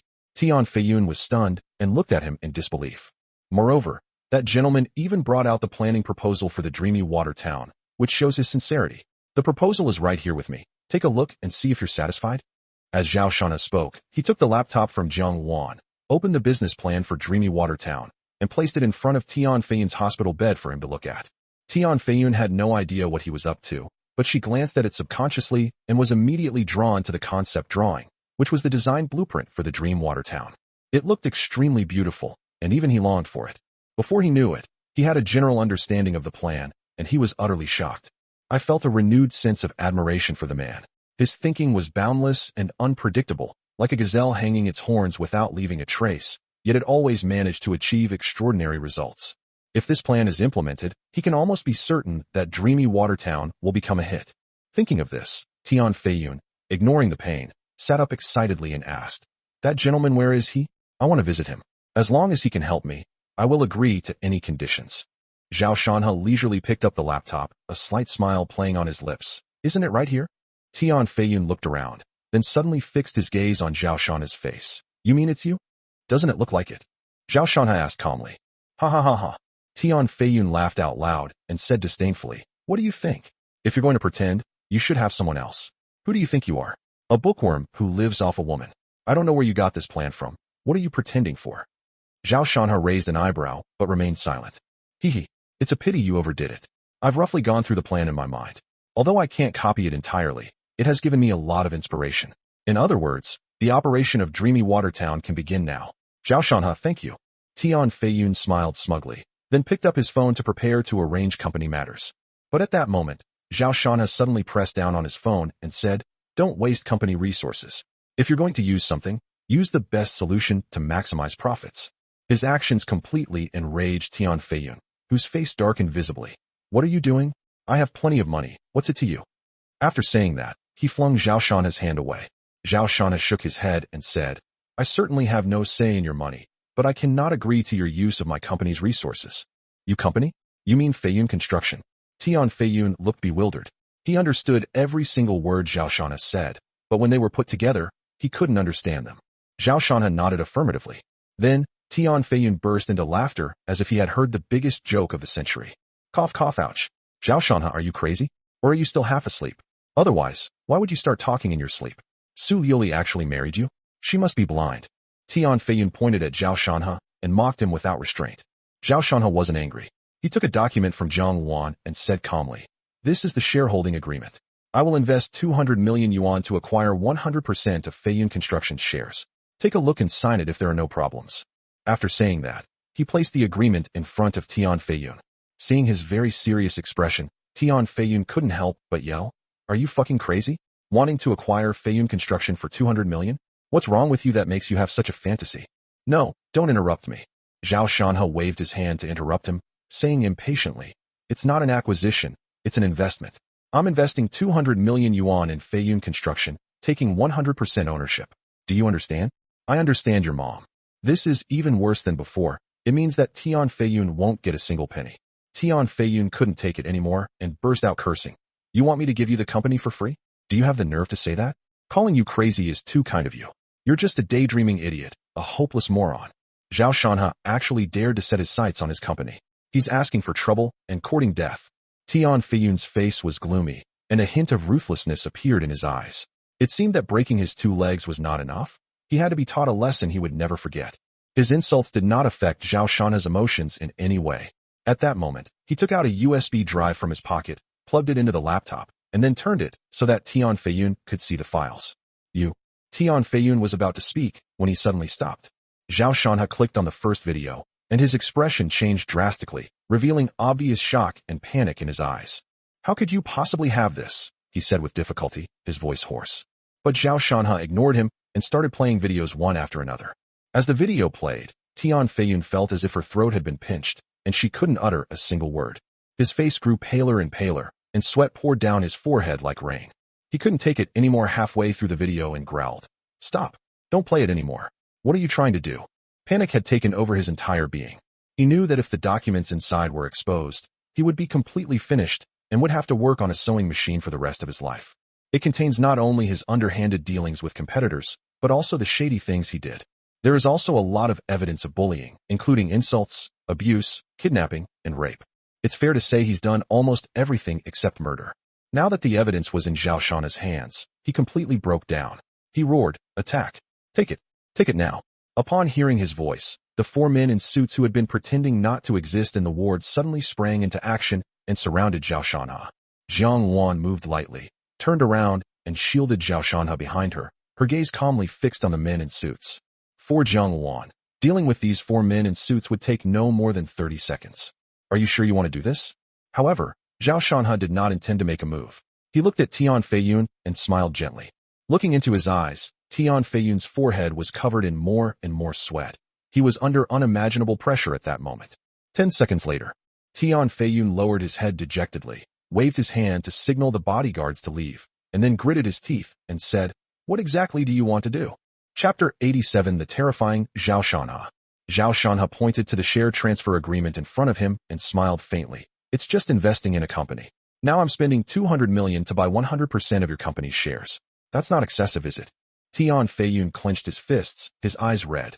Can you guarantee that you'll destroy these documents after you take over Feiyun Construction? Zhao Shanhe laughed and shook his head. You're already in your 40s. Why are you so naive? This document is your lifeline. Upon hearing this, Tian Feiyun's face turned ashen, but he secretly breathed a sigh of relief. As long as Zhao Shanhe needs him, he still has a chance. The only problem is that Zhao Shanhe is unyielding. We must stall him now in order to find an opportunity to turn the tide. Thinking of this, Tian Feiyun picked up the pen beside him and prepared to sign his name at the bottom of the agreement. The transfer agreement is very clear. Shihan Construction will invest 200 million yuan to acquire 100% of Feiyun Construction shares, while Tian Feiyun will unconditionally transfer his 100% shareholding. The company was about to change hands, and Tian Feiyun's heart was bleeding. Just as his pen was about to fall, he suddenly paused and asked unwillingly, "Could you help me clear up this confusion? You say? If I'm not mistaken, this information was secretly collected by Wei Biao. I didn't expect him to have this trick up his sleeve, but the most crucial question is, why would he give you this information?" Mentioning Wei Biao, Tian Feiyun gritted his teeth, wanting nothing more than to kill him.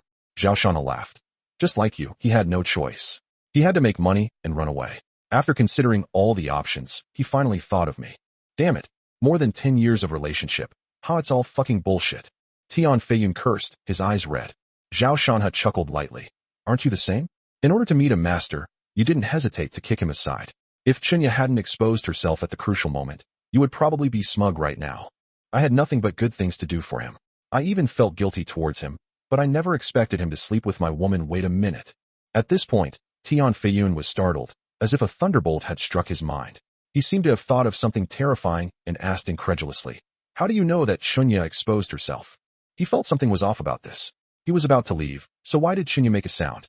It was that voice that made him suspicious, which was the beginning of things going to extremes. A strange smile appeared on Zhao Shanhe's face. What do you think? His eerie smile stunned Tian Feiyun, and his mind went blank. This news was revolutionary for him. He finally realized that something was wrong with the whole thing. Why did the wise man tell him to discard the filth around him? And why did he run into Chunya when he went to find Wei Biao? Why does everything Chunya does seem to have an inexplicable, performative quality? Brother Biao, I hate you. Suddenly, he remembered those words. As if under a spell, it was around that time that Wei Biao began to make his move. Tian Feiyun took a deep breath, raised his trembling hand, and pointed at Zhao Shanhe. Chunya, is she your person? With Chunya's aloof attitude, how could she possibly be interested in Wei Biao? Now it makes sense. Zhao Shanhe smiled faintly and uttered 2 words. More than that. More than. Suddenly, Tian Feiyun began to recall. He felt that things had been going wrong lately, as if an invisible hand was controlling everything he did, yet there was no trace of it. When did it start? He remembered that it all started from the day he invited Su Liuli to dinner, only to run into Zhao Shanhe, who came looking for him. That day, he took a solid kick from Zhao Shanhe, and that's how things started. His revenge came as expected. He broke Zhao Shanhe's leg, and then took Chunya to the hospital to see him. Recalling Zhao Shanhe's expression at that time, he suddenly felt that perhaps Zhao Shanhe had already set his sights on Chunya back then. So you were the one behind the scenes handling everything for Shihan Construction? You're the expert. Tian Feiyun's Adam's apple bobbed as he spoke in a dry voice. Zhao Shanhe nodded with a smile. The memories begin again. Shihan Construction's ingenious operation brought the Chengnan nursing home back to life, and Tian Feiyun suddenly thought of a key figure. That's Zhongwen. Someone had previously reported that Zhao Shanhe had visited Zhongwen in prison twice, but he hadn't taken it to heart. Looking back now, he must have learned about the Chengnan nursing home from Zhongwen. Then he made another move, not only using the speculative stock Zhongke Energy to solve the funding problem, but also Shihan Construction 1-2 projects, the city square, and the new campus of the No. 3 middle school, leaving Feiyun Construction with no way out. During this process, Zhao Shanhe, through Su Liuli's words, continuously portrays the image of a mysterious person. This led him to blindly worship the expert who initiated the project. Next, when Feiyun Construction was at its wit's end, a wise man pointed out a way that allowed Feiyun Construction to turn the tide. Ironically, at that time, he thought that he had won a small victory by taking advantage of the Red Sun Orphanage. Looking back now, it's really ironic. What's most disgusting is that the Red Sun Orphanage was given to him unconditionally. Thinking of this, Tian Feiyun looked ashen-faced, even desperate. After unconditionally trusting the expert, getting rid of Wei Biao became an inevitable thing. At that time, he was still hesitant, but after tasting the sweetness of the dreamlike water town, he could no longer stop. In order to obtain the follow-up business plan, within the 2-day deadline deliberately set by Zhao Shanhe, he only had one way to go. That means going to confront Wei Biao. And that's when Chunya's bombshell exploded. Zhao Shanha had an almost perfect grasp of human nature. After figuring all this out, Tian Feiyun felt a chill run down his spine. What was most terrifying was that Zhao Shanha had hardly shown his face in any of these events. This is masterful planning. He outsmarted everyone. Tian Feiyun's face was deathly pale. Although he was lying in a hospital bed, he felt a chill in his heart. He smiled bitterly and said, "If I had to do it all over again, I wouldn't get to know Su Liuli. You are terrifying." Zhao Shanha smiled and nodded. "Thank you for the compliment. But let's sign first." "I'll sign." Tian Feiyun finished speaking without hesitation, then signed his name and pressed his fingerprint on the agreement. Zhao Shanha was very satisfied. He picked up the agreement, blew on it, and gestured for Jiang Wan to leave. Watching his retreating figure, Tian Feiyun struggled to get off the hospital bed. Ignoring the pain in her lower body, she knelt on the ground and pleaded loudly. "Please, let me go. You can do whatever you want. If your leg is broken, I'll compensate you. You can break my leg too, and we'll be even. Also, I'll immediately cut off all ties with Su Liuli." However, Zhao Shanha didn't turn his head. Only a cold smile appeared on his lips, and the ruthlessness in his eyes did not diminish in the slightest. How can one give up halfway through revenge? Tian Feiyun, stay in prison obediently. They've prepared a gift for you there. Oh, by the way, since you've been so cooperative, I'll give you a free tip. Wei Biao's location is in apartment 403, building 2, XX residential area, in the Old City. Chapter 88. The wife's backstabbing important. After leaving the hospital, Zhao Shanha went to Qihang Construction.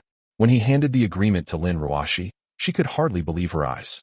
The teacher actually did it. She was deeply shocked, yet also filled with a strong sense of pride. She had no complaints about transferring the shares to her teacher, and now she felt that she had made the best decision of her life. If she still holds the shares, and her father comes out to cause trouble, how heartbroken the teacher will be. All right, you arrange for someone to take over the rest. Integrate Feiyun Construction as soon as possible, Zhao Shanha said. Lin Ruoshi nodded. Then, I personally will no longer hold a controlling stake. Help me register a company, and all my future businesses will be controlled by this company, Zhao Shanha suddenly said, as if he had just thought of something. Okay, what's the company called? Lin Ruoshi asked with a smile. Is the teacher's business empire finally about to launch? She was very excited as a witness to this scene. You should know that when the teacher was willing to become a librarian, she had tried to dissuade her many times. Zhao Shanha thought for a moment and said, Luanha Group. Lin Ruoshi's smile froze, and she glanced at Jiang Wan, her eyes dimming slightly. Jiang Wan looked up in surprise.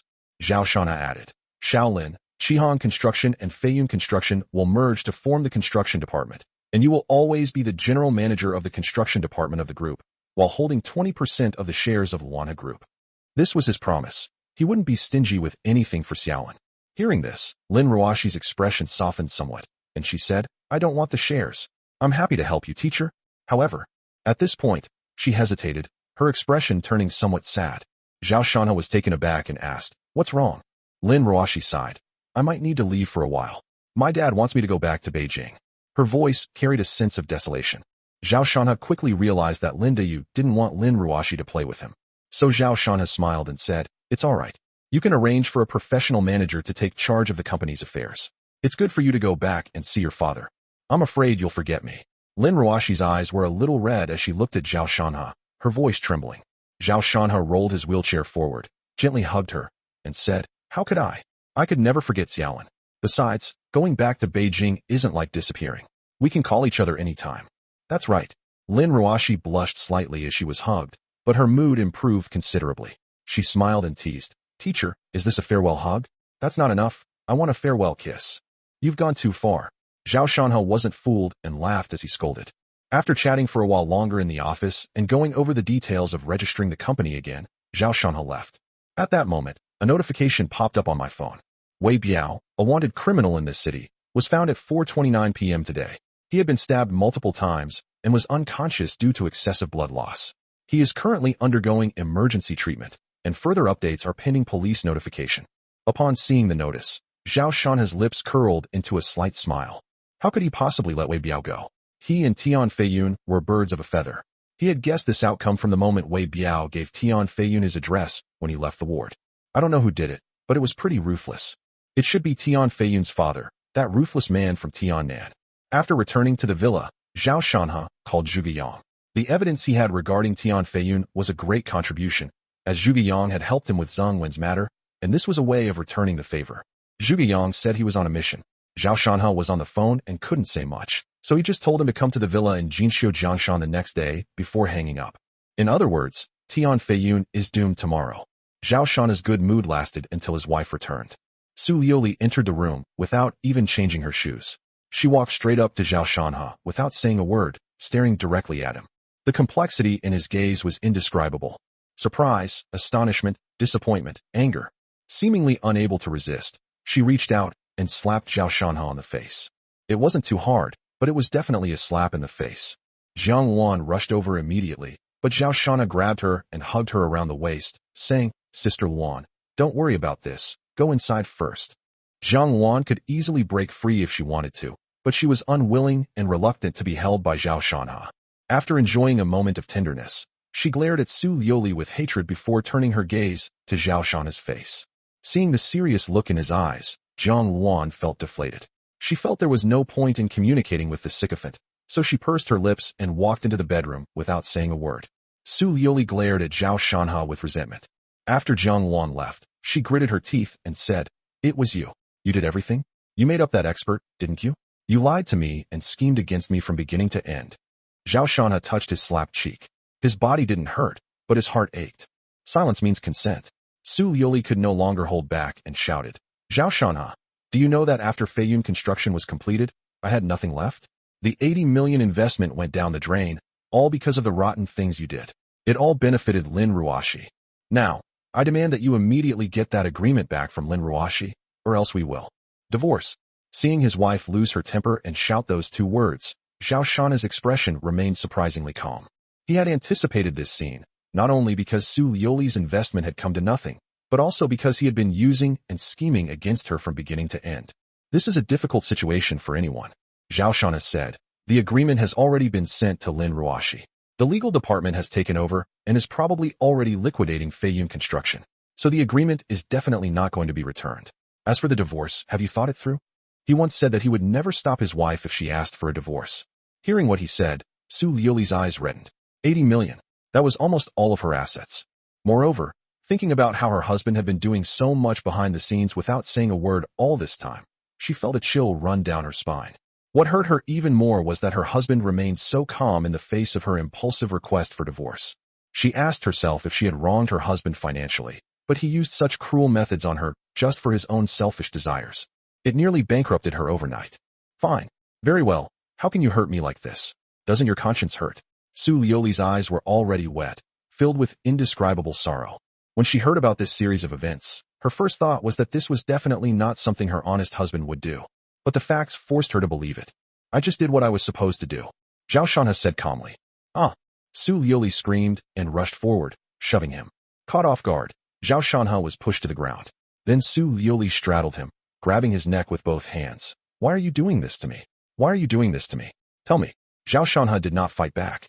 At this moment, Jiang Luan rushed out, kicked Su Liuli away, and looked at her coldly. "You are all despicable people." Su Liuli's eyes were red and filled with resentment. She left home immediately. Inside the car, Su Liuli regained her composure. She muttered to herself, "Stock market, design, planning, honey. What other skills do you have up your sleeve that you're hiding from me?" What she experienced today was a complete upheaval for her. The phone rang, and she answered it indifferently. "Little Lily, did you get what I asked for?" The man's voice was urgent, clearly indicating that this thing was very important to him. Su Liuli opened her fair hand, revealing a red USB drive lying quietly in her palm. She was silent for a moment before saying, "I got it. I'll give it to you tomorrow." "Good." The man was overjoyed. "I'll delete your video then." "That's not enough. I need something else. And if you continue to threaten me with videos, your fate will be even more tragic than your brother's." Su Liuli's cold tone sent a chill down the spine of the man opposite her. Chapter 89 Lin Ruoshi's Secret Plan. After his wife left, Jiang Luan helped Zhao Shanha up. She was very angry. Zhao Shanha sighed softly and said, "You just did what you were supposed to do. She's angry because she doesn't know what's good for her. When Tian Feiyun broke your leg, she didn't even help you get revenge. She was still having an ambiguous relationship with Tian Feiyun. You're the one who's been wronged the most. Su Liuli is not good enough for you at all. I suggest you get a divorce." Jiang Luan saw the faint red marks on his cheeks. A hint of heartache flashed in her eyes, and she said in an annoyed tone. Zhao Shanha frowned, but did not refute or say anything more in favor of his wife. He wouldn't refuse if his wife wanted a divorce. In matters of the heart, It only has meaning when both sides are involved. He can't protect this family on his own. All right, get a good night's sleep tonight. We can talk about it tomorrow. Zhang Luan pushed him into the bedroom, picked up Zhao Shanhe, and placed him on the bed. After turning off the lights, Zhao Shanhe lay with his eyes open, thinking for a long time before slowly falling asleep. In a dream, his wife was injured and collapsed on the ground, looking so frail. Countless dark figures, all with cold smiles, approached step by step. Zhao Shanhe stepped forward and stood in front of her to protect his wife. There were many figures, their faces obscured, but pairs of malevolent eyes were fixed on him, and the encirclement was shrinking. The atmosphere reached a breaking point. Zhao Shanhe roared and brandished his weapon. Come on, you bunch of trash. Puff. Suddenly, the sound of a sharp blade piercing flesh rang out. Zhao Shanhe looked down in astonishment as the blood-stained tip of the blade emerged from his chest. He turned around blankly and saw his wife with a sweet smile on her face, not putting down the knife in her hand. Why? Zhao Shanhe asked, his voice trembling with grief. However, his wife's expression changed, and she angrily rebuked him. Zhao Shanhe, it's all your fault. You schemed against me, you made me lose everything. You clearly have so many abilities, yet you painstakingly helped Lin Ruoxi, and you tricked me time and time again. I hate you. I just want revenge. I told you to withdraw your investment and not follow Tian Feiyun. Zhao Shanhe was pale and at a loss, struggling to explain. Why seek revenge? Can't you just let go of your hatred and live a good life? Do you know how much money you could make if you helped me? Then we wouldn't have to worry about not having enough money anymore, and Mom and Dad would be able to look up to you. Aren't these things more important than hatred? Hearing his wife's questioning, Zhao Shanhe felt all his strength drain away. He grew colder and colder until he collapsed to the ground. At that moment, the ground vanished into thin air, and he plummeted to the ground. He was horrified to discover that below him lay a pitch-black abyss, and despair filled his entire being. Shanhe, what's wrong with you? Zhao Shanhe let out a low roar and sat up from the bed, only to see Zhang Luan's worried eyes. He stood there for a moment, looking slightly bewildered, before realizing what had happened, and said with a wry smile, I had a nightmare. This dream felt so real. Even now, thinking back on it still sends chills down my spine. Zhang Luan patted her prominent chest and said, your forehead was covered in sweat just now, and you were saying some strange things. It startled me. I thought you were sick. Zhao Shanhe chuckled and patted her shoulder. Sister Xiaowan, I'm perfectly healthy. I don't get sick so easily. That's right. Back then Master said you were actually more suited to martial arts. You are better suited to studying. After all, you are smarter than me. That year, Zhao Shanhe performed almost perfectly in the exam, but he was still not as good as Zhang Luan and did not get first place. As a result, Zhang Luan dropped out of school the next day. The two argued about this for a long time. Zhao Shanhe always felt that Xiao Luan should go to school, but she refused. Although Zhao Shanhe was stubborn, he couldn't persuade the determined Zhang Luan. Zhang Luan felt no regret, but rather a sense of relief. If she were a delicate woman, who would be able to protect the country now? She carefully helped Zhao Shanhe get dressed, and then pushed him out of the room. In the living room, Su Yuli was not there, but Xiao Lin was unexpectedly spotted. Good morning, teacher. Zhuge Yang said you asked him to come over today, and I happened to have some time, so I came to see you. When Lin Ruoxi saw Zhao Shanhe come out, joy appeared in her eyes, and she quickly greeted him. She was already beautiful, and her smile at that moment was even more radiant, making Zhao Shanhe, who had just woken up from a nightmare, feel much better. He smiled and said, have you had breakfast yet? Want to grab something together? Okay, I'll try Sister Xiaowan's cooking. Okay, wait a moment. Zhao Shanhe went to wash up by himself, while Zhang Luan gave Lin Ruoxi a bottle of yogurt and said with a smile. The two women also kept in touch frequently. Lin Ruoxi would ask Zhang Luan about Zhao Shanhe's recent situation, and Zhang Luan also had a good impression of this woman who was willing to give the company to Shanhe. So they have a pretty good relationship. I'll go with you. Seeing Zhao Shanhe go to the bathroom, Lin Ruoxi's eyes lit up, and she suddenly stood up and went into the kitchen as well. Zhang Luan was somewhat surprised, sensing that Lin Ruoxi had something to discuss with her. As expected, Lin Ruoxi stood in front of her, feeling somewhat awkward. She gritted her teeth and made up her mind to whisper a few words in Zhang Luan's ear. Upon hearing this, Zhang Luan's eyes widened suddenly, revealing a shocked expression. I couldn't help but ask, are you kidding me? Lin Ruoxi quickly shook her head and said seriously, no. Then, she clasped her hands together and looked at Zhang Luan with a pitiful expression. Sister Luan, please help me. Zhang Luan looked at her for a long time before frowning and saying, I need to ask Shanhe. Don't ask, Lin Ruoxi exclaimed immediately. When Zhao Shanhe came out, he saw that the two looked preoccupied and asked curiously, what's wrong with you two? Nothing. As a result, the two said it in unison. Seeing this, Zhao Shanhe was even more puzzled, but he didn't think much of it. In any case, neither of these two women could possibly harm him. Oh no, my pot is burnt. Zhang Wan suddenly exclaimed softly and ran towards the kitchen. Zhao Shanhe turned his gaze to Lin Ruoxi, a half-smile on his face. Little Lin, is there something you're hiding from me? Intuitively, I sensed that these two women were secretly planning something, and it involved him. No. Lin Ruoxi's face instantly turned bright red, like a monkey's bottom, and she dared not look him in the eye. Zhao Shanhe clenched his fists, making a cracking sound, and said with a sinister grin, "Looks like you won't confess unless I teach you a lesson." Hey! However, Lin Ruoxi was not afraid at all. She curled her lip in disdain. You dare to bully me? If you're so capable, go bully Sister Xiaowan. 10 Zhaoshans would not be a match for Zhang Wan. Zhao Shanhe wanted to press for more information when the doorbell rang. Teacher, it must be Zhuge Yang. I'll go open the door. Lin Ruoxi jumped up and ran quickly towards the door. Chapter 90, Let's Get a Divorce. Lin Ruoxi opened the door, and sure enough, Zhuge Yang was there in his uniform. Upon seeing Lin Ruoxi, a hint of surprise flashed in his eyes. Then he smiled gently. Ruoxi is here too. Lin Ruoxi nodded and said, Come in quickly. Zhuge Yang walked into the villa, looked around, and exclaimed, Teacher Zhao is indeed no ordinary person. This villa must cost tens of millions. Zhao Shanhe didn't answer directly. He gestured for Zhuge Yang to sit down, glanced at his epaulets, and offered him a cigarette. You got promoted? Zhuge Yang took it with both hands, tucked it behind his ear, and said modestly, I'm lucky. I'm now the deputy captain of the criminal investigation team. You are this one. Zhao Shanhe gave a thumbs up. At this moment, Zhang Wan brought out breakfast from the kitchen. Eat first, and there'll be something good for you after you finish. Zhuge Yang initially wanted to decline, but seeing that the other three had already sat down at the table, he shook his head helplessly and sat down as well. At the dinner table, apart from Zhang Wan who remained silent, the other three were talking about their time in college. Speaking of which, Xiaoyang, how do you feel about Xiaolin now? Zhao Shanhe's sudden question brought the room to a quiet. Lin Ruoxi's expression remained unchanged, completely composed. Although Zhuge Yang had pursued her for quite some time, she had always clearly rejected him and treated him as a friend. Zhuge Yang was stunned for a moment before shaking his head and laughing.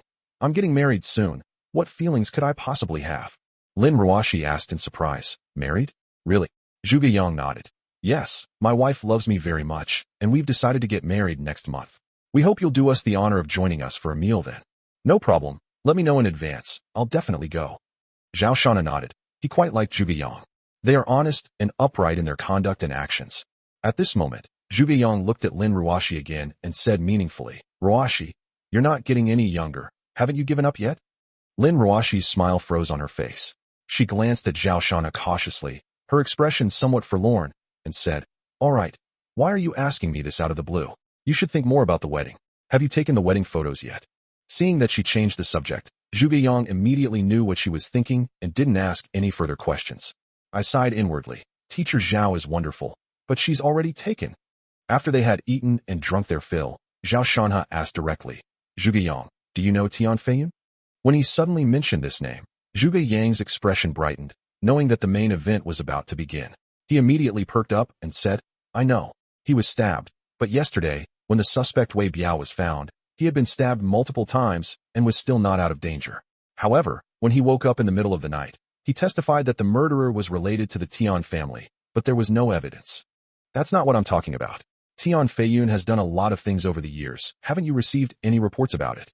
Zhao Shanhe asked. Zhuge Yang thought for a moment and replied, I wasn't in charge of this area before, but I've heard that all the reports about Tian Feiyun were either not filed or were filed and then withdrawn. His answer made Zhao Shanhe frown. It's somewhat unbelievable, yet it makes perfect sense. That's the power of money. Zhuge Yang, I have obtained evidence of Tian Feiyun's crimes, no less than 10. If I hand it over to you, can you deal with him? Zhao Shanhe sat up straight and asked seriously. Zhuge Yang's expression changed, and he said seriously, if the evidence is conclusive, we can definitely bring him to justice. The matter concerning Tian Feiyun and Wei Biao was known not only outside but also within the police station. However, due to a lack of evidence and the fact that the person who reported the case ultimately did not pursue the matter, Zhuge Yang was unable to do anything to him due to certain pressures. If there is indeed evidence now, taking down Tian Feiyun would not only be a great achievement for Zhuge Yang, but it would also be a shining addition to his resume and greatly help his future promotion. Good. Upon hearing Zhuge Yang's affirmative answer, Zhao Shanhe didn't hesitate and prepared to take out the USB drive. The next moment, His pupils contracted, and his expression instantly turned cold. My USB drive is gone. Lin Ruashi had been watching him closely, and seeing his expression, she asked, "Teacher, what's wrong?" Without searching his person, the moment he couldn't find it, he knew the USB drive had been taken. Moreover, only one person took the USB drive. He couldn't help but recall the scene of his wife riding on top of him last night. If the USB drive was lost, it could only have happened at that time. The nightmare seemed to be turning into reality. His wife had ultimately betrayed him. Taking a deep breath to suppress his chaotic emotions, Zhao Shanha was neither embarrassed nor awkward. Instead, he smiled and said, "I'm sorry, I can't find the evidence. I'll contact you again if I find it later." "Was it stolen? Do you need my help?" Zhuge Yang asked hesitantly. Given Zhao Shanha's character, he wouldn't have sent him here specifically to amuse him, so there must be evidence against Tian Feiyun. But if it can't be found now, it must have been stolen. This evidence is also very important to him, so if Zhao Shanha can provide clues, he will definitely try his best to find them. Zhao Shanha shook his head and waved his hand. "I'm really sorry to have made you come all this way for nothing. If we find it later, I'll personally deliver it to you." Clearly, Zhao Shanha did not intend for him to get involved. Zhuge Yang didn't say much, but said, "All right, Teacher Zhao, I'll be going now. You're welcome to my wedding next month." After saying that, he got up and left. Jiang Luan closed the door, her eyes blazing with murderous intent, and said, "Su Liuli, it must be her. Doesn't she know what this evidence means to you? How could she do such a thing?" Zhao Shanha remained silent. Lin Ruashi couldn't hold back any longer and quickly asked, "Sister Xiaowan, what exactly happened?" Jiang Luan immediately gave a brief account of the matter. Lin Ruashi suddenly realized that everything her teacher had done during this time was to obtain this evidence, send Tian Feiyun to jail, and avenge his broken leg. Unexpectedly, at the most crucial moment, the master's wife turned against him and stole the vital USB drive, causing all of Zhao Shanha's efforts to be in vain. How shameful! How could she do this? Lin Ruashi said indignantly. Without saying a word, Zhao Shanha took out his phone and dialed his wife's number. It took about a minute for Su Liuli to answer the phone. Zhao Shanha suppressed his anger. "You took what didn't belong to you. Now come back and give it back to me." The dream became reality, and his wife's betrayal caught Zhao Shanha off guard. "Honey, what are you saying? I didn't take it." Zhao Shanha sneered. "Su Liuli, do you know what you're doing? Stop talking nonsense and don't try to play games with me. You're protecting a criminal. If you're found out, you'll be working as a sewing machine operator too." Su Liuli was silent for a while before saying, "You might feel good if you hand that over, but have you thought about whether you can bear the consequences? If Tian Feiyun goes in, Tian Bin will go crazy. You may not know much about his methods, but I believe you've heard about what happened to Wei Biao yesterday. So, I'm doing this for your own good. So you're using the guise of doing what's best for me to do things that hurt me?" Zhao Shanha questioned angrily. "Just because I'm wearing a bulletproof vest doesn't mean you can keep firing with a Gatling gun." Su Liuli's face was a little pale, and she subconsciously said, "I never thought of hurting you. Everything I did was for this family. Su Liuli, it really is you. You make selfishness sound so noble." Utter disappointment flashed in Zhao Shanha's eyes. He no longer wanted to question her and coldly said, "Let's get a divorce." Chapter 91 Lin Ruashi versus Su Liuli. "Divorce? What are you saying? Let me explain." Su Liuli was about to say something when she realized the call had already ended. She panicked and felt her heart pounding. She quickly took out her phone and dialed again, but it was already switched off. In the CEO's office, Su Liuli stared blankly at her phone, biting her lower lip. After a long while, she finally let out a soft breath and slammed her phone on the table in annoyance. "You're the one who wronged me. Not only did you not get any money, but you even filed for divorce?" Suppressing the urge to go find Zhao Shanha, she forced herself to immerse herself in her work, but remained restless. Her husband's weak words about divorce kept echoing in her mind. Although she was very flustered, she believed that this matter would eventually pass and she and her husband would reconcile. Afternoon. An unexpected person arrived at the Su group. "It's you?" Upon seeing the youthful and beautiful Lin Ruashi, Su Liuli frowned. Lin Ruashi, who was expected to question him, plopped down on the sofa next to him, leaning back with a very relaxed expression. They didn't seem like they were there to demand an explanation. Su Liuli had no idea what she was up to and coldly asked, "What are you doing here?" "I came to see you." Lin Ruashi blinked. "Look at me. You're here to laugh at me." Su Liuli sneered. "My man, my husband with whom I have a marriage certificate. Yet he helped you, a woman who has nothing to do with her, to bring your Qihong construction from the brink of bankruptcy to its peak. Oh, and you even got 100% of Feiyun Construction shares. Your net worth must be over 2 billion now, right? How did you do it? How did you make that man so devoted to you, your dog?" Lin Ruashi's eyes widened suddenly. She never expected that Su Liuli would think of her teacher like this. She was furious inside, but she forced herself to suppress it and put on a sweet smile. Exactly. Men, aren't they all the same? I heard about what happened to you, and I feel sorry for you. You poured your heart and soul into your investment, only to be betrayed by the person you trusted most. That must feel terrible, right? What do you think? Su Liuli glanced at her indifferently, sensing that something was amiss. Would Lin Ruoshi speak ill of Zhao Shanhe? Did they have a falling out? That teacher, he's so ungrateful. He doesn't cherish such a beautiful woman like Sister Su, but instead he's always chasing after other women. First Zheng Luan, then Miao, and Ning Wanxiu. You should know that name, right? Lin Ruoshi's words truly resonated with Su Liuli. She was incredibly jealous over these things, and if it weren't for her own guilt, she would have exploded long ago. Seeing that Su Liuli did not refute, Lin Ruoshi was delighted and continued. And another thing, he is clearly capable, but he has been staying in the library for several years. When he finally makes a move, instead of helping you, he schemes against you. Tell me, is this what you call doing? Mentioning this made Su Liuli feel extremely aggrieved. She has endured so much pressure over the years, working so hard to earn money. People outside say her man is a freeloader, which is a slap in the face to her. But Zhao Shanhe was about to rise to power, yet he was helping another woman, which made her hate him to no end. Su Liuli frowned and said calmly, "All right, stop talking. My husband has helped you so much, and you're talking badly about him behind his back. That's immoral." Lin Ruoshi pretended not to hear and pressed her advantage, continuing, "So, Sister Su, what's the point of keeping a man like that? Get a divorce. You deserve better." Su Liuli had been wondering why Lin Ruoshi was slandering Zhao Shanhe, and in that instant, she understood. She sneered, "I knew something was off. So you wanted us to get a divorce so you could take advantage of the situation. What? You're trying to take my place as the mistress?" She finally understood Lin Ruoshi's plan and was furious. "Sister Su, putting me aside, you don't love him, so why don't you get a divorce? What are you after? He not only doesn't help you make money, but he also deliberately swindles you, causing you to lose everything. Why keep a man like that around?" Lin Ruoshi smiled slightly and said without any politeness. Su Liuli's expression changed, and she said coldly, "Zhao Shanhe is my husband, the only man I love. If you want us to divorce, you're dreaming.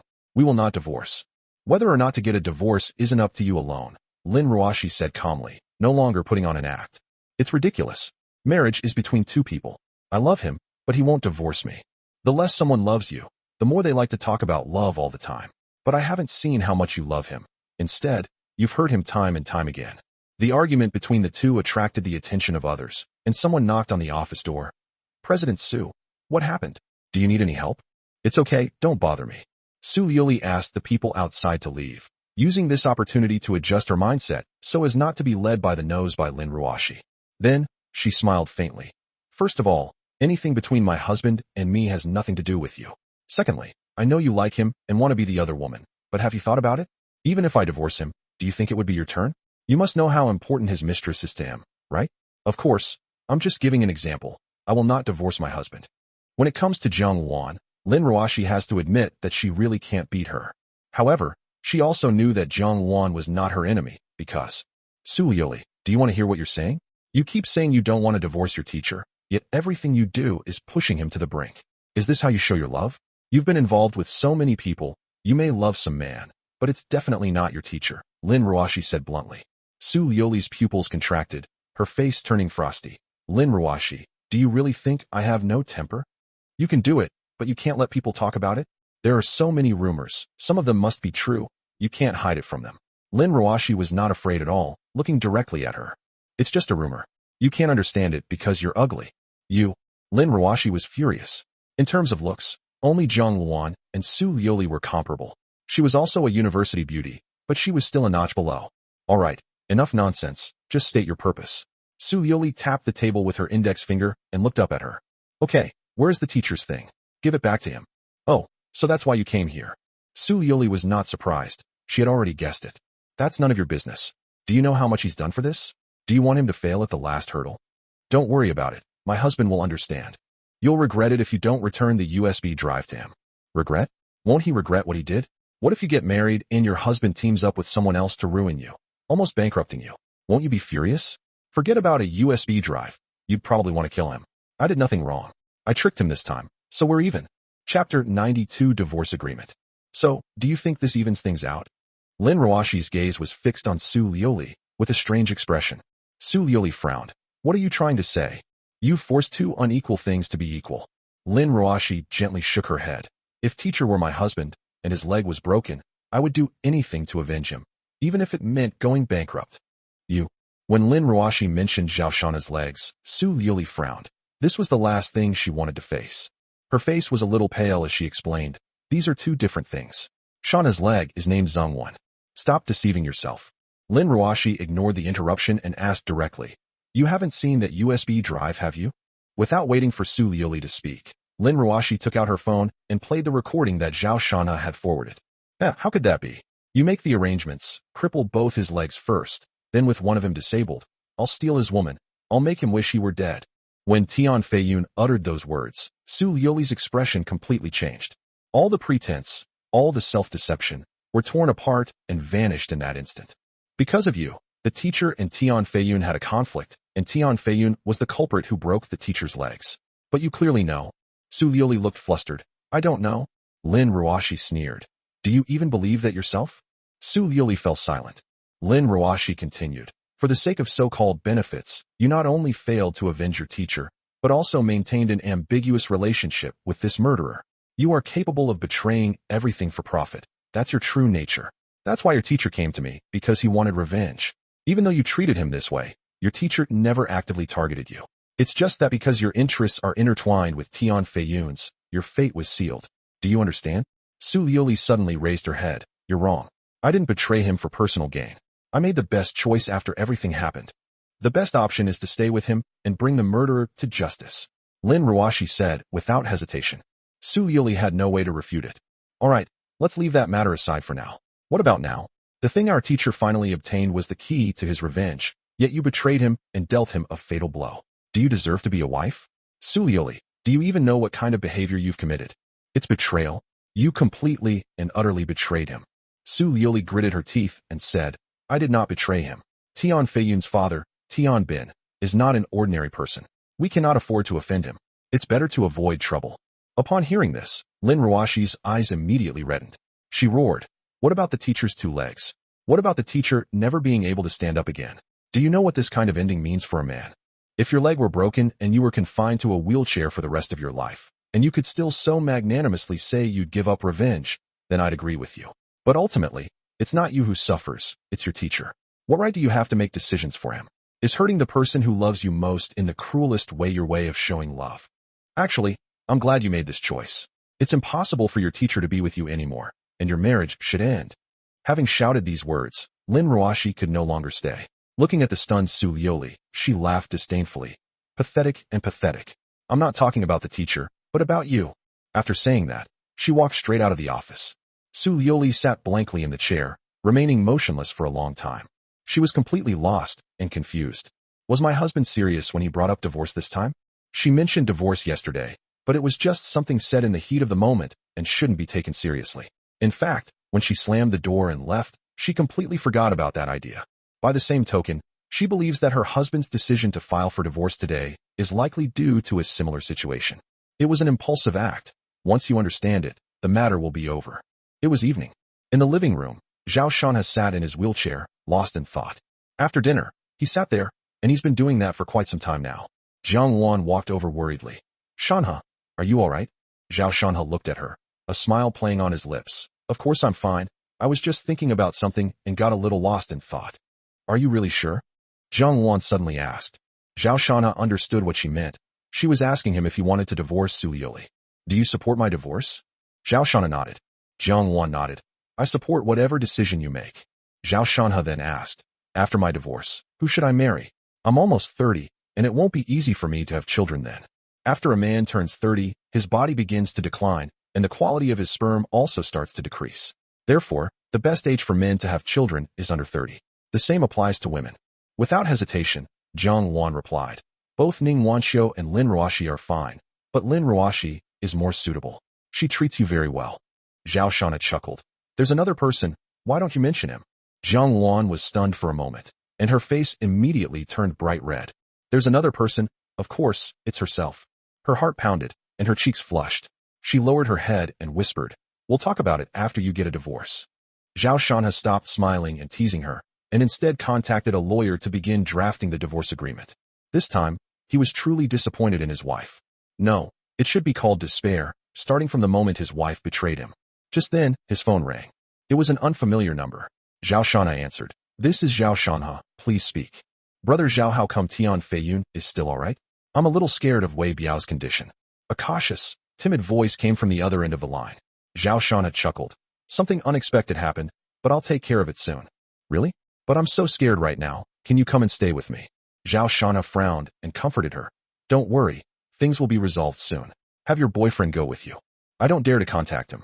Xinya's voice was full of grievance. After Wei Biao's accident, she was very scared and had been hiding. All right, if you have nothing to do, count how many zeros are in 10 million, and you'll become bolder. After saying this casually, Zhao Shanha hung up the phone. 10 million yuan would make 99% of people incredibly audacious, and Xunya was no exception. As for Tian Feiyun's question, he did not lie. Zhao Shanha picked up a laptop from the coffee table and opened it. The contents of the USB drive had already been copied into an inconspicuous folder. Chapter 93, I absolutely cannot lose my husband.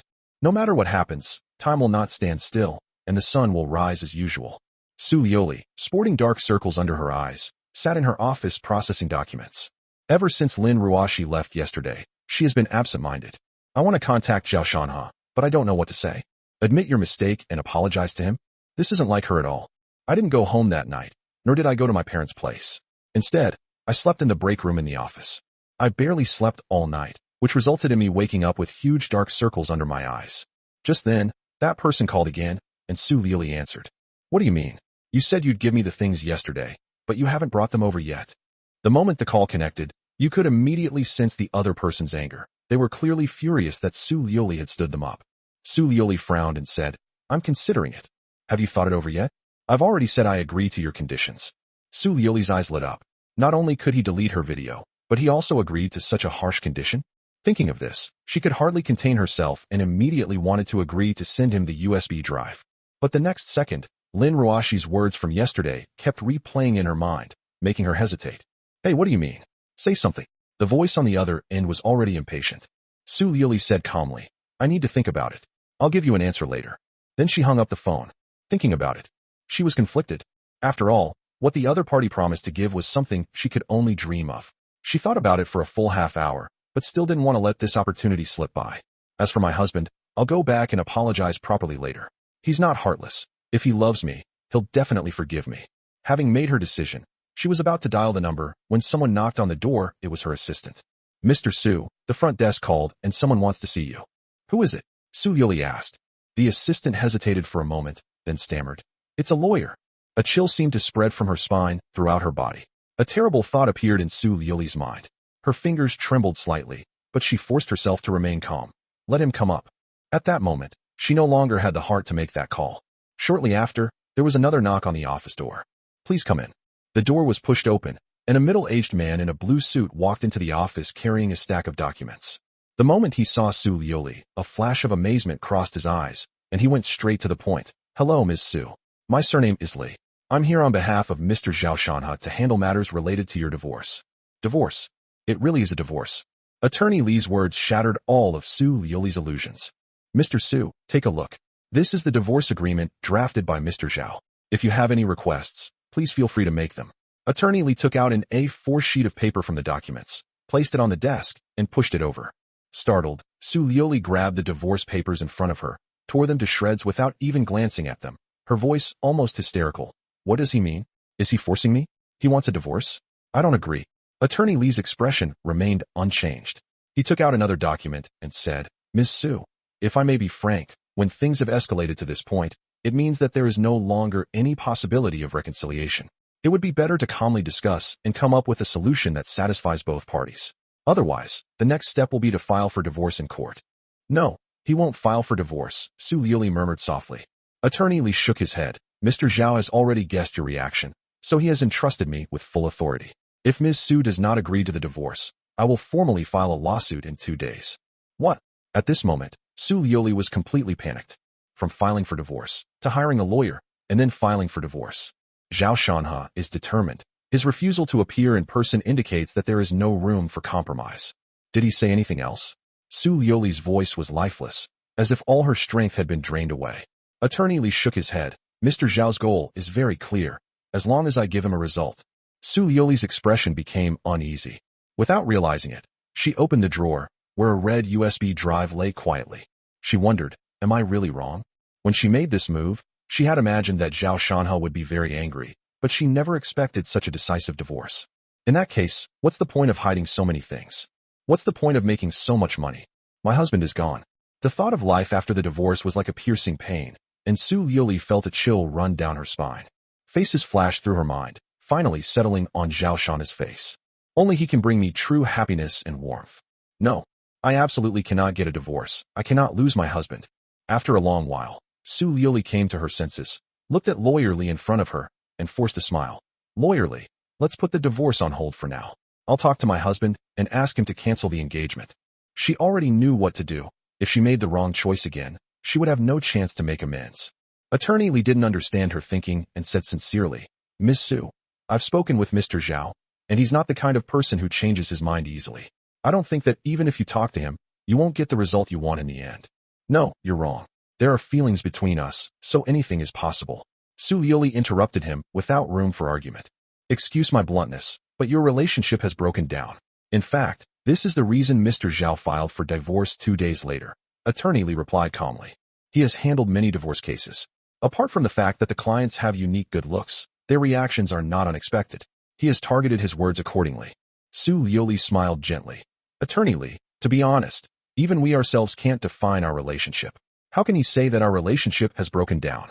I just made some mistakes and hurt him a little, but isn't that how relationships are? We move forward through bumps and bruises. I will let him know that I love him, and he will forgive me. Attorney Li frowned, his expression somewhat complicated. He gave Su Liuli a deep look, then stood up and said, In that case, I'll take my leave today. However, if you don't agree within 2 days, I will file a lawsuit in court as instructed by Mr. Zhao. Su Liuli nodded and gestured. Please go ahead. Attorney Li left. Su Liuli seemed to have lost all her strength and leaned heavily against the back of the chair. Tears streamed down her face uncontrollably. Hearing that her husband really wanted to divorce her, she was heartbroken and couldn't breathe. This was the first time she had ever experienced such heart-wrenching pain. She had only one thought in her mind. She absolutely could not let her husband leave. Chapter 94 Lin Ruoxi is seducing me. Jinxiu Jiangshan Villa. Zhao Shanhe ate and drank well, and even though he was about to get a divorce, he didn't seem to be affected. Seeing this, Zhang Wan felt a little happy. Perhaps Su Liuli didn't hold such a heavy place in his heart. However, despite seemingly focusing intently on the company's financial statements, Zhao Shanhe couldn't shake off the hint of disappointment in his eyes. Ding dong. The doorbell rang. Zhang Wan went over and opened the door, and Zhao Shanhe heard Lin Ruoxi's voice. Xiao Lin has been coming more often lately, and her relationship with Zhang Wan is getting better and better. They both felt they had common topics to discuss. At least for Su Liuli, they shared a common hatred for the enemy. Zhao Shanhe came out of the study and sat down with Lin Ruoxi. You guys chat. I'm going out to buy groceries. Is there anything you'd like to eat? Zhang Wan went to the shoe cabinet by the door, and while talking, bent down to change into a pair of canvas shoes. I'm fine with anything. Lin Ruoxi quickly replied. Upon hearing this, Zhang Wan nodded and went out. There were only 2 people left in the living room. Lin Ruoxi, intentionally or unintentionally, moved closer to him, her arm almost touching his. She asked casually, if Su Liuli refuses to return the USB drive to you, what will Tian Feiyun do? Will he still be able to be arrested? She would feel it would be a great pity if she failed at the last minute and missed this opportunity for revenge. Zhao Shanhe said, without that evidence, we definitely couldn't arrest Tian Feiyun. After all, Wei Biao was the one who handled those things. He himself wasn't even at the crime scene. That's too good for him, Lin Ruoxi said indignantly. Extortion, kidnapping, and even rape, these crimes are outrageous, and Lin Ruoxi was furious just hearing about them. And now that he has managed to escape legal punishment, even setting aside Zhao Shanhe's desire for revenge, she still feels resentful. Zhao Shanhe's eyes flashed, his words carrying a hidden meaning. As for Tian Feiyun, he's already lucky to have gotten in unscathed. It's a pity. Lin Ruoxi didn't see the fleeting ruthlessness on his face. The reason he didn't produce the backup evidence was because he was still considering it. Sending him to prison and sentencing him to life imprisonment would have been enough to settle the score for the broken leg. But most importantly, his wife betrayed him at this moment and stole the USB drive. This made Zhao Shanhe extremely irritable. He didn't even intend to send Tian Feiyun to prison. Instead, he would take more extreme measures so that Tian Feiyun would experience a true hell on earth, a fate worse than death. Teacher, if you need my help, you must tell me. Even Tian Bin wouldn't dare to do anything to me. Lin Ruoshi said seriously after thinking for a moment. Okay, Lin Ruoshi, thank you. If I need anything, I'll definitely ask you. Don't avoid me then. Zhao Shana nodded, not refusing Lin Ruoshi's kindness.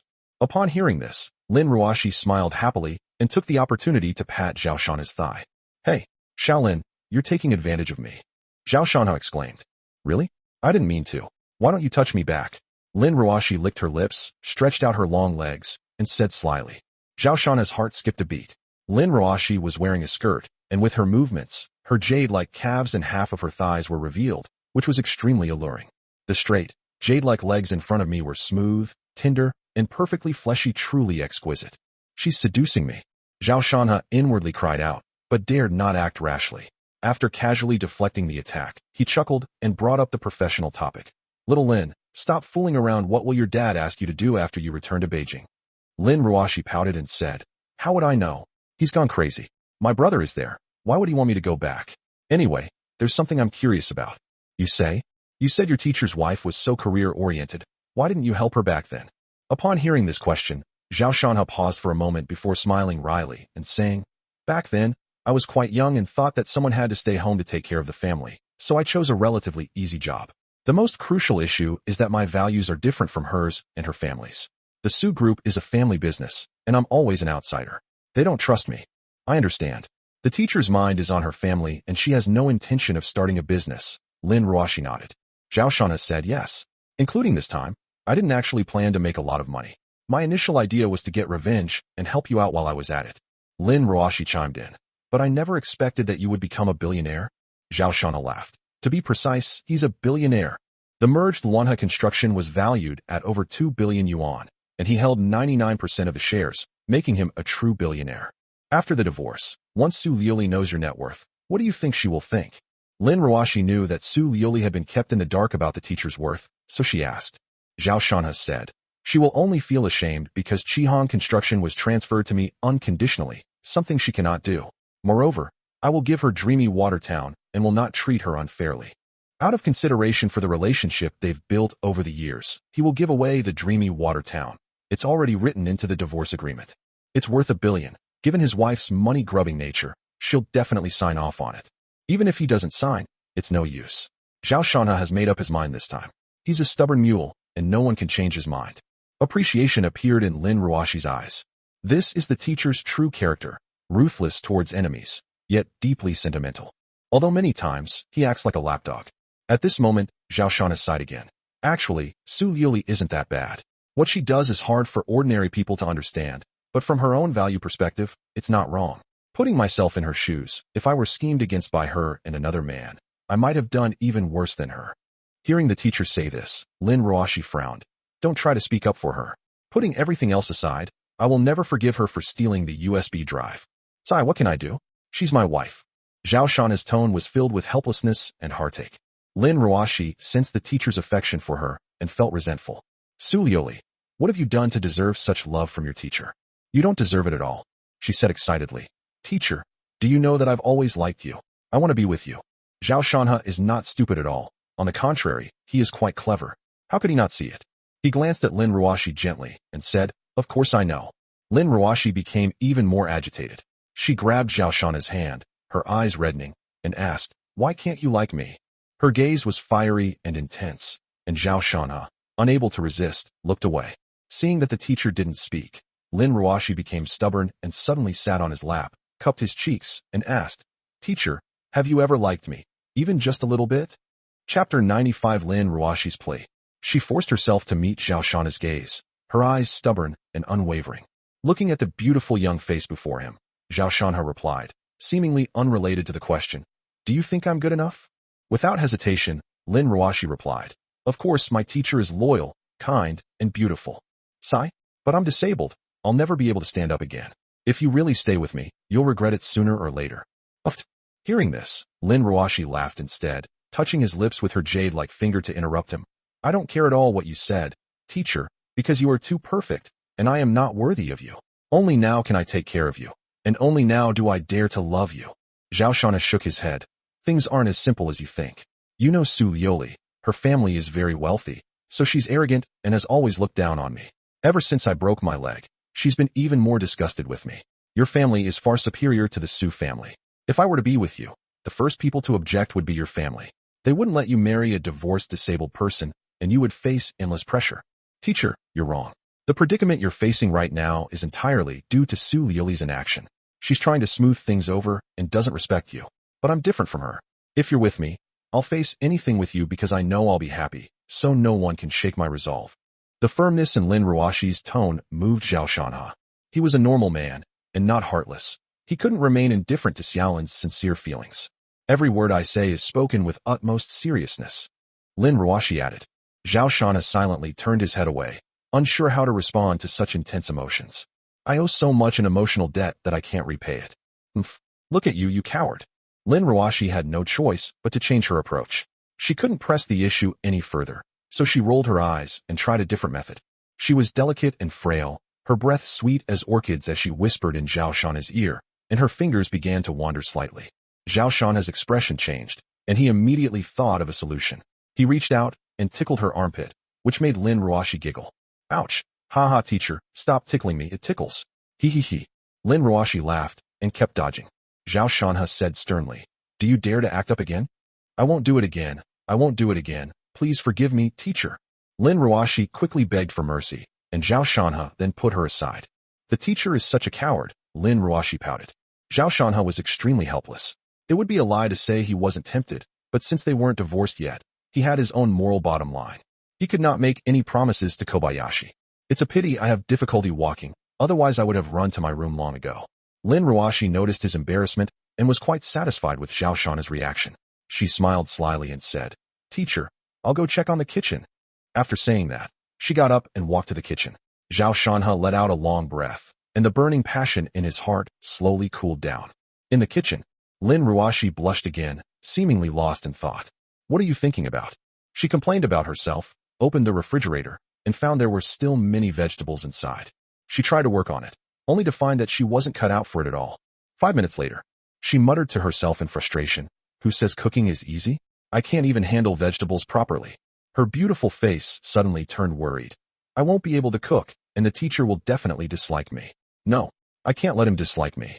She muttered to herself and made up her mind. To win a man's heart, you must first win his stomach. Just then, Jiang Wan walked in. Hey, what are you doing? Lin Ruashi felt a little embarrassed and said, Nothing. Learn to cook. Jiang Wan looked around and saw the unevenly cut potato slices on the cutting board. She smiled and said, Knife skills are the hardest to master. This is not something that can be learned in a short time. If you really want to learn, you have to start from the basics. As she spoke, she stepped forward, skillfully picked up the knife, and began to process it. Seeing how skilled she was, Lin Ruashi was greatly discouraged. With Sister Xiaowan around, she realized she would never be able to win over the teacher's stomach. So she said, feeling rather annoyed, Sister Xiaowan, you go ahead with your work, I'll head out now. Okay, go ahead. Jiang Wan nodded, unaware of her subtle mood. Outside, Zhao Shanha was scrolling through short videos. Upon seeing Lin Ruashi come out, he started chatting with her. Soon after, Lin Ruashi suddenly said, Teacher, I'm going back to the capital tomorrow. Huh? So fast? This news surprised Zhao Shanha greatly, as he thought Lin Ruashi would not return for some time. Lin Ruashi said with distress, There's nothing I can do. My dad calls me almost 10 times a day. Look, here he comes again. She picked up her silent phone, and sure enough, a call came in. Upon seeing the note, Zhao Shanha's cheeks puffed out, and he almost burst out laughing. Lin Dayu, the former richest man in Tian'an who controlled a multi-billion-dollar conglomerate, has his daughter Lin Ruashi's contact name for him. Old Deng. Seeing Zhao Shanha's expression, Lin Ruashi awkwardly put her phone away and said with displeasure, Don't laugh. Ha ha ha. Zhao Shanha couldn't help but laugh. Actually, my dad is alright. Even if he calls 10 times, or 100 times, I can ignore him. The most important thing is my mom. She's the queen of our family. Even my dad doesn't dare to disobey her, let alone me. She gave me an ultimatum, so I have to go back. Lin Ruashi sighed and said forlornly. Zhao Shanha put away his smile and said to her seriously, It's alright, just go back when I tell you to. I'll be going to the capital later, and I'll come find you then. Really? Lin Ruashi exclaimed in surprise. Zhao Shanha nodded. Of course, I never lie. Jiang Wan, carrying the dishes out, felt a warm feeling upon seeing this scene, and a sweet smile appeared on her face that could outshine all the flowers. Before long, Jiang Wan brought out a delicious and visually appealing meal. Teacher is so lucky. Sister Xiaowan's cooking is the best in the world. Lin Ruoshi ate heartily, praising the food repeatedly, completely abandoning her plan to win over her teacher with her culinary skills. After all, with Sister Xiao Wan's brilliance preceding her, even if she were a pearl, she would only be obscured. Jiang Wan felt a little embarrassed, glanced at Zhao Shanha, and didn't say anything. Most of the time, she is very shy. At this moment, Lin Ruoshi suddenly glanced at her furtively and kept giving her meaningful looks while Zhao Shanha was eating with his head down. A struggle appeared in Jiang Wan's eyes. Lin Ruoshi's eyes were full of pleading as she mouthed a few words. Chapter 96, I do not agree to divorce. Jiang Wan wanted to refuse. But during this time, she was fully aware of many things Lin Ruoshi had done for Zhao Shanha. Furthermore, it was also known that Lin Ruoshi's return to Beijing this time was not simply because Lin Deyu wanted to see her. Thinking of this, she sighed silently and nodded slowly. Suddenly, a bright light shone in Lin Ruoshi's eyes. After finishing the meal, as always, Zhao Shanha sat on the sofa to rest. Xiao Lin is going back to Beijing tomorrow, and he wants to talk to her more. As for this girl, it would be self-deception to say that he has no feelings for her at all. However, he still has his wife in his heart, and even though he has decided to divorce, he is not yet able to completely let go of her. So all I can say is, let's take it one step at a time. That's strange. Why am I so sleepy today? Zhao Shanha rubbed his temples, feeling an overwhelming wave of drowsiness that he couldn't resist. Upon hearing this, Jiang Wan became flustered while tidying up the house, and put her right hand into her pocket, clutching the packet of medicine powder tightly. But then, her expression hardened again. Mountains and rivers, I'm sorry. Su Yuli is not a good match, and I cannot marry you either. I am a jinx, having caused the deaths of many people. I cannot harm you as well. I will spend my whole life atoning for my sins and stay by your side forever, but I cannot marry you. In Jiang Wan's heart, Zhao Shanha's happiness is the most important thing.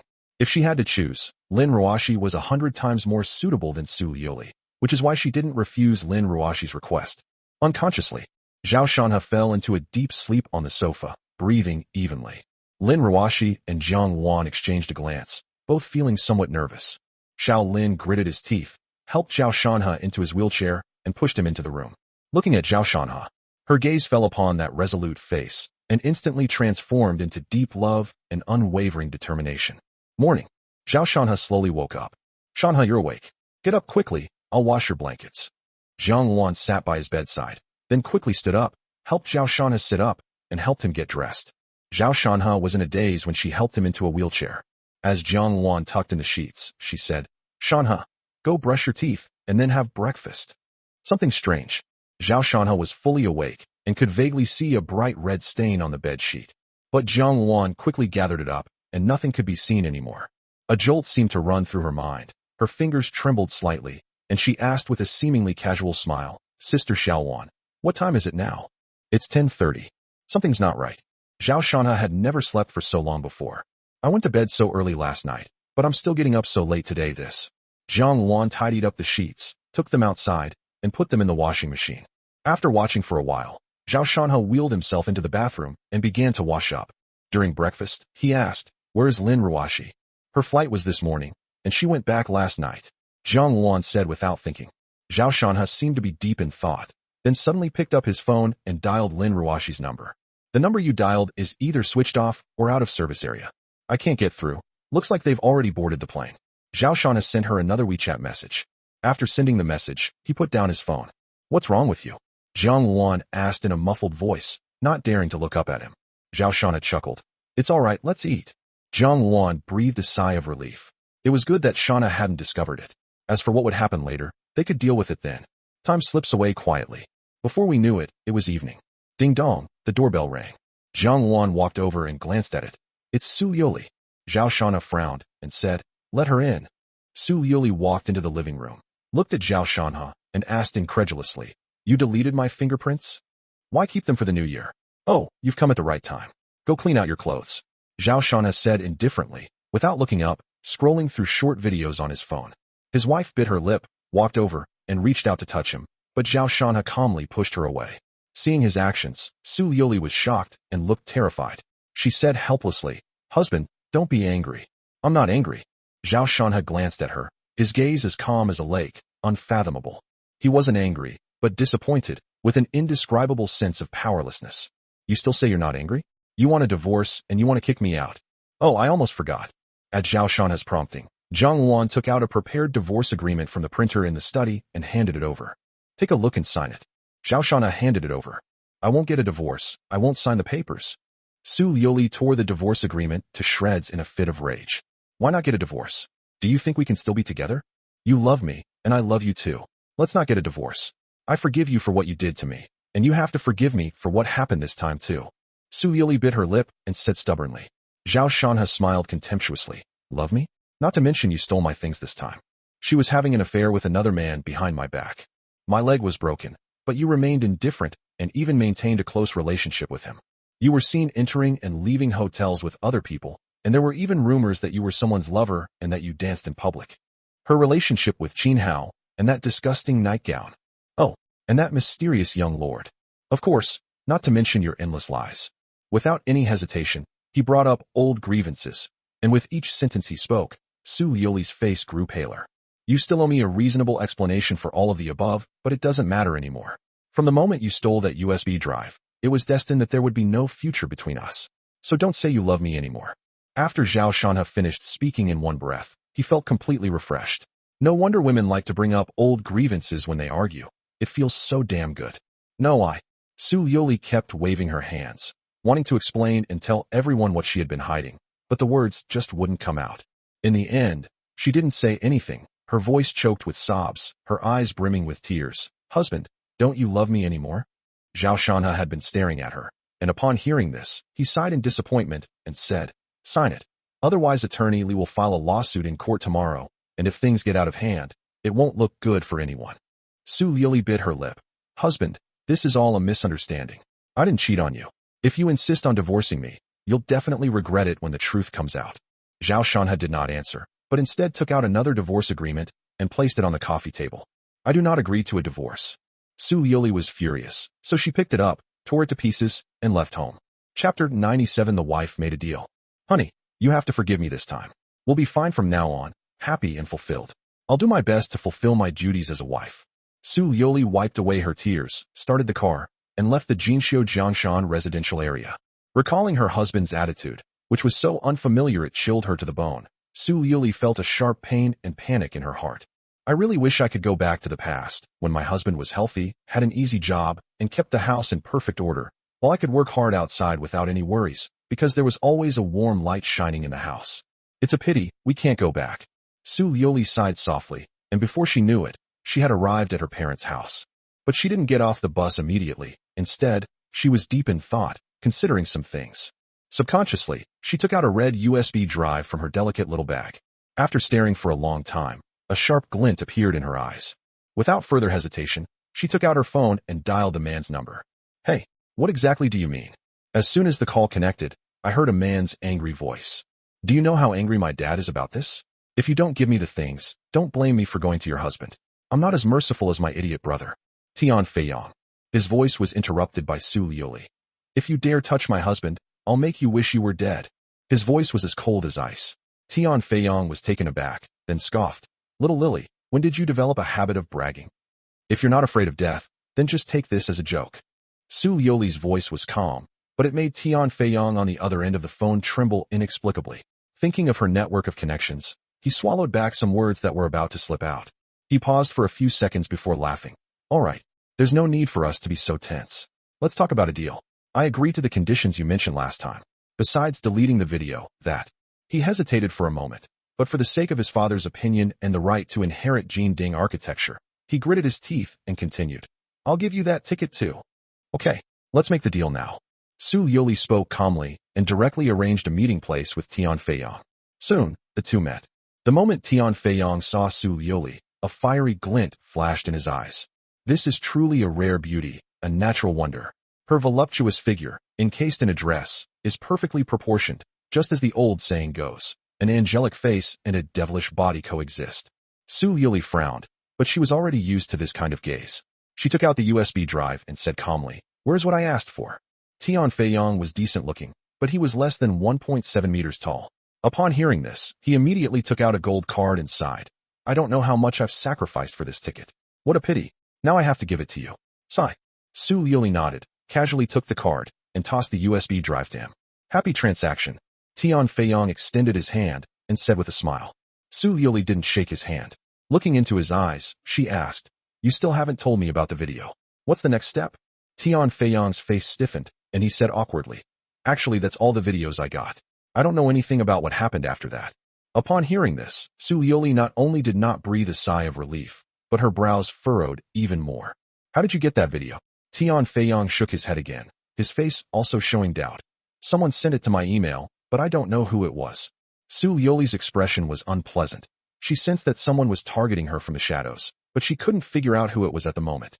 "Speaking of which, I actually wanted to ask you, why didn't you go with that person? The one in the video?" Tian Feiyang suddenly asked. These words made Su Liuli's gaze suddenly turn cold. She said, "You want to know? Then go ask him." "This?" Tian Feiyang smiled awkwardly and asked, "That person?" He dared not. "Remember to delete the video." After glancing at the gold card in her hand, Su Liuli turned and left. Jinxiu Jiangshan Villa. After Su Liuli left, Zhao Shanha's expression hardened slightly. His wife's attitude made him realize that divorce might not be such an easy thing. He was still puzzled. His wife's actions were heartbreaking, yet she refused to agree to a divorce. Why was that? Su Liuli's reason was that she still loved him. Haha, that's a bit absurd. Zhao Shanha shook his head. He wouldn't change his mind. Attorney Li would file the lawsuit directly tomorrow. Seeing that he was thinking, Jiang Wan did not disturb him and, as usual, massaged and performed acupuncture on him. Afterwards, they helped him onto the bed. The sheets had been changed and were now freshly scented. Zhao Shanha thought of the strange scene from that morning, a strange emotion appearing on his face. He sighed softly and closed his eyes. "I slept well all night. When I woke up, it was already broad daylight." Zhao Shanha stretched and looked quite energetic, which proved that he had slept very well. He went out, and Attorney Li sent him a message. "The court has accepted the lawsuit, and the hearing will be held in 3 days." After breakfast, Jiang Wan pushed him out of the car and stepped into the yard when she saw 2 people coming over. Zhao Shanha immediately narrowed his eyes. These are 2 men. Interestingly, like Jiang Wan and Zhao Shanha, one of them is in a wheelchair, and the other is pushing him. Zhao Shanha. The man in the wheelchair smiled sinisterly, his eyes flashing with hatred. "Tian Feiyun, you haven't gone in yet?" Zhao Shanha asked casually, his tone indifferent. "Ha ha ha ha." Tian Feiyun laughed arrogantly. "You want me to go in? Are you dreaming? You think those fancy tricks can deal with me?" As he spoke, he took out a red USB drive from his pocket. Zhao Shanha saw it. His fingers trembled, and he appeared extremely agitated. Unexpectedly, his wife actually gave this crucial item to Tian Feiyun. "Su Liuli, do you even know the significance of this USB drive? Do you even have a heart? If I didn't have a backup, this game would have been a complete defeat." Tian Feiyun waved the USB drive in his hand, a smug smile on his face. "This thing. Your good wife personally delivered it to me. Don't you think she's good to me?" Zhao Shanha exhaled softly, looked at the man behind Tian Feiyun, and said, "Aren't you going to introduce yourself?" Tian Feiyun was ignored, and he was stunned. His face suddenly darkened. "My name is Tian Feiyang. My brother asked me to come today. It has nothing to do with me." Tian Feiyang smiled slightly, revealing his white teeth. "It seems you got the USB drive from Su Liuli. I'd like to ask, what made her willingly give you the USB drive?" Zhao Shanha asked, getting straight to the point. Tian Feiyang's smile vanished, and a faint sense of vigilance rose in his heart. He knew Zhao Shanha because of his brother's situation. He knew the man was very intelligent, and now that was confirmed. However, it's just a precaution. Ultimately, it's just cleverness. In the face of absolute power, it will inevitably be crushed. Chapter 98. The wife stabbed her in the back again. On what basis? It's obvious that in her eyes, I'm much more important than you. Tian Feiyun spoke with a cold laugh, his tone sarcastic. Even though he knew he was talking nonsense, Zhao Shanha felt uneasy just thinking that this conclusion might be true. He said, "Are you feeling smug now?" "Certainly." Tian Feiyun's smile vanished, and he said coldly, "Now, I want you to do 2 things. First, return my company to me. Second, hand over that bitch Chunya. After you've done these 2 things, I'll consider letting you off this time for Su Liuli's sake." That was his real purpose in coming here. Moreover, if it weren't for Tian Feiyang's strong insistence that Zhao Shanha could not be dealt with, Tian Feiyun's words would have been far more than just empty promises. He still has many other options, but he's holding back for now. "I will not agree to any of your conditions," Zhao Shanha said calmly. Tian Feiyun's gaze instantly turned cold. With a wave of his hand, 8 bodyguards in suits got out of a car not far away and surrounded him. With no leverage over him, Tian Feiyun had no more scruples. He pointed at Zhao Shanha and threatened, "You'd better think it through before you make a decision." Zhao Shanha shook his head. "Don't even think about it. I won't agree to any of your conditions." "Huh. Very well. You won't listen to reason. so you'll have to suffer the consequences. As he spoke, Tian Feiyun closed his eyes, and the bodyguards immediately sprang into action. In this situation, even if Zhao Shanhe is injured, someone will take the blame, and it will not have any impact on him. At the same time, Jiang Luan swayed and appeared directly in front of Zhao Shanhe from behind. A hint of disdain flashed in her eyes. These people were much weaker than the two from last time. At most, they were just ordinary people with some training. She didn't take them seriously at all. Soon, the first person was less than a meter away from Zhao Shanhe. Everyone only saw a blur before Jiang Luan appeared in front of them, and then a long leg kicked out straight out. With a painful groan, the first bodyguard was kicked and fell backward. The others were startled and rushed over to help. But the result was obvious. Jiang Luan dealt with these ordinary people with overwhelming force, and no one could withstand even one move from her. Within just 3 minutes, these bodyguards were sprawled on the ground, rolling around and groaning. Tian Feiyun, sitting in a wheelchair, had his mouth wide open, as if he could fit an egg inside. Tian Feiyang's face was also filled with shock. What had just happened was truly unbelievable. Such a beautiful woman, yet so ruthless in combat, the contrast is too great. At this moment, Jiang Luan did not stop. She slowly walked towards Tian Feiyun and his brother, her fists clenched so tightly they cracked. What are you going to do? Don't do anything reckless. Tian Feiyun swallowed hard, spoke dryly, his tone filled with fear. Jiang Luan did not answer. Her footsteps were like hammer blows, striking the hearts of the two brothers. Stop. Just then, someone spoke up from not far away, attracting everyone's attention. A car pulled up, and Su Liuli got out, walked up to Jiang Luan, and said, "All right, let's leave it at that." You. Anger blazed in Jiang Luan's eyes. Unexpectedly, at this critical moment, it was Su Liuli who stepped forward again to protect those who were about to harm Zhao Shanhe. Why? Zhao Shanhe asked coldly. Su Liuli did not answer, her tone calm. You are fine now. There is no need to continue targeting Tian Feiyun. Let them go. Tian Feiyun was stunned for a moment, then burst into laughter. It has to be you again, Liuli. Jiang Luan turned her head and looked at Zhao Shanhe. His wife stabbed him in the heart again. Zhao Shanhe took a deep breath, closed his eyes, and said, Sister Xiaoluan, come back. Jiang Luan stamped her foot in resentment, but she had no choice but to obey Zhao Shanhe's decision and reluctantly retreated. Su Liuli glanced at Tian Feiyun and breathed a sigh of relief.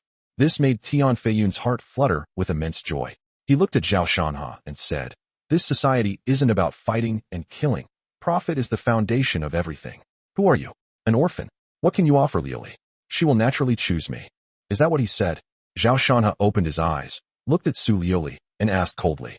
Su Liuli didn't meet his gaze, but turned her head to look at Tian Feiyang and said, Take him away. It's all over. Tian Feiyang nodded, preparing to push Tian Feiyun away. Tian Feiyun still didn't shut up. He glanced at Zhao Shanhe and said to Su Liuli, Liuli, let's find a place to get together later and discuss what's next. We still need to take the company back. Su Liuli hesitated for a moment, then nodded. This made Tian Feiyun ecstatic. He raised his chin at Zhao Shanhe, extremely proud. Just then, a mournful siren suddenly sounded, growing louder as it approached. This drew everyone's attention, and Tian Feiyun's smile vanished instantly, his eyelids twitching wildly. Tian Feiyang was also somewhat incredulous. It must be a coincidence. Tian Feiyun said it subconsciously. Soon, the police car stopped in front of them. Zhuge Yang, along with several officers, walked over without hesitation. Seeing several people lying haphazardly on the ground, he frowned and asked, What happened here? Tian Feiyun breathed a sigh of relief and quickly pointed at Zhao Shanhe. Officer, he did it all. These people are my company's employees. This guy used violence without even asking questions. So that's what it was about. Now he has nothing to worry about. Zhuge Yang nodded and asked, Are you Tian Feiyun? Tian Feiyun nodded subconsciously. Very well, you are now suspected of being involved in multiple criminal cases. This is an arrest warrant. Take him away. No sooner had he finished speaking than 2 police officers handcuffed Tian Feiyun with silver bracelets. Tian Feiyun was stunned. It wasn't until the police officers took over the wheelchair that he reacted. Large beads of sweat fell down his face, his body trembled like a leaf, his lips quivered, and he couldn't utter a single word. All of this happened so fast that Tian Feiyang didn't come to his senses until Tian Feiyun was taken away. He suddenly looked at Su Liuli, only to see her looking completely bewildered, clearly puzzled as well. It's clear that the data on the USB drive has already been taken to the police. This means that Tian Feiyun is finished. Tian Feiyang looked at Zhao Shanhe and gritted his teeth, saying, It's you? You have a backup. Zhao Shanhe frowned slightly, neither admitting nor denying, and after glancing at the two of them, he had Jiang Luan push him into the villa. Damn it, Tian Feiyong growled. My dad will go crazy. There's no doubt that Tian Bin prefers Tian Feiyun, and now that his son is destined for an indefinite career start, it's easy to imagine that Tian Bin will be furious. Su Liuli spoke up. There's something strange about this. It definitely wasn't my husband who did it. Otherwise he wouldn't have waited until today. Tian Feiyong looked at her suspiciously. You doubt me? What reason would I have to do that? Su Liuli frowned. Chapter 99, The Wife's Redemption. Su Liuli's words left Tian Feiyong somewhat stunned. Yes, what good would it do her to do that? This was completely contrary to her interests, and Tian Feiyong was upset and didn't know how to explain it to her father. Let's go to the police station and ask, Su Liuli suggested. There was no other way at the moment, so Tian Feiyong had no choice but to nod. If the police had complete evidence on the USB drive, there would be no way to save Tian Feiyong. Now I just hope the evidence the police have isn't that comprehensive. Su Liuli glanced at the tightly closed villa gate, then started the car and drove Tian Feiyong toward the police station. Not long after, a Rolls-Royce was spotted in front of the police station. Tian Bin, whose hair was half gray and who was not tall, was standing in the police station with a cane, his face tense and extremely gloomy. Mr. Tian, the case is still under trial. I will notify you of the results. Please do not make things difficult for us. Zhuge Yang said calmly.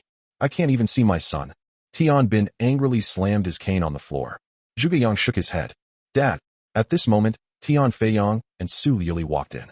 Smack. To everyone's surprise, Tian Bin slapped Tian Feiyong across the face and pointed at his nose, yelling, Is this what you do? You're utterly useless.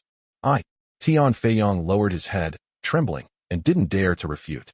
Su Liuli frowned and stepped forward to ask Zhuge Yang. I'd like to ask, has anyone reported this to the police? This question caused the expressions of many police officers present to change. Zhuge Yang looked at her coldly. I'm sorry, I have no comment on this matter. The information of those who report crimes must be protected, otherwise, they may face retaliation. Su Liuli sighed helplessly. Ultimately, they returned empty-handed and learned that the evidence in the police's possession was very complete, and it was only a matter of time before Tian Feiyun was convicted. As he walked out of the police station, Tian Bin looked as if he had aged 10 years. This was equivalent to losing a son, a devastating blow. He cried out in a sorrowful voice. No matter who harmed Feiyun, we must find him. Tian Feiyong gritted his teeth and nodded, saying, Dad, don't worry. Su Liuli also said, Uncle Tian, I will also use the Su family's resources to find out who did it. Jinxiu Jiangshan Villa. Tian Feiyun is finished, you can rest assured, but don't be too high profile at this stage. Zhao Shanhe called Chunya and briefly explained the situation. Chunya felt a huge weight lifted off her shoulders, and her spirits immediately soared. Really? That's wonderful. Now that her personal safety is guaranteed and she has 10 million in her hands, she'll be laughing in her dreams. She couldn't wait to find a boyfriend. Zhao Shanhe didn't say much and hung up the phone directly. What a pity. Holding his phone, Zhao Shanhe shook his head and muttered to himself. Some things had already been prepared, but Tian Feiyun went in, which allowed him to escape a disaster. Jiang Wan asked curiously, Wasn't it you who gave Zhuge Yang the information? No. Although he had a backup, after the original USB drive was stolen, he had no intention of using the data. He planned to use a more cruel method to kill Tian Feiyun. Zhao Shanhe's answer made Jiang Wan's eyes widen. She was completely baffled. But who sent this document to the police station? Who else could it be but Su Liuli? Zhao Shanhe smiled slightly, then shook his head as he thought about his wife's actions. Jiang Wan was completely baffled. She never imagined that Su Liuli would be behind this. She asked incredulously, It was her? But just now she clearly. Acting? Don't you think she's a very good actress? Su Liuli, it has to be you again. You never suffer any loss. Zhao Shanhe explained. If you put yourself in her shoes, it's easy to understand. How so? Su Liuli knew that I wanted to divorce her because of this, but she didn't want to, so she reported Tian Feiyun herself, which she saw as her redemption. But at the same time, she used this information to get what she wanted from Tian Feiyong, and then put on a show today to clear her name. After all, from a self-interested perspective, she has no reason to do this. After listening to Zhao Shanhe's explanation, Jiang Wan suddenly understood. Su Liuli, you want both profit and affection, you're really greedy. So, she wants to win you back? To be precise, she doesn't want to lose me. After all, she's gotten used to it. So what will you do? Drop the lawsuit and not get a divorce? Zhao Shanhe hadn't considered this question. He said, How could that be? The USB flash drive incident was just the trigger. Fundamentally, she and I can no longer live together. What's more, he had something else in his hand, and when he saw it, he was already heartbroken. Jiang Wan nodded. This was Shanhe's true character, and continued, Shanhe, Have you noticed that you seem to be becoming more and more important to Su Yuli? If it were before, she would never have done something like this for you. After all, Su Yuli knew perfectly well that Tian Feiyun had broken his legs, yet she remained indifferent. Zhao Shanha also recalled the past and fell silent. When it comes to matters of the heart, outsiders always have a clearer view. He was so deeply involved that he couldn't see the bigger picture at all. If your legs were broken now, Su Yuli would definitely avenge you, even if it would harm her interests, Jiang Wan said after thinking for a moment, trusting her analysis. Zhao Shanha laughed. Sister Xiao Wan, are you trying to persuade me not to divorce her? Jiang Wan smiled and said, no, I'm just analyzing this matter from an objective perspective.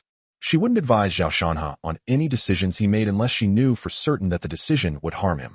For example, the only thing she advised before was to suggest that Zhao Shanha and Su Yuli divorce, because she had witnessed Su Yuli hurt Shanha time and time again. I will divorce her, without even waiting for the court hearing. Zhao Shanha added firmly. She will receive a court summons tomorrow, and she will definitely come over.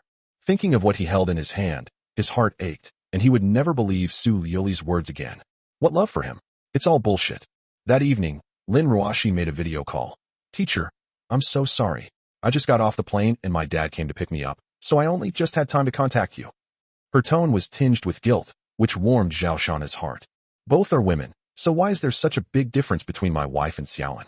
Lin Ruashi apologized immediately even though she didn't contact him right away, which shows that she has taken him to heart. Zhao Shanha said gently, it's all right. It's only right to keep your dad company. How are you feeling? Lin Ruashi was taken aback, her face immediately turning bright red. She stammered, of course it's good. I'm not sick. This was obviously sarcastic. Only she knew the full extent of its impact, which was difficult to describe in a few words. She asked her best friend, and they all said it wasn't that serious, which made her uneasy. Could it be something bad? Seeing Lin Ruashi's hesitant demeanor in the video, Zhao Shanha's heart skipped a beat. In the end, Zhao Shanha did not ask those questions, but instead changed the subject. The two video chatted for a while, and Zhao Shanha vaguely heard someone calling Lin Ruashi, and then Lin Ruashi hurriedly hung up the phone. It was a woman's voice, and Zhao Shanha guessed it was probably Lin Ruashi's mother. Sitting on the sofa, Zhao Shanha was deep in thought. Jiang Wan felt guilty and kept her head down, not daring to speak. Chapter 100. Signing the papers, divorce. The next day, when Zhao Shanha woke up and came out of the bedroom, he found that his wife had arrived. Her face was rosy and radiant. My wife will always be so beautiful and radiant, but I wonder who she'll end up with. Maybe it'll be that other person. Zhao Shanha sighed inwardly, and without saying hello, went into the bathroom and began brushing his teeth. After washing up, Su Yuli handed him a cup of yogurt and said, honey, I received a summons. Are you really determined to divorce me? Her tone was aggrieved. Zhao Shanha laughed. You didn't have this attitude yesterday. Su Yuli stepped forward, wanting to hug him, but he pushed her away. She was dissatisfied and said, I can explain what happened yesterday. Besides, Tian Feiyun is still in jail. You've gotten your revenge, so you should let it go. I got my revenge, so what does it matter if I divorce you? Zhao Shanha said calmly. Of course. Su Yuli's tone immediately became agitated. She gritted her teeth and said, I was the one who sent out that evidence. I avenged you. I haven't let you down. We can't get a divorce. She finally spoke out about it. It was her redemption. Honey, you're only upset that I took the USB drive. Now that I've taken matters into my own hands and sent Tian Feiyun in, you won't blame me anymore, right? Unfortunately, despite her good intentions, Zhao Shanha remained unmoved. He beckoned, and Jiang Wan immediately brought over the prepared divorce agreement. I appreciate your hard work, so I'm giving you the dreamy water town, along with a business plan. I conservatively estimate it will be worth 2 billion in the future. Su Yuli was stunned. A water town in her dreams? Is she dreaming? This project is actually in her husband's hands, and he's going to give it to her? I instinctively took the divorce agreement, and sure enough, this clause was listed on it. Lin Ruashi gave this to you? She asked incredulously. Zhao Shanha nodded truthfully. Su Yuli's heart trembled. At this moment, she was not overjoyed at the prospect of winning a billion-dollar project. Instead, she felt an indescribable sense of guilt. Even if her husband divorces her, he can still give her this huge sum of money unconditionally. How many people in this world can do that? Not to mention, her husband isn't a billionaire. Looking down again, when she saw the word divorce on the A4 paper, she felt so hurt and made a decision that went against her ancestors' wishes. She tore the divorce agreement to shreds, looked at Zhao Shanha with a firm gaze. I won't take it. I don't agree to the divorce. Zhao Shanha was taken aback by his wife's attitude. I originally thought that Su Yuli might struggle when she saw this condition, but would eventually agree. He frowned. Do you remember that we signed a prenuptial agreement, which means that if I don't agree, you won't get a single penny of my assets? Su Liuli thought of that agreement and now regretted it. Agreeing to her parents' decision at the time meant she didn't trust her husband. She said, I don't care. I don't want the water town of my dreams. I only want you. During this time, she realized that she couldn't lose her husband. Zhao Shanha shook his head and said, if you don't sign, then we'll just have to wait for the court hearing and let the court make a judgment. Su Liuli felt bitter. She had done so much, avenged her husband, and even refused the temptation of $1 billion project. But would he still want a divorce? Her eyes were a little moist, but she still said, the court will not grant a divorce. Our relationship has not broken down. Su Liuli believed that under these circumstances, the court would not easily issue a verdict. Zhao Shanha stared at her intently, his gaze carrying a hint of sarcasm, which made Su Liuli's heart tremble and feel inexplicably afraid. But you cheated on me. Upon hearing Zhao Shanha's words, Su Liuli froze for a moment, then immediately screamed, I didn't cheat on you. It's not necessary to sleep with someone to be considered cheating.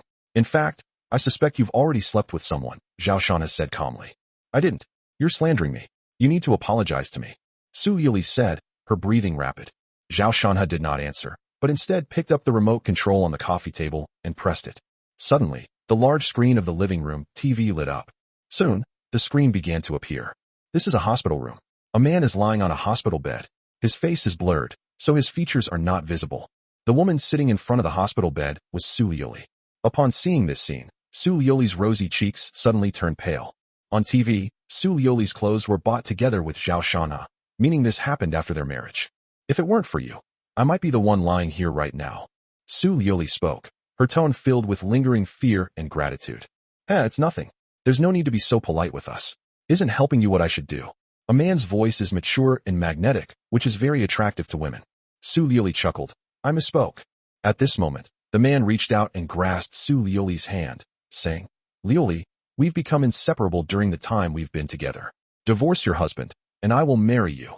In the picture, Su Liuli's fair hand is being held by a man, and she doesn't pull it away, seemingly deep in thought. After a while, she nodded gently. Okay, but it will take time. I'll wait for you, the man said without hesitation. Okay, then you get some sleep. I'll come see you later. Su Liuli got up and bent down to do something, but it was blocked by a mosaic and couldn't be seen clearly. However, judging from the situation, it seems that she kissed the man on the lips or face. The video has now finished playing. You're willing to divorce me for him, and you even kissed him. I have reason to believe that you've cheated on me, both emotionally and physically, Zhao Shanha said coldly. Su Liuli's face turned pale, and she explained in a flustered manner. I didn't kiss him, I just tucked him in. And it's not what you think, I was using him. I didn't have an emotional affair, nor did I have a physical affair. What's the point of saying all this now? You've hidden so many things from me. You probably can't even count them yourself. Zhao Shanha waved his hand, not wanting to hear her explanation anymore. He held up 2 fingers. Now you have 2 choices. First, sign this agreement in front of you. Second, I will present this video as evidence after the court hearing, and I will win the case. Regardless of which option is chosen, the outcome will be the same. If a trial is held, the video will be made public. By then, everyone in Tian'an City will know that Su Liuli cheated on her husband and is a promiscuous woman. Pain and regret showed on her face. Her husband had found out about some things from the past. After struggling for a long time, Su Liuli murmured through her tears, Husband, I'm sorry you have to believe me. I really didn't cheat on you. Zhao Shanha remained non-committal, pointing to the divorce agreement on the coffee table. Su Liuli wiped away her tears and said, Okay, I'll sign. But I have a condition. Even after the divorce, you can't kick me out. In return, I don't want dreamy Watertown. Then, she went into the study, reprinted a divorce agreement, signed it, and seemed to lose all her strength. She slumped into the sofa, her shoulders shaking, and covered her mouth as she cried. Zhao Shanha also signed his name. As for Su Liuli's conditions, he did not refuse. Firstly, the house was big enough, so if she wanted to come and live there, it wouldn't matter. The second point, and the most crucial one, despite the divorce, the man in the video has not yet been found. A sharp, cold glint appeared in Zhao Shanha's eyes. Anyone who dares to steal your partner and cheat on you must be found and subjected to the most brutal revenge. Chapter 101. Who is that man? Ladies, how about I buy you a drink? Roll. In the bar's most luxurious booth, 2 women were drinking, one of whom was already unbelievably beautiful. The other one was even more like a fairy descended to earth, an unparalleled beauty. Every now and then, arrogant men would come up to chat her up, but no matter how handsome or rich they were, they would all leave empty-handed, and without receiving a pleasant look. Kursin, my husband and I are getting a divorce. Su Liuli drank her wine in silence, forcing a bitter smile as she spoke. Chen Kursin paused, her hand holding the cup still. So fast? Didn't you say you'd never get a divorce? As she spoke, she downed the wine in her hand in one gulp. Su Liuli shook her head in anguish. She didn't want a divorce, but life is often unpredictable, and many things are beyond one's control. Chen Kursin smiled and said, "It will all pass. There's a saying, if we break up, the next one will be better. It's different. My husband is one of a kind. There will be no next one." Su Liuli retorted without even thinking. Chen Kursin was taken aback. Was Zhao Shanhe really that important to her? She said, "That's because you haven't met the right one yet. I'll introduce you to someone later. Her personality, character, and talent are all impeccable. She's absolutely a good match for you." Su Liuli poured the wine, then looked up at her. "You talk so much about it. Why don't you marry me?" Chen Kursin chuckled and licked her lips. "I haven't had enough fun yet. How can I get married so soon if you don't mind? I'll go find your husband and help you get revenge." Upon hearing this, Su Liuli's eyes immediately showed a strong sense of vigilance. She said, "Don't touch him. No woman can lay a finger on my husband. Look at you. Why are you reacting so strongly to a joke?" "I'm not joking." Seeing the somber atmosphere, Su Liuli sighed softly. "I'm just reminding you that you know about this. My husband's methods are not simple. If you go to see him, you will suffer a loss, a great loss." Chen Kursin remained non-committal, her eyes flickering, and did not respond to Su Liuli's words. Su Liuli drank her wine, speaking as if confiding in someone, yet also as if talking to herself. "I made some mistakes. My husband threatened me, forcing me to divorce him, and I was unwilling. I won't leave my husband. Even if we divorce, we can remarry. As long as he knows that it was all a misunderstanding, and that I am the woman who loves him the most, he will come back to me." She thought to herself, "Divorce, but not separation. That's my bottom line. I'll make you feel how important you are to me, and then you won't be willing to really leave me." From the outside, many malicious eyes frequently turned to them. They all thought that this way of drinking would eventually become a short film, and then there would be an opportunity. One of the young men, with a sinister smile, said, "These two are truly exceptional. I wonder how much more they can drink." His eyes were lewd, already fantasizing about the two beauties getting completely drunk and at his mercy. The crew-cut man next to the young man looked over and was immediately shocked. He slapped the young man on the head. "That's President Chun. You're trying to make a move on her. Don't you want to die? You can die if you want, but don't drag me into it." At the same time, several burly men walked to Su Liuli and Chen Kursin's booth, stood with their hands behind their backs and expressionless. This dissuaded many people from their ideas. Jinxiu Jiangshan Villa. After signing the divorce agreement, Su Liuli did not come over for 2 consecutive days. So Zhao Shanhe made the call and gave them an ultimatum. "Go and complete the formalities today. Once the formalities are completed, I will withdraw the lawsuit." After saying that, he hung up the phone. He had anticipated Su Liuli's actions long ago. She signed the papers, but didn't go to get the marriage certificate, trying to drag it out. Zhao Shanhe would naturally not allow it. The court lawsuit was not withdrawn. This was a tactic. Less than half an hour later, Su Liuli appeared at the villa entrance. She didn't look radiant today and appeared quite haggard. Even from a distance, the strong smell of alcohol was noticeable. Zhao Shanhe frowned and asked, "How much have you drunk?" "I drank it for 2 days." Su Liuli told the truth that she hadn't gone to the company or socialized in the past 2 days, and had been drinking every day. He drank and then went to sleep, living a life of drunken stupor, trying to dispel the gloom in his heart. The more she drank, the more upset she became, and the thought of her impending divorce made her heart ache unbearably. But Zhao Shanhe's call still came. She couldn't avoid it after all. "Drink less." Zhao Shanhe made a suggestion. "Are you concerned about me?" Su Liuli stared at him, trying to see something in his eyes. Zhao Shanhe nodded frankly and said, "If other friends were like this, I would care too." Su Liuli's eyes widened in disbelief and anger. "You treat me as a friend? I won't allow it. Even if we're divorced and he's my ex-husband, he's still my husband. You're still my husband. But he asked you to divorce me, and you agreed quite readily, didn't you?" Zhao Shanhe sneered, wanting to find out the man's identity. Su Liuli was speechless and was about to explain. "This is a conspiracy. Someone deliberately gave you that video to frame us. You've been tricked. That doesn't matter anymore. What happened has happened. I once said that after I made progress, someone would put your past on my desk. You see, this is proof of what I said. Tell me who that man is." Su Liuli was about to blurt it out, but in the end she hesitated and asked, "If I tell you that we cannot get a divorce, and you don't go to him, and we can just pretend it never happened?" "Honey, if you can do it, I'll tell you. He's too powerful. There's no benefit in clashing with him. I don't want you to get hurt anymore." Zhao Shanhe looked at him with sarcasm and shook his head. If you don't want to tell me, then forget it. Like I said, I'll find out who he is sooner or later. Let's go. As she spoke, Zhang Luan pushed him out of the villa. At this moment, Su Liuli felt that Zhang Luan was so irritating. Why should she be able to stay by my husband's side?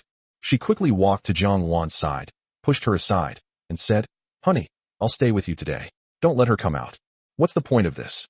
Zhao Shanhe turned his head and frowned. "Yes, a husband and wife are two people, and there can only be two people." Tears welled in Su Liuli's eyes as she spoke stubbornly and earnestly. Seeing this, Zhang Luan felt a pang of sadness and tried to smooth things over. "Shanhe, let's do as she says." Then she walked away, gesturing for Su Liuli to push Shanhe out. "Honey, I want to talk to you some more," Su Liuli said as she helped Zhao Shanhe into the passenger seat. Upon hearing this, Zhao Shanhe had no choice but to nod. After the car started and they left, Zhang Luan quickly got into her own car and followed behind. Although they agreed to let Su Liuli take care of Shanhe, this only meant giving them some space to be alone. In Zhang Luan's heart, the safety of Shanhe is always the top priority. She doesn't trust anyone other than her master to completely hand over Shanhe. Chapter 102 Heartbreaking. "Honey, do you remember how we met?" Inside the Porsche, soothing music was playing. As Su Liuli drove, she asked softly. Zhao Shanhe recalled. "I remember, I accidentally knocked over your cup of milk tea, and you were very angry, so I treated you to a meal to apologize." Giggle. Su Liuli suddenly laughed. She turned her head to look at Zhao Shanhe and said, "Do you think it's possible that I deliberately let you knock it over?" "Ah." Zhao Shanhe was somewhat surprised. Su Liuli continued. "Back then, you were famous. You were an iron man who surpassed even the most straight men. No girl could leave with a smile after confessing to you. Everyone said you had never eaten alone with a girl, but I didn't believe it. Later, I fell in love with you." Her eyes held a smile, as if she were reminiscing. Zhao Shanhe smiled slightly. Back then, Su Liuli was innocent, proud, and her love was pure and untainted. Otherwise, she wouldn't have resolutely married him despite her family's objections. From this perspective, Su Liuli is also a woman with strong opinions. However, this kind of love eventually compromised under the pressure of life. The wife changed without her realizing it. Perhaps it started after she joined the Su group. As her status rose, she began to weigh the pros and cons when doing things, and interests became more and more important to her. Su Liuli seemed to have thought of this as well. As she smiled, a tear slid down her cheek. She said, "I have made some mistakes over the years. I will reflect on them. Let's not get a divorce, okay?" She still wants to save the marriage. Unfortunately, Zhao Shanhe had already accumulated enough disappointment, and now his heart was as hard as iron, unmoved. Seeing her husband silently shake his head, Su Liuli's eyes were filled with loneliness, and she deeply regretted what had happened in the past. Back then, I only wanted to improve myself and was too ambitious. I made many mistakes, but I hid them from my husband. This was the root cause of the divorce. She knew perfectly well what was going on, but there's no going back. She's feeling conflicted right now, and she just wants to be honest and tell her husband everything. But she couldn't bring herself to say it. Whether her husband would forgive her or not was another matter. Given his personality, he would definitely retaliate. This can be seen from Tian Feiyun's case. That person wasn't Tian Feiyun. Few people were qualified to challenge him. Although my husband had some tricks up his sleeve, going up against him would be like throwing an egg against a rock. Besides, he has already left, so there's no need to create unnecessary trouble. After thinking for a while, she said, "Honey, you are my only man. You must believe me."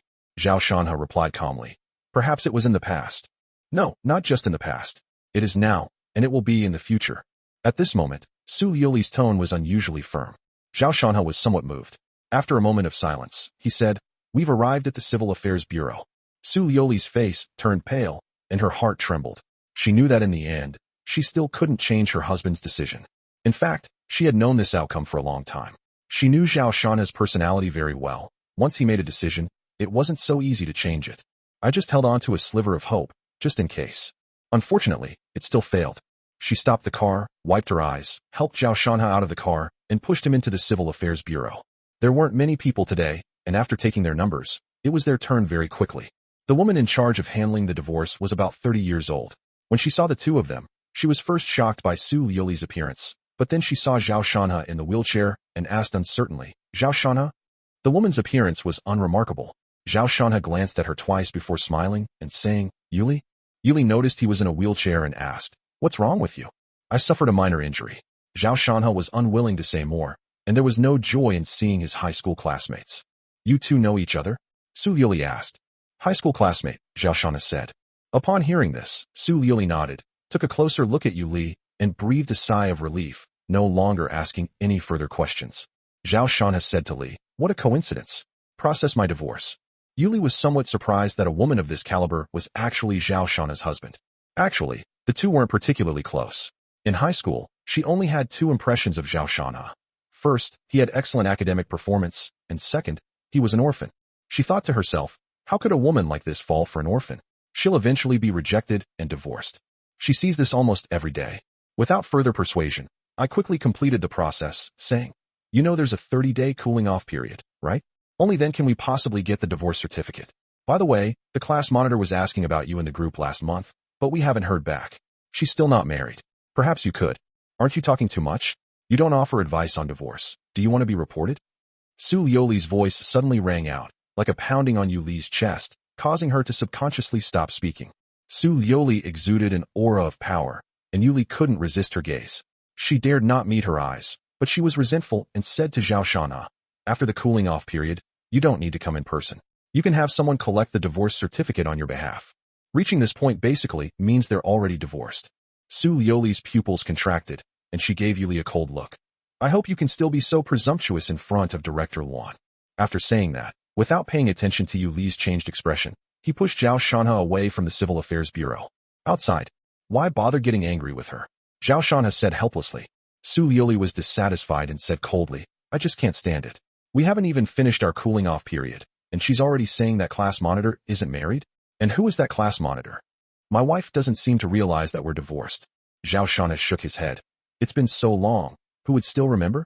I have some impression of that class monitor, but not a deep one. In my memory, she always wore big glasses, her braces gleamed when she smiled, and her oversized school uniform was anything but flattering. It's good that you don't remember." Su Liuli nodded and pushed Zhao Shanha out through the disabled access.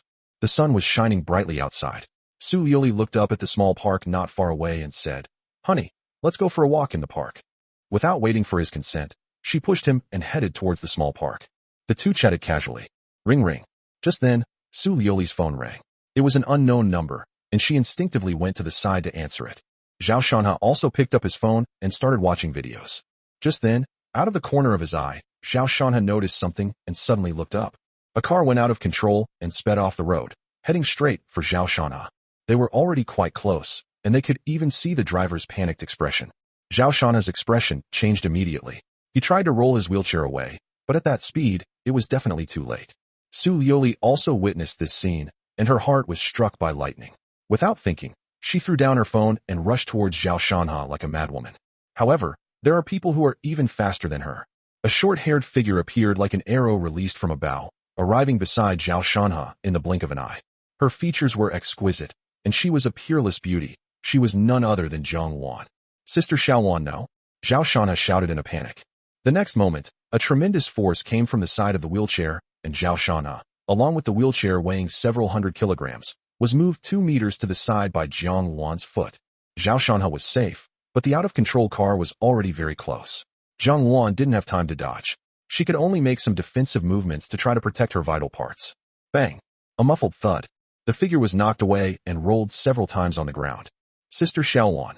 Zhao Shanha's heart trembled, and his voice was extremely shrill. Then, he shakily got off the wheelchair and scrambled to Jiang Wan's side. Chapter 103 Bottom line. Holding Xiao Wan in his arms, Zhao Shanha looked at her bleeding lips and felt a chill run down his spine. His lips trembled as he cried out, "Ambulance, call an ambulance quickly. Don't touch her, she's definitely bleeding internally." Su Liuli rushed over, immediately picked up Zhao Shanha's phone and dialed 120, then spoke with a serious expression. Zhao Shanha suddenly realized, supporting Jiang Wan's head with his left hand, his body as still as a rock. "Shanha, I am fine." Jiang Wan was not unconscious. She had a smile on her face and felt very warm in Shanha's arms. Zhao Shanha nodded hurriedly and said, "Yes, you'll be fine. With your kung fu skills, you wouldn't get hurt at all." He made a solemn vow, but tears blurred his face as he waited anxiously. Why hasn't the ambulance arrived yet? At this moment, the car driver got out, his face pale, and rushed over anxiously, saying, "I'm so sorry. I'm so sorry. Is she all right?" Zhao Shanha ignored him and didn't even glance at him. At that moment, his eyes were only on Jiang Wan. Su Liuli's beautiful eyes flashed with murderous intent. "Shut up." The car owner, a balding middle-aged man, turned even paler upon hearing this, and was at a loss for what to do. Shanha, why did you start crying? At this moment, Jiang Wan's speech became somewhat intermittent, and her face began to turn pale. She struggled to raise her hand, trying to wipe away the tears on Zhao Shanha's face. Zhao Shanha grabbed her hand, his voice trembling. Sister Xiaowan, please don't say anything. Let's be quiet, okay? Jiang Wan squeezed his hand in return, smiled, and slowly closed her eyes. Sister Xiaowan. Sister Xiaowan. Zhao Shanha called out anxiously. However, Jiang Wan had already fallen into a coma and was no longer responding. Ambulance, why isn't the ambulance here yet? Zhao Shanha muttered to himself. Su Liuli felt distressed and regretful. Why had she left her husband earlier? At the same time, she vaguely understood that this was a conspiracy aimed at Zhao Shanha, and that they wanted to kill him. Then, she thought of the Tian father and son. Could it be them? Su Liuli's eyes flashed with a cold light. This had crossed her bottom line. About 5 minutes later, the ambulance finally arrived. The medical staff quickly got out of the car and took emergency measures. Zhao Shanha cooperated throughout the process without saying a word. In such an emergency, no matter how worried he was, he couldn't cause trouble. The doctors present were quite impressed with this. In such a critical moment, when every second counts, family members asking all sorts of questions shows a complete lack of awareness of the seriousness of the situation and may even delay the best time for the injured person to receive treatment. Everything proceeded smoothly, and the ambulance transported Jiang Wan to the hospital as quickly as possible. Zhao Shanha had difficulty moving around, so Su Liuli busied herself with taking care of him, and various examinations were carried out quickly. The injuries are serious, but the patient's vital signs are good. After reviewing the CT scan, the doctor was puzzled by Jiang Wan's condition, as an ordinary person in this situation would likely be in critical condition. Upon hearing this, Zhao Shanha breathed a long sigh of relief, feeling a huge weight lifted from his shoulders. He quickly asked, "So what do we do next?" "She is in good physical condition, but she has internal bleeding and still needs to have surgery. Is there any danger to your life?" "It's hard to say. It depends on how smoothly the surgery goes and the follow-up observations. In this situation, there's actually a high degree of certainty, but the doctor still wouldn't be too certain." Zhao Shanha nodded, no longer hesitating, and signed the surgery consent form directly. As Jiang Wan was wheeled into the operating room, Zhao Shanha's tense emotions eased slightly. At this moment, Su Liuli walked over and whispered, "The police just came. They determined this accident to be a traffic accident, and the driver paid 50,000 yuan and left. He's gone." Although Zhao Shanha's tone was calm, Su Liuli could hear the fury in his heart, like a mountain collapsing and a tsunami crashing. "His name is Ding Lei, and this is his address." Without wasting any words, Su Liuli took out a slip of paper and handed it to Zhao Shanha. After reading it, Zhao Shanha memorized it, then tore it into pieces. He then looked at Su Liuli without saying a word. The gaze was so unfamiliar that Su Liuli's eyes widened, and she felt an indescribable pain in her heart, because it meant that her husband doubted her. Feeling deeply wronged, she said, "I knew nothing about this. The other party was targeting you. I wouldn't be so heartless as to murder my husband. In fact, if I were next to you, I would be the one lying inside." She wanted to express that what Jiang Wan could do, she could do as well. Zhao Shanha asked, "Who called just now?" Su Liuli said, "It was a call from an unknown number with a non-local accent." He said he had dialed the wrong number. Zhao Shanha could tell that Su Liuli was not lying. His gaze was calm. "The other party deliberately sent you away, only wanting to kill me. The murderer is someone you know. Currently, Tian Bin or Tian Feiyang are the most suspicious, followed by Chen Kursin. Tian Bin and the others might be involved, but Chen Kursin probably isn't, right?" Su Liuli couldn't help but say, "You are not allowed to interfere in this matter, and you should not try to meddle with me." Her husband's attitude broke her heart, and she said somewhat agitatedly, "I hate the murderer too. I don't want to see you and Jiang Wan hurt." Zhao Shanha, expressionless, extended one finger. "I don't care who the murderer is to you, but if you say a good word for him, then take your concern and get out of here." These words were very serious. Su Liuli frowned and said, "If this person attacks you, they can only be my enemy, and it will be a fight to the death." "I hope so." After Zhao Shanha finished speaking, he turned his gaze to the operating room and stopped talking. Su Liuli knew that this matter had crossed her husband's bottom line, and she could understand his feelings. At the same time, this matter also crossed her bottom line. As she left the ward, her assistant brought her a newly bought mobile phone. He dialed Tian Feiyang's number and directly questioned him. "Did you do what happened today? What is it?" Tian Feiyang's tone was confused and somewhat angry. "What's your attitude? I've been slapped by my dad several times because of my brother's situation, and I'm really annoyed." Su Liuli frowned, unable to glean anything from his tone, and hung up the phone directly.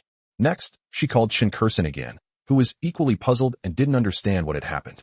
She still couldn't figure it out, thinking that if her husband were here, with his intelligence, he might be able to figure out who was involved. Su Liuli sighed, went inside, sat down next to her husband, and waited silently. Time passed quickly, and before we knew it, it was late at night.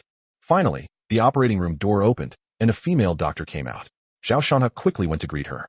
The doctor removed his mask and said, "The surgery went smoothly. The patient has passed the critical period but is not yet awake. Do not wake her. Please arrange for her to be admitted to the hospital first." Upon hearing this, Zhao Shanha's tense face finally relaxed, and a hint of joy appeared on his face. Su Liuli stepped forward and silently slipped a red envelope to the doctor. "Please take care of me during my hospitalization." The red envelope didn't look very thick, so the doctor nodded and left. After leaving the hospital after get off work, she took out the red envelope and was shocked to find that it contained a bank card. There was an ATM next to it, and she checked it and found that there was 100,000 yuan in it. Whether or not they would accept the money was another matter, but she immediately exclaimed that this family was truly extraordinary, given their generosity. Chapter 104: Temperamental and Ruthless.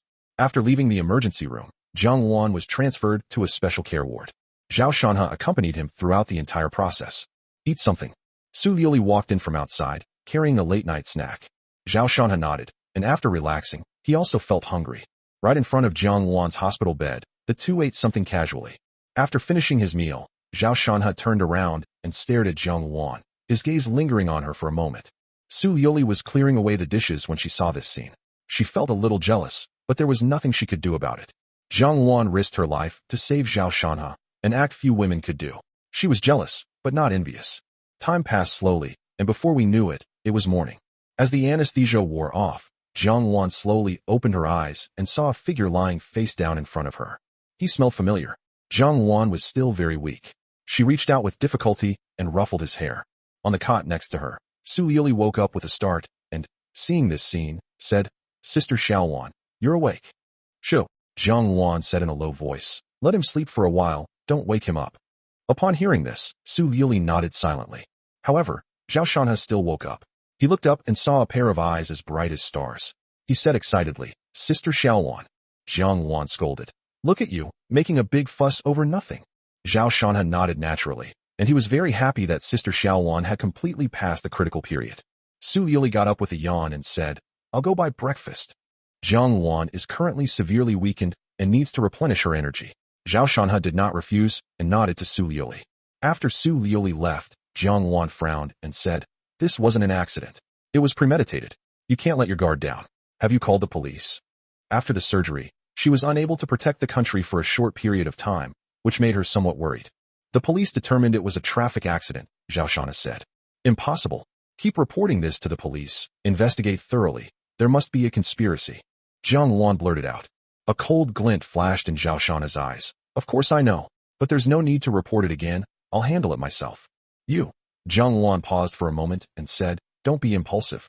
Let me be discharged from the hospital before you take any action." "I can't wait." Zhao Shanha's tone was cold. Then he looked at Jiang Wan and smiled. "Sister Luan, I know what I'm doing." Jiang Wan had no choice but to nod. Recalling yesterday's car accident, she felt a surge of murderous intent. The mastermind behind it all was after Zhao Shanha. For her, no matter who the other party was, it was impossible to forgive them. There was no other way but to fight to the death. "Well," Zhao Shanha sighed, reached out and stroked Jiang Wan's cheek, which felt soft and cool to the touch. He said, "Sister Luan, don't be so foolish in the future. Have you ever thought about whether I could survive if something happened to you, even if you saved me?" "Shanha, if anything happens to you, I will die." Zhao Shanha was not surprised by her answer, but he felt he owed Jiang Wan too much. And Jiang Wan thought the same way. After staring at each other for a long time, Zhao Shanha said, "Fortunately, we are both safe and sound now.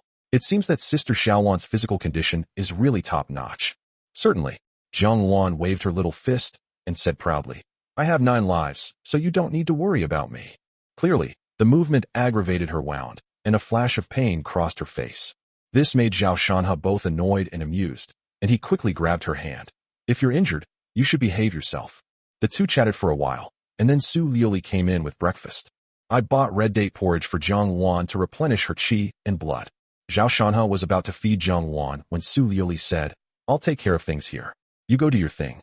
These words caused Zhao Shanha to pause in his actions.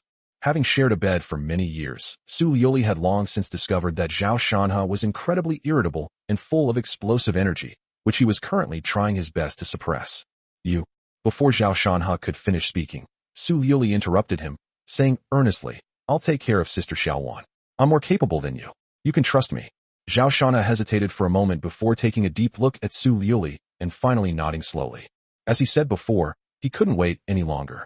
Go ahead, be careful, Jiang Wan said. There's a saying that goes, it's easy to dodge a spear in the open, but hard to guard against an arrow in the dark. Now that Zhao Shanha is on guard, it won't be easy for the person behind the scenes to harm him.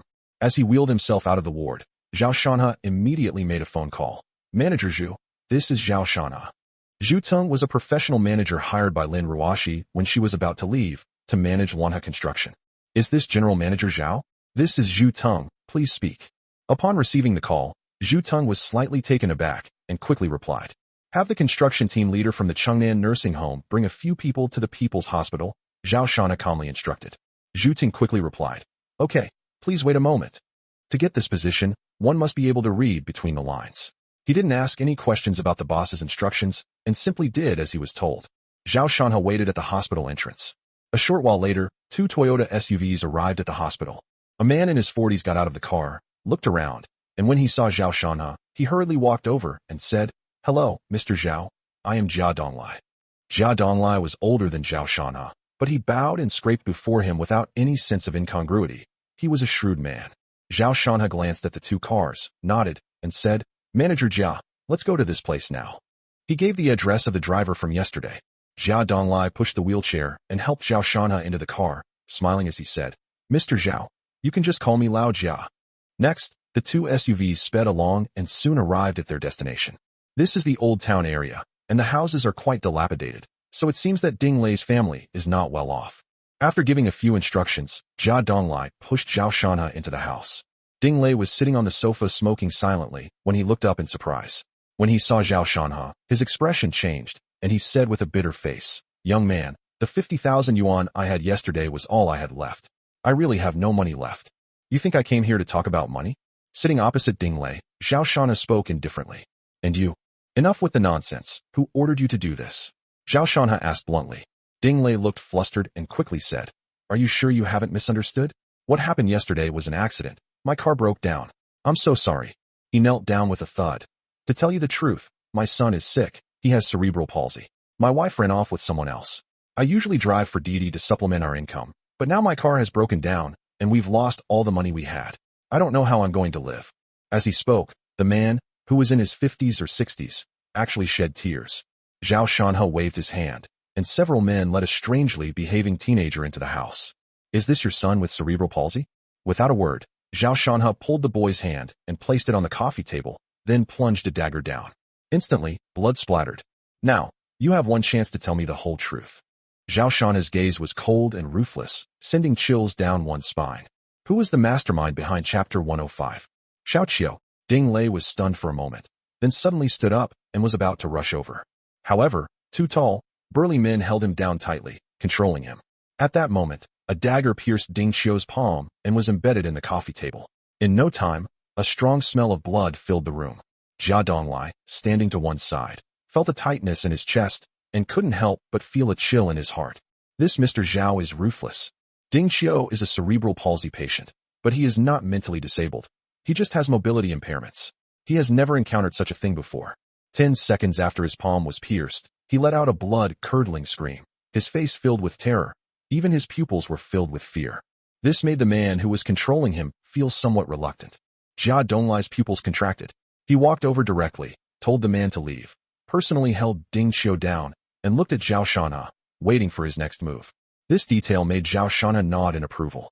Ding Lei struggled incessantly, his eyes bloodshot, veins bulging in his neck, like a wounded wild beast. You deserve to die. What does this have to do with Xiao Qiu? You won't even spare a child. Are you even human? That I'd hurt so much, I'm scared. Ding Qiu trembled all over, his lips slanted, and he cried out in a strange voice. Ding Lei said, Xiao Qiu, don't be afraid, Dad is here. At this moment, this was the only way he could comfort his son. At this moment, Zhao Shanha seemed to have become an irredeemable villain. It could even be said that any normal person would feel pity upon seeing such a scene. Even Jia Donglai couldn't bear to look at it. But Zhao Shanhe simply shook his head, his gaze chillingly indifferent. I gave you 2 minutes, and you still haven't told me who told you to hit me? Ding Lei's eyes were bloodshot as he roared. I've already said it was an accident. I don't understand what you mean no. These words wore down Zhao Shanhe's already dwindling patience. Just as Ding Lei was speaking, he drew his dagger and stabbed again. Blood stained Zhao Shanhe's hands. He pulled out a tissue from the coffee table, wiped them, and looked at Ding Lei indifferently. Tormented by pain and fear, Ding Qiu fainted. Ding Lei knelt on the ground, wailing, Please, I beg you, please let him go. If you have any problems, come at me. You can kill me. Don't let your family be implicated. My son is innocent. Zhao Shanhe remained indifferent. He said, You know I won't kill you, so you're fearless? I'll give you 5 seconds to think it over. 5, 4, 3. Each sound, like a heavy hammer, struck Ding Lei's heart. Faced with the utterly cold-blooded Zhao Shanhe, he suffered a mental breakdown and roared, I'll talk. I'll talk. Zhao Shanhe nodded and waved. Jia Donglai immediately released Ding Qiu, and Ding Lei rushed over, hugging his son tightly, his eyes filled with heartache. Dad is so sorry. Ding Lei wrapped Ding Qiu's hand in gauze and placed him on the sofa. Throughout this process, Zhao Shanhe remained silent, displaying remarkable patience. Then, Ding Lei sat down in front of Zhao Shanhe and began to speak, his expression bitter. I want to cure Shao Qiu, which requires 2 million yuan. I asked for help online, and someone contacted me the day before yesterday. He said he would give me 3 million and asked me to do what he said. After I agreed, he gave me a deposit of 1 million. I suspected that this was not a simple matter, but I never thought that it would be a deadly deal.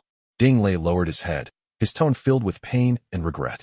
He continued, After he transferred 1 million, he told me to wait, and I thought it would take a long time. But he contacted me yesterday morning and asked me to go to Zijin Avenue. Zijin Avenue is where the Civil Affairs Bureau is located. It's obvious that someone was tracking their movements yesterday. Zhao Shanhe was thinking and gestured for Ding Lei to continue. After I got there, I lingered near the Civil Affairs Bureau. Later, he called me and told me to run over you. Actually, at that time I had no idea what I was doing. I was out of my mind. I didn't want to kill anyone. Zhao Shanhe said calmly. A clumsy excuse. From the moment you took the million, you had already made your decision. The police won't easily conclude it was a traffic accident unless the car broke down. So the fact that you tampered with the car before leaving proves that you were prepared. No matter what they ask you to do, whether it's murder or arson, you will carry it out without hesitation and go all the way down that path.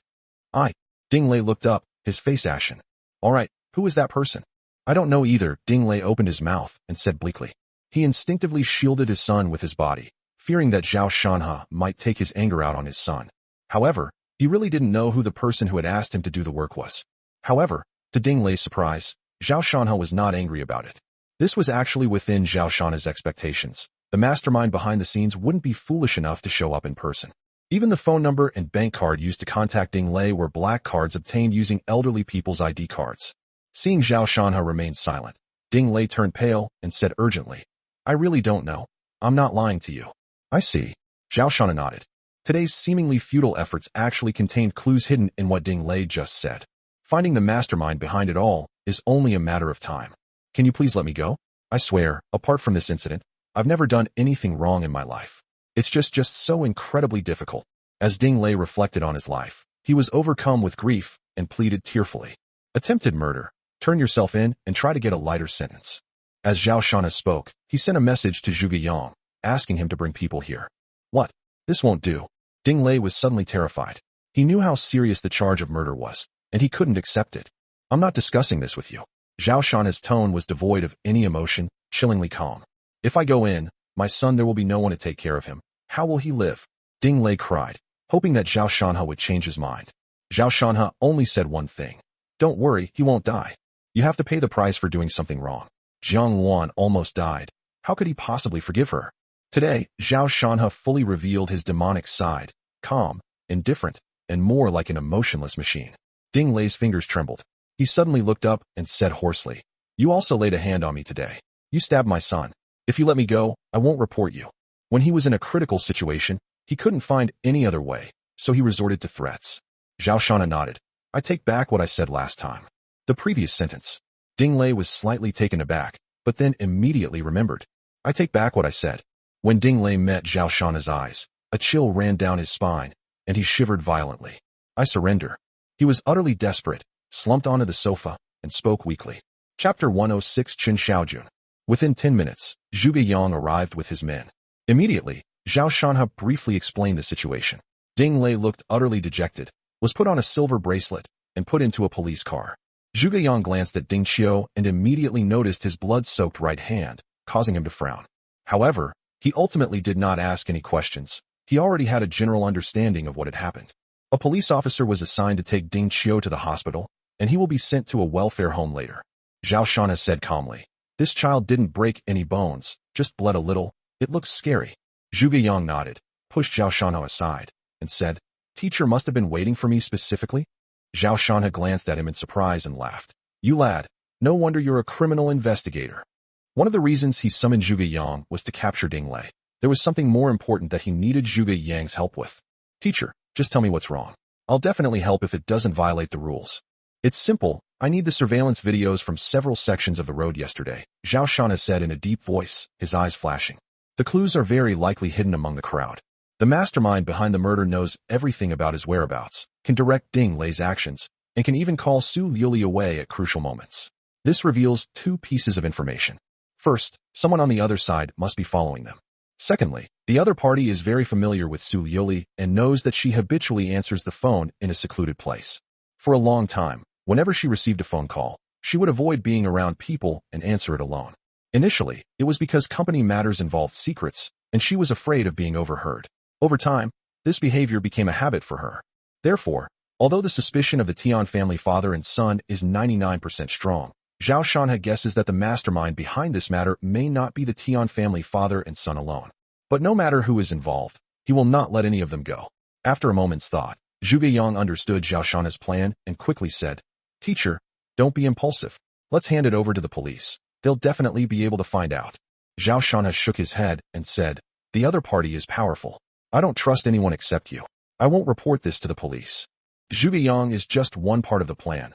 We need to leverage official power, and there's another person who can definitely help. Therefore, even if Zhuge Yang refuses, he will not be disappointed." Zhuge Yang was taken aback, then shook his head with a wry smile. Some things need no further explanation. If he were to investigate on his own, the case would most likely be halted, and the investigation would end with Ding Lei.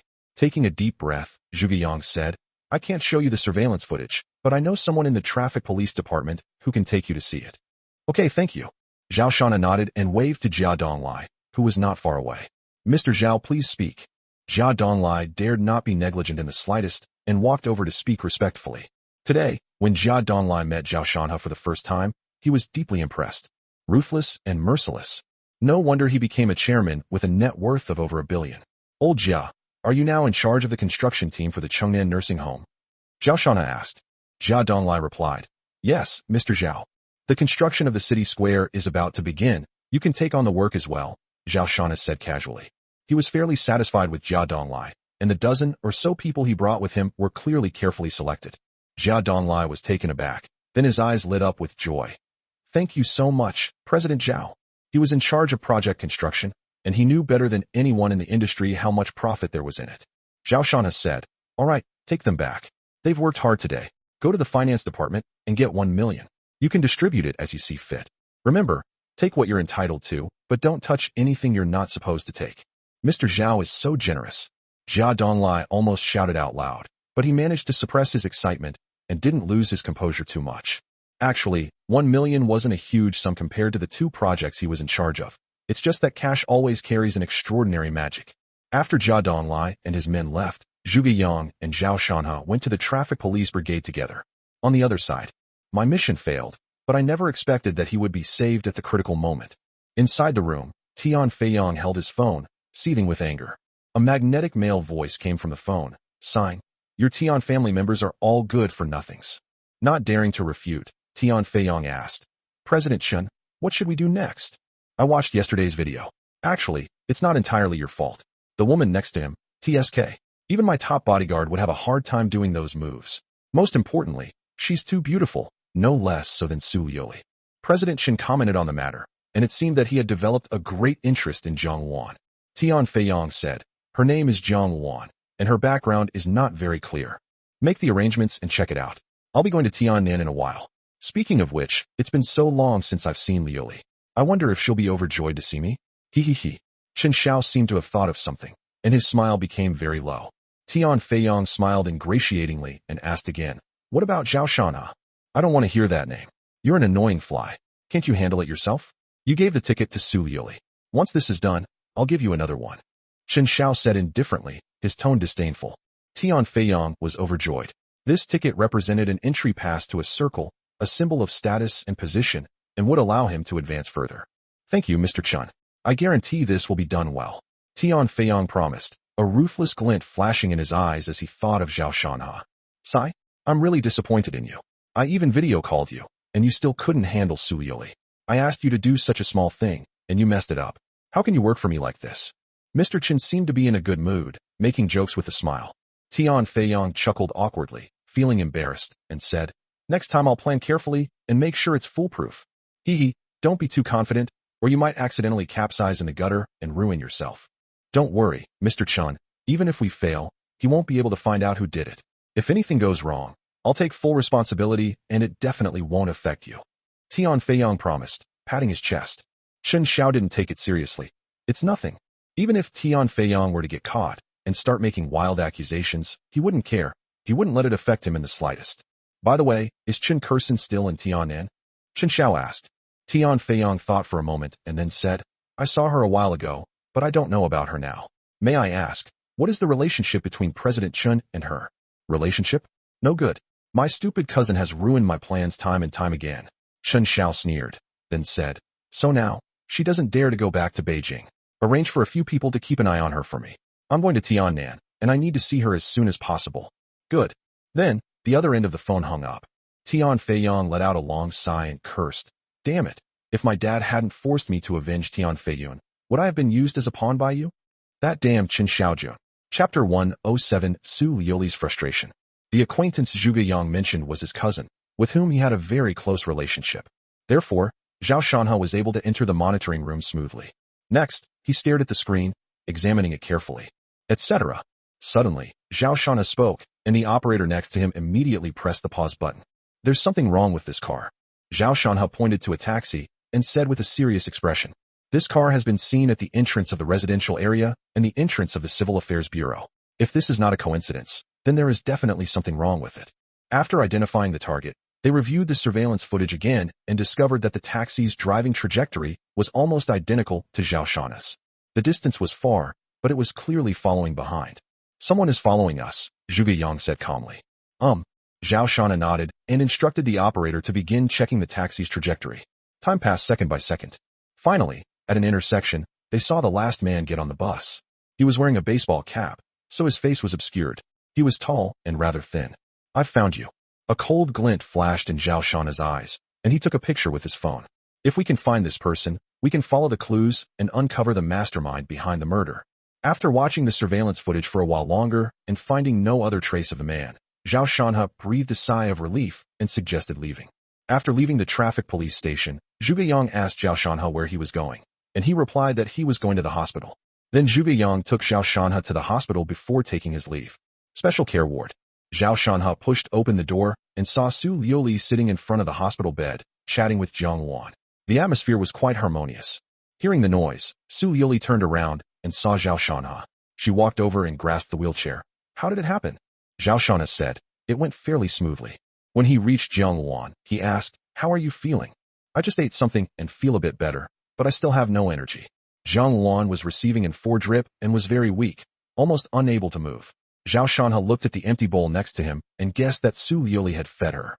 Seeing Jiang Wan's bright face, Zhao Shanha thought of the heart-wrenching moment yesterday and felt that as long as Sister Luan was healthy and happy, it was more important than anything else. Jiang Wan then asked him what he had done that day. Su Liuli sat down next to him and listened intently, also wanting to know who the mastermind behind it all was. Zhao Shanha then briefly recounted what had happened. At this point, he felt a strange sense of Gankai, a complex emotion encompassing feelings, emotions, and reflection. Jiang Wan was puzzled and asked, what's wrong? Zhao Shanha said, that child has actually suffered a lot, and I treated him like this. Do you regret doing this? No, I didn't hesitate at all when I hit him. I think I have a mental illness, and I need to see a psychologist someday. Su Liuli said, when the nest is overturned, no egg remains intact. Husband, you don't need to worry about it. It's just a difference in perspective. If it were her, she might not be able to be so decisive and ruthless, but she doesn't think her husband did anything wrong. Jiang Luan was taken aback. That's it? She felt that Shanha was making a mountain out of a molehill. If Shanha had been injured, she would have been 100 times more cruel if the culprit could be found. All the people in the world combined are not even 1% of Zhao Shanha. In fact, it could be said that Jiang Luan was willing to abandon all her principles for Zhao Shanha. Honey, fate is predetermined. Don't worry too much about other people's fortunes or misfortunes. Tell me, what have you discovered? Su Liuli turned her head and looked around, then walked over and closed the ward door and said, Zhao Shanha didn't take this matter to heart. He just felt that there might be something wrong with his extremely indifferent attitude. Hearing his ex-wife's words, Zhao Shanha took out his phone and flipped to the photo. Yesterday, this person was following us the whole time. Take a look. Do you recognize him? Su Liuli took it and examined it carefully, but since she couldn't see the face, she couldn't recognize him just by his figure. Aren't there any other photos? Preferably ones that show your face. Zhao Shanha shook his head. He wasn't disappointed that Su Liuli hadn't recognized him. With this photo, there are many more ways to find the person. At that moment, Su Liuli had a sudden inspiration and exclaimed, Wait. She suddenly remembered something, quickly took out her phone from her bag, opened WeChat, found Tian Feiyong, and went directly to his moments. Then, she kept scrolling down and found a video that was about 10 seconds long. She said, Honey, do you think this looks like this person? Zhao Shanha clicked on the video. The music is playing loudly. This is a bar. In front of Tian Feiyong were several bottles of expensive foreign liquor. Across from him, a man with a young woman in his arms stood up and poured the liquor. The man was tall and thin, and he was smiling, saying something I couldn't quite make out. Zhao Shanha's pupils contracted, and he took out the photos he had taken to compare them. So alike. Absolutely so. Or rather, it's almost certain that it's him. Since Tian Feiyong was the prime suspect, the emergence of this clue could not be a coincidence. It really was him. Zhao Shanha spoke in a cold voice, his eyes flashing with murderous intent as he thought of Tian Feiyong. How dare he? I'm going to find him. Su Liuli gritted her teeth and said coldly. Zhao Shanha said, You don't need to worry about this matter. I'll handle it myself. He didn't have much trust in his ex-wife, and he didn't need to rely on Su Liuli to avenge himself and Sister Xiaowan. Su Liuli opened her mouth, but hesitated to speak. Just then, her phone rang. Seeing that it was her mother, Tan Yu, calling, she hesitated for a moment before answering. Zhao Shanha didn't know what his former mother-in-law was saying on the phone. He only heard Su Liuli respond a few times before hanging up. Honey, relatives are visiting. I need to go home for dinner tonight, you. Go ahead. Zhao Shanha waved his hand. He couldn't interfere even when they were divorced, let alone now that they were. Su Liuli pursed her lips, stood up, and still warned. Tian Feiyong is a very cunning person. You need to be careful, and you must also take Tian Bin into consideration. Not many people can successfully clean up their act after joining the underworld. You need to be careful of him. There was nothing wrong with what he said, and Zhao Shanha nodded in agreement. He was also considering that when he was dealing with Tian Feiyong, he hadn't paid attention to anyone else, which was one of the reasons why Tian Feiyong had the opportunity to make his move. Now that it's basically confirmed that Tian Feiyong was behind it, we can't just take action against him without proper investigation. To cut the weeds, you must pull them out by the roots. In other words, Zhao Shanha's target this time will be the entire Tian family enterprise, including Jinding Construction with a market value of tens of billions, as well as Tian Bin and his son, all of which he intends to take down in one fell swoop. Seeing that her husband had nothing more to say, Su Liuli sighed and left the ward.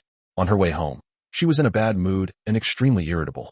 These past few days have left her no time to think, and now that she's alone and quiet, she's finally experiencing what divorce feels like.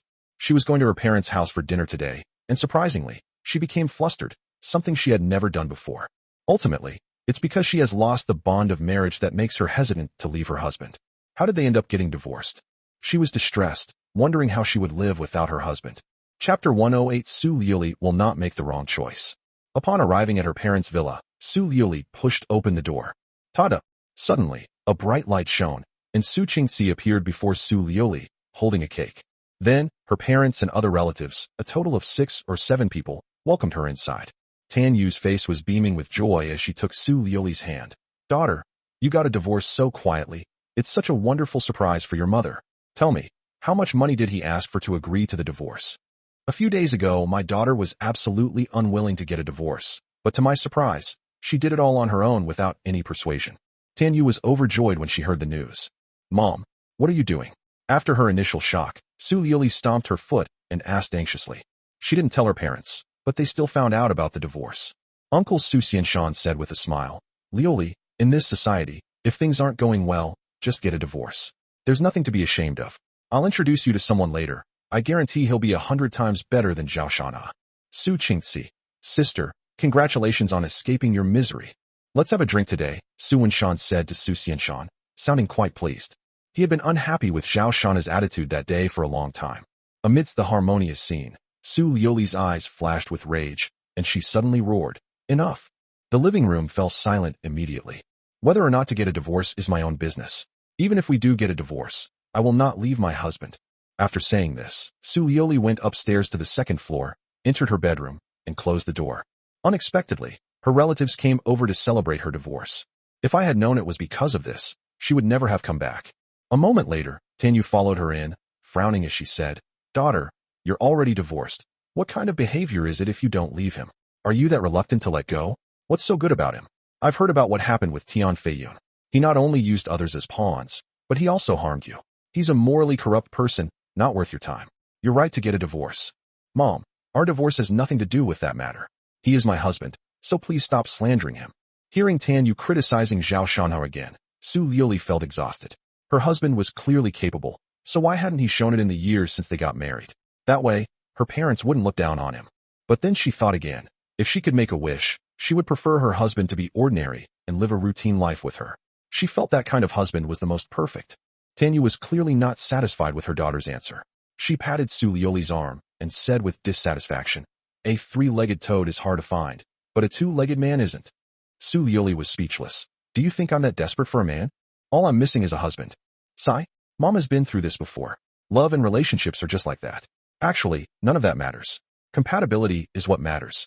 Obviously, you and him are not compatible. Divorce is a good thing. You will understand in the future.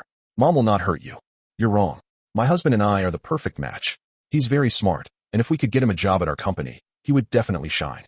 Upon hearing this, Tanyu was immediately startled and quickly said, "You still want him to work at our company?" "No way, absolutely not." Su Qingxi added, "Sister, are you misunderstanding something? Tian Feiyun was just being used. It doesn't mean he has any ability. If he were capable, he couldn't have stayed in the library so peacefully for so many years, could he?" Su Liuli frowned and said, "He wasn't being used." Tanyu interrupted her. "In short, I absolutely will not allow him to work at our company. Your divorce is a great thing. I'll see if there are any good alternatives you can try dating. Marriage is a lifelong commitment. You can't afford to make the wrong choice again. I'll be there to help you choose."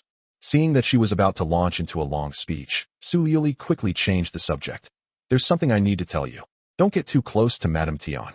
Tanyu's social circle naturally consists of prominent figures in Tianan City. She and Tian Bin's wife often go to beauty salons together." "What's wrong? Weren't you and Tian Feiyun on good terms? Now that he's in jail, are you no longer seeing each other? Besides, the group and Jinding Construction have quite a lot of business dealings." Tanyu was puzzled by Su Liuli's words and asked. Su Liuli was prepared to cancel these collaborations, but she couldn't explain these things. Because for her husband and the Tian family, there was only one path, a fight to the death. "Honey, you don't want me to get involved, but how can I just sit idly by?" The thought that Tian Feiyong wanted to run over her husband filled her with rage, and she was determined not to make the wrong choice this time. "Don't ask any questions, just listen to me," Su Liuli said to her mother. Tanyu found it a little strange, but still nodded. Hospital. Zhang Luan was still very weak, and Zhao Shanhe took care of her without leaving her side for a moment. After learning that the murderer was Tian Feiyong, Zhao Shanhe was no longer in a hurry to take revenge. He not only wanted to deal with Tian Feiyong, but also Tian Bin. Tian Feiyun is in jail and will soon be sentenced to life imprisonment, so the whole family will be together. "What are you having for dinner? I'll have someone bring it over." Zhao Shanhe called Jia Donglai to inquire about Zhang Luan. Zhang Luan thought for a moment and then said, "Whatever." Jia Donglai answered the phone. "Hello, Mr. Zhao. Buy some food and send it to the hospital," Zhao Shanhe instructed. "Okay, are there any requirements?" "Casual." Hearing the busy tone on the phone, Jia Donglai looked conflicted. "Sai, I just wanted you to think about what to eat." Seeing him push the trouble onto his subordinate, Zhang Luan pouted and said with dissatisfaction. Zhao Shanhe chuckled, somewhat smug. An hour later, Jia Dong arrived at the hospital. "Just leave it there. Thank you for your trouble," Zhao Shanhe said. Jia Donglai smiled and said, "No trouble at all. I'll be going now. Call me if you need anything." "Good." Upon opening the package, I found both soup and vegetables, all exquisitely presented and very appetizing. Judging from the packaging, it was purchased from a 5-star hotel. Zhao Shanhe sighed. impressed by old Jia's competence. After feeding Jiang Luan, Zhao Shanha said, "The food from a five-star hotel is indeed not as good as Sister Luan's." Hearing this, Jiang Luan was delighted, and a smile appeared on her lips. However, her face soon turned slightly red, and she became shy. Zhao Shanha had a sudden inspiration and said, "Sister Xiaowan, do you need to go to the toilet?" Jiang Luan nodded silently. She was very weak and had difficulty moving around on her own. After thinking for a while, Zhao Shanha had an idea. He lifted Jiang Luan's blanket and carefully pulled her into his arms. She said, "Sister Xiaowan, hold me." Then, holding the 4-drip in one hand and rolling the wheelchair with the other, he led Jiang Luan to the bathroom. Jiang Luan gently wrapped her arms around his waist, her burning cheeks pressed against his chest. She could hear Shanha's powerful heartbeat and felt that it was the most beautiful melody in the world. She wished that time could stand still at this moment. Fortunately, the toilet wasn't far away, and they arrived quickly. After carrying her onto the toilet, Zhao Shanha finally let out a long sigh of relief. Chapter 109. Is this how you seduce men? After carrying Jiang Luan to the bed and covering her with a blanket, Zhao Shanha felt less embarrassed. Having just felt Jiang Luan's alluring body, he felt a surge of heat in his heart. There is an urge to pick this ripe fruit. This was just a physical urge. Jiang Luan was the most important person in his life, and there was still a long road ahead. Not long after lying down on the bed, Jiang Luan closed her eyes and fell asleep. Zhao Shanha took out his phone